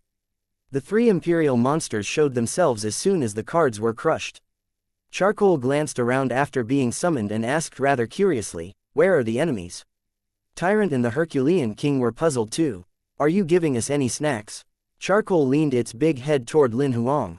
Lin Huang caressed Charcoal's head and said casually while smiling, "I didn't let you guys out to fight or give snacks out this time, but I'm going to do something that you guys have been waiting for." "Ice cream." Tyrant was the first to answer. He was practically drooling as soon as he said that. "Grilled fish." Charcoal was stunned for a moment and asked while widening its eyes. The Herculean King hesitated and asked with a little uncertainty, "Is it durian?" "I've told you guys it's not snacks," Lin Huang said helplessly while covering his face. The 3 monsters clearly had disappointment written on their faces when they heard Lin Huang emphasizing that he was not giving snacks out. "You guys are elevating to quadruple mutation." Bloody that was standing aside finally could not help but blurt it out. The 3 imperial monsters were astonished to hear that. "Are we really elevating?" Charcoal became excited all of a sudden. "I've only gathered enough materials for elevation for the 3 of you, so I'm elevating you first instead of gathering all materials." "But, Master, you're still on immortal level. Wouldn't you be unable to summon us after we've elevated?" Tyrant asked immediately. They knew Kylie had been sealed since her elevation. "It's alright, I'm already on peak stage immortal level now, so it shouldn't take long for me to break through to imperial level," Lin Huang explained. "Xiaohei's authorization will be activated as soon as I elevate to imperial level. I think I will take 2 to 3 months at the most." "Don't worry about it, I'll be the last to elevate, so I'll take good care of Master." Bloody knew what Tyrant was worried about, so it comforted it. "You guys elevating to quadruple mutation and mythical level will be a great help for me. I personally hope that I can elevate all of you to mythical level while I'm still on immortal level. If that happens, all of you would have your combat strength boosted as soon as I elevate to imperial level. I won't have to spend more time collecting materials. So, let's not drag it out further. Go ahead with the elevation when we have the materials instead of waiting for me to get to imperial level."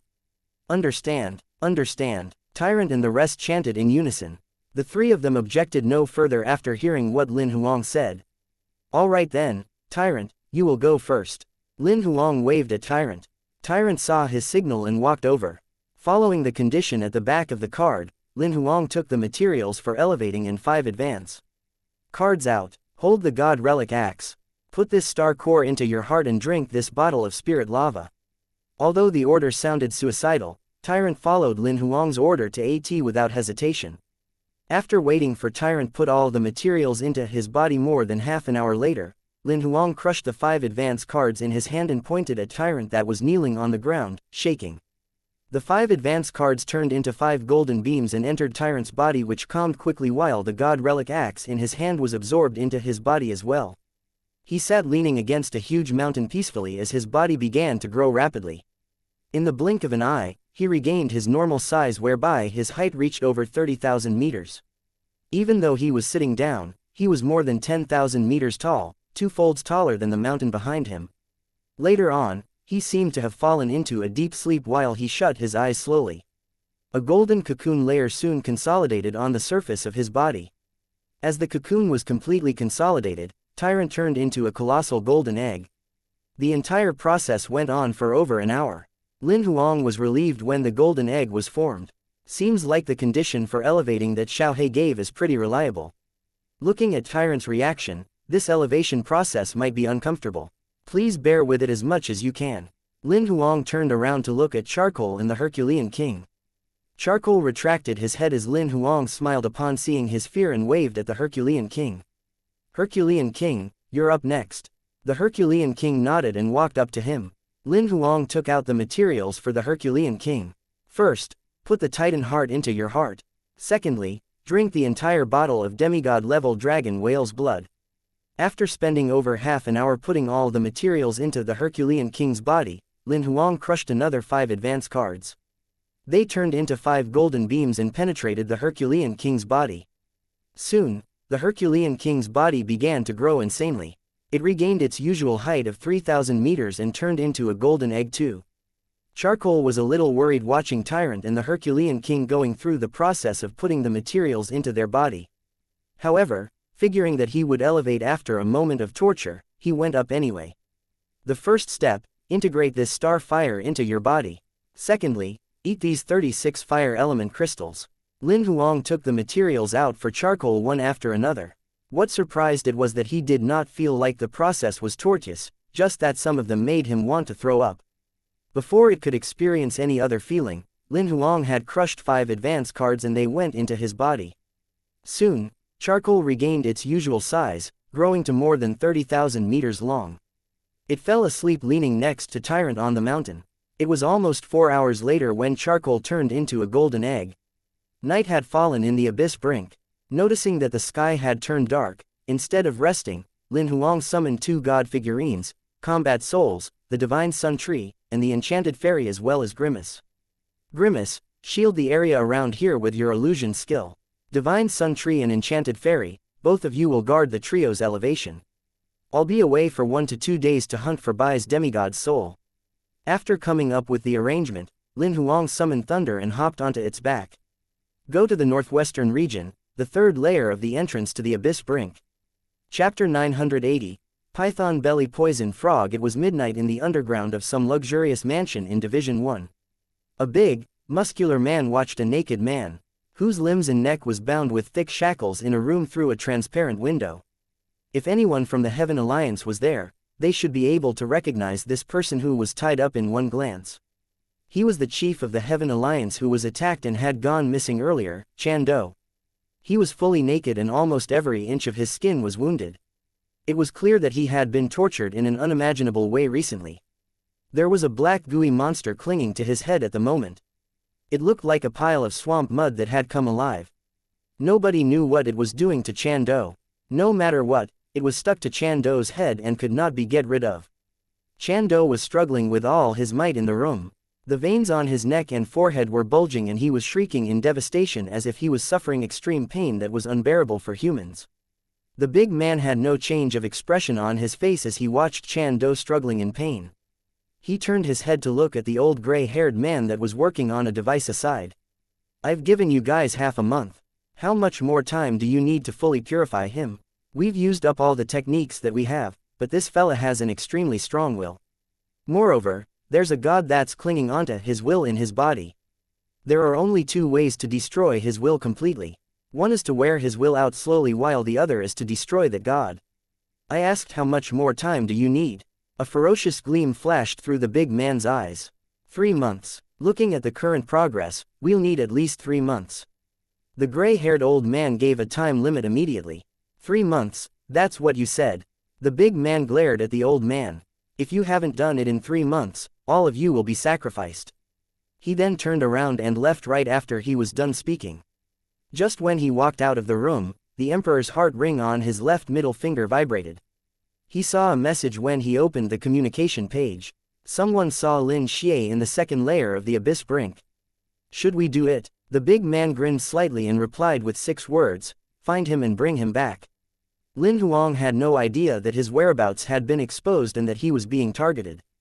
However, he had stepped into the 3rd layer of the abyss brink at the moment.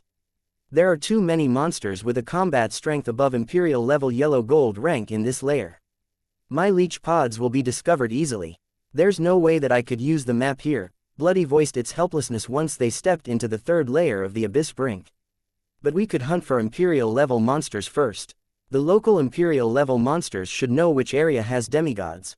Lin Huang nodded and sensed what kind of monsters were available with his territory. Ever since he elevated to Immortal level rank 10, the range of his territory had expanded to 10 kilometers. However, he found nothing after a while of sensing.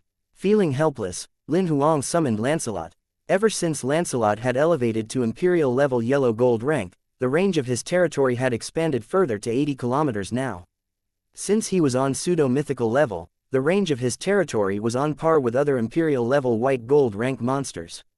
Lancelot soon found a few targets as he heard the commotion after sensing around for a while. There are 3 monsters in the range of my territory. 2 Imperial level crimson gold ranks and 1 Imperial level yellow gold rank. Where's the Imperial level yellow gold rank? Lin Huang asked, ignoring the presence of the 2 Imperial level crimson gold ranks. In our 11 o'clock, it's approximately 60 kilometers away from us. Let's go. Lin Huang moved toward the target as soon as Lancelot reported the location. Lancelot caught up to him right away. In less than half a minute, Lin Huang arrived before the Imperial level yellow gold rank monster Lancelot mentioned. It was a crimson scorpiodemon. Its body was at least 100 meters long and was completely maroon in color. The monster exhibited a mysterious beauty under the radiance of the moonlight. Looks like food sent themselves here. The crimson scorpiodemon was drooling upon sensing humans invading its territory. However, its mind went blank while its eyes turned black in the next second. In less than 3 seconds, Bloody cast its parasite on this gigantic crimson scorpiodemon and turned it into a puppet. Bloody spoke leisurely after spending a few minutes reading everything in the crimson scorpiodemon's head. There's a demigod monster in the swamp approximately 2,000 kilometers from here in the southeastern direction. It's a python belly poisonous frog. Lin Huang had seen the python belly poisonous frog in the monster guide before. Such a monster was usually only Imperial level whilst its most powerful 2 abilities were poison and devouring. Their poison could easily kill all monsters on the same level. Moreover, they ate almost everything and could digest anything. Almost anything that went into this monster's belly would be washed with poison and turned into liquid in a short period of time.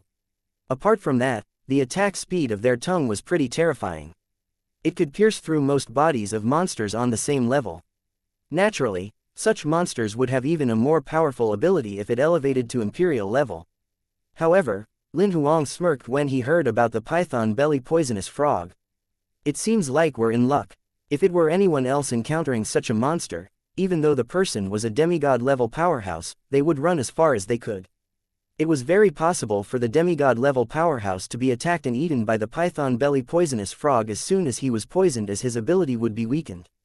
In reality, the python belly poisonous frog was considered the overlord in the 3rd layer of the abyss brink. Although it was not as powerful if it were to be compared with other demigod monsters, abilities alone, the outcome of the battle was outstanding given that its ability was combined with poison. 3 human demigods had been killed by it throughout the hundreds of years while 2 had run away. 2 demigod-level monsters that attempted to fight for its territory eventually became its food. Another one ran away alive but died halfway due to the poisonous attack, while only one that managed to escape and survived. That was the reason why almost no human demigod was willing to offend it, while the other demigod monsters allowed it to occupy the 3rd layer of the abyss brink's southeastern region. However, Lin Huang had no idea about all that. He did not even look at the information about the 3rd layer of the abyss brink. It was also his first time entering the 3rd layer of the abyss brink. Otherwise, he would just look at the map for demigods as soon as he entered. The territory of each demigod-level monster was marked clearly on the map of the 3rd layer of the abyss brink. The reason why Lin Huang said that he was fortunate to encounter the python belly poisonous frog was that the god figurine's combat soul's body was on par with a Protoss. Neither could they be poisoned, nor would the poison enter their bodies. It was perfect to challenge the python belly poisonous frog's 2 most powerful abilities. After recalling Lancelot back into card form, Lin Huang took Bloody along towards the python belly poisonous frog's territory. Chapter 981. A demigod has fallen. Lin Huang only spent just over 10 minutes to cross more than 2,000 kilometers. Apart from being attacked by an Imperial-level white gold rank monster not long into their journey, no other monsters attacked them since then. The reason being that he summoned the destructive divine mammoth right away. Its terrifying Imperial-level purple gold rank combat strength and true spirit aura echoed across the land. All the monsters trembled wherever the destructive divine mammoth passed, including monsters on the same level. None of them dared to come looking for trouble. The python belly poisonous frog sensed the destructive divine mammoth coming into its territory from a distance. The aura that alarmed it also faintly sent a thrill down its spine. This terrifying aura must be that of a mythical level quadruple mutated monster. It trembles deep in my soul even when it's hundreds of kilometers away. Fear did not provide the python belly poisonous frog reason to retreat at all. Instead, it boosted its battle will. There's a high possibility that I could break through to quadruple mutation as soon as I eat it and elevate to mythical level. My combat strength might even break through and I might become a virtual god. Sensing the destructive divine mammoth advancing at a high speed, the python belly poisonous frog glared viciously at the silhouette that was moving rapidly in the range of its territory while drooling. Meanwhile, Lin Huang, who was next to the destructive divine mammoth, was completely ignored. Approximately 2 to 3 minutes later, Lin Huang and the destructive divine mammoth finally arrived above the swamp where the python belly poisonous frog was. Before Lin Huang could figure where the amphibian monster was, a bloody glow shot into the sky at a high speed, aiming at the destructive divine mammoth's heart. Even Lin Huang's eyes could not detect such an abrupt attack. All he saw was a red shadow that flashed through the sky and heard a rumble that sounded like thunder coming from where the destructive divine mammoth was. The destructive divine mammoth shot out like a cannon and went right through a few large mountains tens of kilometers away. The attack that hit the spot made the python belly poisonous frog realize that its opponent's defense was more powerful than it imagined even before it could get excited. It was surprised that its attack did not break through the opponent's defenses. It just realized that its current opponent was much more impressive than it thought. It's worthy of being called a mythical level monster. Not only did the python belly poisonous frog not have any sense of failure, but it also became more enthusiastic now. The more powerful its opponent was, the more benefits it would obtain from devouring it. It had never imagined what the consequences were if it were no match for its opponent since it had never lost any battle throughout centuries. The destructive divine mammoth had always been a defensive alpha among the true spirits. It was hard for one to break through its defenses even if other true spirits of the same level were to attack it, let alone a mere demigod-level python belly poisonous frog. Any other imperial-level purple gold rank or even mythical-level monsters would be killed or severely injured by the python belly poisonous frog's attack. However, to the destructive divine mammoth, it was no different from an itch. It could not feel any pain, let alone be harmed by it. Still, such a great impact pissed him off a little. The destructive divine mammoth stared at the python belly poisonous frog's direction as he stood up from the fallen gravel and shook the soil on his body off. His eyes were a little red with fury. He was furious now. The destructive divine mammoth released a long shriek tens of kilometers away. He slammed its long trunk, and charcoal gray life power echoed like a whip, shooting across the sky towards the python belly poisonous frog.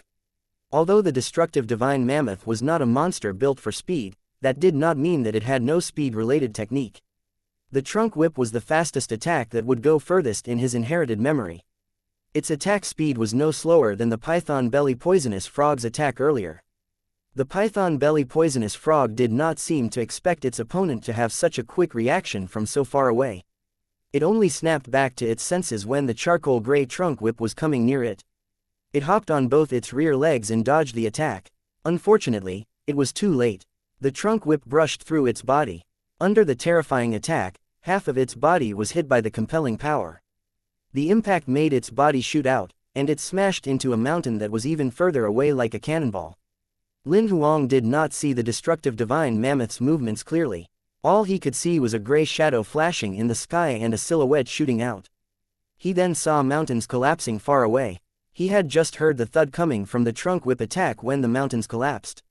Meanwhile, the sound of the mountains collapsing only came echoing a while later. The python belly poisonous frog that was buried deep in the gravel had shock written all over its face. It had never thought that the opponent would not only have such stunning defense techniques but also be able to launch a terrifying attack too. The one attack alone almost smashed its body to smithereens. A mythical level monster really is terrifying. It seems like it's hard to kill it without some effort. By then, the python belly poisonous frog finally took its opponent seriously, treating him a powerhouse on the same level as it was, although the destructive divine mammoth was only on imperial level purple gold rank. The destructive divine mammoth knew that the python belly poisonous frog did not die, although the attack sent it flying away. He appeared above the cliff the python belly poisonous frog was on in a flash. It stomped its foot in the air without even looking. The entire mountain seemed to be suppressed by an invisible yet invincible power and turned into dust, disappearing into the ground. In the blink of an eye, it turned into a deep underground pit which was a couple of kilometers wide, as if a meteorite had struck. At that moment, a red glow shot out from under the deep pit. The speed was a few times faster than the python belly poisonous frog's first attack. Moreover, the red glow coming from the attack this time was as glaring as the sun. This time, the destructive divine mammoth held both its legs high and stomped in the air once again. An elephant's leg that looked like a giant pillar appeared in the air and blasted the ground. Unsurprisingly, the red glow and the elephant leg collided hard. A glaring golden glow lit up the epicenter of the collision as if hundreds of nuclear bombs had gone off at the same time. In an instant, the area within thousands of kilometers looked like it had changed from night to day. All the monsters looked at the center of the battle in fear. Even Lin Huang, who was watching the battle, was dragged into Ninetales Lynx's alternate dimension that it had been hiding in. Meanwhile, an insane heat that was billions of degrees Celsius high as a result of the impact spread hundreds of kilometers away from the core of the battle between the two monsters.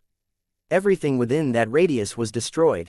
The energy wave that came from the explosions was like gallons of water washing everything within 3,000 kilometers away, together with petrifying wind pressure. Countless plants were destroyed as if they had experienced a Category 18 typhoon. All monsters below Imperial level yellow gold rank were killed by the impact within 3,000 kilometers. The Imperial level yellow gold rank and Imperial level white gold rank monsters also suffered different levels of injuries, except for the Imperial level purple gold rank monsters, which were barely affected. The destructive divine mammoth that was in the center of the battle stood sturdily midair while glaring dangerously somewhere beneath. The python belly poisonous frog was still alive, but it was dying. It had activated the divine power in its body for the attack earlier in an attempt to kill. However, it did not expect its opponent to fight it with life power as well as suppressing its most powerful attack. It had no choice but to insert more divine power, but the opponent's life power seemed to be endless. Eventually, the divine power in its body was worn out and it was completely defeated. Because the divine power in its body was drained, it could only use its life power to defend itself forcefully during the explosions. However, it could not handle the impact that came from the explosion of divine power even though it had drained its life power. Sensing his opponent's remaining aura, the destructive divine mammoth stomped again without thinking twice. The ground that had already turned into a deep pit collapsed tens of meters further. Within the gravel that had been crushed into dust, the python belly poisonous frog, which had completely lost its defensive ability, turned into a pile of mush instantly. Chapter 982, The Cultivation System's Fatal Flaw. Congratulations, you've killed the python belly poisonous frog, demigod level. You've obtained mythical level python belly poisonous frog monster card pieces by 2 inches. Lin Huang only found out that the python belly poisonous frog was dead after hearing the notification from Xiaohe. It settled so soon. Lin Huang came out of the alternate dimension and hovered above the deep collapsed pit. He retrieved the python belly poisonous frog's carcass that was smashed into a mush deep in the underground with his telekinetic threads. Xiaohe's notification came again just when he saw the tragic carcass. The system has detected a demigod soul and a godhead broken. Would you like to retrieve them? Retrieve them, Lin Huang confirmed. Obtaining the demigod soul was the main purpose of his hunting demigods this time. As for the broken demigod's godhead, he had no idea what he could do with it after retrieving it. Looking at the memories he read from all the mini-worlds and the great worlds, it was possible to merge a godhead, but gods who elevated from the merging of the godhead might not be able to elevate his combat strength forever. Therefore, not many people would want to merge others' godheads, let alone a demigod's broken godhead. In less than half a minute, Lin Huang held two cards in his hand, a demigod soul and a broken godhead. Putting the demigod soul card away into his body, Lin Huang crushed the broken godhead's card. An irregular, thumb-sized, charcoal gray crystal appeared in his palm. He looked at the crystal with his face pinched. What does such a broken godhead do? Perhaps this thing is useless to others, but it's useful stuff for you, said the stone tablet, smiling all of a sudden. Useful stuff? I don't want to merge someone else's godhead, let alone merge this broken godhead. Lin Huang was very confident about elevating to virtual god, but merging someone else's godhead was out of the picture. I'm not asking you to merge it but to refine it, explained the stone tablet while smiling. Refine it? What does this thing do after refinement? Lin Huang was even more puzzled now. Do you think you can elevate to imperial level successfully with your cultivation system? The stone tablet did not answer Lin Huang's question. It asked him another question instead. Lin Huang was stunned to hear the stone tablet's question. He had never thought about that before. The reason being he would need over a month to visualize the 3 remaining god figurines, combat souls before elevating to imperial level. He needed time to cultivate the god figurines too, so it would be at least 2 months later when he really elevated to imperial level. However, now that the stone tablet raised such a question, it made Lin Huang begin to think hard about how he should elevate to imperial level. He was frowning more and more as he thought about it. I can't inherit the divine fire if I take the imperial level monster's life base, which means I can't elevate to imperial level with the current cultivation system. Lin Huang began sweating upon realizing the issue and he asked the stone tablet immediately, do you have a solution to this? In reality, the biggest crux of the problem with elevating to virtual god level in your world's cultivation system is the imperial level. It's actually a good thing that you can't elevate with the current system. I thought the incomplete world order that we have is the reason for lesser people elevating to virtual gods. Lin Huang asked rather confusedly. An incomplete world order will only cause the failure to elevate to true gods. The number of virtual gods is restricted to a certain level, but it's possible to elevate to virtual gods. Moreover, it's not that there are few people elevating to virtual gods in the current world that you're in. There are none at all, corrected the stone tablet. What's wrong with imperial level? From what I know, most cultivation systems in other mini-worlds and great worlds go through the forging of life palaces. They just have different names. But they can elevate to virtual god level and true god level, so they don't have any problem at all. Think about it properly. When do other cultivation systems forge life palaces? Asked the stone tablet while smiling. Lin Huang thought about it carefully and frowned even deeper a moment later. It's rather odd. Basically, all cultivation systems forge life palaces in the beginning stage of cultivation. Do you mean our cultivation system has gotten the sequence of forging life palaces wrong? Indeed, the wrong sequence is the main reason. Noticing that Lin Huang figured out the problem, the stone tablet proceeded to explain, the so-called life palace of yours is called a life base in the great world.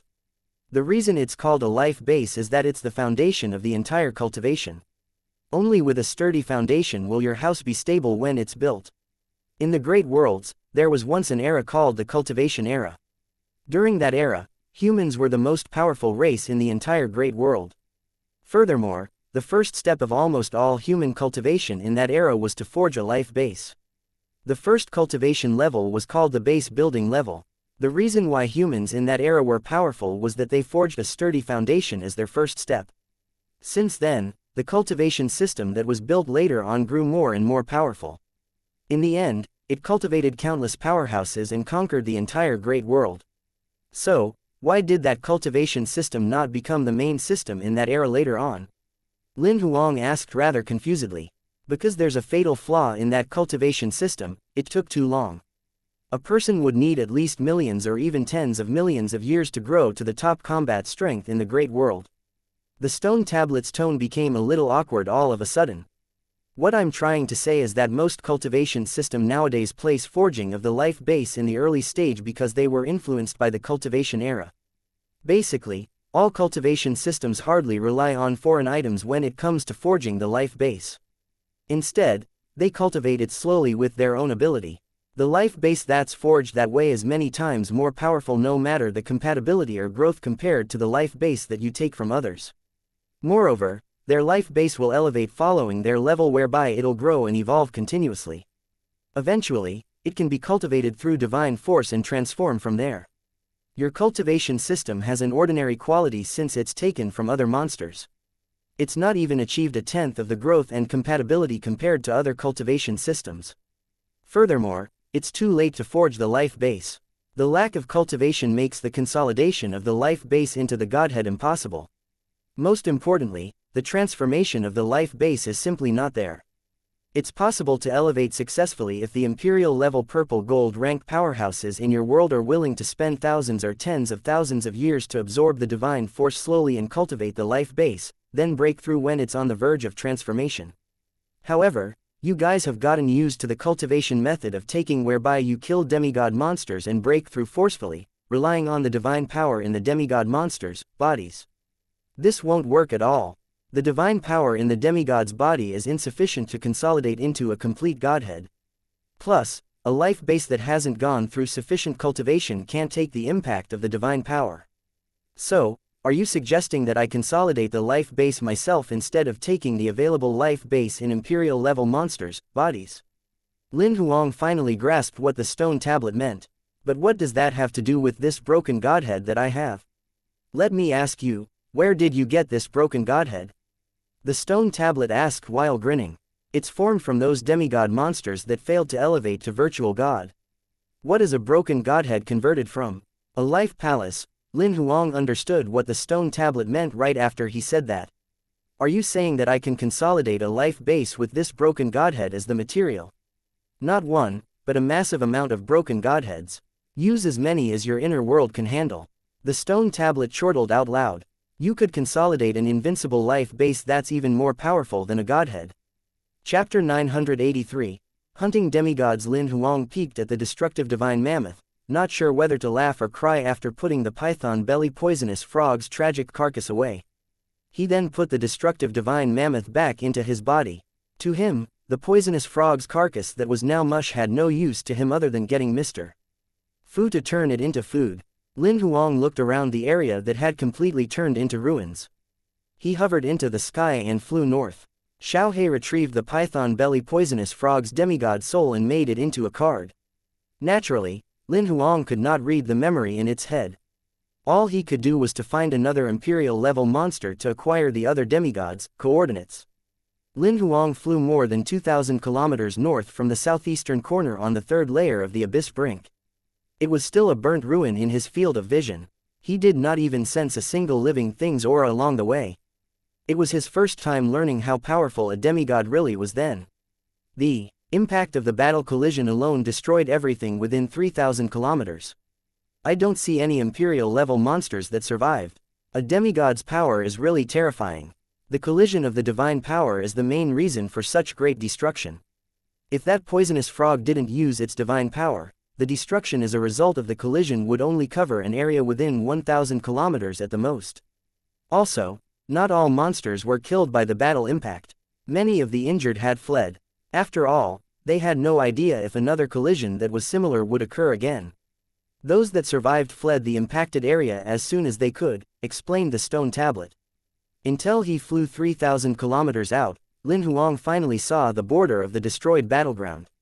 A scorched line extended towards the east and the west so far that Lin Huang could not see it with his eyes. The entire land looked like a painting that was half burned and half green. Finally, Lin Huang sensed a living being's aura when he proceeded 1,000 kilometers up north. At the same time he sensed the aura, the monster attacked. A green gleam flashed through the sky like a whip coming at him. Before Lin Huang could do anything, a white light shot through the sky. A little white cat appeared on Lin Huang's shoulder in the next second. Lin Huang looked down and saw the imperial level white gold ranked jasper boa that was attacking him with its tail sliced into pieces. It was now dead. He shook his head and landed on the ground slowly. Bloody came out of his sleeve and connected a tentacle to the jasper boa's head that was severed. After a while, all the information in the jasper boa's head that was still active was retrieved. 1,000 kilometers to the north is the demigod level monster, the Titan Boa's territory. The ghastly spider lady's territory is approximately 3,000 kilometers west. Lin Huang was familiar with the two monsters since they were in the monster guide. The Titan Boa was a supreme giant monster. It had a colossal body and possessed imperial level combat strength. When it turned into an adult, it would be at least tens of thousands meters long. This one in the abyss brink with demigod-level combat strength might be at least 50,000 meters long. Its body was even bigger than Tyrant's complete form. The Titan Boa's gigantic form did not only mean that it had a terrifying ability, but it also had a scary defensive ability.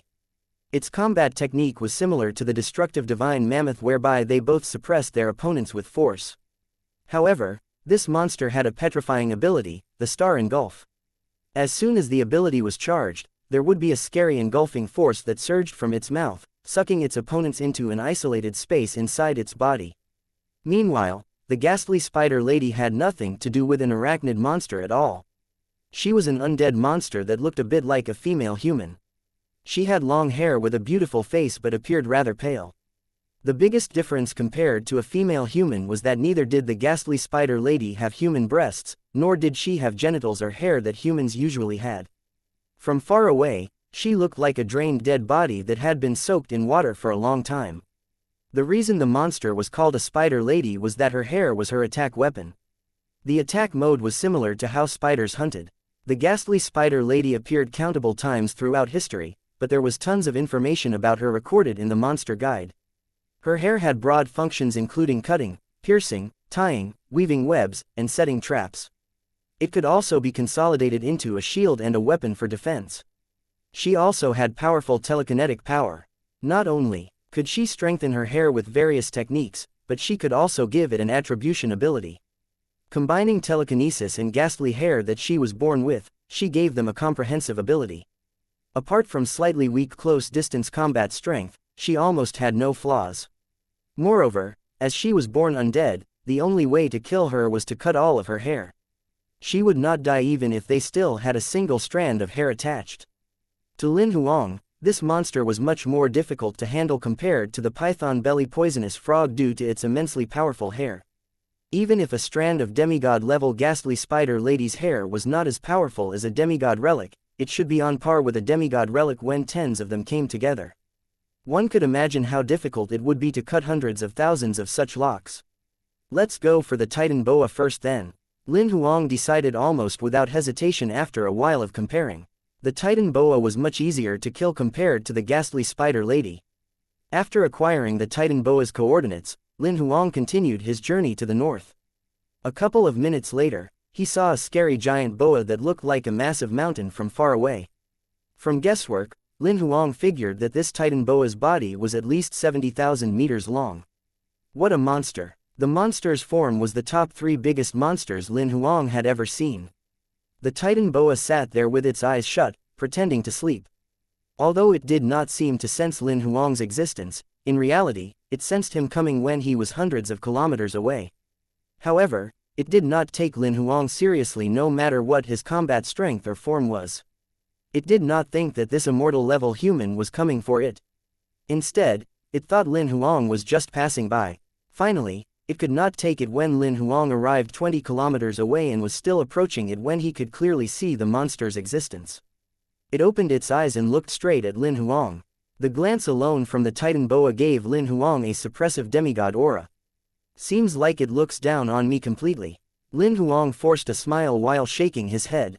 If he were some other immortal-level powerhouse, the overwhelming intensity coming from the glance alone was sufficient to kill. However, to Lin Huang, who possessed divine fire and god figurines in his body, the divine fire would extinguish such a demigod-level spiritual suppression as soon as it came within a certain distance of his consciousness. It could not threaten Lin Huang at all. I can't believe it's using its spirit to suppress me when it's an expert in body combat. Let me show you the master who's really skilled in this. Lin Huang smirked cunningly. Come on out, Nightmare Taper. Chapter 984, Die, Titan Boa. The Titan Boa was slightly stunned when its spiritual suppression did nothing to the immortal-level human before it. Although it was not a monster expert in spiritual skills, even an imperial-level purple-gold rank powerhouse among demigods could not ignore its spiritual suppression. It had killed imperial-level white-gold rank humans in the past in the same way. However, it could clearly sense that the human before it ignored its spiritual suppression completely. He hovered into the sky like a tough coral in the wave of its spiritual suppression. He could not be affected at all. In the next second, it saw Lin Huang summon a monster with an elephant trunk and the body of a leopard. The Titan boa was shocked to sense the monster's aura. It could sense that the monster's combat strength was only on Imperial level purple gold rank, but there was an odd aura that caused it to be instinctively fearsome. The chill that strikes my spirit. Soon, the Titan boa noticed that the chill was a form of suppression that came from its opponent's level. This fella is on mythical level. Its eyes were filled with fear when it looked at the nightmare tapir. Compared to the python belly poisonous frog, it dared not underestimate its mythical level opponent. The nightmare tapir with an elephant trunk and the body of a leopard was only less than 3 meters long. It was like a mere ant before it. However, at that very moment, it treated the nightmare tapir as its deadly rival that it had never encountered before. Thousands of meters away, the nightmare tapir's eyes turned completely black all of a sudden. The Titan boa jolted before it attacked without thinking twice. Its body that was lying down shot out of nowhere. Its tail that was like a gigantic mountain range whipped through the air and appeared where the human and beast were in the blink of an eye, drowning the both of them. The strong wind and energy wave coming from the end of its tail plowed a fan-shaped area which radius exceeded 800 kilometers on the ground. The trees and flowers within the entire area turned into dust. The attack was practically the most powerful attack the Titan boa could launch without using its divine power. However, it was not elated at all despite having released all it had. Instead, it had a slight change of expression because it clearly sensed that its attack had landed on nothing. Where is he? The Titan boa sensed all the surrounding areas within its range of its territory with all its might in an attempt to detect Lin Huang's whereabouts. Just when it sensed something, it jolted again and shot forward all of a sudden. However, a sharp claw mauled its neck at the moment, leaving a few massive wounds that were at least 20 meters long on its neck. Its scales with powerful defensive abilities seemed to have zero defenses against the opponent's sharp claws. Bearing the pain, the Titan boa turned its head to look at the nightmare tapir. Its initial shock calmed down a little. If it were to dodge the attack earlier a millisecond later, its head might have been torn off and smashed into mush. "You won't be that lucky next time," said the nightmare tapir through voice transmission while grinning coldly. "I admit that you're powerful, but there's something that I have that you can't compare to." The Titan boa released a deafening sound. "You have no divine power in you. I can still kill you without divine power." The nightmare tapir raised its head and whipped its elephant trunk as soon as it was done speaking. The elephant trunk swept through the air like a whip. As if it were a giant scimitar that sliced through the air, everything it passed by was sliced into half. The long whip arrived before the Titan boa in a flash, going straight to its vital point. The Titan boa lashed its tail madly again without thinking twice. This time, it inserted almost half of its divine power into it. The massive mountain-like snake tail collided with the long elephant trunk which diameter was less than 15 centimeters long. At the moment, a golden flare that was as glaring as the sun lit up the collision point. The golden flare was growing brighter just as its size was growing rapidly too. It grew into a sphere that was thousands of meters in diameter within a few breaths. Eventually, the golden sphere did not seem to be able to withstand the rapidly expanding speed and exploded entirely. White light shot out all over the place. In that second, the entire night sky was lit up. The area within thousands of kilometers turned into day. Endless energy waves and wind pressure swept towards all directions with the collision point as the epicenter. The area within 2,000 kilometers turned into ruins. All the plants turned into dust. While most Imperial-level monsters were either injured or killed, only a minority of them managed to escape with their injured bodies away from the energy waves like rabid animals. From a distance, Lin Huang, who hovered midair, saw that the Titan boa's eyes had turned completely black long ago. The divine power in its body experienced a tremor, and its aura fell away a while later. He could not help but swivel his head to look at the nightmare tapir next to him. What exactly did he dream about? "Fighting me," replied the nightmare tapir, turning its head and smiling. "Close-distance combat? Yes. Aren't you lousy at close-distance combat?" Lin Huang asked in confusion. "It thought I'm good at it, so I made it think so on purpose. I made my close-distance combat ability super powerful." The nightmare tapir could not help but chuckle out loud. "Not only do I have the Ninetails lynx's speed and claws, but I also have a defensive ability on par with the destructive divine mammoth. It was beaten up real good. Oh wow, that's so powerful." Even Lin Huang could not help himself and gave the nightmare tapir a thumbs up. He could only wonder if he would be invincible if the nightmare tapir integrated all 9 true spirits' most powerful abilities into his body in his dream. The remaining divine power in the Titan Boa's body went through another tremor when the duo was chatting. A moment later, its aura dropped rapidly and it was soon dying. The Titan Boa looked devastating in the dream world. It laid in the ruins while its body had hundreds of thousands of wounds like it had been cut with a sharp blade. There was no flesh in pristine condition from its head to its tail, as if it went through slow slicing execution. Its scales and tough flesh did not seem to be able to defend it at all. Each wound on its body was at least tens of meters long. Its red flesh could almost be seen from its scales that were torn open. Some wounds were so deep that they went into its organs. The cuts were bleeding continuously with no sign of healing.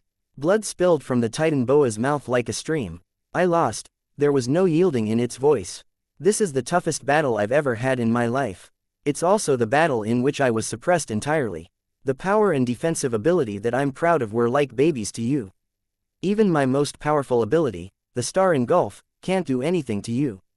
Although I never underestimated you since the beginning, never had I thought that a mythical level would be so much more terrifying than I imagined. I think there's something that I must tell you." The nightmare tapir that was hovering midair looked at the Titan Boa in a condescending way. It finally spoke. "I'm not on mythical level. I'm on a level that's even higher than mythical level." However, the nightmare tapir kept something a secret. It was still a child now. "Is that so? I didn't lose in vain then." The very last wisp of breath in the Titan Boa finally faded when it learned the truth. "Congratulations, you've obtained a complete Titan Boa card, legendary level X2. The system has detected a demigod soul and godhead broken. Would you like to retrieve them?" Chapter 985.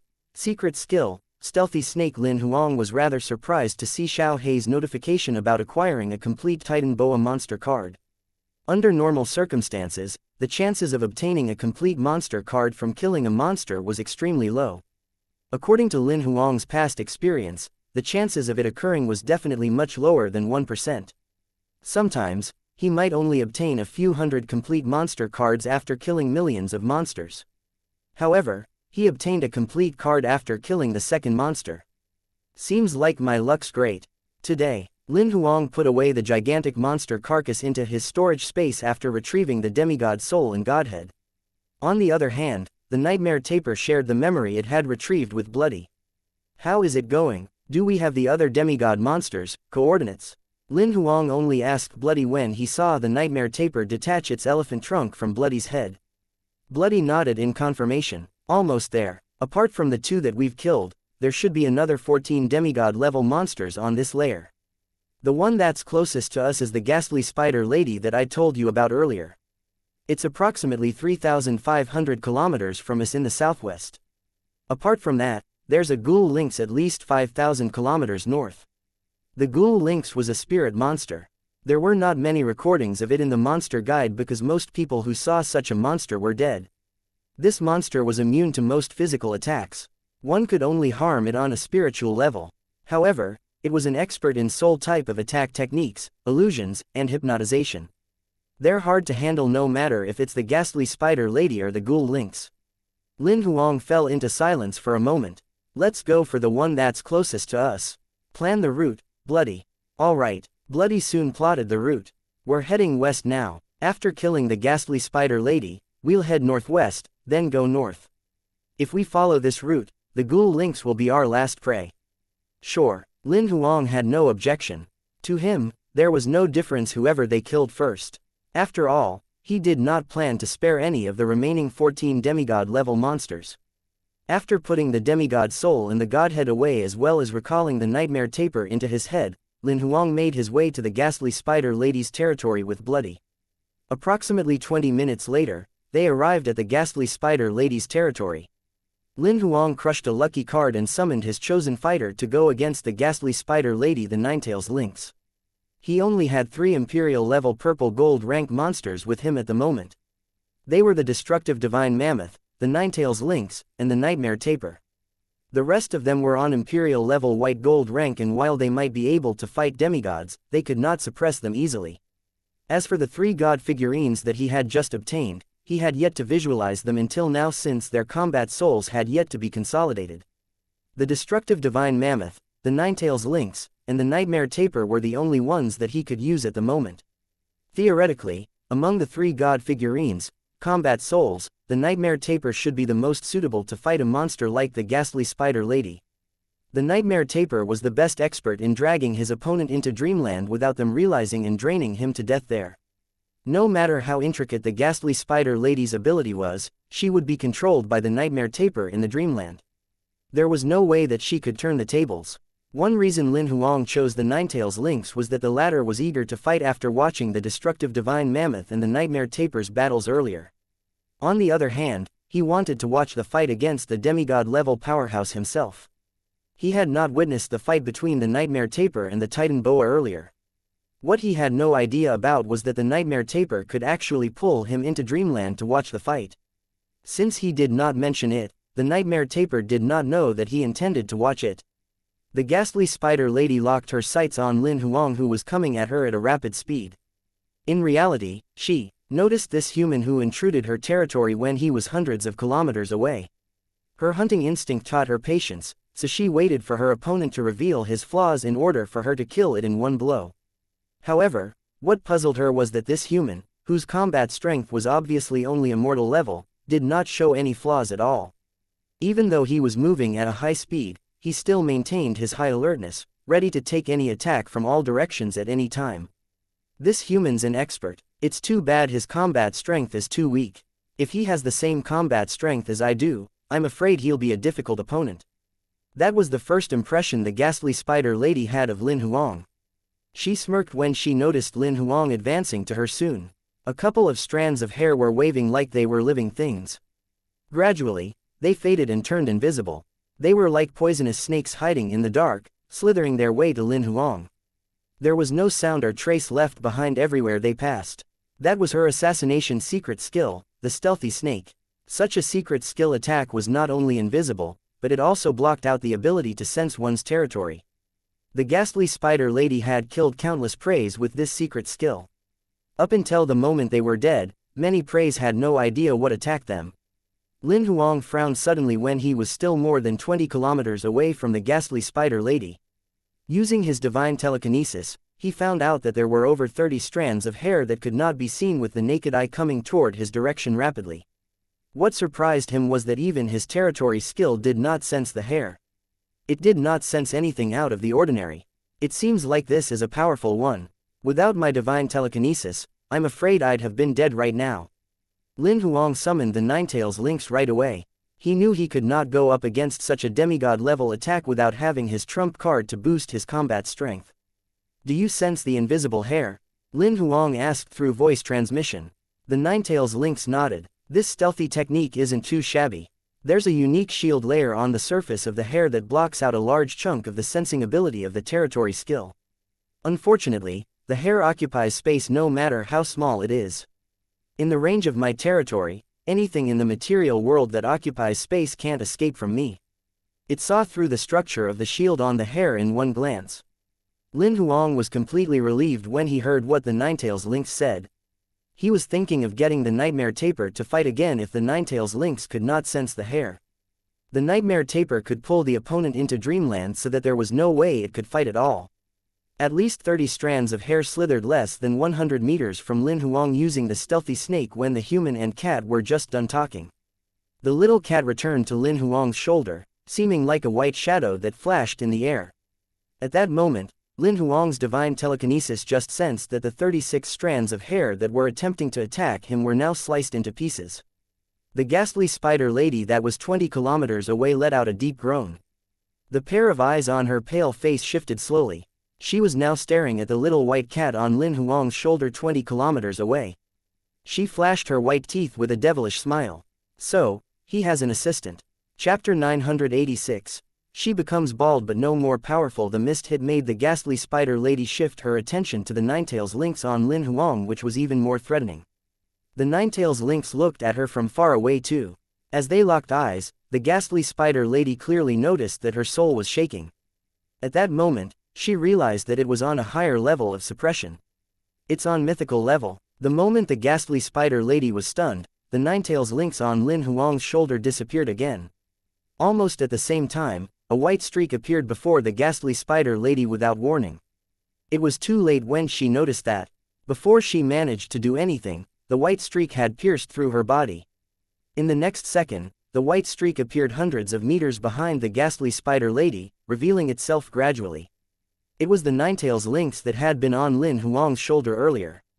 Lin Huang only noticed that the little white cat on his shoulder was no longer there when he saw it appear behind the spider lady. By then, he had arrived less than 5 kilometers from the ghastly spider lady. He was stunned when he saw her naked body sliced into tens of pieces. He recalled something all of a sudden and spoke to the ninetails lynx through voice transmission immediately. "She's an undead monster. You must cut all of her hair off to kill her." The ghastly spider lady's body was healing rapidly at a speed that could be seen with the naked eye as soon as the voice transmission was heard. Her head turned 180 degrees directly, and her black eyes on her pale face glared deadly at the ninetails lynx. Her long hair began dancing like snakes. "Die!" A devastating shriek came from the ghastly spider lady's throat. Clearly, she was extremely furious that she was attacked. She had gone into a frenzy, not caring whether the opponent was on mythical level at all. At the same time that she shrieked, her long hair swept towards the ninetails lynx like an ocean wave. Her black, long hair turned into bunches of black threads and swept through heaven and earth. It was like flood flushing out of a broken dam. Nonetheless, the ninetails lynx was fearless. Its eyes turned a little red as it charged like a white streak again. Not only did the white streak not run away, but it also entered the flood formed by the black strands of hair. The white streak was sparkling midair. At the same time, sharp air blades formed from the white streak attacked the hair again and again. The bunches of black hair was like hair being cut whereby they broke off easily wherever the scimitar-like sharp blade passed by. None of the hairs managed to touch the white streak at all. Didn't they say that the ghastly spider lady's hair is as powerful as a demigod relic? Lin Huang began to suspect whether the information recorded in the monster guide was true. According to his observation, the ghastly spider lady's hair seemed to be no different from an ordinary human's hair whereby it was easily snipped off. The information in the monster guide should be verified. Bloody voiced its speculation. There should be 2 reasons why the hair can be cut so easily. One is that the ninetails lynx is extremely powerful, and its attack contains the slicing of space. The second reason is that the ghastly spider lady's hair's attribute isn't the highest defense mode at the moment, but is her most powerful attack mode.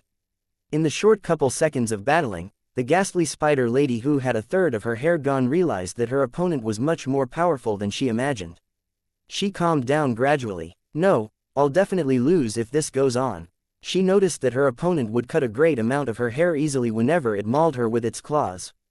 Although she had no idea how it did it, she knew that she would be defeated sooner or later, so she changed her strategy immediately. Her black hair scattered all of a sudden and turned into thin threads. They swept towards the ninetails lynx from all directions. In the blink of an eye, the ninetails lynx seemed to have fallen into a trap whereby it was covered completely by countless strands of hair. Furthermore, its space was shrinking. "Let's see how you're going to run."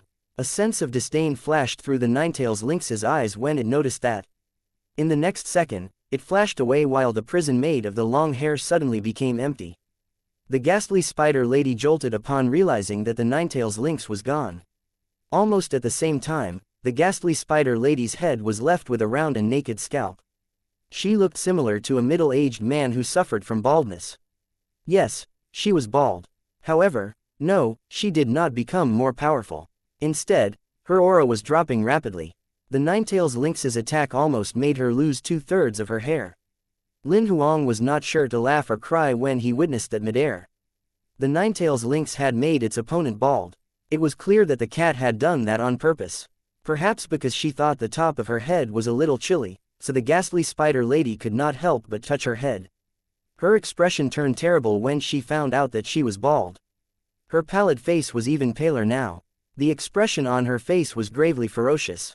Clearly, she was extremely mad. "I'll kill you, kill you, kill you." Anyone could not help but have goosebumps when the devastating shriek that reflected despair spread hundreds of kilometers away into the night. The ghastly spider lady fell into a complete frenzy later on. She lost her calm and ditched her strategy entirely. She consolidated her remaining hair into a long whip, even inserting divine power into it while lashing everything around her madly. The ninetails lynx did not bother to fight her and dodged with sparkles continuously. It even had the time to grab Lin Huang and send him into the alternate dimension to prevent him from feeling the impact. The ghastly spider lady was even more enraged now that the Ninetails lynx could still take care of others under its attack. She increased the frequency of her lashes. However, apart from destroying everything within hundreds of kilometers, her attack did not even touch a hair on the Ninetails lynx. By going into a rage, the spider lady revealed all of her flaws to the Ninetails lynx. The flaws that kept spilling made the Ninetails lynx assault her scalp over and over again. When it attacked for the 6th time, it removed the very last strand of hair behind the ghastly spider lady's head. By then, the ghastly spider lady became completely bald. Her shiny scalp reflected the bright moonlight. The ghastly spider lady, whose hair was completely removed, looked like she had turned into a rock. She stood frozen where she was while her eyes lost spirit slowly and all signs of life were fading rapidly. Xiao Hei's notifications came one after another on Lin Huang's side. Congratulations, you've obtained complete Ghastly Spider Lady card, legendary level X2. Congratulations, you've obtained demigod soul crystals, pseudo-mythical level, by 2 inches. The system has detected a demigod soul and a godhead broken. Would you like to retrieve them? Chapter 987. Bai agrees to elevate before hunting the ghastly spider lady. Lin Huang used a lucky card intentionally, but never had he expected that complete ghastly spider lady monster cards would come out. Besides that, there were even demigod soul crystals. After retrieving the ghastly spider lady's demigod soul and godhead in her body, Lin Huang put the carcass away and said to Bloody in his sleeve with his head down, "Where to next?" "There's a golden venom silkworm 6,800 kilometers in the southwest. Let's go." Lin Huang hovered into the sky, directly after putting the Ninetails lynx away and headed straight southwest. Past 10 a.m. the next morning, Lin Huang finally returned to the 2nd layer from the 3rd layer of the abyss brink. He had spent the entire night killing all 16 demigod-level monsters in the abyss brink. With the effect of the lucky cards and double reward cards, his night full of reward was pretty handsome. He obtained a total of 6 complete monster cards, 4 demigod soul crystals, 4 demigod relics, 32 demigod souls, and 32 broken godheads. The 6 complete monster cards were 2 titan boas, 2 ghastly spider ladies, and 2 ghoul lynx. Although they were all demigod-level monsters, due to the restriction of Lin Huang's combat strength, they were just like Bai and the rest, whereby their combat strength was only on imperial level yellow gold rank. Lin Huang also obtained 16 cross-ranking rewards. Since he had killed demigods, he would receive 80 card draws each time he killed one. With the double reward cards, he obtained a total of 2,560 draws. Lin Huang summoned Bai when he returned to the land where Tyrant and the rest were elevating. Bai was rather puzzled when he saw the 3 golden eggs. However, he soon sensed the aura that he was familiar with inside the eggs. Tyrant and the rest were in there. Lin Huang only explained upon seeing Bai glaring at the golden eggs, "I elevated Tyrant and the other 2 to mythical level since I've gathered sufficient materials for them." A sense of envy flashed through Bai's eyes when he heard that, but soon he hid his emotions. "You don't have to be envious because I've gathered the materials for you too. You can elevate now." Lin Huang took out the materials one after another while speaking. "You can't summon me after I elevate, can you?" Bai asked. "It's alright, that'll just be temporary," Lin Huang explained while smiling. "I've found a way to elevate to imperial level, so I should complete the elevation soon." Bai fell into silence for a moment before asking again, "Your combat souls, are they much more powerful than us?" It was Lin Huang's turn to fall into silence when he heard the question. He nodded a while later. "There are 3 of them who can kill demigods now, while the remaining 4 should be able to fight demigods face on." "I get it now. Let's elevate then." Bai nodded firmly after hearing the answer. "Let's begin then." Lin Huang handed the materials to Bai one after another for the integration following the instructions on the cards. The integration process was extremely tortuous, especially integrating the demigod blood and demigod soul. The expression on Bai's face was so distorted that he looked like something else now. Usually, it only required the integration of a ton demigod blood and 10 demigod souls. However, the instruction at the back of the card said the more, the better. Bai integrated a total of 3 tons of demigod blood and 32 demigod souls. He said nothing throughout the entire process, whereby he stood where he was while blood gushed out of the pores all over his body. Even Lin Huang, who stood aside, was frowning hard when he saw this grisly scene. He did not stop Bai. Instead, he crushed 5 advance cards. Bai's pain finally faded when the 5 advance cards turned into 5 golden glows which penetrated his body. Just like Tyrant and the rest, his body began turning into a golden egg too. Lin Huang released a long exhale of relief upon seeing Bai enter the elevation mode. This round of elevation is finally done. Since he had completed the core goal of elevating the 4 imperial monsters, Lin Huang turned his head and looked at the 2 god figurines, combat souls beside. He then summoned all 4 of his imperial level white gold ranked god figurines, combat souls. The divine sun tree mastered the fire rule. Everything would be inflammable when it elevated to its peak in order to strengthen itself. The enchanted fairy mastered the ice rule. It could freeze the entire world from revolving when it was elevated to its peak. The undead sticks mastered the spirit rule. When it elevated to its peak, it could turn any living thing into its loyal worshippers as it wished, building countless undead armies. It could also retrieve countless inheritances from the numerous souls and own them. The withered flower mastered the life rule. It could revive the dead on a large scale when it elevated to its peak. It could also engulf all living things in the world and turn it into a dead, barren land. All 4 combat souls had abilities no less than the Ninetales Lynx in the rest. It was just that they were 1 rank lower in terms of combat strength. Initially, Lin Huang could not decide which combat soul he should use the 2 demigod soul crystals that he had obtained from auctioning the god relic Ba Huang on. However, he had obtained another 4 during the hunt this time, so it was sufficient now. After summoning the 4 god figurines, combat souls, he took out 4 demigod soul crystals and threw them towards the 4 combat souls that grabbed the demigod soul crystals without thinking twice and swallowed them. The god figurines, combat souls completed their breakthrough merely over 10 minutes later. All of them had elevated to imperial level purple gold rank, and their aura was just as strong as the destructive divine mammoth. Lin Huang made the undead sticks stay to guard the premises as he put the 3 god figurines, combat souls away. He began practicing on his own.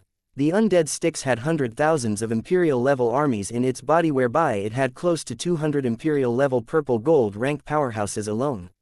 Even if it did not fight by itself, the 100,000 strong armies were sufficient to fight 2 to 3 demigods. Furthermore, it was under the premise of no battle formation. In reality, Lin Huang got bloody to share all of its battle formation knowledge to the undead sticks ever since it formed its undead army. What he had no idea about was how well the undead sticks mastered the battle formation now. 2 white-robed people rushed through the 2nd layer of the abyss brink, ignoring any monsters, aura around completely. In reality, there was nothing that they should worry about since both of them were imperial level purple gold rank powerhouses. They did not hide their aura at all. All of the monsters along the way would hide when they sensed the duo's aura. They were afraid that they would be discovered. The most powerful monster in the 2nd layer of the abyss brink was only on imperial level yellow gold rank after all. Picking a fight with anyone whose combat strength was 2 ranks higher was definitely asking for death.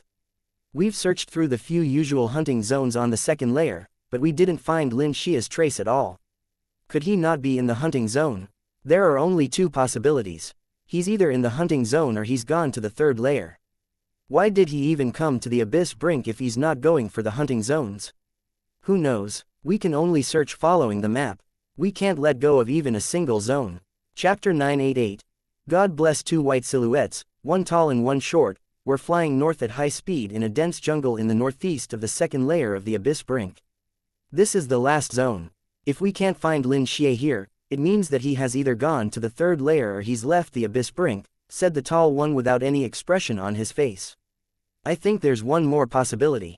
The short one had disdain written all over his face. That brat named Lin Xia might not even come to the abyss brink at all.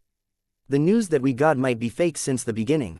This possibility is low. The tall one shook his head expressionlessly. So, what do we do if we don't find him in the last zone? Asked the short one. It's been 2 days and 1 night since we last rested. We can only search the 3rd layer if we can't find him in this layer. The tall one could not help but frown as he spoke. I think this is a complete waste of time, the short one objected immediately. He's on immortal level. He's not stupid. How is it possible that he'd go to the 3rd layer? Wouldn't he be looking for death if he does that? We'll forget it when we're done searching through the 2nd layer. Why should we torture ourselves?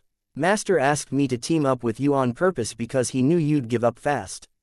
Don't you ever think of slacking? Stop. The short one spoke through voice transmission and interrupted the tall one from speaking further. What? The tall one looked confused. Shush. The short one made a shushing gesture and pointed to his right. Do you see something? The tall one spoke through voice transmission this time. Someone set up an illusion in the canyon on the northeast side. I'm suspecting it might be Lin Huang. The short one became a little excited now. Let's go take a look. Both of them hid their aura immediately as soon as the tall one was done speaking. They lowered their flight and rushed toward the zone the short one detected. Lin Huang, who was practicing his sword skills in a canyon more than 100 kilometers away, smirked all of a sudden.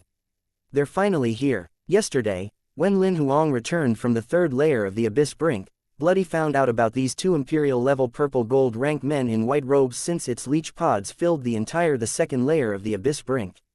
When Bloody informed Lin Huang about the duo's whereabouts, he connected the dots to the two people who had captured Chan Do and were wearing white robes too. He suspected that they were the same people. How could he have known that they would be coming for him now? Lin Huang summoned the nightmare taper. Don't kill them yet, remember to read their minds. Find out which organization they're from and where they brought Chan Do to. Is he still alive? Also, find out how many demigods are there in their organization and where their headquarters is. The nightmare taper nodded. Sensing the duo approaching at high velocity, it raised its head and flipped its trunk instantly while releasing an ear-splitting shriek. The screech spread 100 times faster than the speed of sound. It reached the two white-robed men in the blink of an eye. The two white-robed men slowed down all of a sudden. Did you hear that? Asked the short one. I did. I wonder what kind of monster's shriek was that? The tall one nodded. It seems to be coming from that canyon. The short one seemed timid now. No matter what it is, the highest its combat strength will only be as imperial level yellow gold rank. Monsters of a higher combat strength can't enter the second layer at all. The tall one remained calm. Oh yeah, I forgot about that. The short one was relieved now. The duo soon passed through more than 100 kilometers and arrived deep in the canyon.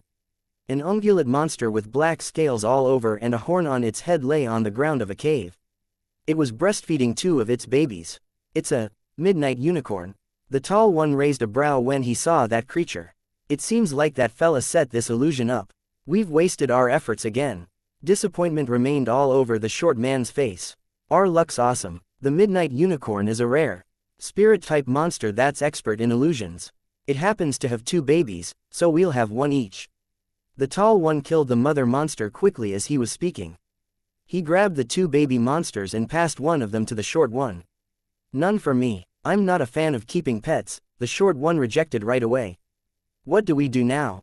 We're already done searching the last zone, but we didn't find any traces of Lin Huang. What else can we do? We can only go to the third layer.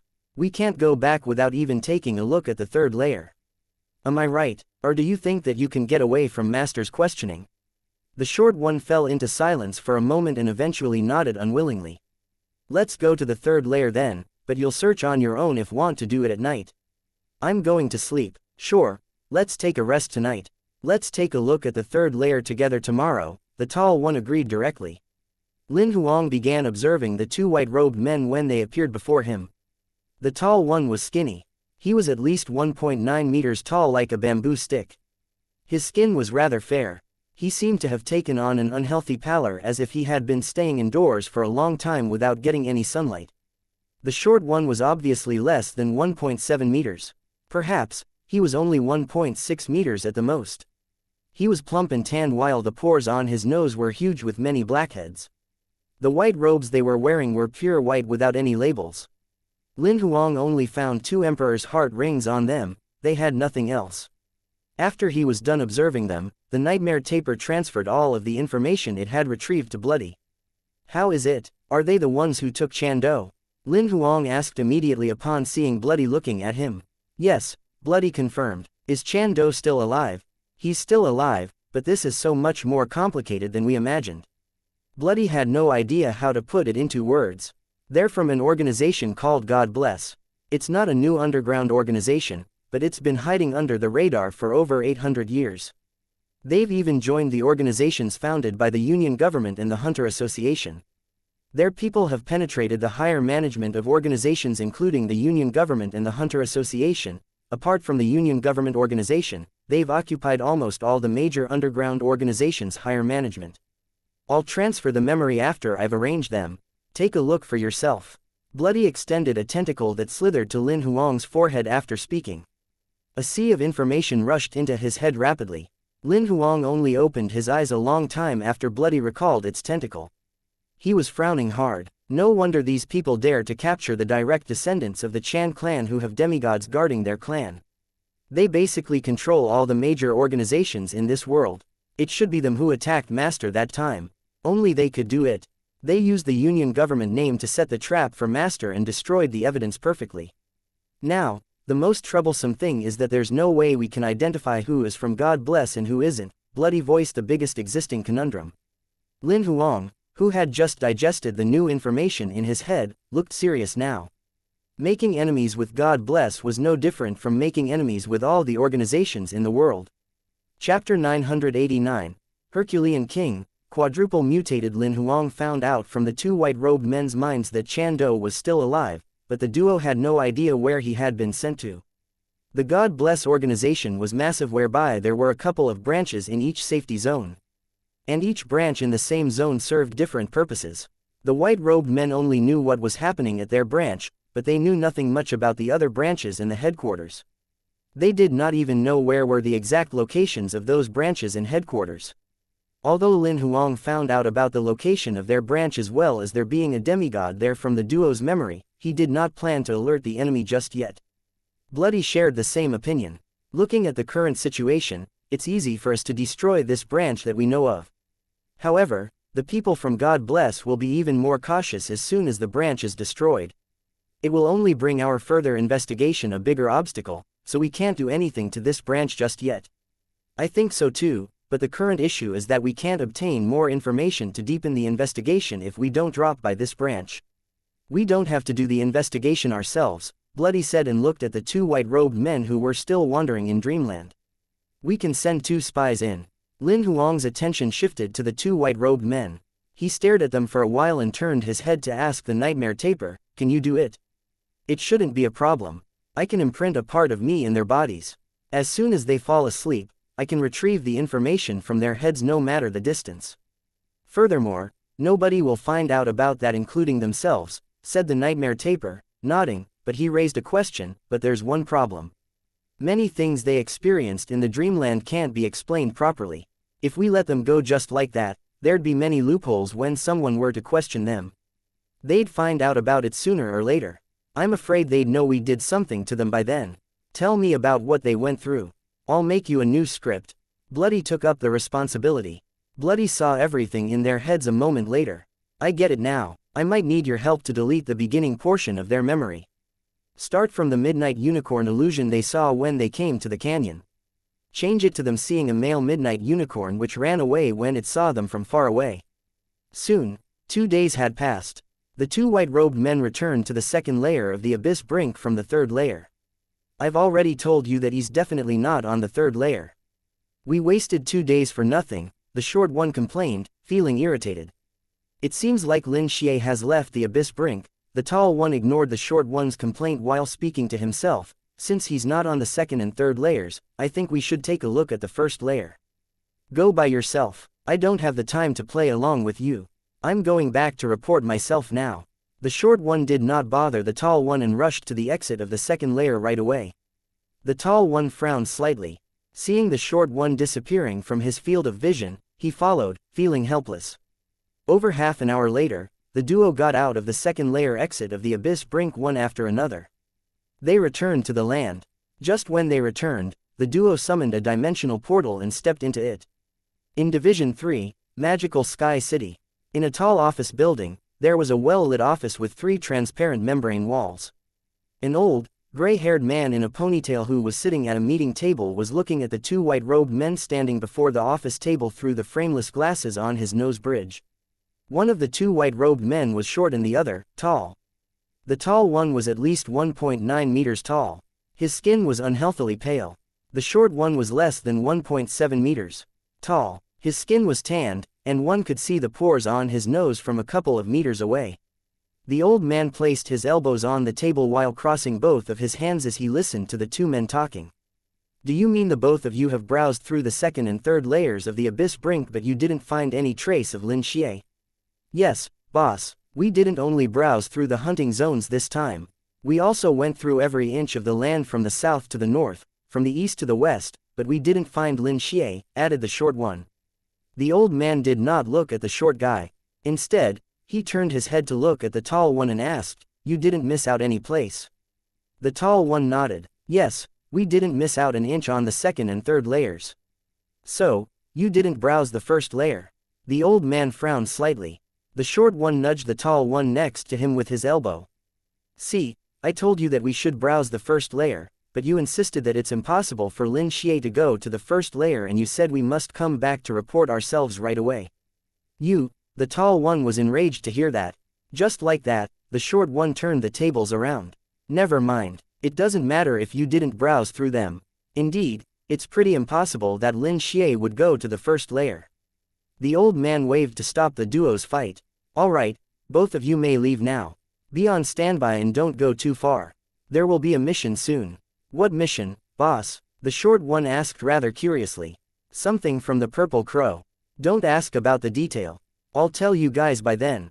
The old man waved to get them to leave directly. Lin Huang had been staying in the second layer of the abyss brink. He had been guarding the 4 golden eggs while practicing his sword skills every day. At midnight on the 9th day, one of the golden eggs finally hatched. Lin Huang put the wooden sword in his hand away immediately hearing the cracking of the shell.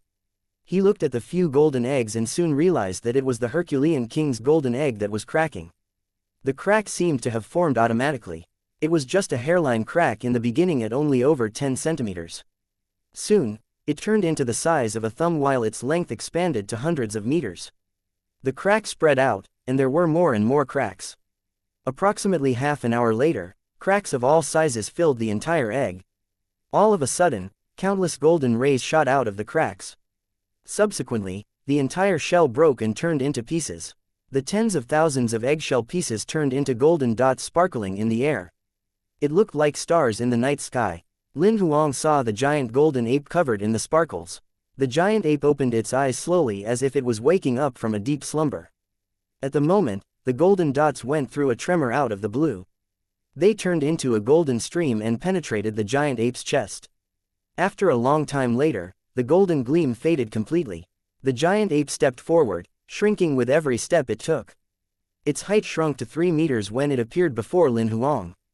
With the help of a bonfire, Lin Huang saw the Herculean King's transformed appearance. His long hair was short now. He looked more like a human when he was standing up. The biggest difference was that many parts of his body were covered with a layer of golden armor. He even had an exquisite golden headband on his head and golden flames burned in his eyes. "The Monkey King bar is the only thing you're missing to be the Monkey King," Lin Huang thought to himself upon seeing the Herculean King's transformation. Chapter 990, The Imperial Monsters that Hatched. Lin Huang sensed clearly that the Herculean King's aura was much more powerful than before. It was at least 100 times more powerful now. The golden flames in the Herculean King's eyes faded slowly when he saw Lin Huang. He walked to Lin Huang before speaking. "Master, you must take care of yourself when we're not around." "I will. Don't worry, you guys just wait for me to elevate to Imperial level." Lin Huang patted the Herculean King's arm. "Your new style isn't too shabby. You're quite handsome." The Herculean King smirked when he heard the compliment. His body turned into orange pieces before he could say anything more as he converted into an orange card before Lin Huang quickly. Lin Huang extended his hand and the card was drawn to his palm. The card was completely orange with the Herculean King's image on it. He was waving at Lin Huang in there. Lin Huang smiled and flipped the card over to look at the details. Monster card. Herculean King, rarity, mythical level, monster name, super strength battle ape fire attribute type of monster, demon god type pure blood ancient era mighty ape tribe nickname, none, combat level, imperial level yellow gold rank, major, martial Dao, major skills, superhuman strength, undefeatable warrior, unbending will, unrestrained divinity, minor skills, demon god armor, demon god shield, summon authority, denied to be activated when you reach imperial level. Card remarks, the second monster card that you can show off. Demon god type. Seeing that description on the card, Lin Huang recalled the introduction of such a tribe in his memory of the great world. During the ancient era, the demon god and god's blood were the two major tribes of almost of the same rank. They were glorious. The reason they were fallen later on was mainly because the demon gods needed to maintain pure bloodline in each subgroup while most subgroups had low reproduction. Eventually, that caused the tribe members to drop and soon they were fallen. Putting away the Herculean king's card into his body, Lin Huang gave his undivided attention to practicing his sword skills. He waited for the remaining 3 golden eggs to hatch patiently. In the next afternoon, the second golden egg hatched when the sun was glaring the hottest in the middle of the sky. It was charcoal that hatched from the golden egg this time. Charcoal's body shrunk to approximately 30 meters, but its appearance was at least a grade higher now. The current charcoal had shiny scales all over its body like a coat of piano shellac that reflected Lin Huang's image clearly. The scales were like shiny black mirrors.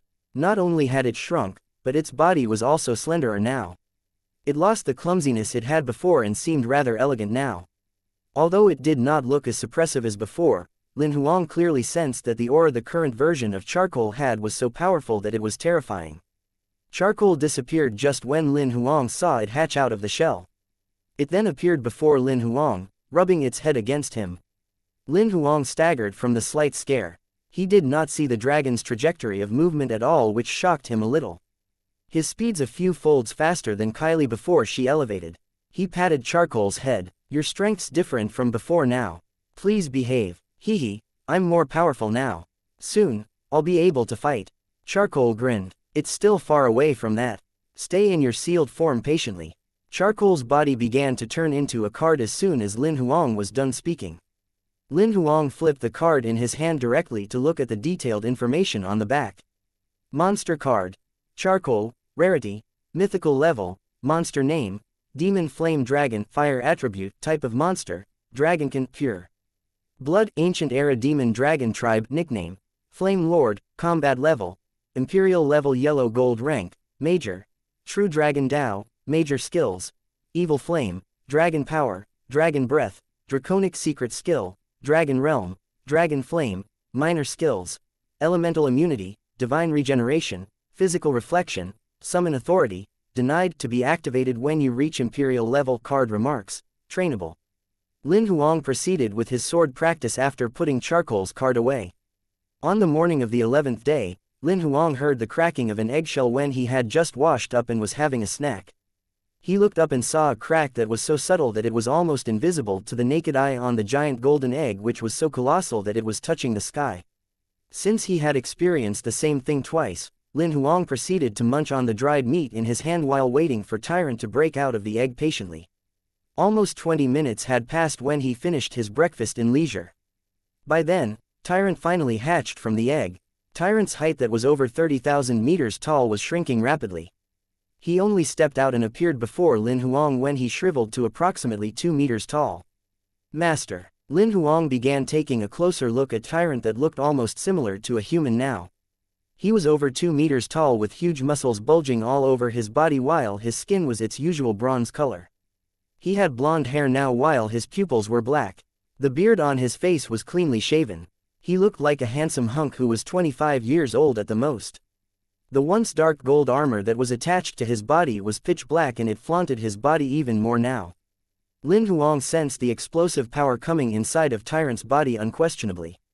Although he was only 2 meters tall, his real flesh was tens of thousands of meters tall. His power was condensed in each cell of his body. Not bad. You're much more powerful now. Tyrant smirked while scratching the back of his head, feeling bashful. I'm sorry that I'll have to seal you guys for a while. I'll release all of you as soon as I've elevated to imperial level. Lin Huang patted Tyrant's shoulder. Tyrant's body soon began to fade and turned into a card. Lin Huang looked at the back of the card in his hand right away. Monster card. Tyrant, rarity, mythical level, monster name, genie combat god, type of monster, archaic type pure blood celestial giant tribe, nickname, combat god, combat level, imperial level yellow gold rank, major, combat god Dao, martial Dao, major skills, combat god technique, combat god power, combat god rage, combat god axe, minor skills, divine regeneration, physical immunity, summon authority, denied to be activated when you reach Imperial level. Card remarks, trainable. Lin Huang put the card back into his body after reading Tyrant's card description. He turned his head and looked at the last golden egg far away for a while before glancing away. Bai won't complete his elevation so soon. The materials he digested were a few times more than the standard amount, so it will delay the digesting time, Bloody explained while smiling upon noticing Lin Huang's behavior. I know. Lin Huang nodded. He said nothing more. In reality, he was rather worried that Bai would elevate abnormally. The reason being was that he had asked Xiaohe a couple of days ago if there would be any side effects if Bai used too many integrated materials. Xiaohe said that the material amount recommended by the system was the best suggestion. Too much or too few might cause the elevation to fail. Time passed by and another week passed. It was the 18th day since Lin Huang entered the abyss brink. Early in the morning, he finally heard a soft crack. Chapter 991. Bai, who has elevated before Lin Huang managed to wash up, he got out of the tent immediately and looked at the very last golden egg, hearing the cracking noise. He confirmed what he heard was not an illusion upon noticing a tiny hairline crack on the golden egg. After washing up, he took his time to finish his breakfast and put the tent that he had been sleeping in for more than half a month away. He then sat on the rocks while waiting for Bai to complete his elevation patiently. Nobody knew if it was the eggshell that was extra hard or some other reason, but the cracking of Bai's golden egg was significantly slower than Tyrant's and the rest. The golden eggshell finally broke completely and turned into beams of light that penetrated into Bai's body a full 3 hours later. Bai took a step forward and arrived before Lin Huang after he completed his elevation. He did not undergo a major change in terms of appearances. His hair remained white, but his eyes were completely bloody red now. There was a red crystal in between his brows that was the size of a thumb, while a thin layer of bloody mist lingered around his body. The black robe he was wearing changed from pure black to crimson patterns that looked like divine patterns. The crimson patterns looked like living things as they were flowing slowly. Bai's bloody eyes turned back to black when he trained his eyes on Lin Huang. The blood crystal in between his brows sunk back into his skin automatically, disappearing. The bloody mist lingering around his body also faded quickly. Even the crimson patterns on his black robe stopped flowing as if they were just ordinary patterns now. What puzzled Lin Huang was that he did not sense a powerful aura from him like Tyrant and the rest had. To be exact, he did not sense any cultivator's aura from Bai. It was as if he was just an ordinary person without any cultivation. What happened to your aura? Lin Huang asked while thinking how odd it was. I'm hiding it, Bai explained while smiling. The effect of elevation this time is so amazing that it's out of my expectations. What he said puzzled Lin Huang even more in the end. Just when he wanted to probe further, Bai's body began collapsing. Soon, he turned into a golden card hovering midair. Lin Huang was stunned to see the color of the card. A mythical level monster card was orange in color, but Bai's card was golden. From what Lin Huang knew, only a supreme god level monster card would be gold in color. He stretched out to pick up the card and turned it over to read right away. Monster card. Bai, rarity. Supreme god level, pseudo, monster name. Vampire king, type of monster. Fallen god's blood, pure blood, blood demon tribe. Nickname. Vampire, combat level. Imperial level, yellow gold rank, major. Blood bond, major skills. Almighty vampire particles, blood moon. Blood demon secret skill, blood demon realm, minor skills. Flesh regeneration, summon authority, denied to be activated when you reach Imperial level. Card remarks, recommended to train with maximum effort. Lin Huang was a little dizzy just looking at the hundreds of skills in Bai's skill slots. There were quite a number of skills that made him envious when he took a glance at them. Almighty vampire particles, function 1, evolved from vampire particles.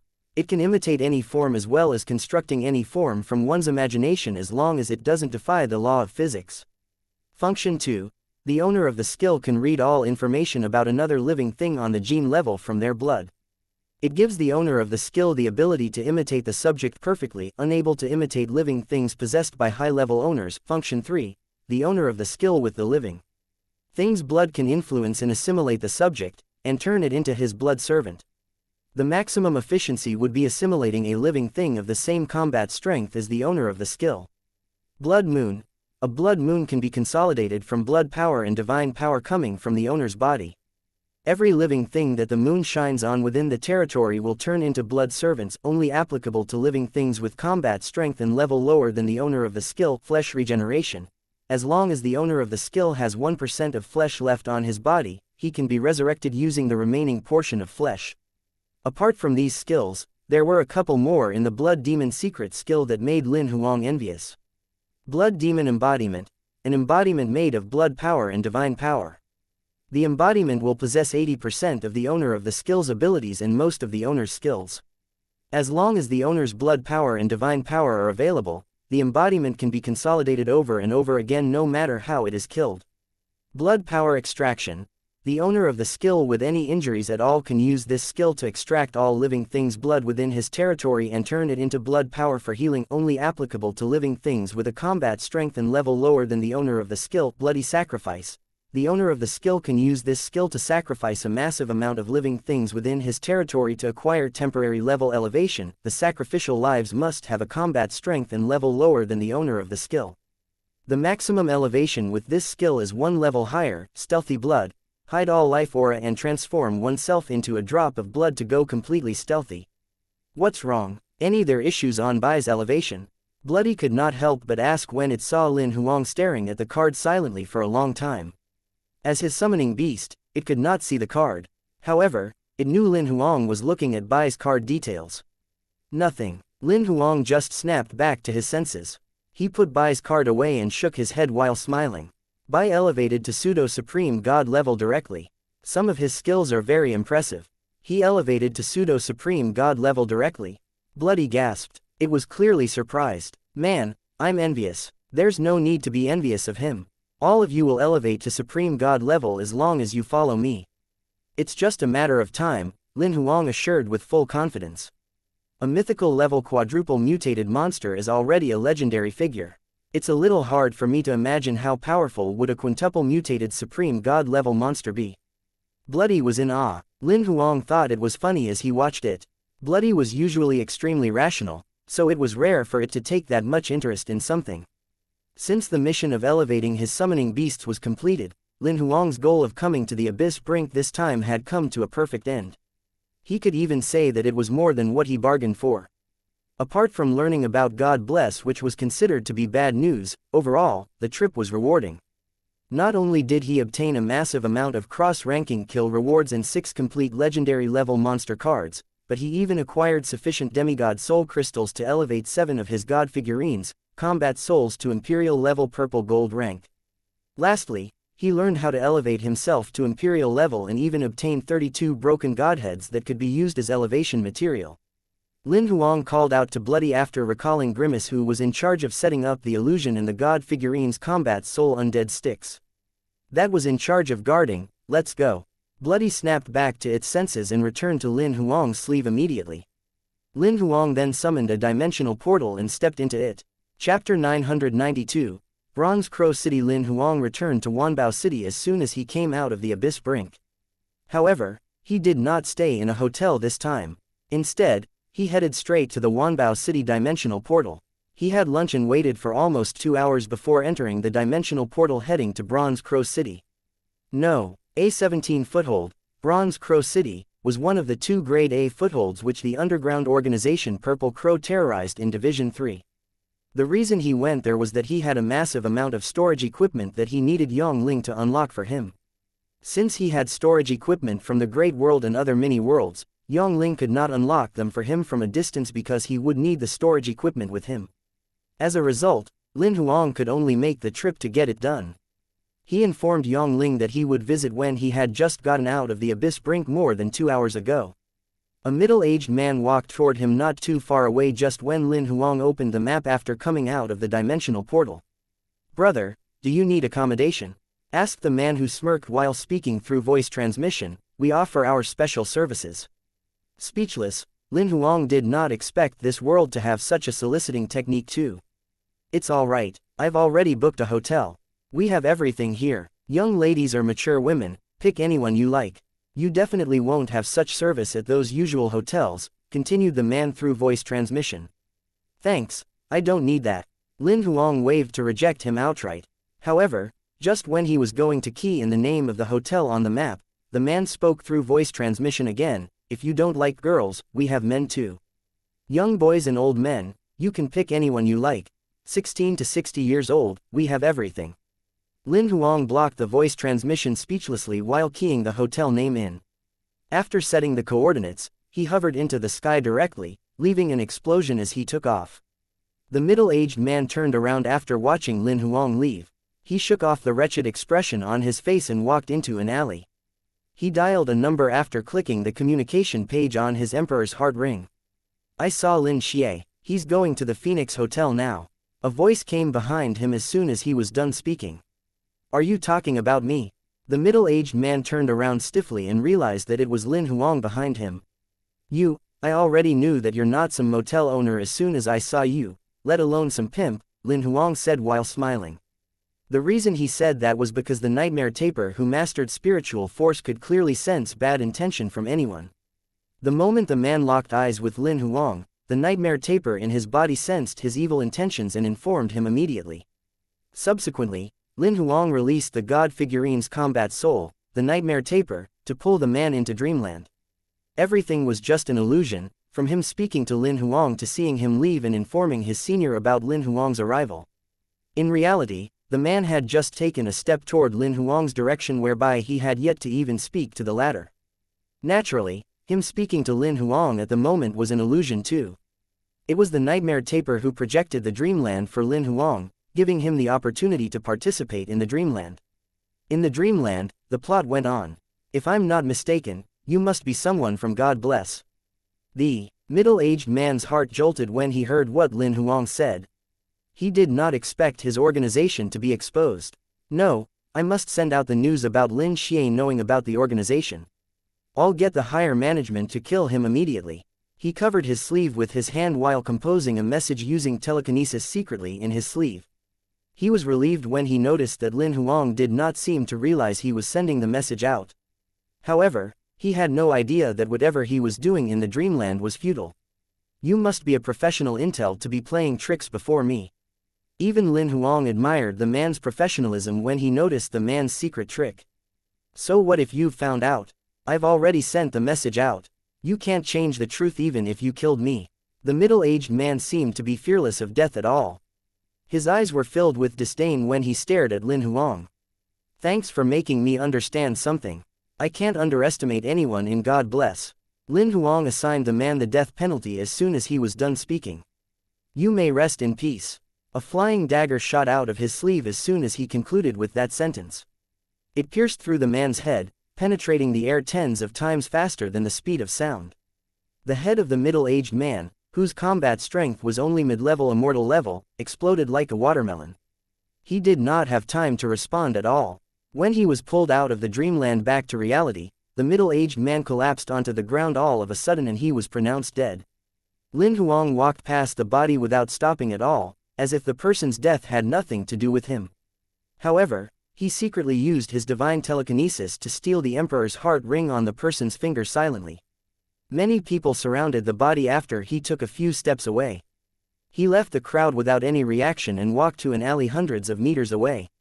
The nightmare taper transferred the information it had retrieved to Bloody in the alley. Bloody then shared the information to Lin Huang after it was done organizing the data. Lin Huang could not help but frown after looking at the middle-aged man's memory. Why did the people from God Bless come to Bronze Crow City? From the middle-aged man's memory, all he could see was that most of the higher management from both God Bless branches in Division 3 came to Bronze Crow City 2 days ago. However, since the middle-aged man was just a normal spy with extremely low authorization, he had no idea what the two branches were doing in the city at the same time. His responsibility was just to monitor the situation around the dimensional portal. If I'm not mistaken, it must be something to do with the Purple Crow. You can take a look at the underground organization forum whether the Purple Crow has been up to something recently, Bloody speculated. Lin Huang looked at the forum immediately and saw a piece of news that the Purple Crow posted a few days ago. He came to a realization after reading it. So, the Purple Crow is electing its crow spirit. Lin Huang was familiar with the crow spirit. He had learned from Hong Zhuang earlier that the crow spirit was the Purple Crow's holy son or virgin on the surface, but in reality, they were the crow god's vessel in the world. Among the candidates, The crow spirit who was eventually selected would have his or her consciousness wiped away by the crow god. The crow god would take the body and make it its puppet completely. So, Hong Zhuang is here to elect the purple crow's crow spirit. Lin Huang could not help but think of that possibility. He could not figure out why she would come to Bronze Crow City that was not considered a tourism city instead of any other foothold in Division 3. Forget it, I don't care. What that lady does has nothing to do with me. I'm just here to get Yang Ling to help me unlock those stuff. I'll leave right after that instead of causing trouble. Lin Huang shook his head and pushed the thought out of his head. He turned off the webpage on his Emperor's Heart Ring and hovered into the air. Then, he flew toward the Phoenix Hotel. Chapter 993, Meeting Hong Zhuang again. Getting to the 81st floor using the elevator, Lin Huang walked along the corridor on his right. He stopped when he arrived at room 023. Then, he knocked on the door. A moment later, the door opened. It was a familiar person at the door, Hong Zhuang. Hong Zhuang had a short, chin-length bob while her fringe grazed above her brows. There was not much makeup on her face and she looked 20 years old at the most. She was at least 5 years younger compared to the time when Lin Huang saw her for the first time. She dressed very casually in a white t-shirt and a pair of blue and white jeans. The bottom of her jeans was rolled up, showing her fair ankles. She wore a pair of blue and white sneakers. Even Lin Huang was doubting whether this lady was Hong Zhuang at a first glance. However, she clearly did not recognize him. "You're the client Yang Ling mentioned, aren't you? I'm Yang Ling's friend. Please come in." Hong Zhuang greeted him in a friendly manner. Lin Huang had just snapped back to his senses and quickly spoke to cover his looking lost earlier. "I can't believe that guy managed to find such a beautiful girlfriend." All Hong Zhuang did was smile, and she did not respond to what he said. "Yang Ling's working on something in the reading room. Please take a seat. Can I get you a drink?" "Tea will do, thanks." Lin Huang sat on the couch on his own. Soon, Hong Zhuang came back with a cup of tea. Lin Huang put it on the coffee table after accepting it from her. He dared not drink the tea Hong Zhuang made. Who knew what that lady would do to him? "Do you mind if I look around?" "That's fine. Please go ahead." Hong Zhuang nodded and flashed a kind smile. This lady has acting skills that can win her an Oscar, Lin Huang thought to himself. He stood up and walked towards the balcony outside the living room. The al fresco balcony was vast. It was at least 15 meters long and 3 meters wide. There were 2 sun beds and a small coffee table on the left. There were also a huge sun umbrella and a swing on the right. Lin Huang stood on the balcony and peered around. The sceneries within tens of kilometers filled his eyes. There were all tall buildings farther away. He recalled that the hotel was not in the center of the foothold but was more than 100 kilometers to the west of the center. As he was staring far away while standing on the balcony, Yang Ling was finished with his thing and returned to the living room. He walked out and noticed Lin Huang on the balcony. "What are you looking at? The sceneries aren't too shabby. It's just that the hotel's a little far away." Lin Huang turned around and commented to Yang Ling with a smile. Yang Ling was dressed neatly like the last time Lin Huang saw him in the video call. He wore a white t-shirt with dark blue slacks. On his feet, he wore a pair of shiny, black leather shoes. His hair was much shorter now. It reached his earlobes and he even donned a cool hairstyle. If Lin Huang had not seen how he used to look like, it was hard for him to imagine how messy and lazy this guy's old life was. Hong Zhuang doesn't like crowded places. Yang Ling walked next to Lin Huang and looked into the distance. "How's the progress now?" Lin Huang asked while smiling. "She rejected my proposal." Yang Ling shook his head while forcing a wry smile. "Now, we're just friends. That's the farthest we can go." "How did she reject you?" Although Lin Huang expected that, he wanted to know how Hong Zhuang rejected Yang Ling. "She said she's someone horrible and that she's no match for me. She told me that she only approached me so that I could help her to look for someone." "Who is she looking for? Can you tell me?" Lin Huang proceeded to ask. Yang Ling glanced at Lin Huang and took out a packet of cigarettes. He shoved one into his mouth. "She's looking for her brother." Lin Huang perked a brow. He recalled Hong Zhuang mentioning her brother, but he thought it was just something that she made up. However, now it seemed like it might really be the truth. "So, did you find him?" "No. If I had, we wouldn't have come to Bronze Crow City." Yang Ling shook his head. "Is there a clue that her brother is here?" "No clue, but there's something here that could possibly help us look for her brother," Yang Ling said before adding, I can't tell you what it is exactly. All right then. Lin Huang did not proceed to ask. Did you bring the stuff? Yang Ling changed the subject directly. Yep. Lin Huang took the temporary storage ring that he had prepared earlier out. He had been putting the storage equipment that required unlocking which he had collected over the course of time in the temporary storage ring. There were various coded storage equipment from the Great World and the Mini Worlds as well as Emperor's Heart rings from the Gravel World. They're all inside. Yang Ling took the temporary storage ring. They're all in there, Lin Huang confirmed. Yang Ling could not help but raise his brow after taking a quick look. That looks like more than plenty. There are a total of 413,628 storage rings and a total of 827 different types of storage equipment, Lin Huang reported the data. Naturally, it was not him who calculated that, but it was Bloody that did. You're so detailed in calculating. Yang Ling grinned but became serious later on. There's something that I must clarify with you. At least half of these storage equipment you brought are old. There are even some antiques that have existed for millions of years. Even if I manage to unlock them, I think there is nothing useful in them. However, I'll definitely charge the unlocking fee according to the number and types of items. The most I can do is to waive the commission if the unlocked items are useless. Of course, I can give you a 20% discount for all the items. You're my old client, after all. No problem. Lin Huang nodded to show that he understood, but subsequently voiced his doubt. However, I have a question. How do you tell that these storage equipment coming from the Great World and other mini worlds are old? How do you manage to distinguish that some models are over millions of years? Well, Yang Ling rolled his eyes around in a cheeky way and said while smirking, of course, I have my ways. Yang Ling beating around the bush made Lin Huang think that he might have been to other mini worlds and even to the Great World. However, since he was unwilling to share more, it was meaningless for him to proceed with the question. Roughly when can you get it done? I'll try my best to finish them within a few days. All right then, I'll only leave when you're done. Initially, Lin Huang thought of returning to Wanbao City first if Yang Ling needed a long time to unlock the storage equipment. He thought of finding a cultivation room to visualize the true spirits. He would go back to Yang Ling when he was done visualizing the last 3 god figurines, combat souls. However, since Yang Ling said he could get it done in a few days, Lin Huang thought he would just stay for a few days and leave when Yang Ling was done with the unlocking. Just treat this as a vacation and travel around for a few days, Yang Ling said with a grin. I'll inform you as soon as I'm done with them. Sure, Lin Huang nodded in a straightforward manner. I shan't disturb you guys then. He patted Yang Ling's shoulder and turned around to head to the living room. Suddenly, Yang Ling's voice came from behind when he was arriving at the door. Bronze Crow City might be a little chaotic lately. Please be careful. Lin Huang stopped walking when he heard that warning. He thought of Hong Zhuang and the Purple Crow. Hong Zhuang happened to walk out of the bedroom at that very moment. Seeing that Lin Huang was leaving, she said with a smile, "You're leaving already? Be careful on your journey." Her tone was so gentle that she sounded like someone else. Lin Huang turned around to take a glance at her. Since he could not see any flaws on her face, he nodded while smiling. I will. He then opened the door and left.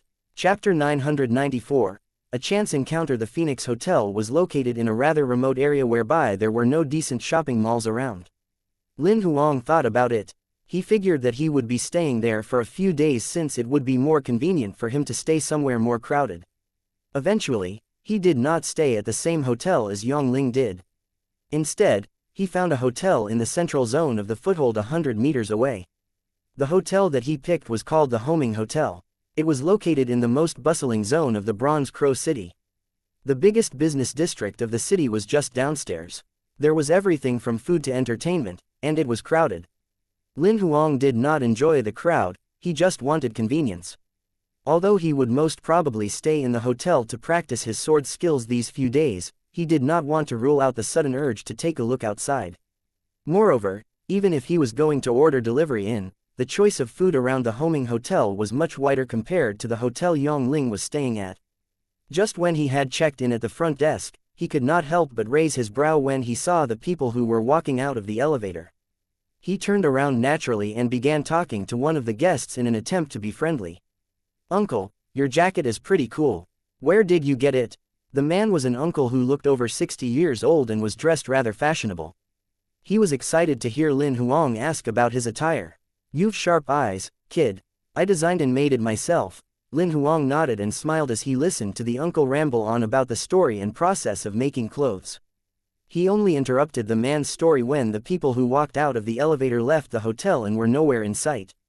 "I'm sorry, uncle, I thought of something that I need to do all of a sudden. I'll talk to you some other time. Our old man can't stop talking whenever he talks about making clothes." "Ignore him, kid, go do your stuff." The woman who looked like she was in her 50s next to the uncle patted her companion's shoulder, signaling him to stop talking. "It's great that you have something you're passionate about," Lin Huang said while smiling. He walked to the elevator after saying goodbye to the couple. When he walked into the elevator, he squinted slightly. "Never would I have thought that I'd be staying at the same hotel with the people from God Bless. This is interesting." The few people who walked out of the elevator earlier were God Bless members. The reason Lin Huang recognized them at first glance was that there had been tons of information about them in the memory of the middle-aged man who was monitoring the dimensional portal, including their appearances. Lin Huang picked the room on the 188th floor, which was the top floor of the Homing Hotel. The elevator finally arrived at the 188th floor after traveling upward for almost half a minute. Soon, he found his room and entered after swiping the key card. He called out to Bloody right after he shut the door, "I saw people from God Bless." "Me too," Bloody said after coming out of Lin Huang's sleeve, a demigod and 2 Imperial-level purple gold rank members. The demigod is called Xianxia. He's the person in charge of God Bless's second branch in Division 3. The other 2 Imperial-level purple gold rank powerhouses are members from the second branch too. According to the man's memory, there were 1 demigod and 4 Imperial-level purple gold rank powerhouses from the second branch this time. There should be another 2 Imperial-level purple gold rank powerhouses guarding at the hotel. I think we can eavesdrop on what exactly they're up to in Bronze Crow City. Lin Huang grinned. "I thought you didn't want to create trouble." Bloody could not help but ask, "Didn't you say that you'd leave right after Yong Ling was done with the unlocking and that you wanted nothing to do with this? Since we're staying in the same hotel, it doesn't matter if I eavesdrop conveniently." Lin Huang replied righteously, "Since I'm bored these few days, I'll just treat it as story time." "Do it your way then. They'll find out about my leech pods," Bloody said, feeling a little helpless. "They wouldn't find out about us as soon as we cast parasites on them." Lin Huang smirked. "What do you mean? Did you find out which rooms they're staying in?" "I scanned the 2 Imperial-level purple gold rank members who are guarding in the hotel with divine telekinesis." Since Lin Huang knew how the duo looked like, he found out about their coordinates simply with his divine telekinesis. They're staying in the King Suite on the 100th floor. There's a huge viewing aquarium in the living room with quite a number of fish monsters in it. Indeed, they won't find out about the parasites if we cast them on the fish monsters. The energy wave in the monsters will mask the leech pod's energy wave, Bloody explained, but the problem is, they'll find out about my leech pods in the process of casting the parasites. You must know that the radius of an Imperial-level purple gold rank powerhouse's territory is over 100 kilometers. They can clearly sense it whenever there's an energy wave that's out of the ordinary within the range of their territory. The territory skill was slow in detecting idle objects, they would simply appear as clouds of black silhouettes. Including human and monsters, their faces could not be seen, only their shapes could be projected. However, a moving object's trajectory course could be easily captured. Including energy waves, it was as glaring as a beam of light in the dark when the territory skill was unleashed. The reason Bloody could not use its leech pods was that they contained a tiny amount of energy.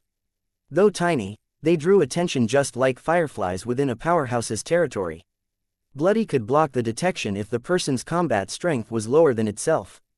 However, they were going up against Imperial-level purple gold rank powerhouses. The powerhouses would definitely find out as soon as Bloody released its leech pods. If we can't do direct parasitization using leech pods, we might be able to do it another way. Lin Huang squinted slightly. "For instance, through the hotel staff, I remember you have an infectious parasite ability, don't you? I think I know what we should do now." Lin Huang's suggestion made Bloody's eyes light up as it came up with a plan immediately. After discussing through voice transmission, Lin Huang activated his Emperor's Heart ring and called the front office of the hotel. "Hi, Mr. Lin, may I know if there's anything that we can assist you with?" sang a sweet front desk attendant's voice. The toilet in my bathroom is clogged. Please get someone to fix it now, Lin Huang answered while sitting on the couch. Is your room number 188,021? Yes, sure, I'll make the arrangements right away. Thanks. In less than 3 minutes after the conversation with the front desk attendant, someone rang his door. A young man asked with a smile after Lin Huang opened the door, "Hi, are you Mr.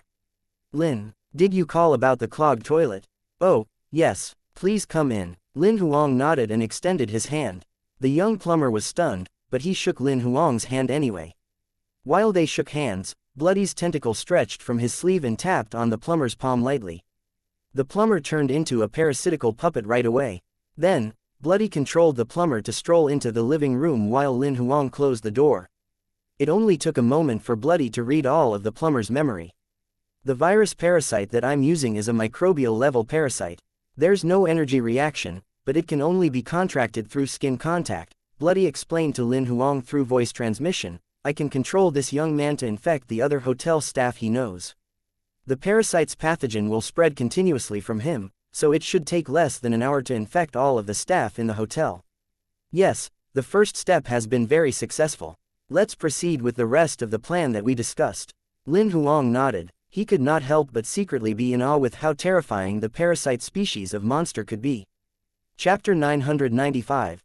Infected in the staff toilet at the Homing Hotel, a middle-aged man lit up a cigarette for himself at the urinal. He unzipped his pants slowly and began peeing. At the moment, a young man walked in. It was the plumber who had just left Lin Huang's room not long ago. "Brother Wang, you're smoking in the toilet again." The plumber greeted him with a wry smile and stood at the urinal on the right of the middle-aged man. "Well, I can't smoke anywhere else," the middle-aged man responded unclearly while dragging on the cigarette. "Give me a puff," said the plumber who turned his head while smiling. "Didn't you quit?" Although the middle-aged man asked that, he passed the cigarette from his mouth anyway. "I told Xiao Wen that I quit, but how could I ever quit?" The plumber took the cigarette and accidentally touched the person's finger. The security officer walked out of the toilet and walked toward the security room. A bunch of young men in the security room projected the pages of their Emperor's Heart rings. Some were playing games, some were watching videos while some were binging on dramas. They shut their Emperor's Heart ring pages in panic when old Wang entered. "You bunch of bastards sure are lazy. It's working hours, yet all you guys care about is having fun." Old Wang slapped their heads lightly one after another. A young security guard walked toward the front desk in the hotel lobby while a female attendant was flushed upon seeing him walking over. The rest of the female attendants were waiting for a good show to begin. "Why did you come? It's working hours now," said the female attendant softly when she saw the security guard arrive before her. "They've just started to sell red plums on the market. I got you some and I've already washed them." The security guard took a box of red plums out from under his shirt and handed it to the female attendant. "I wanted to pass it to you after work, but I remembered you didn't really eat at lunch. I brought it to you, figuring you might be hungry later. I have snacks here, I can eat them to fill my stomach if I'm really hungry. Don't come here during working hours again. It's inappropriate if the manager sees us." Flustered, the female attendant accepted the fruit box. The security guard pinched her hand mischievously and only let go a moment later. At the front desk, the female attendant Xiao Li watched her security guard boyfriend leave while blushing.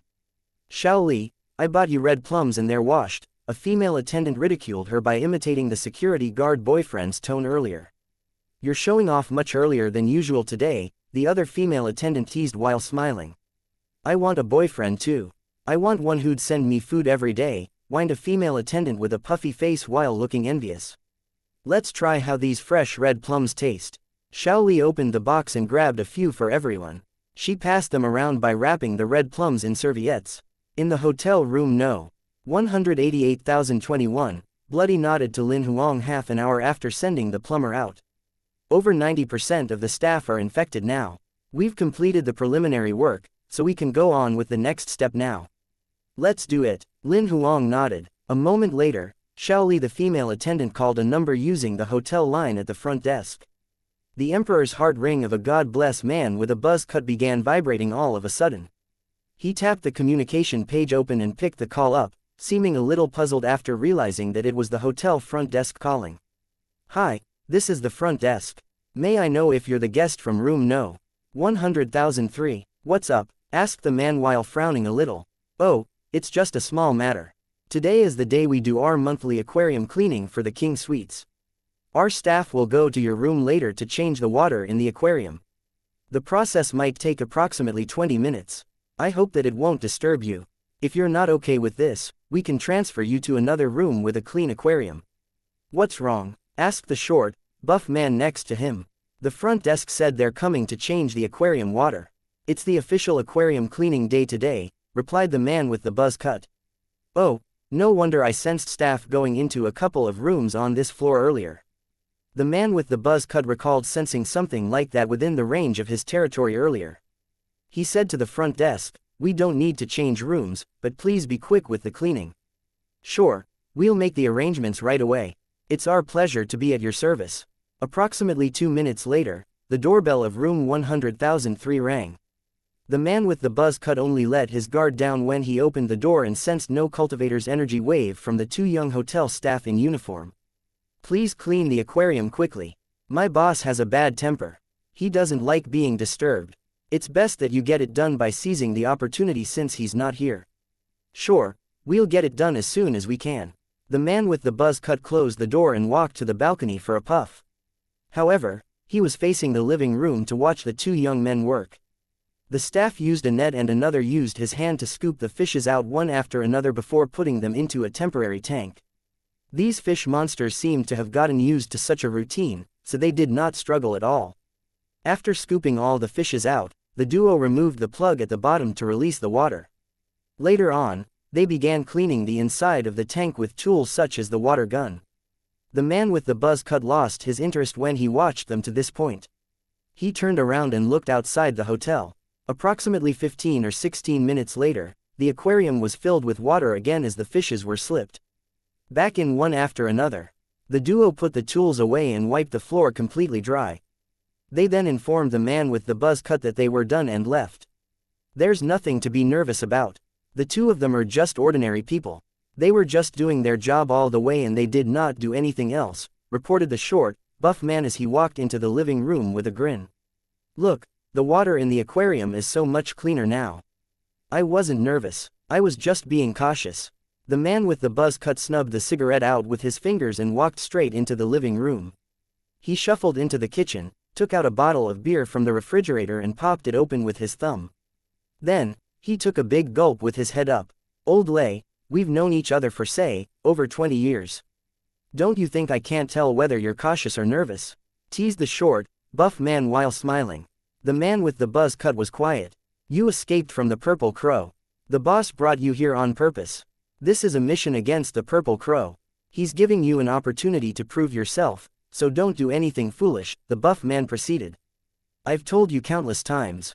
I didn't escape, I went in as God blesses spy since the beginning," explained the man with the buzz cut while frowning.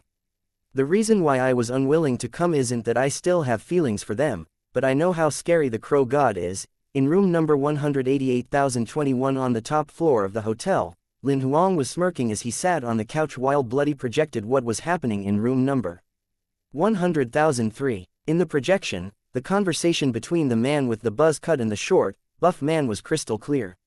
Chapter 996. The Crow God's Eye. Shen Yu brought the people back to the hotel when the sky was turning dark. The man with the buzz cut and the short, buff man wanted to ask him something, but they decided to keep quiet upon noticing his extremely grim expression. Shen Yu walked past the living room directly to the balcony. After taking a few deep breaths in, he turned around and headed back to the living room. He asked the few of them, "Tell me, which part of me, Shen Yu, is less than that person surnamed Feng? I've been with God bless longer than he has and I've gone for more missions than he has. If he didn't obtain a massive amount of God bloods by kissing us, I would have beaten him up to the point his mother can't even recognize him." The 4 Imperial-level purple gold ranked powerhouses dared not speak. All they did was listen while standing. Even the man with the buzz cut hid the beer bottle in his hand behind his back secretly. "FCK, he made my team bait while his team went for the loot. Who the hell does this Feng Li think he is? He's just good at kissing his asterisk. They even asked him to lead the mission this time." The 4 of them listened to Shen Yu vent for over 10 minutes without saying anything. Until he had released everything and returned to his room, the long-haired man who came back with Shen Yu asked the man with the buzz cut and the short, buff man, Old Lei, Old Kui, have you guys had dinner? Not yet, we were waiting for you guys to come back. The man with the buzz cut who was addressed as Old Lei took another sip of beer. Let's order takeout. I'm sure boss doesn't want to eat out. The long-haired man glanced at the remaining three of them. What do you guys feel like eating? The few of them named what they craved. He walked to Shen Yu's room after jotting them down. Old Lei then waved at the bald man who came back with Shen Yu. He asked while lowering his voice, what exactly happened, Old Wei? Old Kui came closer after hearing Lei An's question. Old Wei peeped at Shen Yu's room.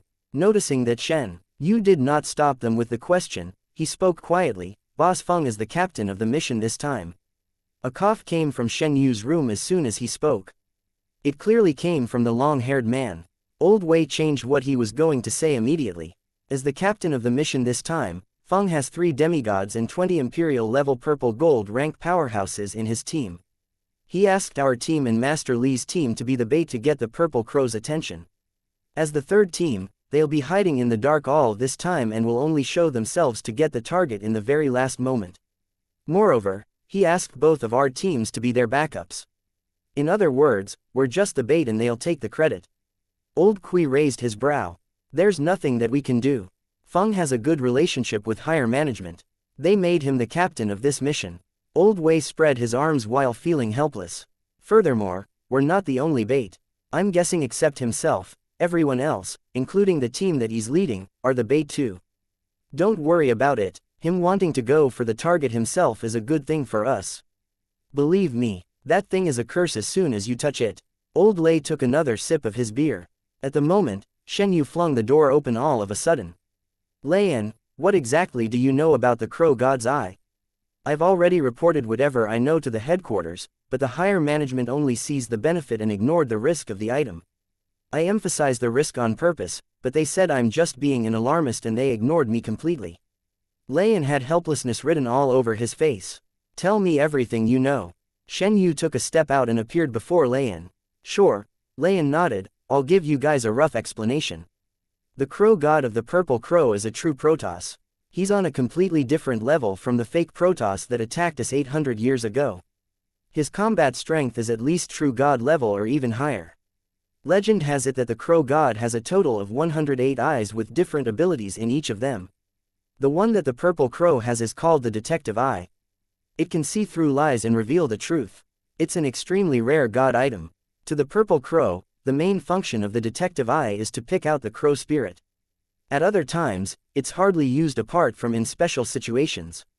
Only the one Crow leader in the Purple Crow's headquarters has the authorization to use it. The rest have very limited knowledge about this god item. The reason I said it'll be a curse to the person who takes this item is that the Detective Eye isn't a standalone god item. It's connected to the Crow God's will. Although this item isn't necessary the Crow God's Eye, it's tightly connected to the Crow God. Cutting off such a connection might trigger the Crow God himself. That's what has been bothering me recently. Although it's impossible for the Crow God to come himself, the fury of a true god or higher existence isn't something that we can handle. Nobody knows if the Crow God has an attack tactic that could cross to another realm among the over 100 abilities he possesses. Apart from the Crow God's Eye, the Crow Spirit is a gravely dangerous existence too. Each Crow Spirit that's been selected from the candidates using the Crow God's Eye will be transformed by the Crow God in an extremely short time. The Crow Spirit will possess a body and spirit that's as powerful as complete stage demigod level as well as the Crow God's inheritance. The transformation only takes a few mere minutes. The transformed Crow Spirit will possess complete stage demigod level abilities. They can even unleash virtual god level ability when necessary. Therefore, if we're still going for the second target which is the Crow Spirit, the only time to do it is the few minutes when the Crow Spirit is being transformed. If we're too early, the Crow Spirit might not be elected yet. If we get there late, the Crow Spirit will become a great obstacle in our mission. If we really can't do it, we can only give up the second target. The first target which is the Detective Eye is our first priority, Shen Yu said without thinking twice. If we only focus on the first target, indeed, the difficulty of the mission will drop by heaps. Leian looked at Shen Yu while frowning. But would Feng agree to this? Judging by his character, I guess it's pretty impossible for him to give up the second target. That Doomba's asterisk, he might be killed by the crow god's hand in this mission. Shen Yu condemned, I really don't understand which part of him does the god's messenger like. In room number 188,021 on the 188th floor, Lin Huang watched the entire discussion the few God Bless members had while sitting on the couch. He heard everything the 5 members said without missing anything. So, the purple crows electing the crow spirit, Lin Huang only found out about the reason why God Bless came to Bronze Crow City. He also found out that God Bless had more than 2 teams. There were 3 teams in total while 1 team was in hiding. If I'm not mistaken, Yang Ling and Hong Zhuang must be coming for the detective eye too. Soon, Lin Huang recalled Yang Ling telling him that there was something that could help Hong Zhuang find her brother. Looking at the current information he had, the detective eye was most probably it. Chapter 997. I bet you've never seen an immortal level who managed to kill demigods. Lin Huang heard quite a number of secrets through the fish monsters in the hotel room. He thought he just happened to bump into people from God Bless and was curious about what they were up to. Never had he thought that it would have something to do with the purple crow and even involved Yang Ling and Hong Zhuang. So, do we stick our noses in this? Bloody turned its head to ask Lin Huang after they were done eavesdropping on the God Bless members. I'm not interested in the purple crow's crow spirit and that detective eye. It doesn't hurt for me to stay to watch the show if time permits. Lin Huang's purpose of going to Bronze Crow City was just to look for Yang Ling to unlock the storage equipment. He planned to return to Wanbao City as soon as he collected the unlocked items so that he could perform closed-door cultivation to visualize the last 3 true spirits. However, he never thought that he would encounter such a matter during his trip to Bronze Crow City. Lin Huang did not mind staying just to watch if the election of the Purple Crow's crow spirit was just a few days away from Yang Ling completing the unlocking. Witnessing a demigod battle was rare. Furthermore, he wanted to know what exactly Yang Ling and Hong Zhuang possessed in order to be fighting for the same target with an organization that was guarded by demigods. Apart from that, he wanted to confirm whether the crow god, the existence which combat strength was at least as powerful as true god level, could really attack by crossing realms. However, if the purple crow delayed their election of the crow spirit, he did not plan to waste his time there. He was eager to elevate his combat strength and ability since he found out about the condition of the gravel world in the Great World as well as the existence of God Bless. No matter how excellent the show was going to be, it would serve no purpose to the elevation of his ability. On the other hand, I'm pretty interested in the detective eye, Bloody said while smiling. I've been thinking how it'll work theoretically when the man with the buzz cut was describing the detective eye earlier. The more I listened to him, the more I thought that the thing is more like a medium instead of a god item that comes with detecting functions. What do you mean? Lin Huang's interest was piqued after hearing what Bloody said. God items usually form naturally and usually come with only one ability. Even if it contains various abilities, the nature of the abilities are inline. According to that man with the buzz cut who fit Lei An's initial description, the function of the detective eye should be exposing lies and revealing the truth. It makes sense to use this to elect the crow spirit. However, he mentioned later on that the crow spirit that's been elected through the detective eye will be transformed by the crow god. The crow spirit will even obtain the crow god's inheritance. That's strange because the detective eye will now become the medium connecting the crow god and the crow spirit. This medium function has nothing to do with the detection ability at all. It's 2 different abilities on the other side of the spectrum. It's impossible for a natural god item to possess 2 completely different abilities. Therefore, I'm suspecting that the so-called detective eye doesn't possess detective ability but rather a medium item. So, you're saying it's the crow god who is electing the crow spirit instead of the detective eye? The detective eye's real ability is just a disguised medium. Lin Huang thought to himself carefully and figured it might be possible. So, the crow god's transformation of the crow spirit and the passing on of the inheritance by crossing realms is made possible with this medium too. The so-called crow god's eye should be a gimmick the purple crow came up with to disguise the detective eye's real function. Bloody nodded. If I got it right, God Bless's motive of taking this detective eye is valid. They want to use this medium to connect the great world organization behind them. Lin Huang declared the motive out loud. The entire thing went through a painstaking analysis. The more Lin Huang thought about it, the more he thought that Bloody's speculation might really be the truth. So, Yang Ling and Hong Zhuang, now that he basically confirmed the detective eye had no detection function, Hong Zhuang would not be able to find her brother even if Yongling and she were to obtain the god item. Lin Huang could not help but frown a little when he thought about this. Bloody's voice came through voice transmission at the moment. I'm not sure about Yongling, but I think Hong Zhuang most probably knew about the truth about the detective eye. That lady Hong Zhuang was a core member of the Purple Crow. She escaped from the Purple Crow because she found out about the truth of the Crow spirit. It's highly possible that she knows the real function of the detective eye. So, are you saying she's just messing with Yongling when she told him that she's looking for her brother so that she could earn his sympathy? Lin Huang was stunned when he heard that. He thought he was becoming more and more clueless about Hong Zhuang now. It's possible, but maybe she's a team with Yongling. I can't figure that out at the moment, said Bloody, but I suggest that it's best you don't trust Yongling entirely. He has most probably been to the Great World and other mini-worlds. Lin Huang frowned even deeper now. When Yongling recognized the age of the storage equipment from the other worlds, Lin Huang figured he must have been to the Great World and the other mini-worlds. Although Yongling had zero cultivator's aura from him and seemed like a completely ordinary person, Lin Huang knew very well that Yongling was a traveler who possessed a goldfinger like he did. Since Yongling came from Earth just like he did, he always felt close to Yongling since they came from the same hometown. Though he had his guard up, he never thought that they would be enemies. Lin Huang was even more puzzled now. He was not even sure if Yongling was with Hong Zhuang out of love or if both of them had intentions of their own and were just acting.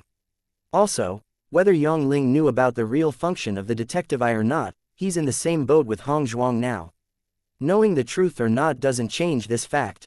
Lin Huang thought the entire thing was getting more and more complicated as he delved deeper into it. In room 081023 of the Phoenix Hotel more than 100 kilometers away, a couple was having a chat. That client of yours with the surname Lin who came earlier looks familiar. I wonder if I've seen him before. Hong Zhuang stood at the reading room and chatted with Yongling, pretending to be casual. It's not odd that you find him familiar. His name is Lin Xie and he's the #1 supreme genius on the Genius Union leaderboard for 2 years consecutively. Yongling gave a short response while working. That name, it's a fake identity you made for him, isn't it? Yes, Yongling confirmed. He seemed like he was unwilling to reveal his client's confidential information. Have you seen his real face before? I haven't. He looked like that since we first met. Yongling lifted his head to look at Hong Zhuang while speaking in a rather jealous tone. Are you interested in him? Stop overthinking. I just find him a little familiar. I'm worried that he's from the Purple Crow, Hong Zhuang explained while smiling. Don't worry about it. The Purple Crow won't be able to train such an outstanding guy like him. Yongling felt relieved and shook his head with a smile. He's just on a mortal level no matter how powerful he is. Hong Zhuang pouted. Clearly, Yongling included her in his earlier reference. Yongling raised his brow in thought to himself secretly. I bet you've never seen an immortal level who has managed to kill demigods. Oh yeah, I almost forgot about this. The Crow God ceremony of the Purple Crow will officially take place at 12 a.m. in 3 days. Are you ready? I'm all set. Chapter 998. Exposed ability. It was the second day since Lin Huang arrived in the Bronze Crow City. I've unlocked all of the storage equipment. Are you coming to get them now or are you coming over tomorrow? It was past 11 at night and Lin Huang had just finished practicing his sword skills and was planning to go to bed. A message popped up on his Emperor's heart ring all of a sudden. Naturally, it was Yongling who had helped him to unlock the storage equipment and sent him the message. I'll be there right away. Lin Huang summoned a dimensional portal as soon as he replied to the message. He then stepped into it. As he walked out of the dimensional portal a moment later, he arrived at the entrance of Yongling's hotel room. He rang the doorbell and Yongling, who was dressed in pajamas, opened the door a while later. He was surprised to see Lin Huang standing at his doorstep. How did you come so quickly? I set the coordinates of your hotel room the last time I came.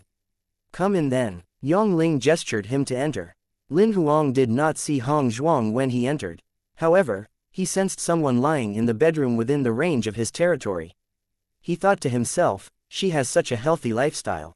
Hong Zhuang is already sleeping. Let's talk in the reading room. Yongling lowered his voice and led Lin Huang straight to the reading room. The reading room was a little messy, but it was clearly much better than where Yongling used to work. Lin Huang glanced through the room without missing anything. He thought Yongling had undergone a significant change compared to the past. No matter whether it was his state of mind or personal lifestyle, it was undoubtedly much healthier now. Looking at those details, it did not seem like he was putting on an act. Relating to Yongling's messy life in the past and the changes he had made since meeting Hong Zhuang, Lin Huang was more convinced that Yongling had no idea about Hong Zhuang's real intentions. Naturally, Lin Huang's guard remained up since Yongling hid the fact that he had been to the Great World. After closing the door to the reading room, Yongling passed Lin Huang the temporary storage ring he had given him earlier. There are a total of 413,628 storage equipment, 133,186 of which can't be unlocked, although I've unlocked the rest for you. Why can't you unlock them? Lin Huang asked rather confusedly. A minority of them are too old. A part of the storage equipment has decomposed, causing its insides to collapse. As for the rest that failed to be unlocked, it's basically because the deceased's immediate family logged out of the account and transferred the items out.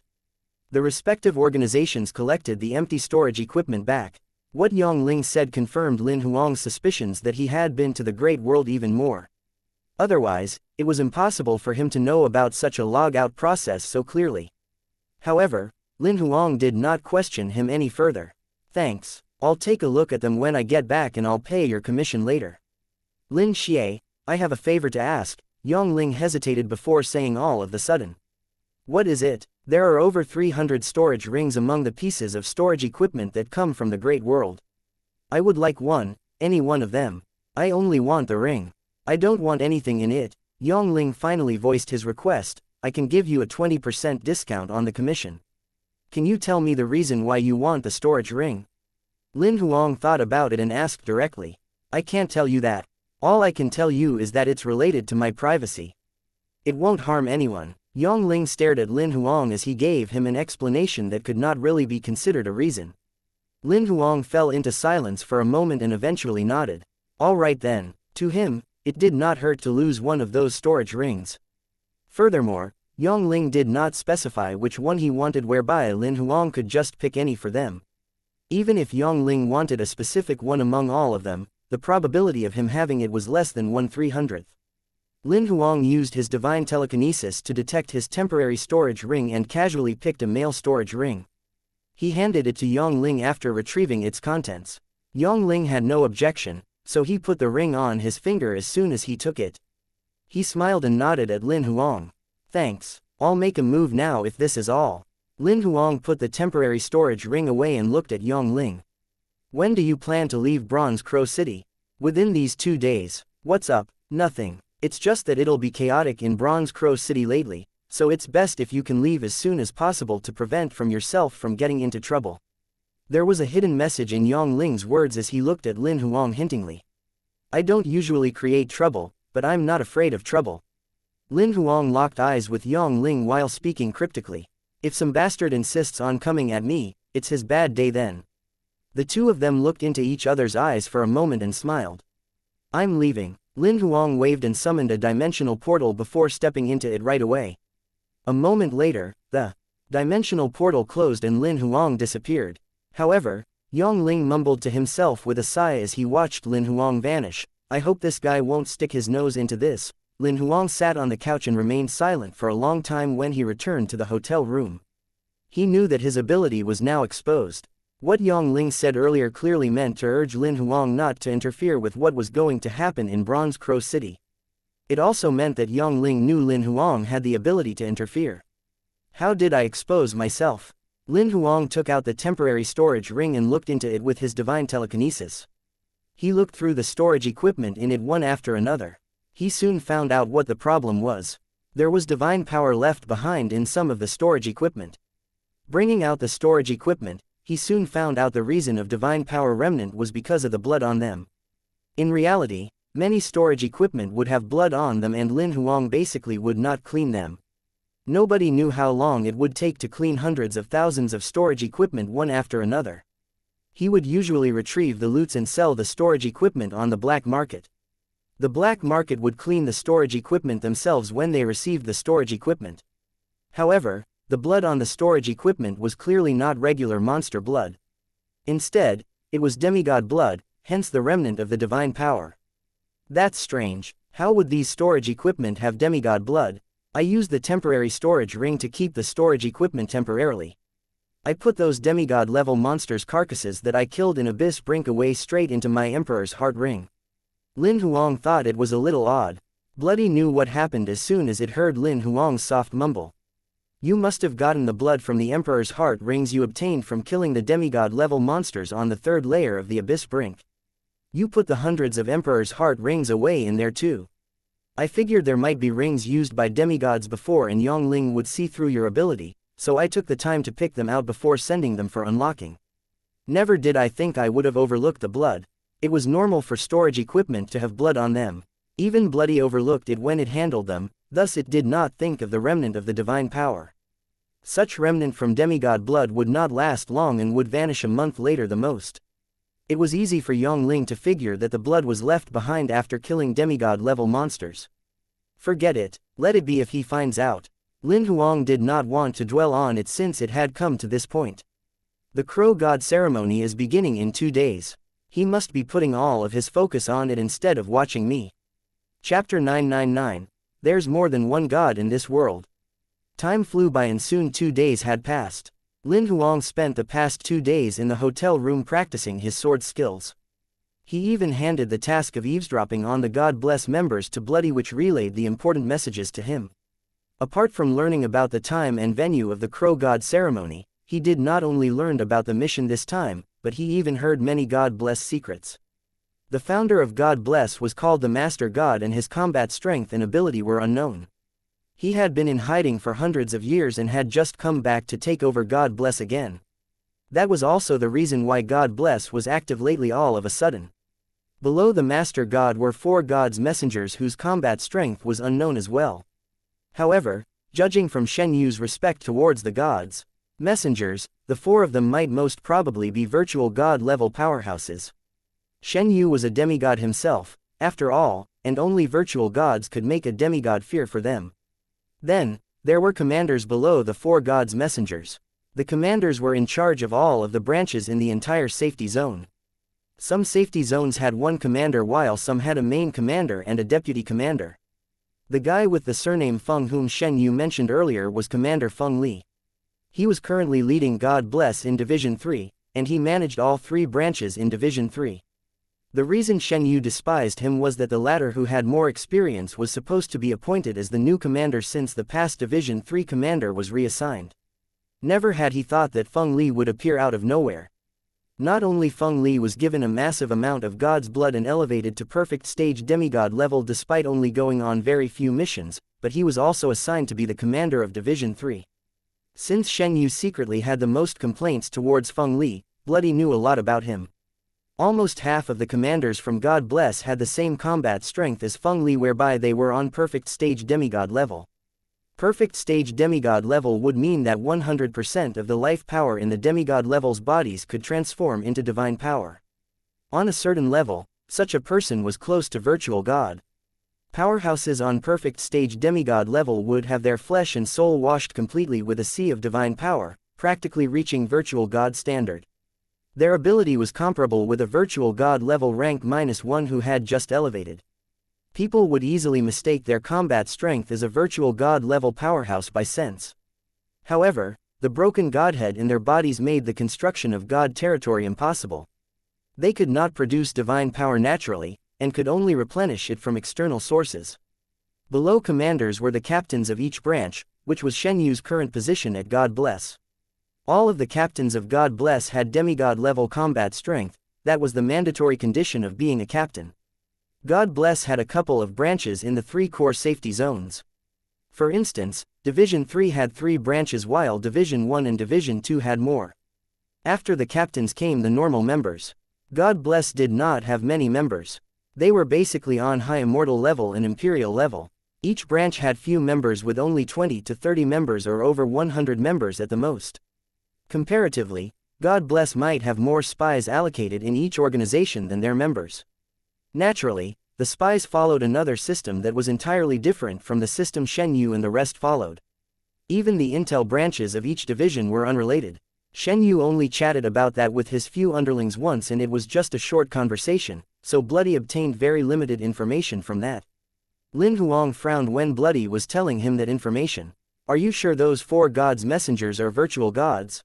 That was the first question Lin Huang asked after hearing what Bloody said. It's confirmed. Shen Yu has no respect for this perfect stage demigod level Feng Li. Him taking Shen Yu's position aside, Feng Li is just a demigod to him even though he's on perfect stage demigod level. He's not as powerful as Shen Yu, who could easily get to perfect stage demigod level as long as he obtains sufficient god's blood. Therefore, he has no respect for commanders. However, he's always calling God's messengers, Master God's messenger, and dares not cross the line. He clearly respects them. It's impossible for Shen Yu to fear perfect stage demigod levels. However, according to the cultivation system in our gravel world, it's impossible for someone to elevate to virtual god. Lin Huang was very much aware of the current cultivation system's flaw. Indeed, just like what the stone tablet said, it was impossible for someone to elevate to virtual god. The current cultivation system can't do that, but what if they're cultivating using the old cultivation system? Bloody voiced its opinion, or maybe they're like Mr. Fu, whereby they're virtual gods who survived the ancient era. According to historical records, many powerhouses, bodies weren't found during the battle 800 years ago. Perhaps most of them were eaten by monsters, but we can't rule out the possibility that there were some virtual gods who hid and healed from the battle. Lin Huang could not argue about what Bloody said because it was indeed possible. I personally think that these virtual gods elevated by integrating godheads. The stone tablet voiced its opinion out of the blue. Why would you say that? Lin Huang asked immediately. Otherwise, where did the godheads of gods who died during the ancient era go when their bodies were found? The stone tablet was calm as it posed the question. What the stone tablet said terrified Lin Huang. There might be millions of gods that died during the ancient era. Even if most of them remained unfound, as long as a minority of the godheads were found by major organizations, they could manufacture many gods from there. Judging from what you said, it's very possible that the Master God of God Bless is a true god.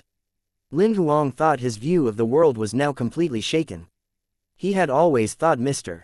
Fu was the only god in this gravel world. However, now it seemed like this gravel world was much more dangerous than he imagined. If that's the case, fighting God Bless is much more difficult than I expected. Lin Huang looked helpless. I was thinking, why would God Bless have to be secretive in their missions if they really had such power, especially when Bloody mentioned they might have 4 virtual gods. They could totally wipe out all the organizations in the entire world under the sun, making them the overlord of the gravel world. However, now it seems like organizations such as the Union Government and the Hunter Association might have more hidden god-level powerhouses. God Bless doesn't announce their power not because they can't, but because they know very well that there are even more powerful organizations that exist in this world. Lin Huang soon connected the dots after the stone tablet reminded him about it. These god-level powerhouses haven't shown up for hundreds of years. They might have come to an agreement with all the organizations not to reveal themselves. Just like the game theory of deterrent forces that all the countries applied on Earth. Chapter 1000. 10 candidates. Late at night, 2 round red and purple moons hung in the sky like a pair of gigantic beasts' pupils in different colors. The maroon moonlight shone on the blue ocean. Combined with the rumbling of the waves, the layers of mysterious colors rippled. It was the tranquil ocean, a sea that branched out from the east of Peaceful Ocean 5,000 kilometers to the northeast of Bronze Crow City. At the moment, there were 4 massive pitch-black airships above the tranquil ocean. They were flying towards the central zone of the tranquil ocean. If one were familiar with airships, he would be able to recognize these 4 airships that looked exactly the same. They were demigod-level supreme motherships, the Midnight God. The fuselage of the airship was flat while its rear looked like a flatland. Its length exceeded 12,000 meters, making it seem like a supermassive aircraft carrier hovering in the sky. As a demigod-level supreme mothership, the Midnight God could be sold at a price similar to a god item in the market. The 4 airships flew in sequence and soon arrived at the central zone of the tranquil ocean. They landed less than 100 meters above the ocean. Subsequently, the 4 airships began transforming. Their rears turned into a 90-degree fan-shaped form and connected together perfectly. As the 4 massive motherships became one, they formed a round platform that was more than 24 kilometers in diameter. There were over 4,000 dense cannons below the platform that stretched out of the platform, pointing in 360 degrees. After the transformation was done, More than 10 silhouettes in black trench coats appeared on the round platform at the back of the mothership in a flash. There was a white circle in the middle of the black trench coat where a purple crow perched on a dry branch. Soon, the 13 of them began working. One of them waved and opened a midnight black dimensional portal. A moment later, a gigantic black sharp claw reached out of the portal.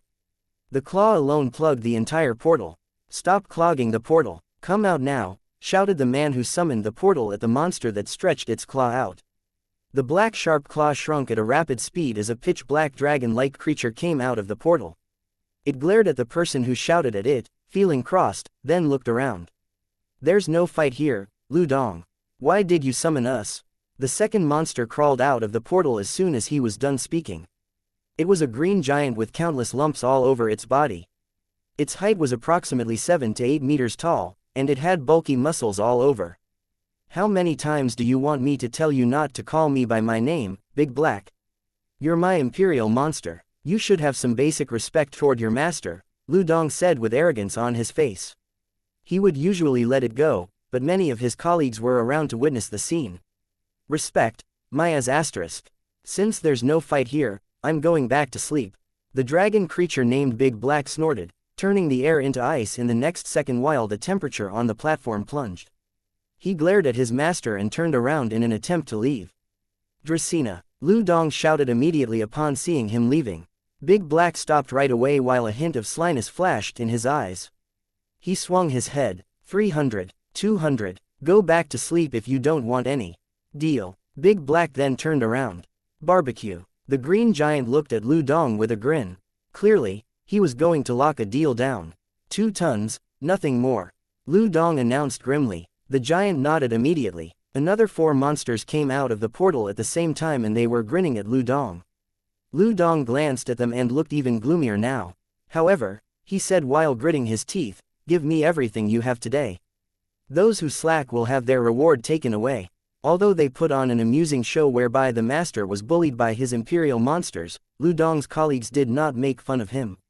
All 6 imperial monsters clearly had demigod-level aura, and it only proved Lu Dong's power as an imperial censor. Moreover, there was a demigod who had teased Lu Dong after seeing a similar situation and he was beaten up by Lu Dong and his 6 imperial monsters to the point that he was bedridden for half a month. Given such a severe warning, nobody dared to make fun of Lu Dong.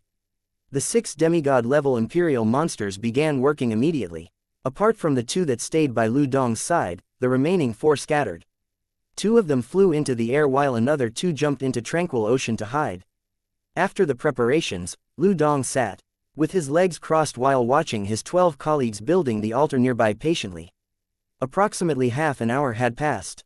An altar that spanned a kilometer in diameter was erected on the platform at the rear of the airships. It was 11:50 p.m. by then. The power of the divine stone is enough to hold up the airship's defenses, isn't it? The leading middle-aged man glanced at the time and said to the lady next to him, "We'll bring in the crow spirit candidates when the defenses are activated." The lady nodded and disappeared right away.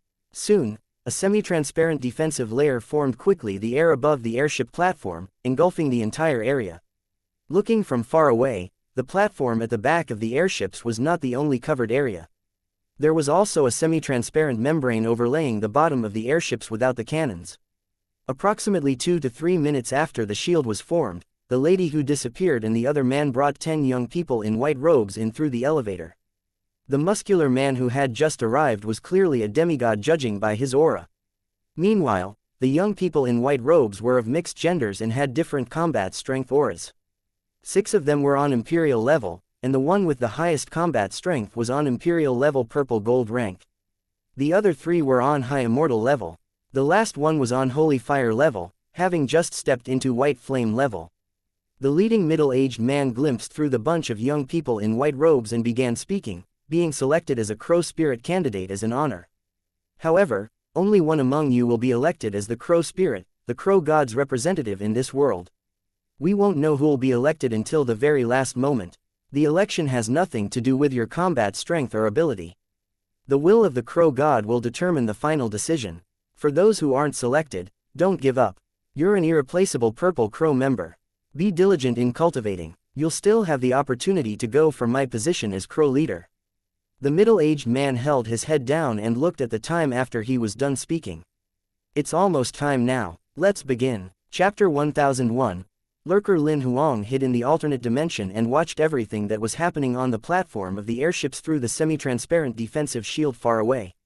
Despite the defensive layer through which he could not see the people's faces, he could sense each of their combat strengths clearly. How many demigods are there in the Purple Crow? The Purple Crow had 14 demigods, which shocked him. He initially thought the Purple Crow would only have 4 to 5 demigods at the most. However, the reality was 3 times more than he expected. I suppose the demigods from each zone are gathered here. Wow, they're really going all out. Bloody said while smiling, but the number is really so much higher than we expected. 7 among the 14 demigods just elevated these recent months. The stone tablet's voice came all of a sudden. A few of them haven't even had their demigod aura stabilized completely. Lin Huang smiled casually after hearing what the stone tablet said. I see, I suppose they know they're short-handed since the Crow Spirit election is happening this year. They picked a few of the Imperial-level Purple Gold rank members who are hopeless to elevate to virtual gods and elevated them to demigods. Although Bloody could not hear the stone tablet's voice transmission, it figured Lin Huang must be speaking to something inside his body and could not help but to interrupt. What you said is highly possible. The Purple Crow's all set for the Crow God ceremony this time, so they definitely are ready for any interference. Elevating demigods at the very last minute before the Crow God ceremony is indeed the best way to fortify the number of members with top combat strength in the organization. But I can't figure out their standard of Crow Spirit candidates. Lin Huang raised another doubt. Theoretically, the higher the combat strength is, the better it is for the Crow God's body because a high combat strength would mean a stronger flesh and soul. That should be the best Crow Spirit candidate. I think it's best for them to pick a demigod as the Crow Spirit. However, not only did they pick a couple of immortal level candidates, but there's even a holy fire level among them. What you said is merely your subjective judgment. The stone tablet could not help but point out through voice transmission again after hearing Lin Huang's observation. The most important thing when it comes to picking the right body isn't the strength of flesh and soul but the compatibility. To powerhouses who are on true god level or above, imperial and holy fire levels are no difference to them, they're just ants. To them, the difficulty of transforming a holy fire level's flesh and soul is no different from transforming an imperial level. The most would just be the slight difference in the time spent. What you said about demigods being the most suitable vessel is so wrong on all levels. Unless there's no other option, no true god would want a demigod to be their vessel. The reason being, the broken godhead in a demigod's body would be a great limitation.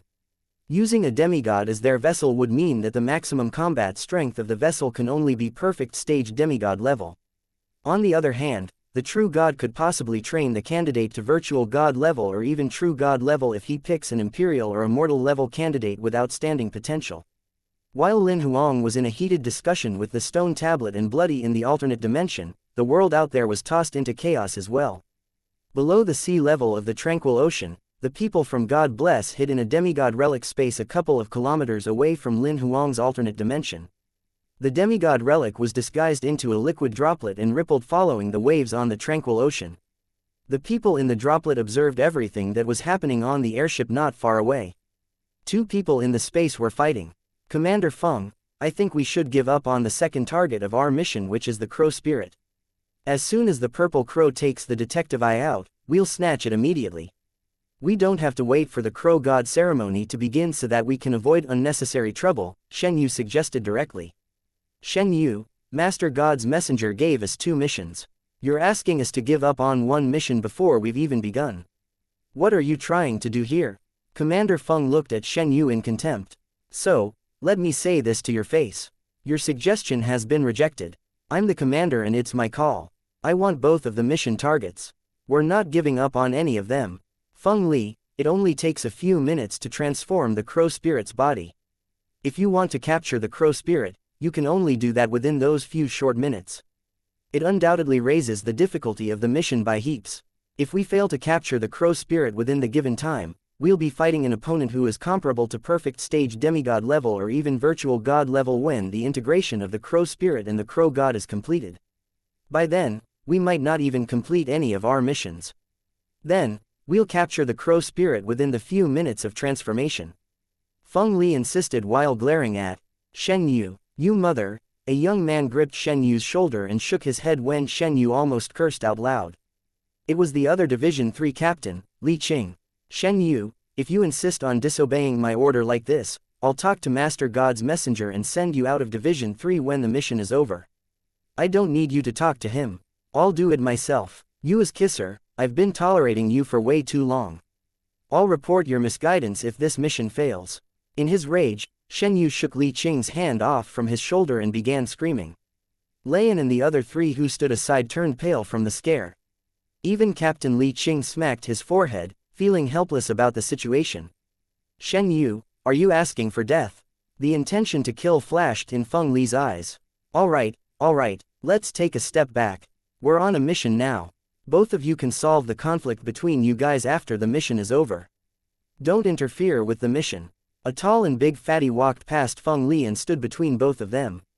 If Master God's messenger finds out that the mission failed because of your internal conflict, I'm sure you guys will be in grave trouble. Moreover, we'll be affected too. Please don't hurt the innocent. I'm begging the two of you. Can we do that? I don't want to be sent to God knows where for hundreds of years. Brother Fatty is right. Don't hurt the innocent. Another female demigod stood out and grabbed both of them. The duo finally stopped fighting after hearing the fatty mention the God messenger. They knew very well that being benched was not the only thing that would happen to them if they really caused the mission to fail because of their internal conflict. They might even have their cultivation abolished and be asked to leave. God bless. Just when they stopped arguing, they soon saw 10 crow spirit candidates in white robes surrounded the altar in a circle, flanked by empty space on the airship deck. Subsequently, the 10 of them removed their white robes and revealed their naked bodies. Chapter 1002. Young man, tell me your name. A black altar seemed to have grown in the middle of the massive platform made out of the 4 airships. It integrated with the pitch-black platform, appearing out of place. 10 naked young men and women sat in a circle surrounding the altar with space between each other. Lu Dong and the other 12 demigods and 2 demigod-level summoning beasts hovered above the altar. They surrounded the 10 crow spirit candidates and the altar in order to protect them. Clearly, they had rehearsed the formation many times. They were in position without even speaking to each other. The entire process took less than a minute. The crow leader hovered into the air above the altar and looked at the time on his emperor's heart ring. Lin Huang, who was watching in the alternate dimension far away, could not help but glance at the time too. 11:58 p.m. The crow leader crossed his arms in front of his chest and shut his eyes. He waited for the time to pass patiently. A moment later, it was 12 a.m. sharp. He opened both of his eyes as a gigantic imperial palace solidified rapidly above his head. It was a massive black city. The city walls alone were 100 meters tall and spread tens of kilometers. It was a few folds bigger than the platform made of the 4 airships. 2 majestic city gates that soared 200 meters high were in the middle of the city wall. They stood even taller than the city walls. There was a purple crow with its wings spread wide open carved in the middle of the 2 massive gates. The crow's eyes seemed to have 2 huge red rubies mounted on them, sitting on each gate. It was the Purple Crow headquarters, the crow leader Yan Ping's imperial palace, the Crow City. As soon as the imperial palace appeared, Yan Ping's aura was completely released without him hiding it. He was clearly on perfect stage demigod level and was a terrifying existence comparable to a virtual god. The air around seemed to have frozen as the massive black city hovered in the sky. Even Lin Huang could not help but exclaim out loud, "What a gigantic imperial palace!" This was the biggest imperial palace he had ever witnessed in his life. Although a demigod can't form a god territory, an imperial palace possesses a certain god territory characteristic. It's usually much bigger than an ordinary imperial palace, the stone tablet explained. Just when Lin Huang was musing about the reason Yan Ping summoned the imperial palace, Yan Ping began controlling the Crow City. The eyes of the purple crow on the massive black city gates seemed to light up with a red glow. 2 glaring sparks burned all of a sudden. A rumble broke the sky a moment later. The 2 massive gates of the Crow City seemed to be pushed open by a pair of invisible hands. As soon as the gates were opened, black silhouettes poured towards the altar in a frenzy. They were like a black waterfall drowning the inside of the altar. The black silhouettes in the altar became rowdy, seeming to seek escape. However, they appeared to be shackled by an invisible force. That soul power wave, Lin Huang frowned as he watched. He sensed what the black silhouettes were faintly, but he could not be sure. It's his soul. Due to the imperial palace, it became visible to the naked eye, the stone tablet explained. Seems like he's using soul sacrifice to summon the crow god. What a crow god! Lin Huang's expression became serious as he watched countless souls being poured into the altar and gradually turning into a black liquid. The pouring lasted for over 10 minutes. Yan Ping only recalled his imperial palace when the black liquid in the altar turned into a whirlpool. He took a box from his storage space out. The box was only the size of a fist. It was the color of blood with black sigils covering it. Yan Ping performed a complicated hand seal quickly and the black sigils on the box soon began to flow rapidly. Later on, the sigils on the box cover faded and it opened automatically. There was a crimson eyeball in the box. Yan Ping seemed not to dare to touch it. When he flicked it through the air, the crimson eyeball flew out of the box and dropped into the whirlpool within the altar below. A while later, the crimson eyeball began expanding at a high speed. It grew from normal human size to a giant sphere of approximately 3 meters in diameter half a minute later. It hovered from the altar slowly and hung in the air about 10 meters from the altar. The eyeball had completely transformed by now. There were red and purple blood vessels all over it and many blood vessels dangled like vines from it. They connected to the whirlpool in the altar below. The eye now had a red iris and a pitch-black pupil.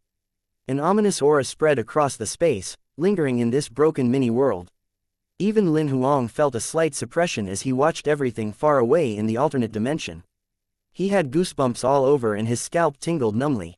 He did not find the eye scary, but rather it was the crow god's aura that spread out which gave him a physiological reaction. The people who had the same reaction at the same time were the God Bless members and Hong Zhuang who were hiding in the dark. This is scary. The aura alone gives someone a sense of despair. It can almost make someone lose their will to fight, Lin Huang could not help but exclaim.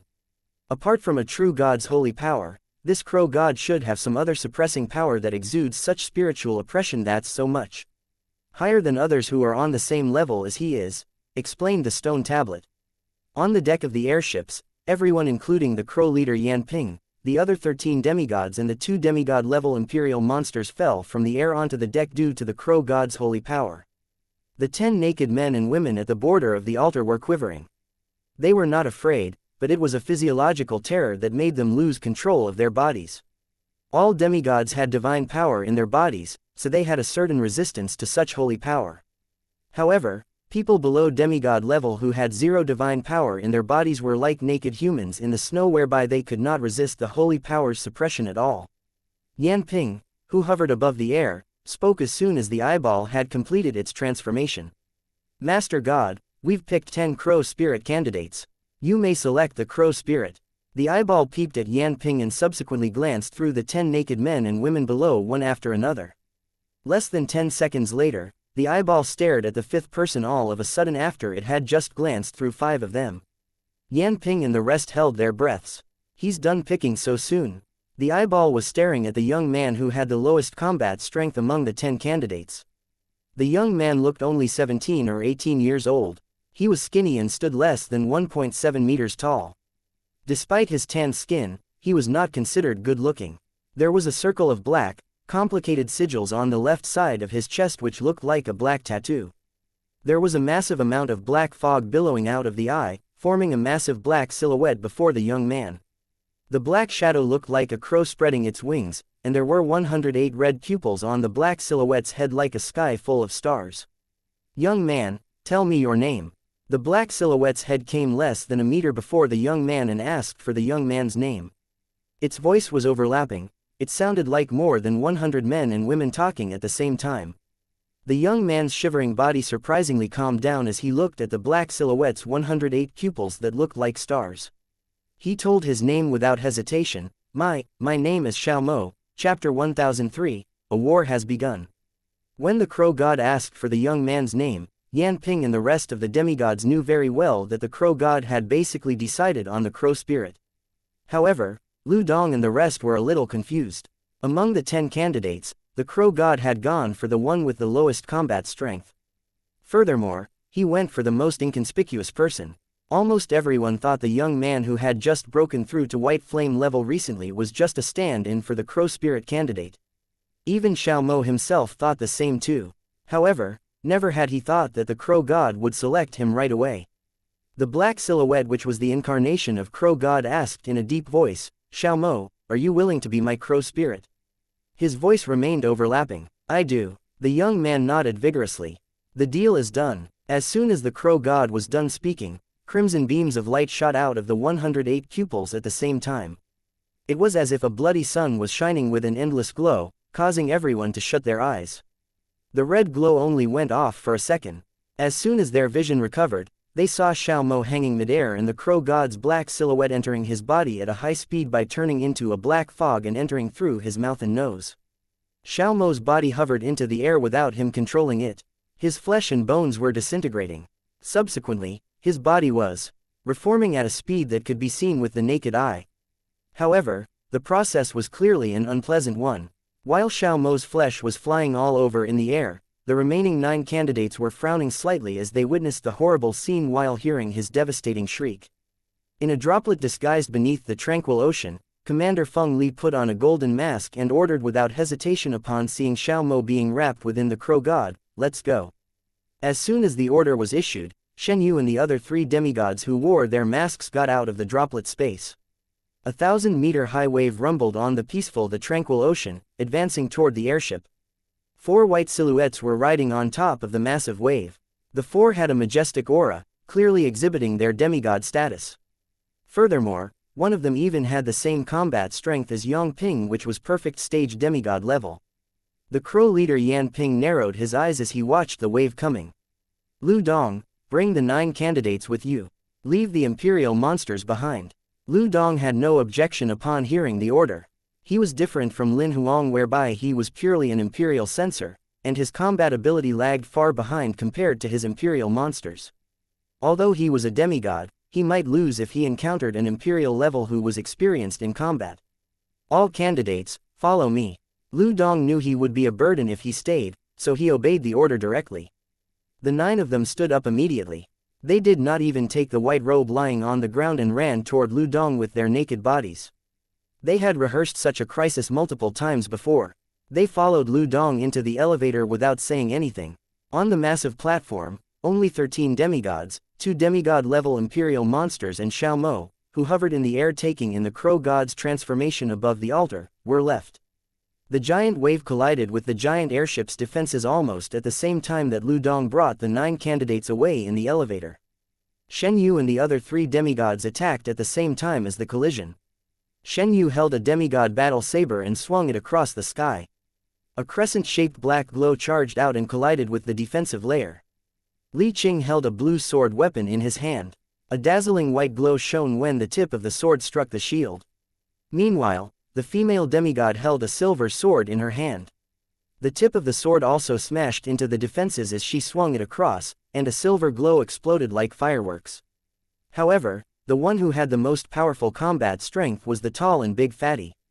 Just like Yan Ping, he had perfect stage demigod level combat strength and he held a giant dark blue spear in his hand.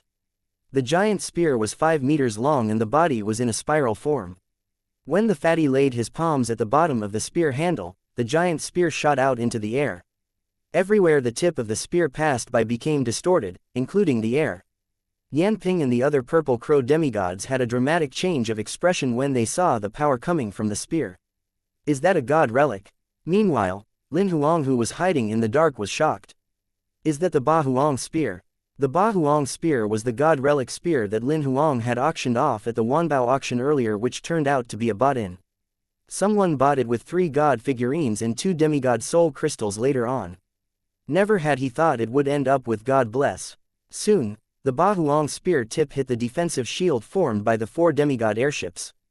An endless golden light exploded from the collision while strong winds spread from the center. A tsunami was set off on the peaceful tranquil ocean. The 4 midnight god airships went through a slight tremor as a result of the hit, and they even sank close to a meter lower. Finally, a spider web-like crack appeared on the defensive shield formed from the divine power coming from the divine stone above the airships. Yan Ping and the rest of the purple crow demigods were frowning as they watched. They knew very well that the defenses would not last any longer. Such a tough tortoise shell. The fatty smirked. He was a little worried that the defensive layer might not have any damages from the attack. If that was the case, they would have to spend a lot of time breaking the shield and might miss the opportunity to capture the crow spirit. Now, it seemed like the concern was unnecessary. Soon, the fatty swung the spear for the second time, and the third time, after shadows were drawn in the sky one after another. Meanwhile, the two demigod imperial monsters above the airships and the other two in the ocean attempted to stop the fatty from breaking the defensive layer. However, they were hindered by the other three demigods. The airships' defenses finally collapsed when the tip of the spear struck the same spot for the third time. It broke like a piece of glass, collapsing and fading away.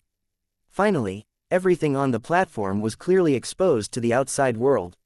Lin Huang could finally see how the young man who was selected as the crow spirit looked like. In the alternate dimension, he was clearly stunned when he saw the face of the young man who was hovering above the altar. Isn't that Xiaomo? The person had been his roommate back at the Purple Crow training camp. Lin Huang almost forgot his name. Never had he thought he would see him again at such an occasion. Xiaomo had had few changes to his appearance. He was slightly taller now, but his skin remained tanned. What made Lin Huang recognize him right away was the bunch of complicated sigils on the left of his chest. That was not some tattoo, but the mark of the descendants of the Sin. Nobody would get a slave mark as a tattoo at their own will. As Xiaomo hovered above the altar, not only were his flesh and bones reforming, but even his combat strength was elevating at a terrifying speed. He elevated a rank almost every few seconds. White flame level, crimson flame level, blue flame level. In a short burst of time, his combat strength broke through to immortal level directly. At the same time, Yan Ping and the rest charged toward Shen Yu and the other three on the platform. Chapter 1004. I just want to watch. As soon as the defensive shield above the airship collapsed, the Purple Crow and God Bless began fighting. They wasted no time with words. The Purple Crow leader Yan Ping held a 3-foot golden sword in his hand and went after the fatty who had the most powerful combat strength. The sword in his hand was like a golden arrow burning in golden flame. It only took a second to arrive, less than 10 seconds before the fatty. Within no time, it was pointing between his brows. The fatty grinned. The spear in his hand shrunk and turned into a sharp 7-foot spear. The tip of the spear turned into a sharp blade that was close to 30 centimeters long. He looked at his opponent in a condescending way as he swung the spear like an agile dragon. A dark blue fire burned on the dark blue spear, making it look like a meteor shooting toward the golden sword. The two god relics collided in the next second. As soon as the tips of the sword and the spear met, the two perfect stage demigod-level powerhouses did not hold back as they inserted all their divine power into the god relics in their hands. A golden sun formed at the point of the collision when the god relics and divine power clashed intensely. Subsequently, the golden sun above the airship began to expand rapidly like a balloon as the duo inserted their divine power into the weapons. The glaring golden glow began to spread all over. The terrifying impact of the duo's impact soon made everyone in the fight step back immediately. Only two the Purple Crow demigods remained to hold the defense above the altar up, covering Xiaomo and the altar within. However, a white silhouette shot out of the ocean at a high speed that very instant. As opposed to the rest who retreated, the white silhouette was going after the altar. The 10 Purple Crow demigods reacted one after another. They attempted to stop the white silhouette, but it was terrifyingly quick. It dodged the attacks easily like a loach. The white-robed man was the same as the rest of them in white robes. He wore a golden mask on his face and his right hand had a black glove over it. He arrived at the altar within the span of a breath. Then, with his gloved hand, he pressed his right palm on the shield built by the two demigods. The defenses broke almost immediately. The pupils of the two Purple Crow demigods shrunk slightly. The glove was clearly a god relic. The duo ground their teeth and attacked the man with the glove almost at the same time. Instantly, black and purple divine power charged out. The man with the glove scoffed while his perfect stage demigod level aura exploded. He pointed 2 fingers outward and 2 black streaks flicked from his fingers like bullets. They broke through the 2 divine power attacks like a piece of cake. Shock flashed through their eyes and they stepped back immediately. The man with the glove did not go after them. Instead, he grabbed Xiaomo's shoulder with his left hand and tossed him away with immense strength. At the same time, a couple of the Purple Crow demigods who were far away arrived before him. A couple of white silhouettes came out of the ocean all of a sudden. They were going after Xiaomo who was falling although their combat strength was only on imperial level. A giant tentacle that was hundreds of meters long shot out of the ocean, entangling around Xiao Mo before the white silhouettes could get to him. Meanwhile, more than 20 Imperial-level purple gold rank powerhouses came out of the ocean again. They were hacking at the tentacle by constructing a battle formation. Xiao Mo, Lin Huang frowned slightly as he watched Xiao Mo becoming the target of the battle. He was hesitating if he should get involved in the fight. After all, Xiao Mo would live a tortuous life if he ended up with God bless. However, he would turn into the crow god's shell completely if he stayed with the purple crow. He would also have his consciousness wiped away. No matter which organization he ended up with, Xiao Mo's fate was set to be miserable. Just when Lin Huang was hesitating, a crimson pupil on the crow god's black silhouette lit up all of a sudden. A loud, overlapping voice drifted across the ocean. "Are you asking for death?" The crow god was enraged. The sound wave spread out hundreds of times faster than the speed of sound. Tens of God bless Imperial-level powerhouses in white robes had zero resistance to that, and they exploded right away. Even the tentacle of the monster that stretched above the ocean towards Xiao Mo turned into dust. The demigod monster beneath the ocean let out a devastating shriek and burrowed deep in the ocean immediately. All the demigods above the airship spat mouthfuls of blood out.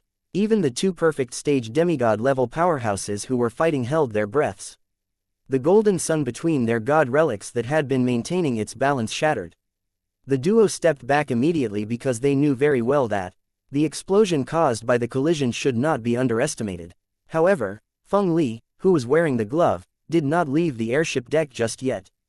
A ferocious gleam flashed through his eyes. He held his right fist with the glove tightly, with divine power rushing into it.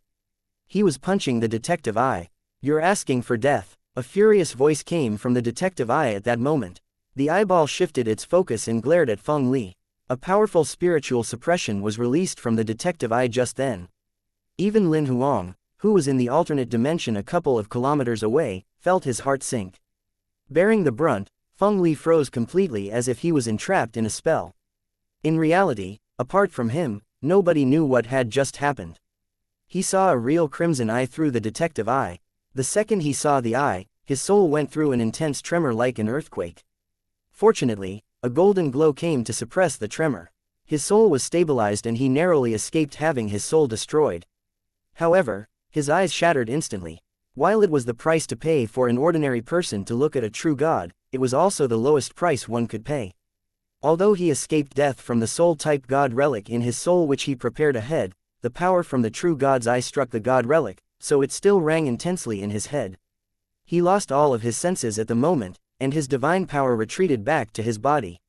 He could not even feel that his eyes were now blinded. Just when everyone was wondering what happened to Feng Li, a pitch-black arrow shot through the air. The strike tore the air and nobody saw the arrow's flight trajectory. The arrow that came with black fog collided right into the detective eye. There was no thud or collision noise. When the black arrow hit the detective eye, it turned into a lump of black liquid that spread rapidly as if it was alive. In the alternate dimension, Lin Huang raised his brow. He knew another party had attacked. It must be Hong Zhuang and Yang Ling if he was not mistaken. However, Lin Huang was unsure if they had any help. "I can't believe they're using the abyssal demon curse to contaminate a god item. Under normal circumstances, such a disposable curse arrow can only be used in battles in the other world. Also, it isn't something that's available in this world," said the stone tablet's voice calmly. "Seems like your friend who has been helping you to unlock storage equipment is familiar with the other world." Just when Lin Huang was chatting with the stone tablet, the black silhouette, which the crow god had taken the form of, was completely mad. "Come out now, all of you bastards who are hiding."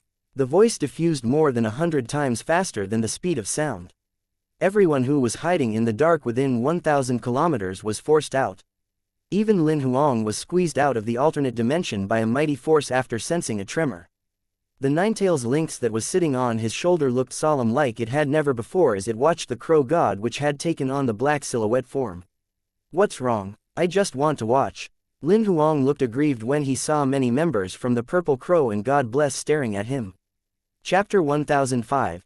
Yang Ling's trump card. Lin Huang really did not want to stick his nose in the bickering the Purple Crow and God Bless were in. He came here this time to see the fight between demigods. After all, it was hard for such a level of battle to come by. Apart from that, he was rather curious about what God Bless was trying to do. On the other hand, he wanted to know what Hong Zhuang was up to. Never had he thought that he would be forced out of the alternate dimension by the crow gods.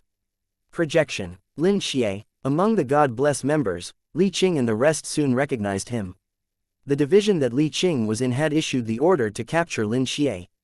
That was how they identified him as soon as they saw him. Although not many demigods from the Purple Crow knew him, they had heard his name before. After all, he was the young supreme genius who ranked number 1 on the Genius Union leaderboard for 2 years consecutively. Everyone more or less heard about him. Lin Huang was calm despite realizing that he had been recognized. He waved while smiling. I just happened to pass by, so I thought I'd stay to watch. Please proceed. Just pretend that I'm not here. The demigods were rather speechless. However, noticing that his combat strength was only on a mortal level and figuring that he was not a threat, they shifted their focus. They clearly had a greater threat on the other side with 10 demigods including Yong Ling and Hong Zhuang. Even Lin Huang was a little surprised to see the 10 demigods behind the duo. Smart puppets. Interesting. The stone tablet's voice came out of the blue. I suppose this guy who helped you unlock those stuff is a traveler too. How could you tell? Lin Huang thought it was rather peculiar. Also, what's a smart puppet? Are you talking about those demigods? It's simple. What he's doing isn't something that someone is capable of doing in this world, the stone tablet explained. The genetic technology in this world is advanced, but the artificial intelligence technology is almost non-existent. The modification he made to those demigod bodies can't be found in this world. Demigod bodies. Lin Huang took a closer look but did not see anything off. How come they don't look like dead bodies to me? They look quite real. They look real, but in reality, he used artificial intelligence to replace the vanished souls in these bodies. Only very few people in the great world can do this. Since he managed to come up with these products, it only proves that he's an expert in this field. So, how are these demigods different from dead puppets? Lin Huang asked again. It's a major difference. The stone tablet laughed. Dead puppets only have the remnant of battle will whereby they depend mainly on their battle instincts or require a master to control them. Their abilities are far behind what they possessed when they were alive. However, these smart puppets that he made have bodies of a demigod with battle data installed. The puppets can perform calculations on the spot during the battle and the speed of their calculation surpasses the human brain by heaps. If I'm not mistaken, these 10 puppets' abilities should be much more powerful than when they were still alive. Look, the puppets all have god relics in their hands. We can tell who's going to the biggest winner of this battle, the stone table spoke while smiling. But I think the crow god's projection is scarier. In comparison, Lin Huang was more afraid of the crow god's projection. He figured that the projection's capacity was on at least virtual god level. Although the crow god's projection is powerful, the medium, which is the detective eye, has been contaminated by the demon curse. When the medium is completely contaminated, that will be when the crow god loses contact with this world. By then, the crow god's projection will fade automatically. However, the stone tablet disagreed with the notion that the crow god's projection was a threat. Lin Xie, you came after all. Yong Ling let out a soft sigh when he saw Lin Huang. Must you interfere with this? I said that I'm just here to watch. Just go ahead and ignore me. Just pretend that I'm not here. Lin Huang smiled while spreading his arms.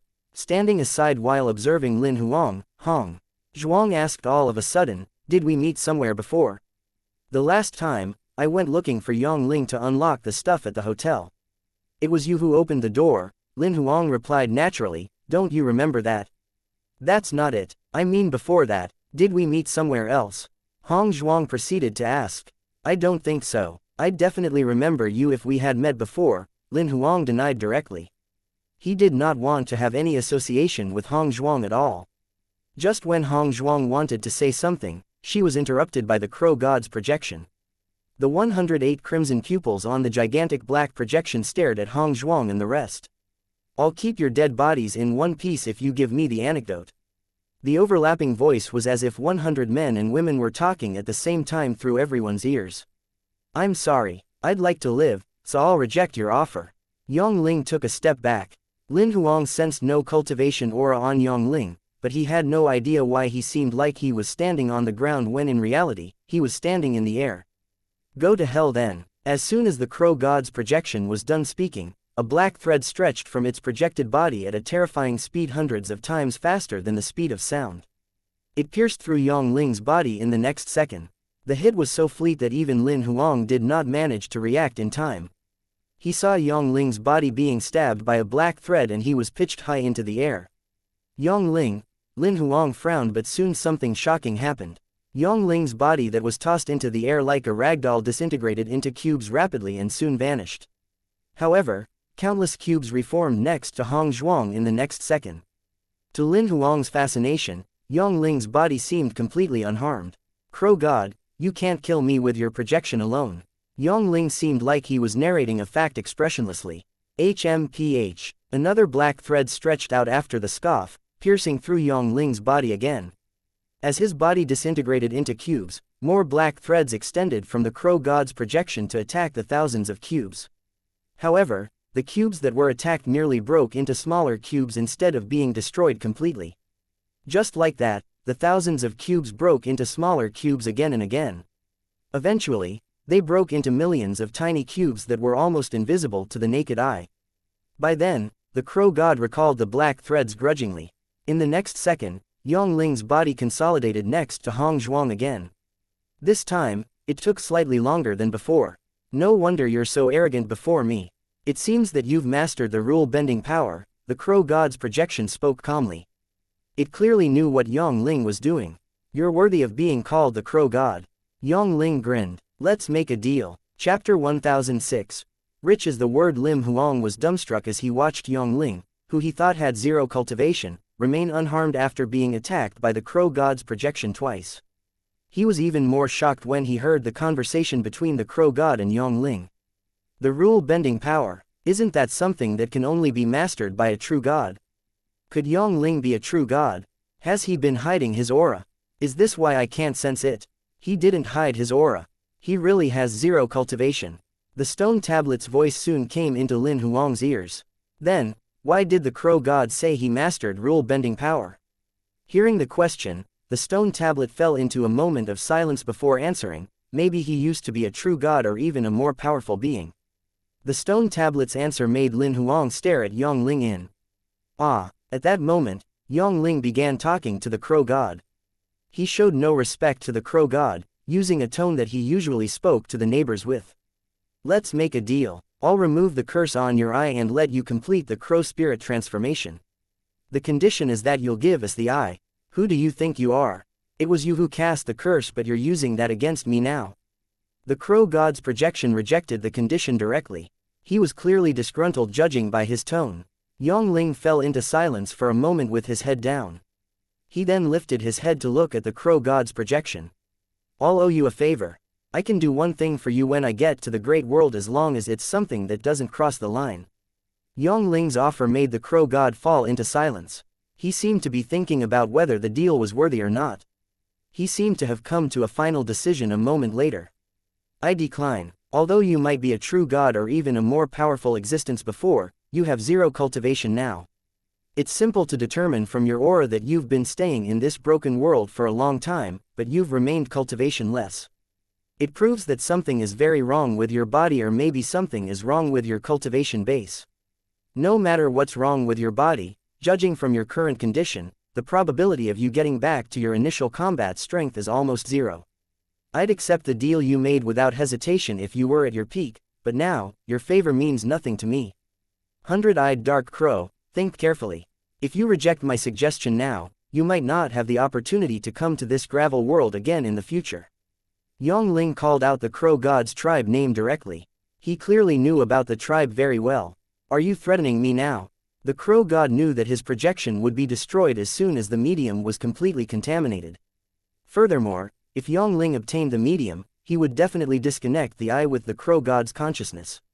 It would be almost impossible for the Crow God to project himself into the world in the future unless the people from Purple Crow managed to find another god item to connect him from the other realm. I'm just hoping that you can think this through. Yang Ling's tone remained calm. I've thought it through. The Crow God's projection looked ferocious. All of you, go to hell. Hundreds of black threads shot out of the projection in a frenzy immediately. They were flying toward Lin Huang and Yang Ling. Before Lin Huang could react, the Ninetails lynx pulled him into the alternate dimension. Two black threads shot like an arrow where Lin Huang and the Ninetails lynx were initially standing almost the moment when the human and cat disappeared. Lin Huang looked gloomy as he watched this in the alternate dimension. Why did he attack me? I'm not in the same team as them. Maybe he just did it for the convenience. Looking at the overall direction, we were in the same direction as Yongling and Hong Zhuang. Bloody that was in Lin Huang's sleeve explained, look, he didn't attack the other direction where God bless was. Yongling and Hong Zhuang are such burdens. Lin Huang was not sure to laugh or cry when he realized the crow god certainly did not attack the people from God bless. One must know that the people from God bless initiated the fight. However, the crow god ignored them completely. Yongling's words earlier clearly crossed the line and caused Lin Huang to get into trouble. While Lin Huang managed to dodge the crow god's attack, Yongling and the rest did not. They seemed to have no plan of evading since the beginning. The 10 demigods stepped forward to protect Yongling and Hong Zhuang behind them. They charged their divine power directly. 10 god relics lit up with the divine glow of various colors at the same time, going after the black threads. What ignited at the same time were the battle armors on them. Lin Huang was completely shocked to witness that because he just realized that all 10 demigods had perfect stage demigod level combat strength. Damn, Yongling is so rich. His 10 perfect stage demigod level puppets have 20 god relics. He's indeed a whale. Naturally, Yongling did not hear Lin Huang teasing him in the alternate dimension. The black threads soon collided with the god relics in the hands of the 10 perfect stage demigod level puppets above the tranquil ocean. The dark night sky seemed to have lit up with hundreds of mini-suns coming from the impact. The area within thousands of kilometers looked like it turned into day for a second. The impact of the divine power spread out after the red glow came. The entire tranquil ocean seemed to have endless boiling waves rumbling. Within 10,000 meters from the sea level, countless monsters were crushed directly from the tremor. Only a minority of them that had a combat strength above imperial level were harmed, but they survived as they ran for their lives deep into the sea. Soon, the tranquil ocean was dyed red. The entire ocean seemed to have turned into a bloody sea in the blink of an eye. Even the 4 demigod-level giant airships a couple of kilometers away began rocking as if they had been hit by an earthquake. The platform at the back of the giant airships seemed like it had been drowned in countless bloody waves like a waterfall. It turned into a swamp right after that. The demigods from the Purple Crow and God Bless had to put their fight into a halt. They held up their own defenses to fight the impact of the divine power coming from the Crow God and Yongling. So, this is how a virtual god-level collision looks like. Lin Huang could not help but exclaim as he watched the force. How terrifying. I'd like to see how many blows the divine power all of you have can take. The Crow God's projection's voice soon spread out. Lin Huang did not see what happened to the fight under the glaring red glow caused by the collision. However, judging from what the Crow God said, the latter did not get what he wanted from the first strike. Hundreds of black threads shot out of the black silhouette. Not only were there more threads this time, but the attack speed was also much faster now. However, the Crow God ignored Lin Huang and the Ninetails lynx that were hiding in the alternate dimension this time. He clearly made Yongling and the rest of the team his main killing target. The black threads danced around the 10 demigods just when the Crow God was done speaking. The divine power in the 10 demigods' bodies went through a tremor again. They held their god relics and charged fearlessly. Chapter 1007. Lin Huang's interference. The collision from the 10 demigods and the Crow God's projection was like countless of nuclear bombs setting off consecutively above the tranquil ocean. It seemed as if massive, bloody suns lit up the entire ocean as if it was daytime. Countless lives in the tranquil ocean were crushed from the impact, dyeing the entire ocean red. The sea seemed to be like a washing machine that was set on turbo mode, only 100 times faster. Endless giant waves rumbled and poured down like a waterfall. Water vapor evaporated in the high temperature, causing the sea level of the tranquil ocean to drop at a worrying rate. The fight between the Purple Crow and God Bless had since moved away from the area to tens of kilometers away.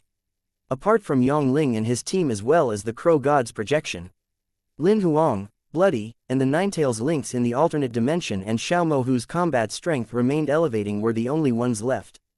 Although they were in the middle of the battle, the Crow God's projection did not stop the transformation process on Xiaomo. The black fog continued to penetrate Xiaomo's mouth and nose. His combat strength aura had elevated all the way from white flame level to imperial level. However, the speed of his elevation had clearly slowed down. Nobody knew if it was caused by the Crow God's projection being distracted in the fighter Xiao Mo's elevation on imperial level. Within a mere few seconds, the Crow God's projection collided with the 10 demigods more than 100 times. However, the divine power in the 10 demigods' bodies was yet to be drained.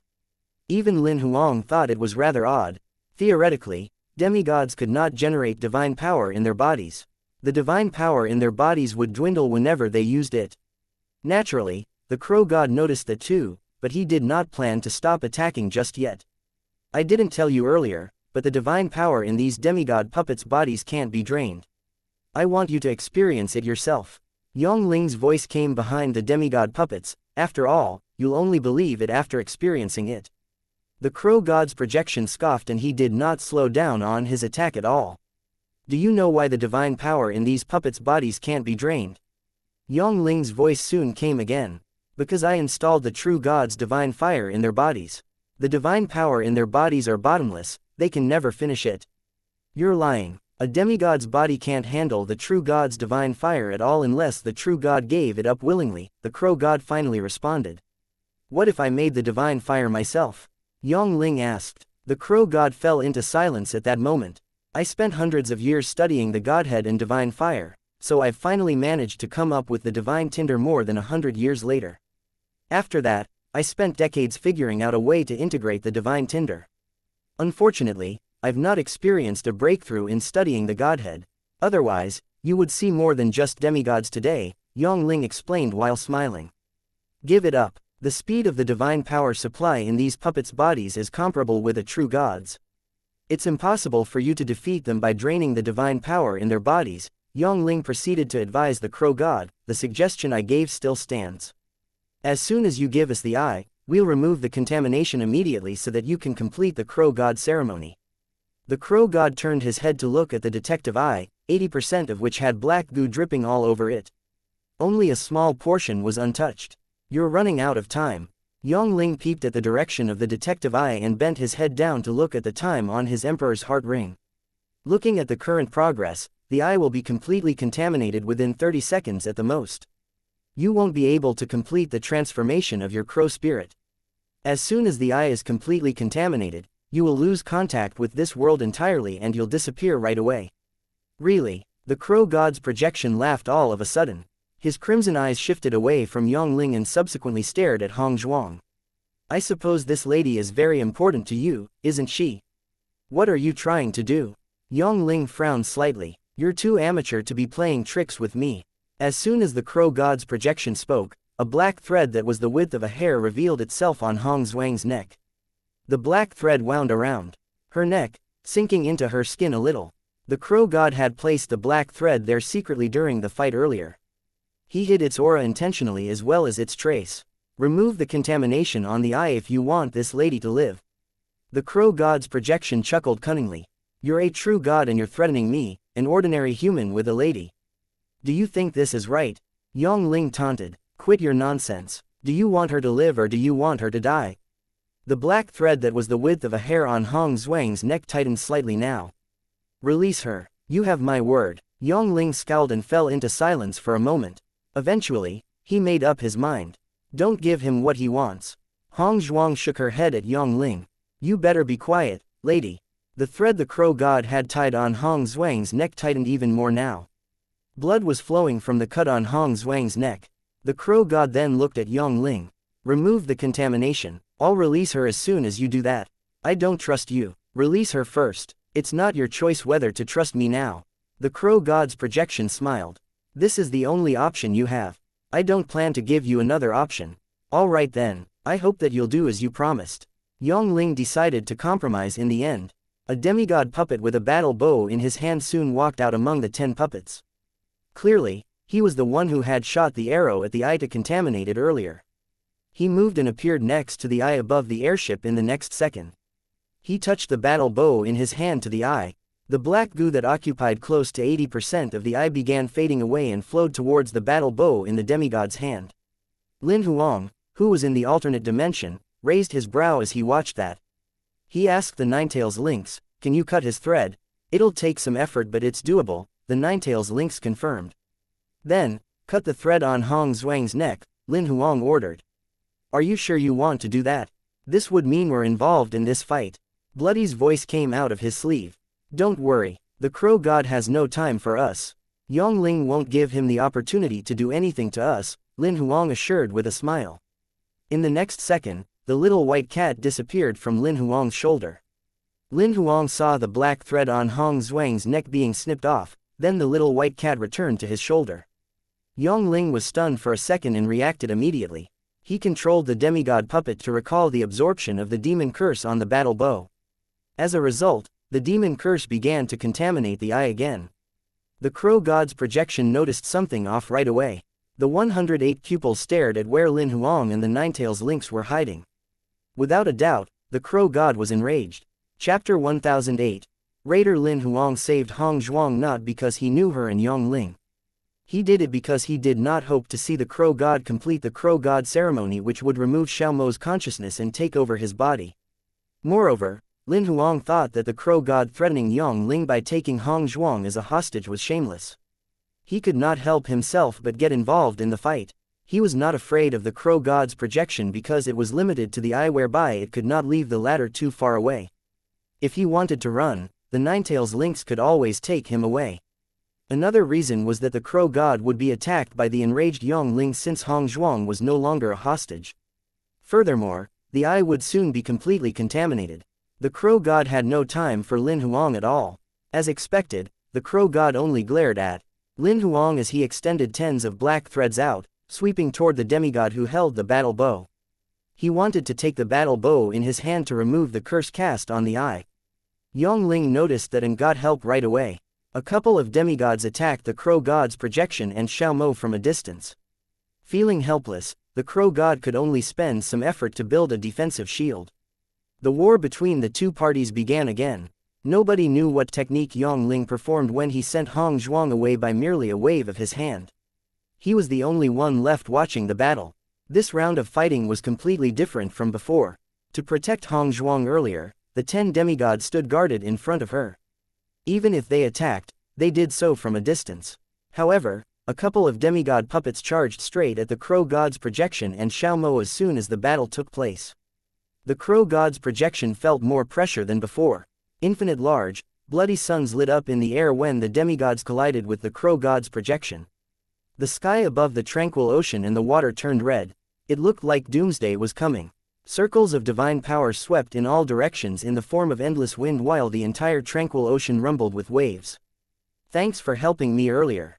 Yongling's voice transmission came into Lin Huang's ears all of a sudden while he was in the alternate dimension. He turned his head to look at Yongling immediately, and he saw the latter smiling at him while nodding. You can see me. Just when Lin Huang asked that out loud, he recalled he was in the alternate dimension, so Yongling was unable to hear him. However, Yongling soon replied through a voice transmission, not only do I see you, but I can also hear you. This combat soul of yours isn't too shabby, Yongling proceeded to say while peeping at the Ninetails lynx on Lin Huang's shoulder. So, you're really a true god. Or you were a true god before? Lin Huang asked immediately. Only a true god or powerhouses above the true god level could see the Ninetails lynx's alternate dimension. The 100-eyed dark crow's speculation is basically correct, Yongling agreed. It's just that he underestimated my combat strength during my peak. Were you a heavenly god? Lin Huang asked immediately. Seeing Yongling grin without saying anything, he proceeded to ask, were you a lord? It's all in the past now. Yongling shook his head without giving a final answer. So, you really have no cultivation now? Lin Huang asked in confusion. I don't. Then, how did you resurrect your abilities and were able to see the alternate dimension? Lin Huang was a little curious about that. Yongling smiled at Lin Huang upon hearing that question. He only spoke after a while, it's the remaining ability from my Goldfinger. A Goldfinger? Lin Huang's heart jolted when he heard that. He knew Yongling was hinting something in his quirky smile. Yes, a Goldfinger. Don't you have two with you? Yongling said while smiling. My homeboy from Earth. Lin Huang was completely shocked. He did not expect to be exposed. It seemed like his identity had been buried long ago. Don't worry, I've no ill intentions. How did you find out? I knew that when I first saw you 3 years ago. I sensed the Goldfinger in your body. That's how I knew you're a traveler. Also, You showed flaws the moment you saw the football I made. You hit it well on the surface, but your heartbeat, your breath, the reaction of your pupils and the bioelectricity in your body told me that you knew what a football is. Apart from that, you told me that your name was Yi Shu. I read the novel too, all right, Yang Ling explained while smiling. 3 years ago, Lin Huang frowned. He was using the identity as Lin Huang when he first met Yang Ling 3 years ago instead of his current identity as Lin Xie. He only assumed the new identity when he came to the core zone more than a year ago. Yes, Mr. Lin Huang, Yang Ling called out Lin Huang's real name while smiling. So, has my disguise been redundant to you? Lin Huang was almost speechless. No matter what you disguise yourself as, your Goldfinger's aura won't change, Yang Ling said while smiling. Why didn't you expose me earlier? And why are you telling me all these now out of nowhere? I didn't expose you because it was unnecessary. I have many clients who have multiple identities. You're not the only one. People disguise themselves because they don't want me to know who they really are, so why should I expose them? I'm telling you all these now because there's no need to hide it any longer. If everything goes as planned, I'll be going to the great world really soon. We won't be seeing each other often anyway, so I thought I would be honest now. It's rare to meet a fellow traveler from Earth. It'll be more awkward to talk about this if we bumped into each other in the great world in the future. Lin Huang felt really uncomfortable now. Yang Ling took the initiative to change the subject just when he had no idea how to proceed with the conversation. You've pretty much grown now. You won't take very long to get to the great world. Since we're from the same hometown, I'll give you a few pointers. Lin Huang nodded while smiling. Firstly, never tell anyone what's the core ability of your Goldfinger. If you can, it's best that you don't reveal anything about your Goldfinger. Even your parents, siblings, partner and all other travelers. Especially not other travelers. Yang Ling continued speaking looking at Lin Huang's doubtful expression. Not all travelers are friendly to other travelers. Most of the travelers come from different worlds. There are very few travelers who come from the same planet as we do, and it's even rarer to meet another traveler on the same planet. Even if you met another traveler from Earth, you must have your guard up and not trust the person completely. There's this group of people among the travelers called the Raiders. They especially hunt travelers to take their Goldfingers. Such travelers are extremely dangerous. They've no morals at all and they're capable of doing anything at all for the sake of obtaining other Goldfingers. I was cheated by a powerful raider before.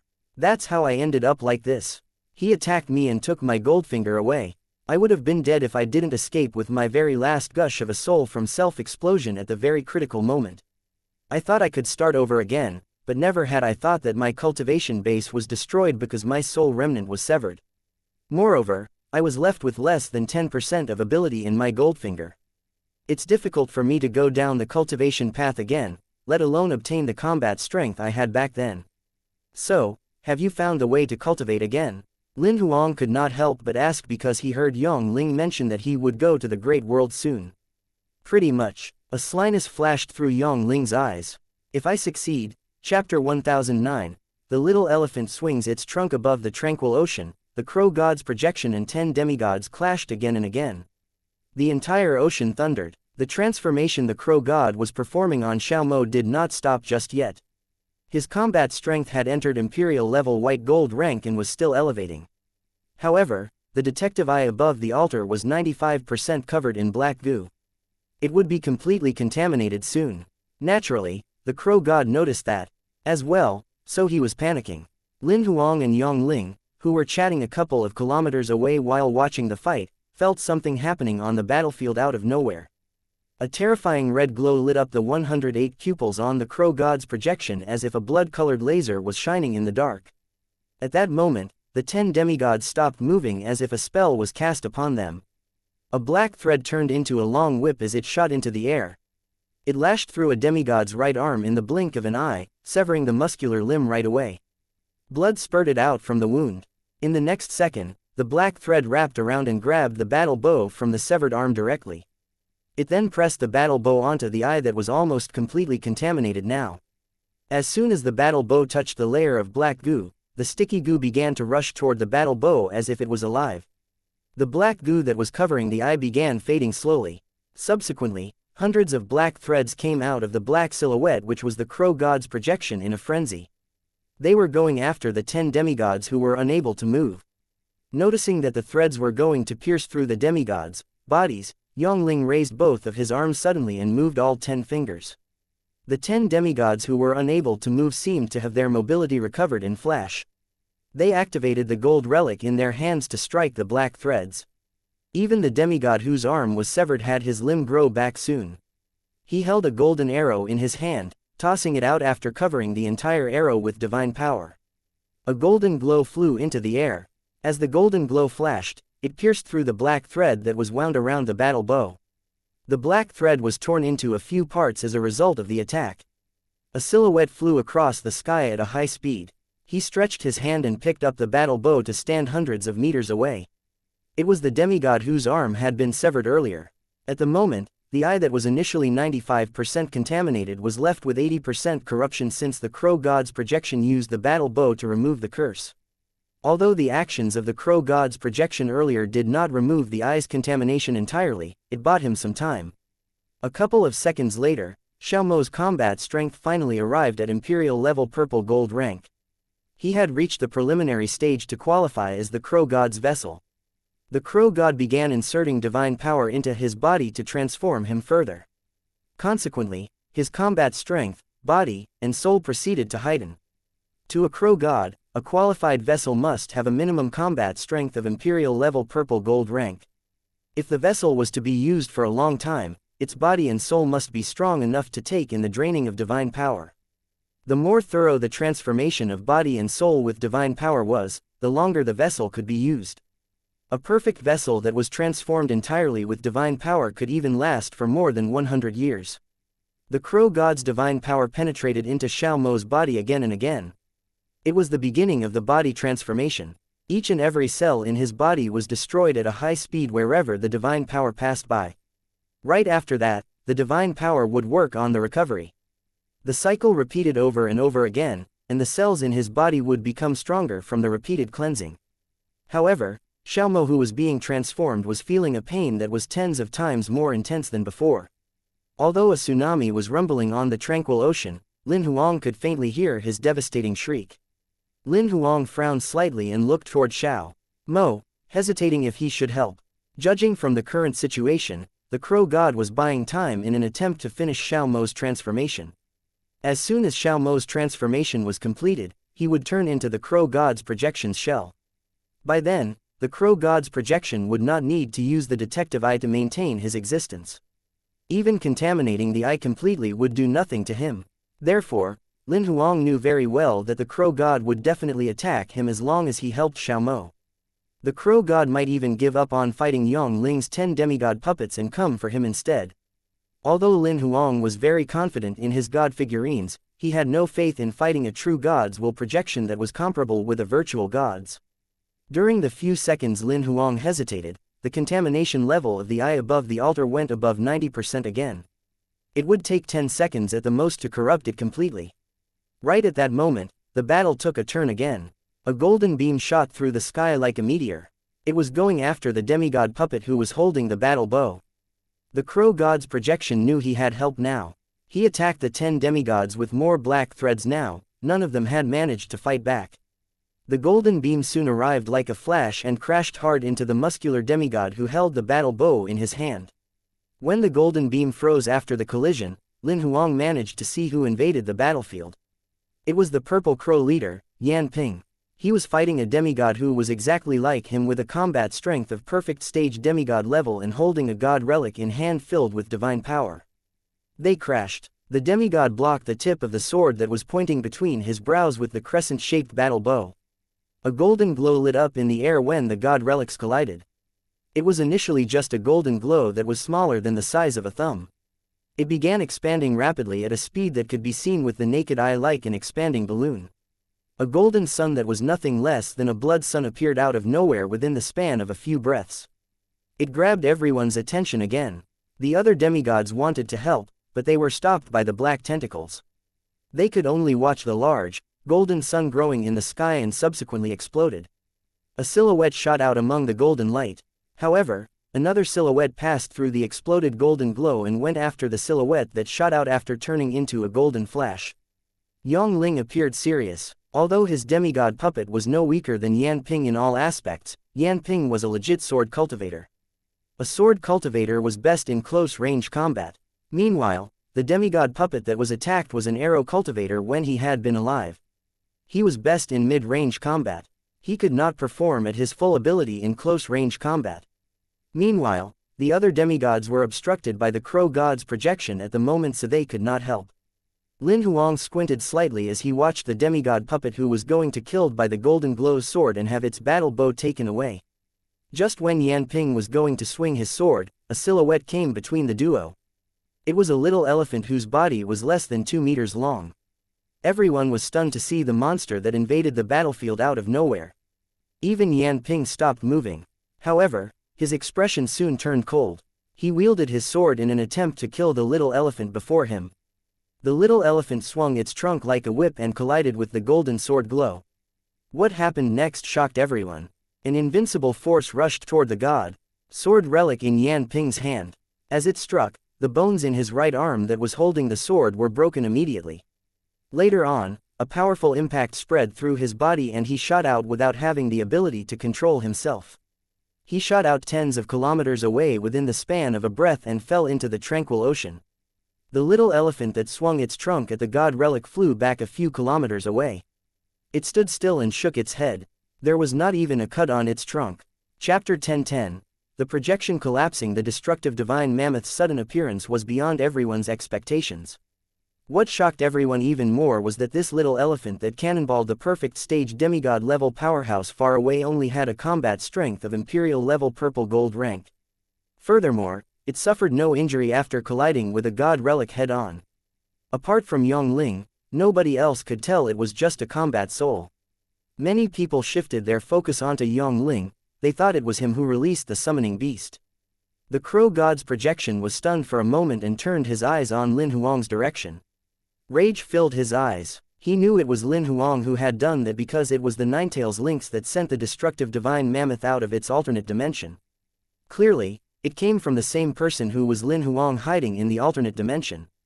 However, the crow god's projection merely glared at Lin Huang and subsequently stretched many tentacles out that went after the demigod with a battle bow who had just stood still in the air. At that moment, the detective eye above the altar was close to being 95% contaminated. Xiaomo's transformation had still yet to be completed, and the crow god was only left with 10 seconds. He needed to seize all the time he was left with, so he had no time for Lin Huang at all. Lin Huang dared to take the risk to stop the attack and buy Yongling some time since he knew that the crow god's projection would not come for him. He gave the Ninetails lynx a signal as he watched the crow god's projection go after the demigod with the battle bow again. In the next second, the Ninetails lynx and the destructive divine mammoth disappeared almost at the same time. When the destructive divine mammoth appeared again, it blocked the demigod right in front while the Ninetails lynx returned to Lin Huang's shoulder again. Lin Huang dared to fight the crow god's projection this time because he was sure that the latter's attack could not break his god figurine's defenses. He wanted to see if the destructive divine mammoth had the ability to fight a real virtual god-level powerhouse head-on. After all, Yan Ping, who had a god relic earlier, had an ability no less than a virtual god's. However, there were different levels of virtual gods. It was certain that the crow god's projection was much more powerful than Yan Ping. Otherwise, it was impossible for him to suppress 10 perfect stage demigod-level puppets with god relics at the same time. Seeing the crow god's tentacles coming toward it, the destructive divine mammoth dared not underestimate its opponent at all. It lifted its front feet high and stomped in the air. An invisible force spread out like a ripple. As a result, everything it passed was destroyed and turned into dust. Within a couple of kilometers of the tranquil ocean, the seabed collapsed directly. A giant bowl-shaped sinkhole was formed, and its diameter was expanding continuously. Tens of black tentacles shot out like arrows, colliding with the invisible force in the blink of an eye.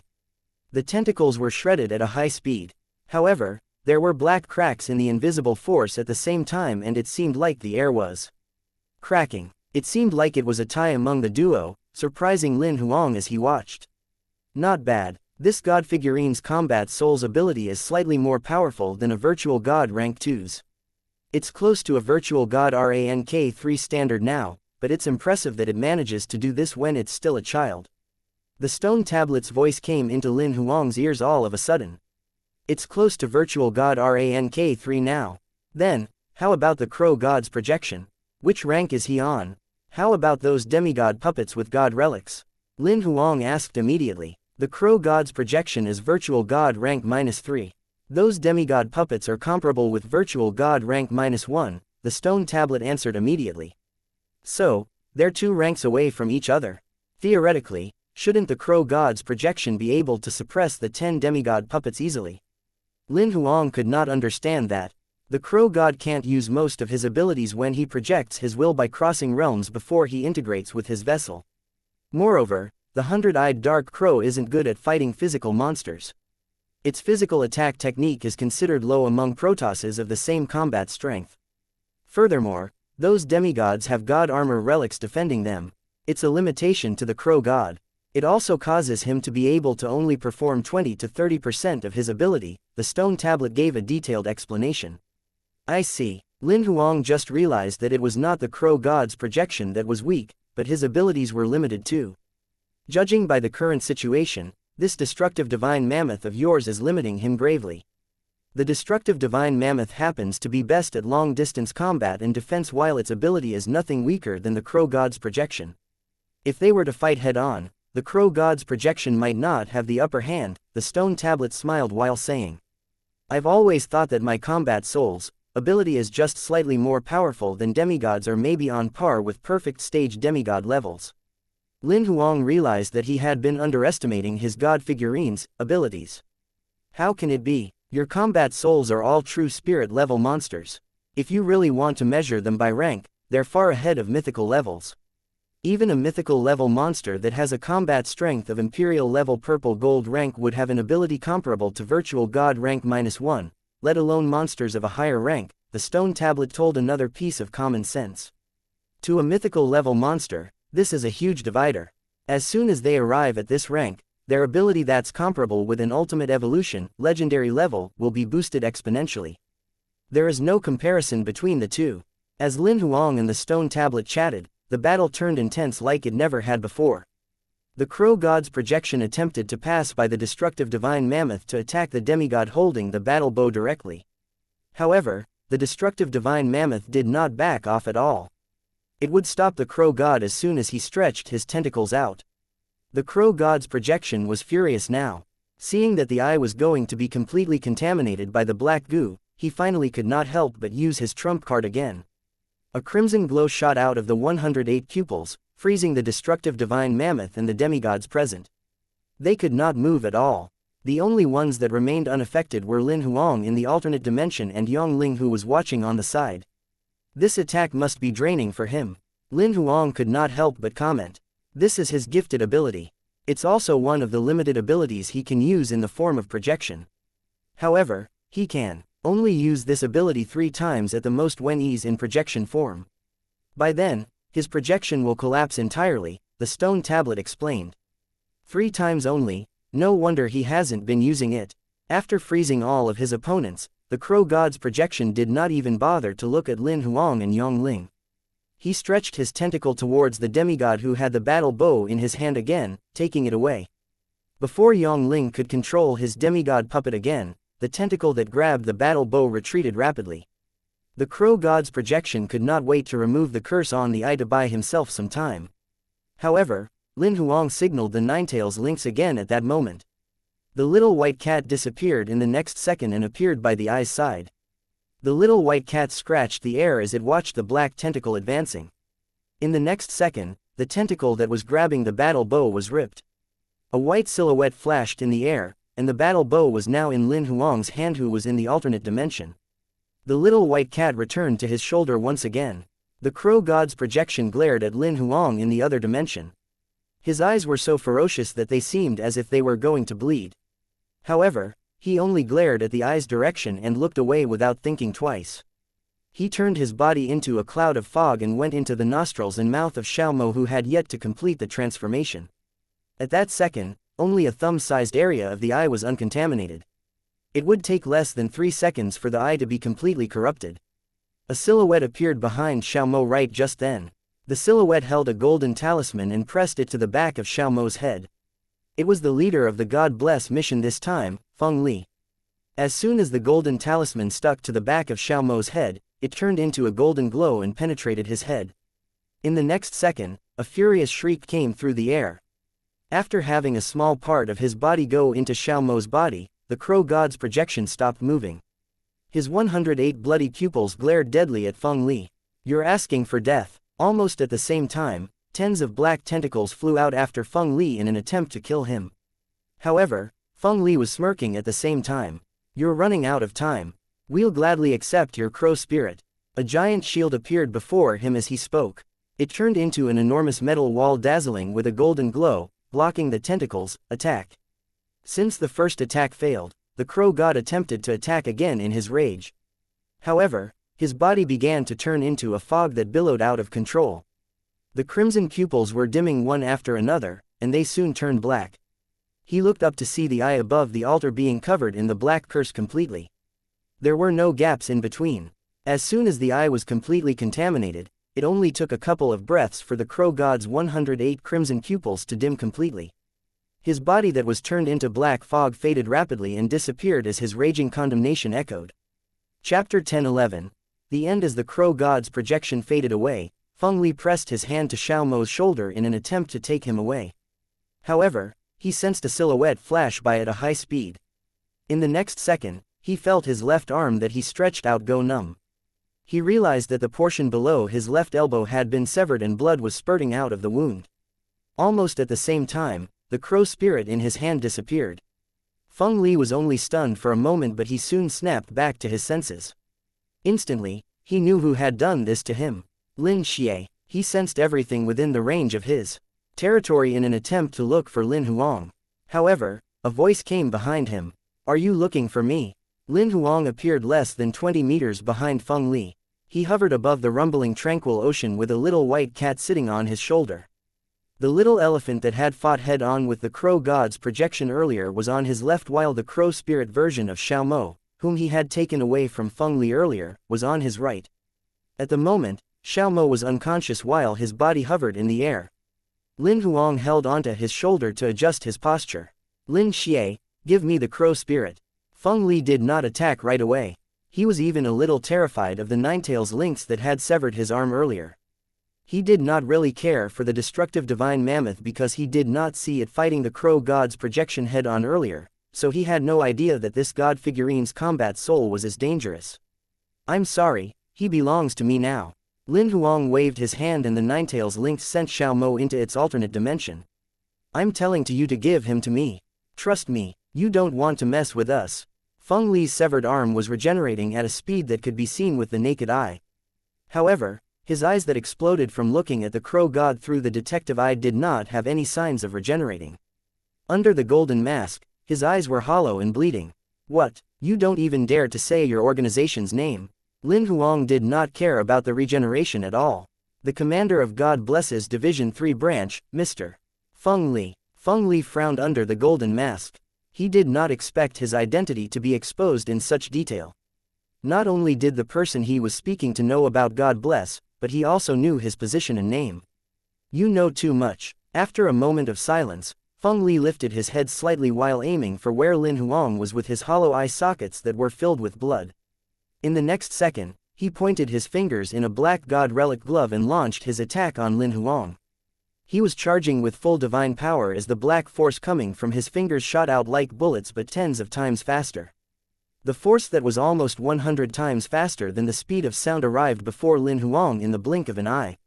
At the moment, the destructive divine mammoth stomped in the air. An invisible force pushed out, annihilating the force coming from Feng Li like a rumbling wave. The tranquil ocean below seemed to be hit by a meteorite, whereby massive waves rumbled and tumbled like a waterfall. When the water fell, the explosion coming from the collision of the force faster than the speed of sound echoed like a clap of thunder. Feng Li's expression turned grim beneath his mask when his test attack was destroyed right away. Lin Huang's ability was beyond his expectations. Meanwhile, Lin Huang, who stood across him, summoned his third god figurine's combat soul, the Nightmare Taper. He then gave his order, "Don't kill him. We'll see what to do after retrieving his memory." As he issued the instruction, the Ninetails lynx on his shoulder disappeared. The destructive divine mammoth took action as well, leaping and charging at Feng Li. The nightmare tapir stayed by Lin Huang's side. He would only take care of the battle when Feng Li was crippled. Although Feng Li was on perfect stage demigod level, he was still a demigod after all, so the nightmare tapir would be able to penetrate his soul and read his memory when he was beaten and exhausted. The collaboration of the two god figurines' combat souls made the defeat a piece of cake no matter how many god relics Feng Li had with him. He completely became the two god figurines' combat souls' toy. It was a repeated game of the Ninetails lynx scratching him while the destructive divine mammoth whipped him with its trunk. They were having so much fun. In less than 3 minutes, the divine power in Feng Li's body was completely drained.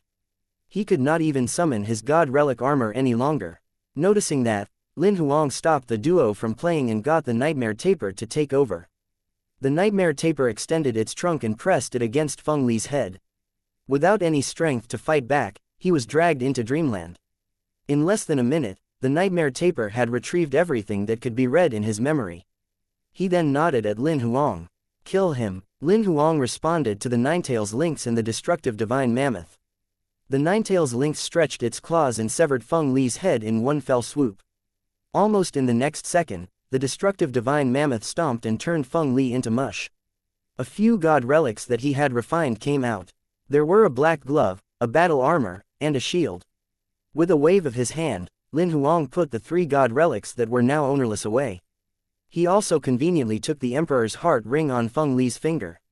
Yang Ling, who was watching from far away, said nothing. He did not even ask for the god relic battle bow from Lin Huang. Instead, he appeared directly before the detective eye that was completely contaminated above the altar. "You'll take the person and I'll take the eye. Deal." "Sure." Lin Huang shrugged. The people from the Purple Crow and God Bless were still fighting kilometers away. They did not notice that the battle on the main battlefield had ended and even the loots had been distributed. Just when Yang Ling stretched his hand to retrieve the eye, he noticed a silhouette shoot out of the ocean into the air. The silhouette had a golden sword in its hand and was coming after him. At the same time, 10 silhouettes appeared before Yang Ling and charged at the incoming silhouette. Within the short 2 to 3 minutes, the Purple Crow leader Yan Ping was killed by the 10 demigods and died on the spot. Yang Ling then retrieved the eye while watching a demigod puppet pilferage for loot on Yan Ping. At the moment, Lin Huang flashed and appeared on the airship platform. A couple of demigod puppets immediately blocked him before Yang Ling with their guard up when they looked at Lin Huang. "Step aside, he's my friend," Yang Ling ordered, so the demigods obeyed. "Do you have anyone to recommend me for unlocking services in the future?" Lin Huang asked while smiling. "I do know a girl who has a great character and skill. I can send you her contact. Just tell her that I gave you her contact, but don't look for her if you're unlocking storage equipment from other worlds." "She can't do it," Yang Ling said with a smile. "I'll send you my number in the Great World as well. I can only contact you with the communication device from the Great World." "I have one more question." Lin Huang nodded as he listened, but he could not help but raise a doubt. "Do you really have feelings for Hong Zhuang? Or were you just acting? You can consider it real." Yang Ling fell into silence for a moment before giving his answer. "I really like her, but I know she has no feelings for me. Perhaps I shouldn't talk behind people's back, but Hong Zhuang isn't as simple as you think. You'd better watch out if you plan to spend a long time with her." After some hesitation, Lin Huang could not help but warn Yang Ling. However, Yang Ling smiled when he heard that. "She's actually a very simple lady. You guys only see what's on the outside." Lin Huang raised his brow when he heard his response, but he did not bother arguing. The duo chatted for a while before summoning a dimensional portal, and stepping into it one after another. Just a giant airship platform and a bloody tranquil ocean which sea level had dropped by 1,000 meters remained. After a long time, a monster's head popped out of the tranquil ocean below the airship platform all of a sudden.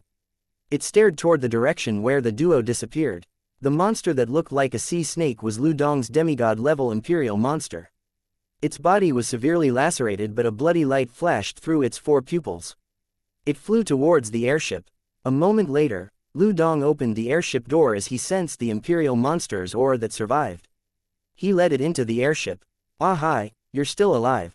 That's great." Lu Dong was excited. He previously sensed that 3 of his 4 imperial monsters had lost contact. Never had he thought that the sea demon who had lost contact a long time ago would appear all of a sudden. Lu Dong hugged the sea demon's head with a thrill. At that moment, a bloody glow flashed in the sea demon's 4 pupils again. A gush of black fog came out of its body, entering Lu Dong's mouth and nose quietly. In the span of a couple of breaths, a red glow flashed through Lu Dong's eyes.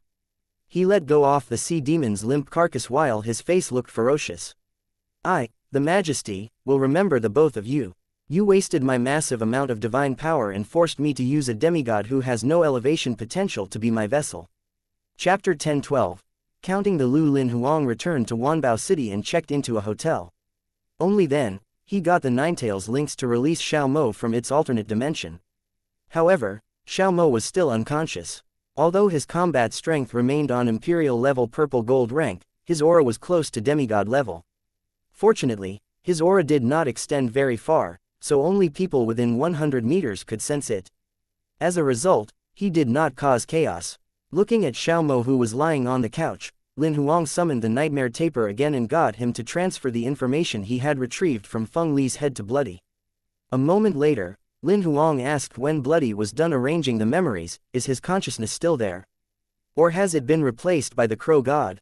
Looking at Feng Li's memory, the talisman he used on this young man was a disposable soul-type god relic whereby it can block the user's soul for a short period of time. This god relic must have blocked the outside of his soul. That's why the Crow God's projection did not take over his body completely.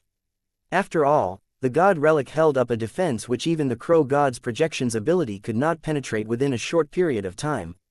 That was why he was so mad in the end. So, why is he still unconscious? Lin Huang asked rather confusedly.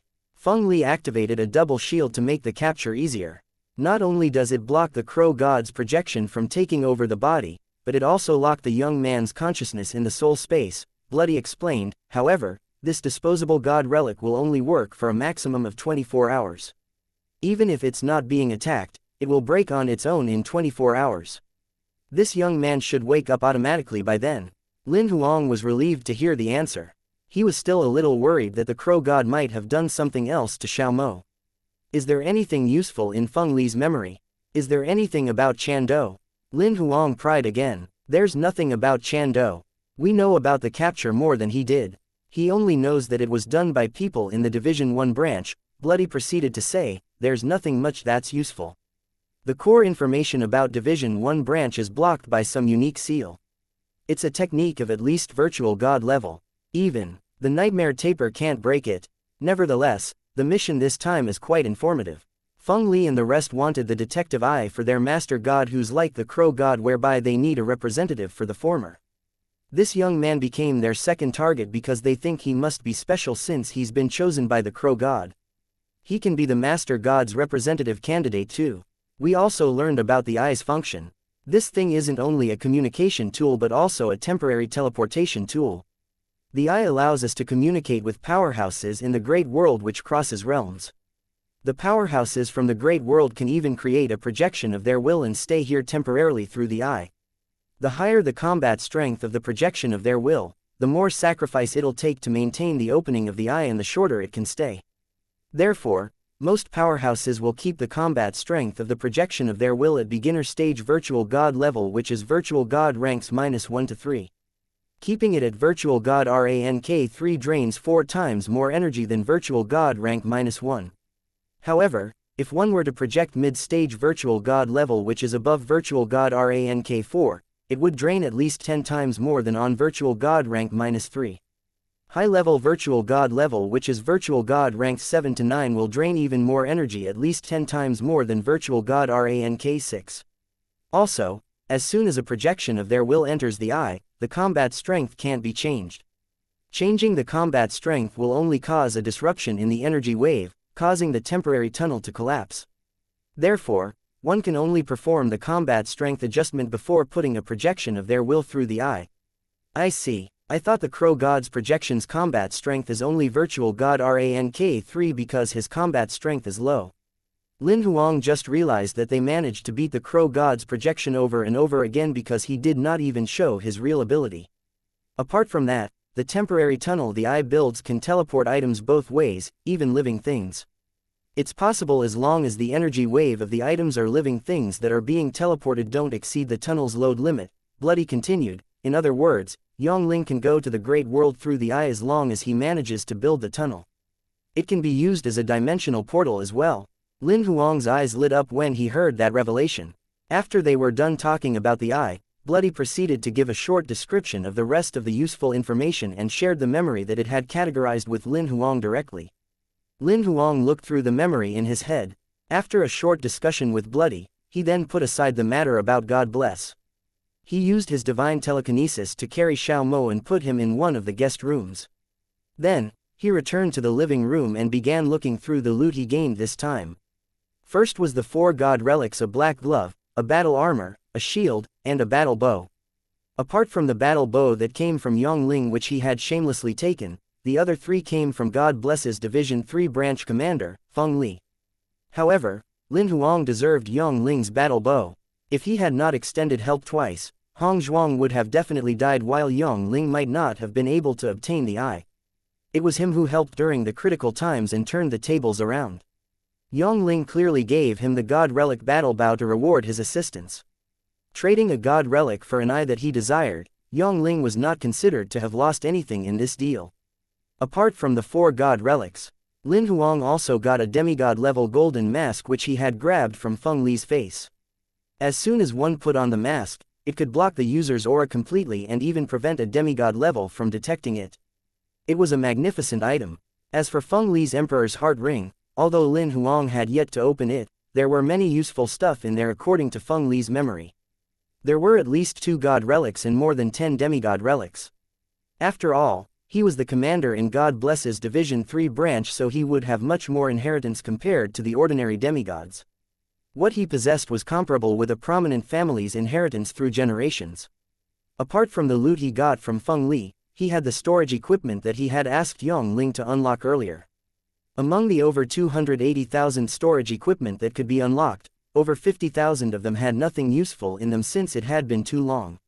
Lin Huang gave the remaining demigod relics, ancient level relic equipment, and materials to the warlord to make and modify his mechanical army. Among the over 220,000 pieces of storage equipment, Lin Huang found over 100,000 demigod relics and equipment, minerals, and spirit stones of many varieties, elixirs, elixir materials, equipment materials, various methods, a massive amount of miscellaneous items that could not be identified, and currencies from many worlds and some from the Great World. Yongling even helped Lin Huang transfer the accounts that had stored information and currencies into a Great World storage ring. Apart from the sea of stored information from various worlds, Lin Huang also obtained over 80 million divine stones in total. They were worth 8 trillion life crystals in a gravel world. Those excluded the currencies from up to 100 mini-worlds. After all, they came from hundreds of thousands of supreme geniuses and were sufficient to purchase up to 100 expert-grade god relics. Among the loot, the methods were the ones that Lin Huang had the most interest in. Supreme geniuses from all major organizations cultivated the most prominent methods in the cultivation systems of their worlds. There were tens of thousands of methods in the storage equipment and stored information. There were up to 1,000 sword skills alone, whereby each of them was above legendary level. More than 100 pseudo-god level sword skills and 7 god level sword skills were also among the sword skills he obtained. They greatly enriched Lin Huang's sword skill inventory. Chapter 10:13. Xiao Mo awakens. Wanbao City was chilly in the middle of the night. It was June and it was early in the summer in Wanbao City. It was almost 27 degrees Celsius during the day, but the temperature dropped to 20 degrees at night. Nonetheless, it was a comfortable kind of coolness for most people. In a hotel room, the balcony door that was facing the living room was completely open, so the breeze blew in with fresh air. The light in the living room was still turned on. A young man with short, puffy hair in a white printed t-shirt and thin beige linen pants sat on the couch barefooted while crossing his legs. He seemed to have just taken a shower as his hair was still damp. A pair of bright, black eyes peered out from under the few strands of wet hair. A square screen was reflected in the eyes at the moment. There was a little white cat sleeping on the young man's shoulder. Only half of his back was leaning on the couch while his body was leaning forward slightly as he looked down at the projected page on his Emperor's Heart Ring. There was a monster that looked like a young sharp-toothed tiger sleeping on the couch on his left. With a pillow under its head, its trunk leaned on the young man's thigh. Naturally, the young man was Lin Huang. However, he did not disguise as Lin Xie at the moment, he was in his own skin now. He would usually sleep in the room after he was done practicing his sword skills and had taken a shower. However, it was past 12:30 a.m. now and he was still reading the news on the living room couch. There was no other reason why he was doing that. The 24-hour period of Xiaomo being unconscious was coming to an end and he would awake anytime soon. He had the Nightmare Taper and the Ninetails Lynx with him mainly to defend Xiaomo just in case his consciousness was replaced by the Crow God. Lin Huang smirked all of a sudden when it was 12:42 a.m. He sensed Xiaomo's finger moving a little in the living room within the range of his territory. A moment later, Xiaomo opened his eyes slowly. The surroundings changed from blurry to clear as he looked around in confusion. Where is this place? Aren't I being transformed by the Crow God? Xiaomo soon recognized that he was in a hotel room. Moreover, it looked like an expensive, luxurious hotel and he guessed that he was not in the master bedroom. Could the transformation be completed and I'm officially the Crow God's crow spirit now? The thought flashed in Xiaomo's head after he sensed that his body had improved many times while his combat strength had elevated to perfect stage Imperial level purple gold rank. However, he dismissed the thought a moment later because he did not sense the slightest hint of a Crow God's will remnant in his body. He looked horrified. Could the final integration have failed? He shot to his feet immediately. He just realized that he was wearing beige pajamas and had a significant change in his height and body size. He took a step and arrived before the full-sized mirror to see a completely different self. The young man in the mirror was approximately 1.85 meters tall with a slender body. Although he was still a little skinny, he could clearly see the lean muscles on his arms. The biggest change was on his face. His old face that was once so ordinary that one would not notice him among a crowd had sharp features now. It complemented his rather tan skin and he now looked like a tough, mature man. He even had stubble growing on his cheeks and above his lips. Xiaomo touched his own face in excitement. Is this me? Man, I'm so good looking now. Looking at the muscles on his arms, he could not help but pull his pajamas up. He soon saw 8 packs bulging in the mirror. Is this really me? Xiaomo thought it was a little unbelievable. All of a sudden, he seemed to have recalled something. He pulled his pants down even further while flushing a little. When he looked down between his legs, he could not help but exclaim, "Gee, it's huge." Xiaomo, who was a little upset because of the failed integration with the Crow God, soon became happy again after seeing that his body had undergone a significant change. Delighted, are we? A voice came to Xiaomo's ears all of a sudden as he was drowning in joy. He turned his head immediately to see a young man in slippers looking at him while leaning against the cabinet at the door. He had his guard up as soon as he saw the person. However, his expression subsequently changed to one of surprise. He recognized Lin Huang immediately even though 3 years had passed. Lin Huang, it seems like you still remember me, little guy. Lin Huang smiled while nodding. Aren't you dead? Xiaomo soon snapped back to his senses and could not help but take a step back. He looked terrified as he stared at Lin Huang. You're Lin Huang's ghost. Lin Huang could not help but chuckle out loud. He did not expect Xiaomo to have such a reaction. If I'm a ghost, would I have a shadow? Xiaomo held his head down immediately and looked at the ground. He noticed Lin Huang's shadow. There's a shadow. So, you're really not a ghost.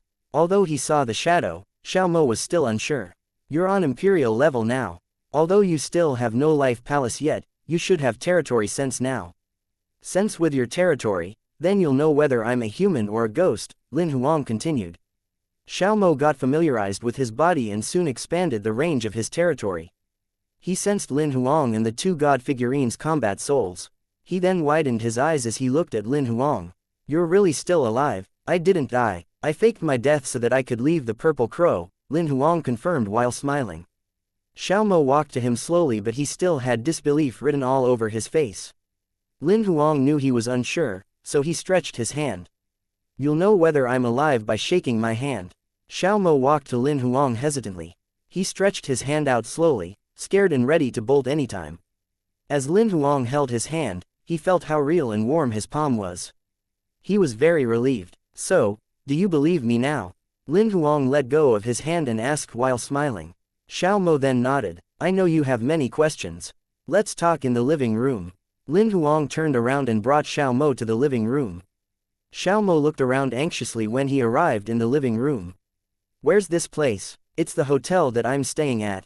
Lin Huang gave a short explanation. Where are the rest of them from the Purple Crow? Where's Master Crow God? Xiao Mo knew he and Lin Huang were the only ones in the hotel room. The Purple Crow's crow ceremony failed and the Crow God's will projection collapsed. Crow leader Yan Ping is dead. I suppose the rest of them have returned to the Purple Crow headquarters, Lin Huang explained. I'll tell you more about the details of what exactly happened later. Xiao Mo was overwhelmed with anxiety when he heard what Lin Huang said.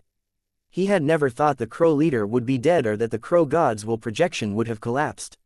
You've been unconscious for a day. Let's get some food. We'll talk later. Lin Huang brought Xiao Mo to the couch. Chapter 10:14. Pillow Talk. It was almost 1 a.m. and all the food delivery services were basically closed. Lin Huang took out the instant food the hotel had prepared in the refrigerator and heated it up. He got Xiao Mo a drink too. Lin Huang only asked when Xiao Mo was done eating, do you feel anything off in your body? The Crow God transformation is pretty successful to me. My height and body have undergone a major change. My body and soul have elevated so much that it's unbelievable. Even my combat strength has attained perfect stage imperial level purple gold rank now. I feel like I can even fight a demigod. Xiao Mo was excited as he talked about this after he was fed. Do you feel any Crow God's will remnant in your body? Lin Huang picked up the cup and drank the tea while asking casually. No, that's what I find strange. According to what the Crow leader told me, the Crow God's will remnant should be integrated with my consciousness when the integration is done. However, I don't feel any Crow God's will remnant in my body, not even a tiny bit, Xiao Mo said while frowning. You told me that the Crow God ceremony failed. Did the integration fail because the Crow God's will remnant isn't compatible with my body? Seems like the Crow God's will remnant is really dead, Lin Huang thought to himself. Then, he explained to Xiao Mo, hiding the truth, Yan Ping lied to you. To the Purple Crow, the Crow Spirit's existence is just to be the Crow God's vessel. He transformed your body so that you can take in the Crow God's will remnant. As soon as the transformation is completed, the Crow God's will be integrated into your body. Meanwhile, your consciousness will be wiped away and your body will be taken over. Your body will be his temporary shell. There's no such thing as sharing your consciousness with him. What Lin Huang said was completely the opposite of what Xiao Mo had been told earlier. He had been taught by the Purple Crow all this while that being the Crow Spirit and sharing his body with the Crow God was the highest honor. Never had he thought this would be the truth about being a Crow Spirit. The Crow God ceremony failed not because you aren't compatible with the Crow God, but because the eye that he used to project his will was contaminated. The teleportation tunnel was cut, so his will projection collapsed automatically. I was worried that a portion of his will remnant might have been left in your body and he would take over your body whenever he can. It seems like he completely disappeared before he could do anything to you. Are you telling the truth? Hearing what Lin Huang said, Xiao Mo looked at him solemnly. You can spend some time verifying it if you don't believe me. Lin Huang arched his brow. The upper echelon of the Purple Crow and many other underground organizations know about the Crow Spirit. This isn't a secret at all. Also, the Purple Crow isn't the only one among the underground organizations that are doing this. I heard the saints also perform a similar vessel ceremony too. Xiao Mo stared at Lin Huang's eyes to see if he was lying. However, he soon realized that what he said was most probably the truth. I have a question. Why am I in your hotel room?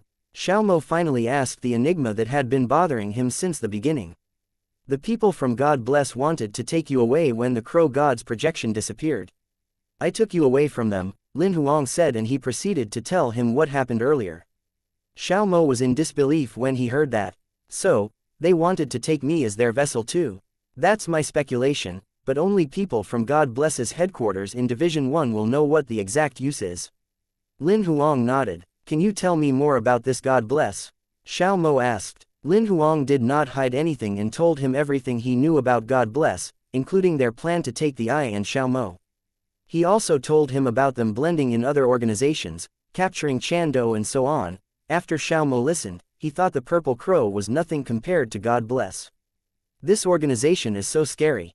They've got the ability to plot all these and blend in secretly. I suspect they're also in the Purple Crow's upper echelon. Otherwise, it's impossible for them to have known the exact coordinates of the Crow God ceremony. Speaking of the Purple Crow, you definitely can't go back judging by your current situation, Lin Huang reminded. I advise you not to return. Although the eye has been taken away, the purple crow might have some other backup communication tool. If you go back, you might face the crow god ceremony for the second time. By then, you would have your consciousness wiped completely and you'll become the crow god's vessel. Xiao Mo fell into silence again. He only lifted his head to look at Lin Huang. But where can I go if I don't return to the purple crow? Now that Lin Huang thought about it, he remembered that Xiao Mo was not only an orphan, but he was also a descendant of the Sin. None of the union organizations would accept a sinner from the descendants of the Sin. Xiao Mo could only join other underground organization if he did not return to the purple crow. Furthermore, he would be homeless if he did not join any underground organizations. If Xiao Mo was still on white flame level like he was before, he could do no harm to other people if he was left alone. However, he now had the ability close to a demigods and he had the potential to elevate to virtual god. He could join any underground organizations he liked. By then, he might be a larger threat to this gravel world. Lin Huang made up his mind after some pondering. Why don't you stay with me? You can be my bodyguard for the time being. Later on, we'll find an organization of our own and I'll ask some trustable friends of mine to join. Lin Huang had discussed establishing an organization with Bloody before. It was Bloody's idea. This was especially because fighting organizations like God Bless alone would be impossible. Moreover, no matter how powerful he was, his ability was limited. It would be better to start a team and get everyone to perform what they were best at. As a god himself, even Mr. Fu could not fight the Union government, which was a big organization. If he had founded an organization of his own back then, he would not be in the rut that he was in right now. The people from God Bless might not dare to attack him through the Union government. Mr. Fu's situation was the reason why Lin Huang was determined to establish his very own organization. Xiao Mo's eyes lit up when he heard that Lin Huang wanted to establish his own organization and even invited him. Indeed, he dared not go back to the purple crow after learning the truth about the crow spirit. Facing a bunch of strangers by joining other underground organizations would only make him uneasy. Meanwhile, Lin Huang was someone that he was familiar with. He had even saved him before. To him, joining Lin Huang's organization gave him a sense of relief more than joining other organizations. I'll stay if it's no trouble for you. It's just one more mouth to feed, Lin Huang smiled as he said. After all, he had the money to feed one more person.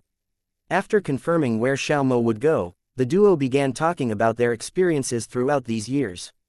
Lin Huang could tell that Xiao Mo's life was a tough one. After Lin Huang faked his death, Xiao Mo was treated the same old way whereby he was bullied almost every day in the Purple Crow training camp. However, he did not allow that to continue. He fought back again and again and stood up over and over again. Though slow, he toughened up firmly. After he graduated from the training camp, he had been placed in an awkward position. His teammates would put him on the bench time and time again. However, he did not give up just yet. He spent more time practicing battle skills when he had insufficient cultivation resources. Slowly and surely, he finally proved himself in the Purple Crow. Since he elevated to transcendent level, his sinner's nature was activated.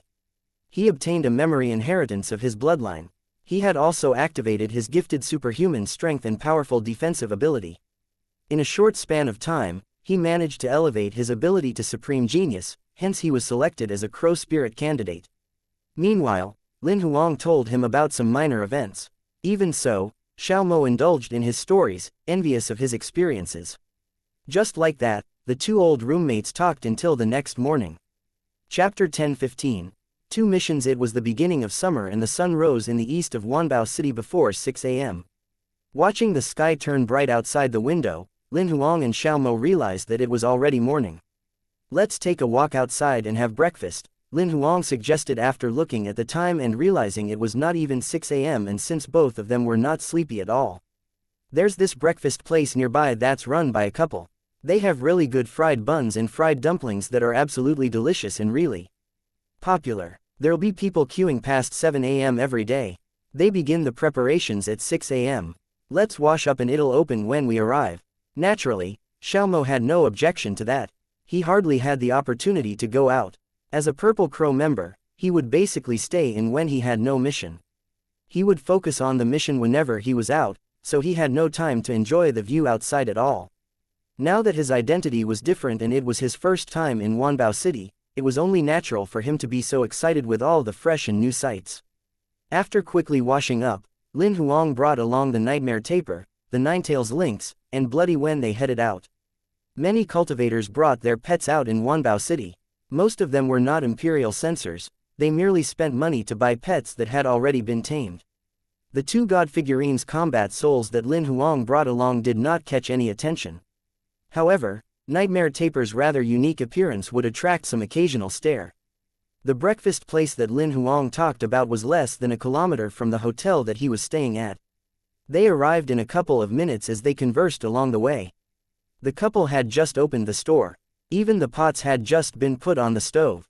They had worked out their specific responsibilities. One was filled the buns while the other wrapped the dumplings. Lin Huang picked an al fresco table casually outside the store and sat down. He and Xiao Mo were their first customers. "Why are you so early today, young sir?" greeted the lady boss while smiling. Lin Huang was clearly a regular here. "Oh yeah, we woke up early today." Lin Huang smiled and nodded. "You brought a friend today." The lady boss peeked at Xiao Mo. She smiled happily when she noticed that it was a handsome man. "That's right, I told him that you guys have delicious fried buns and fried dumplings, so I brought him here." "You guys are too early today. You might need to wait for a while," said the boss, feeling a little bad. "Don't worry about it, we're not in a rush." Lin Huang chatted with the couple for a while after he ordered. Then, they began cooking. Xiao Mo lowered his voice and asked while feeling a little confused, "The boss and lady boss are ordinary people, am I right? Do you usually talk to them like this?" "More or less. They usually have many customers. It's rare for us to talk so much today. We usually only make small talk," Lin Huang answered. "Is there anything wrong?" Xiao Mo fell into silence for a moment before speaking again. "We basically don't talk to ordinary people." Lin Huang recalled that they did indeed teach the members of the Purple Crow training camp that they should keep their distance and not communicate as much as possible. The Purple Crow limits the members' contact with the outside world except when they're on a mission. It's mainly to prevent the members from being influenced by the outside world to have their perceptions changed. Now, what you need most is to change your perception. You don't have to tie yourself down with the Purple Crow's values. But most of the information you get from talking to them is largely useless. Xiao Mo habitually analyzed and categorized the information from the conversation following the Purple Crow standard. If people only speak 100% useful information with nothing unnecessary, how boring would it be? Lin Huang said while smiling, "The useless information makes the conversation colorful and warm. It makes people's relationships rich and interesting." Xiao Mo was confused about what Lin Huang said. "How is that interesting to you? You'll be living and working with other people from now on. Don't decline communication. If you don't know what to say, then listen to what they've got to say. It's good to be a listener. Slowly, you'll learn the fun in communicating." Lin Huang patted Xiao Mo's shoulder. The lady boss served them 3 plates of fried buns and 2 plates of fried dumplings while chuckling as the duo chatted. She then brought them 2 bowls of porridge. The serving was not considered large with 10 pieces per portion. The fried dumpling was crispy while the fried bun was filled with juicy soup. Lin Huang, the nightmare tapir, and Bloody preferred the fried buns but Xiao Mo and the nine-tails lynx preferred the crispy fried dumplings. Lin Huang only ate half the portion of the fried buns and left the rest for Xiao Mo, Bloody, and the 2 god figurines combat souls. Xiao Mo had 4 servings of fried dumplings alone and was a little embarrassed when he was done. Seeing his expression, the lady boss said while smiling, "You're still growing, young man. It's normal to eat a lot, so don't be embarrassed." The lady boss is right, Lin Huang teased with a grin. After they were done with breakfast and had paid, Lin Huang brought Xiao Mo to the park nearby. It was almost 6:40 a.m. at that moment. There were some aunties and uncles exercising at the park. Lin Huang ambled down the little path with Xiao Mo toward the park. Xiao Mo thought that the weird exercise the aunties and uncles were executing was rather new to him. Lin Huang nodded in satisfaction upon noticing his curious expression. He strolled in the park with Xiao Mo. Soon, there were more and more people in the park. Xiao Mo began to feel uncomfortable as he was still not used to crowded places. They walked around until approximately 7:30 a.m. before returning to the hotel. Lin Huang asked Xiao Mo when they returned to the hotel room, how do you feel after that stroll in the park? I felt uncomfortable, especially when it's so crowded, but there are some things that are pretty interesting, Xiaomo answered. Lin Huang was basically satisfied with his answer. He was a little worried that Xiaomo might not have the interest to blend into normal life. Now, to his relief, it seemed like he was not as close-minded as he thought he would be. I'll begin my closed-door cultivation from today onwards. It might last for more than a month. Within this 1 month or so, I've got 2 missions for you. I hope that you can complete them. As the first mission, I'll give you a brand new method. I hope that you can build a whole new cultivation system in your body with this method. This method can help you break through from Imperial level Purple Gold rank to Virtual God level. My request is that you cultivate this brand new cultivation system with this method as much as you can until you reach Holy Fire level. Xiaomo was rather anxious to hear the mission. He thought it would be difficult since he spent 3 years to break through from Iron level to White Flame level. Naturally, Lin Huang noticed his concern and added immediately, you already possess a powerful cultivation base now. You should be quick in building a new system. Don't worry too much about your progress. You can ask Bloody if there's anything that you don't understand. I'll leave it to accompany you. Lin Huang shook his left hand as he spoke, then Bloody came out of his sleeve. Xiaomo was astonished to find out that Lin Huang had a summoning beast hidden in his sleeve all this time. Lin Huang proceeded to speak after giving a simple introduction on Bloody. The second mission is to go to the park that I brought you to earlier every day. You'll have to spend at least an hour there. Also, you'll need to talk to at least 3 people every time, even if it's just 1 sentence. You can go there anytime between 7 in the morning to 7 at night, but you must spend an hour there. If you don't do it, you'll have to spend double the duration on the next day and double the number of people that you talk to. Bloody will monitor your progress during that period. This is a basic lesson for you to learn to communicate with your future partners. I hope that you'll take this seriously. Xiaomo looked even more nervous now after hearing the second mission. He thought this mission was even more difficult than the first one. Chapter 10:16.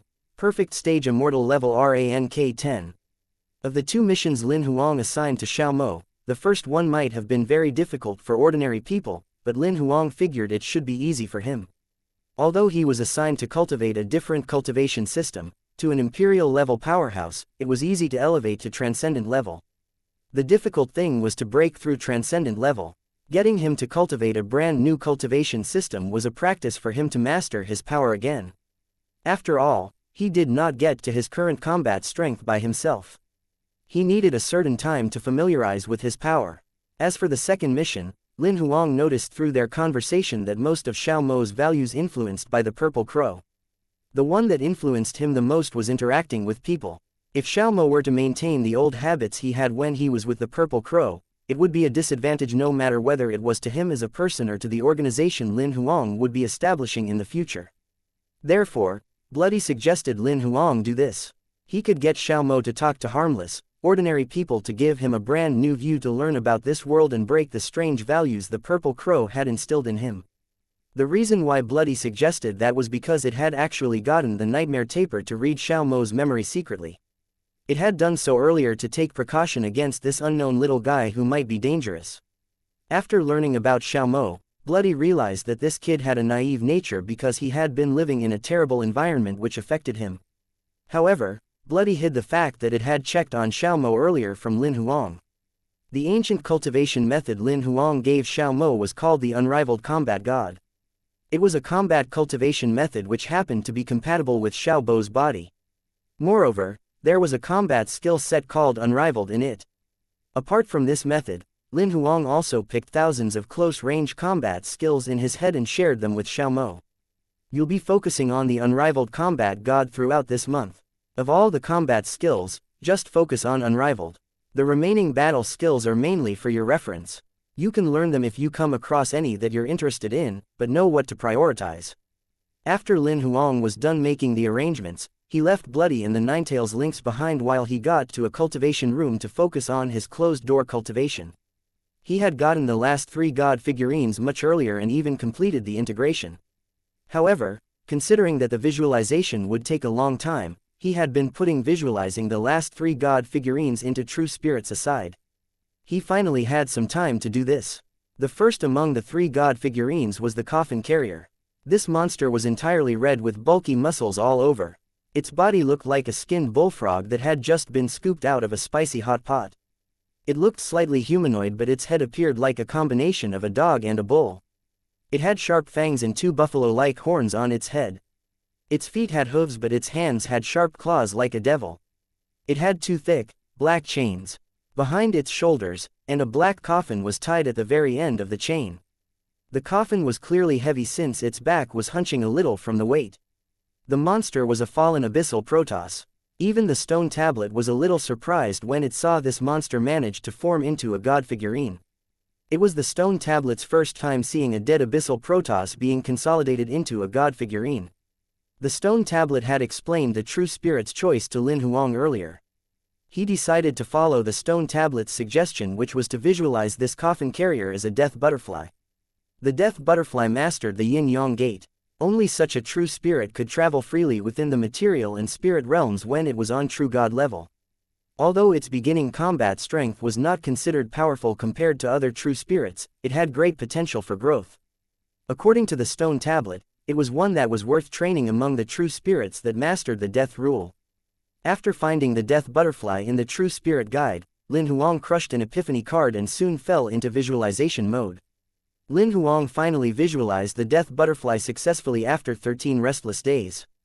By then, he had officially consolidated his 8th god figurine. After a day of rest and adjusting himself, Lin Huang went into the second round of visualization. The god figurine took on the form of a lady. The lady wore a thin purple dress that was almost semi-transparent while hovering in the air barefooted. Her jade-like skin that was vaguely exposed underneath the thin, purple dress made her seem like she had a great figure. However, she had long, black hair that touched her waist but no face or features. She was horrifying to look at. Her long, black hair that looked like countless little snakes with their own consciousness were writhing in the air. They were moving without any wind and they looked gravely menacing. This monster was called the Hair Demon, which was an evil spirit among Protosses and mainly mastered the sealing rule. According to the stone tablet, the monster that had the highest compatibility was the Shackle Serpent. It was a formidable sealing type of true spirit. Legend had it that the ancestor of the Medusa tribe, who had the most powerful sealing ability among the Protoss, obtained the ability from a Shackle Serpent. Soon, Lin Huang found the Shackle Serpent in the True Spirit Guide. He crushed an epiphany card and went into visualization mode immediately. The visualization went on for a total of 12 days before it was completed. After a day of rest, Lin Huang looked at the last god figurine in his body. This god figurine looked like a toy doll. It had short limbs and its face looked like a clown with makeup on. Its tummy was made of a mechanical clock. Not only the hour hand, but the minute hand, the second hand, and the timescale that could be seen clearly, and even the big and small gear wheels within were also clear. It was a time spirit, a unique species among the Protoss with a limited number. This monster mastered the time rule and it would control the flow of time in a specific area and even stop time. The true spirit Lin Huang wanted to visualize through this time spirit was called the creation clock. Legend had it that such a creation clock was the world's stopwatch. By changing the hour hand on the clock, it could control the life and death of all creation. Such a true spirit could even control the speed of time. The creation clock was on the first page of the True Spirit Guide. Lin Huang had seen this true spirit information more than once when he flipped through the guide. Now, he finally had the chance to officially visualize it.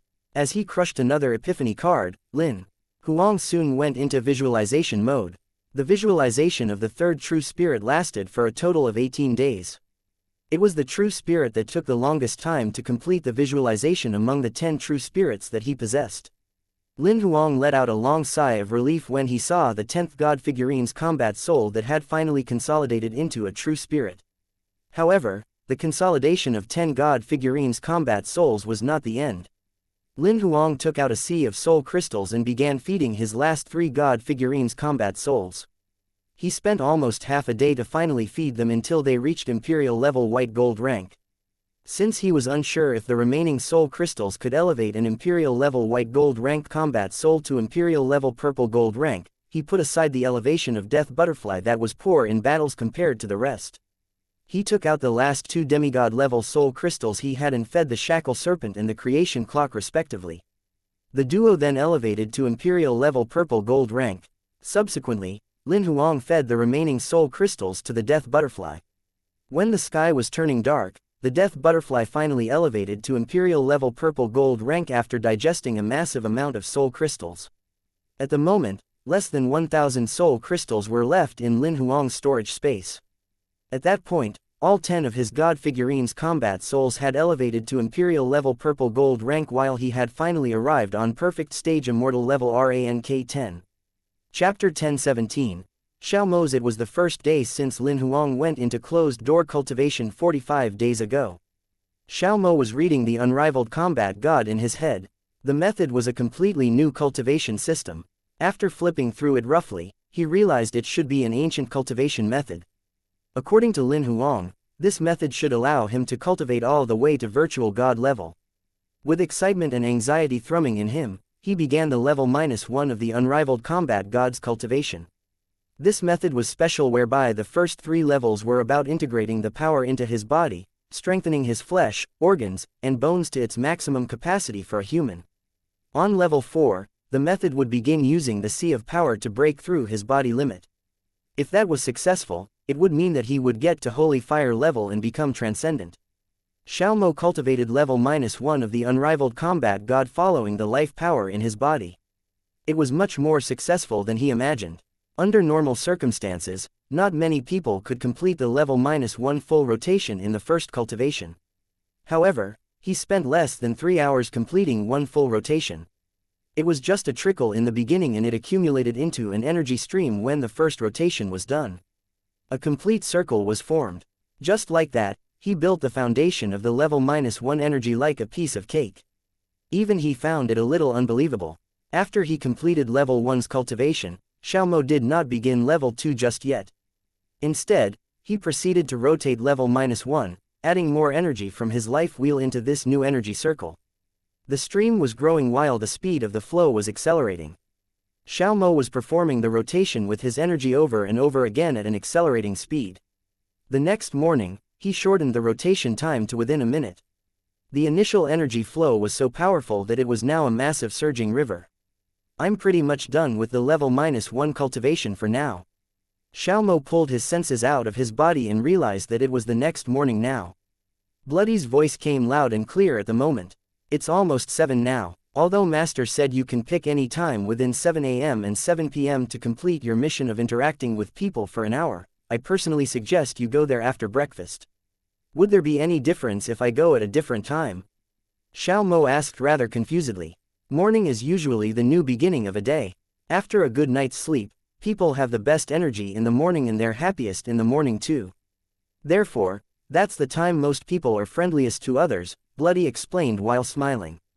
Xiao Mo thought to himself and realized he did have the best mood after getting out of bed in the morning. It seems like it. Go wash up now. We'll take a walk in the park after breakfast. After strolling for an hour, you'll return to cultivate with an ease of mind. Although Xiao Mo was unwilling to go to the park, he nodded anyway. He got up and washed up in the bathroom. It was almost 7 AM when he was done. He then went out with Bloody and the Ninetails lynx. Bloody transformed itself into a little cat and sat on Xiao Mo's shoulder just like the Ninetails lynx always did. Meanwhile, the Ninetails lynx walked on its own, refusing to interact with anyone else except Lin Huang. Xiao Mo had no idea what to eat, so he went to the fried bun store Lin Huang brought him to yesterday. It turned out there was already a queue there. Just when he was going to leave after seeing the fully seated tables and the crowd at the queue, the lady boss saw him and called out to him, "Young sir, you're here." Xiao Mo stood where he was feeling awkward, but he nodded at the lady boss. "You're not late today, there are only 2 people queuing before you," the lady boss updated while smiling. "Just give me a moment. It'll be your turn very soon." Xiao Mo nodded, feeling helpless, and he queued behind a man and a woman. Soon, it was his turn. He ordered 2 servings of fried dumplings for himself and 2 servings of fried buns and fried dumplings for Bloody and the Ninetails lynx. However, he realized there was no vacant seat when he turned around after he placed his order. He stood where he was, clueless about what to do. At that moment, Bloody hopped off his shoulder and jumped onto a seat that had just been vacated. However, there was a girl sitting at the table.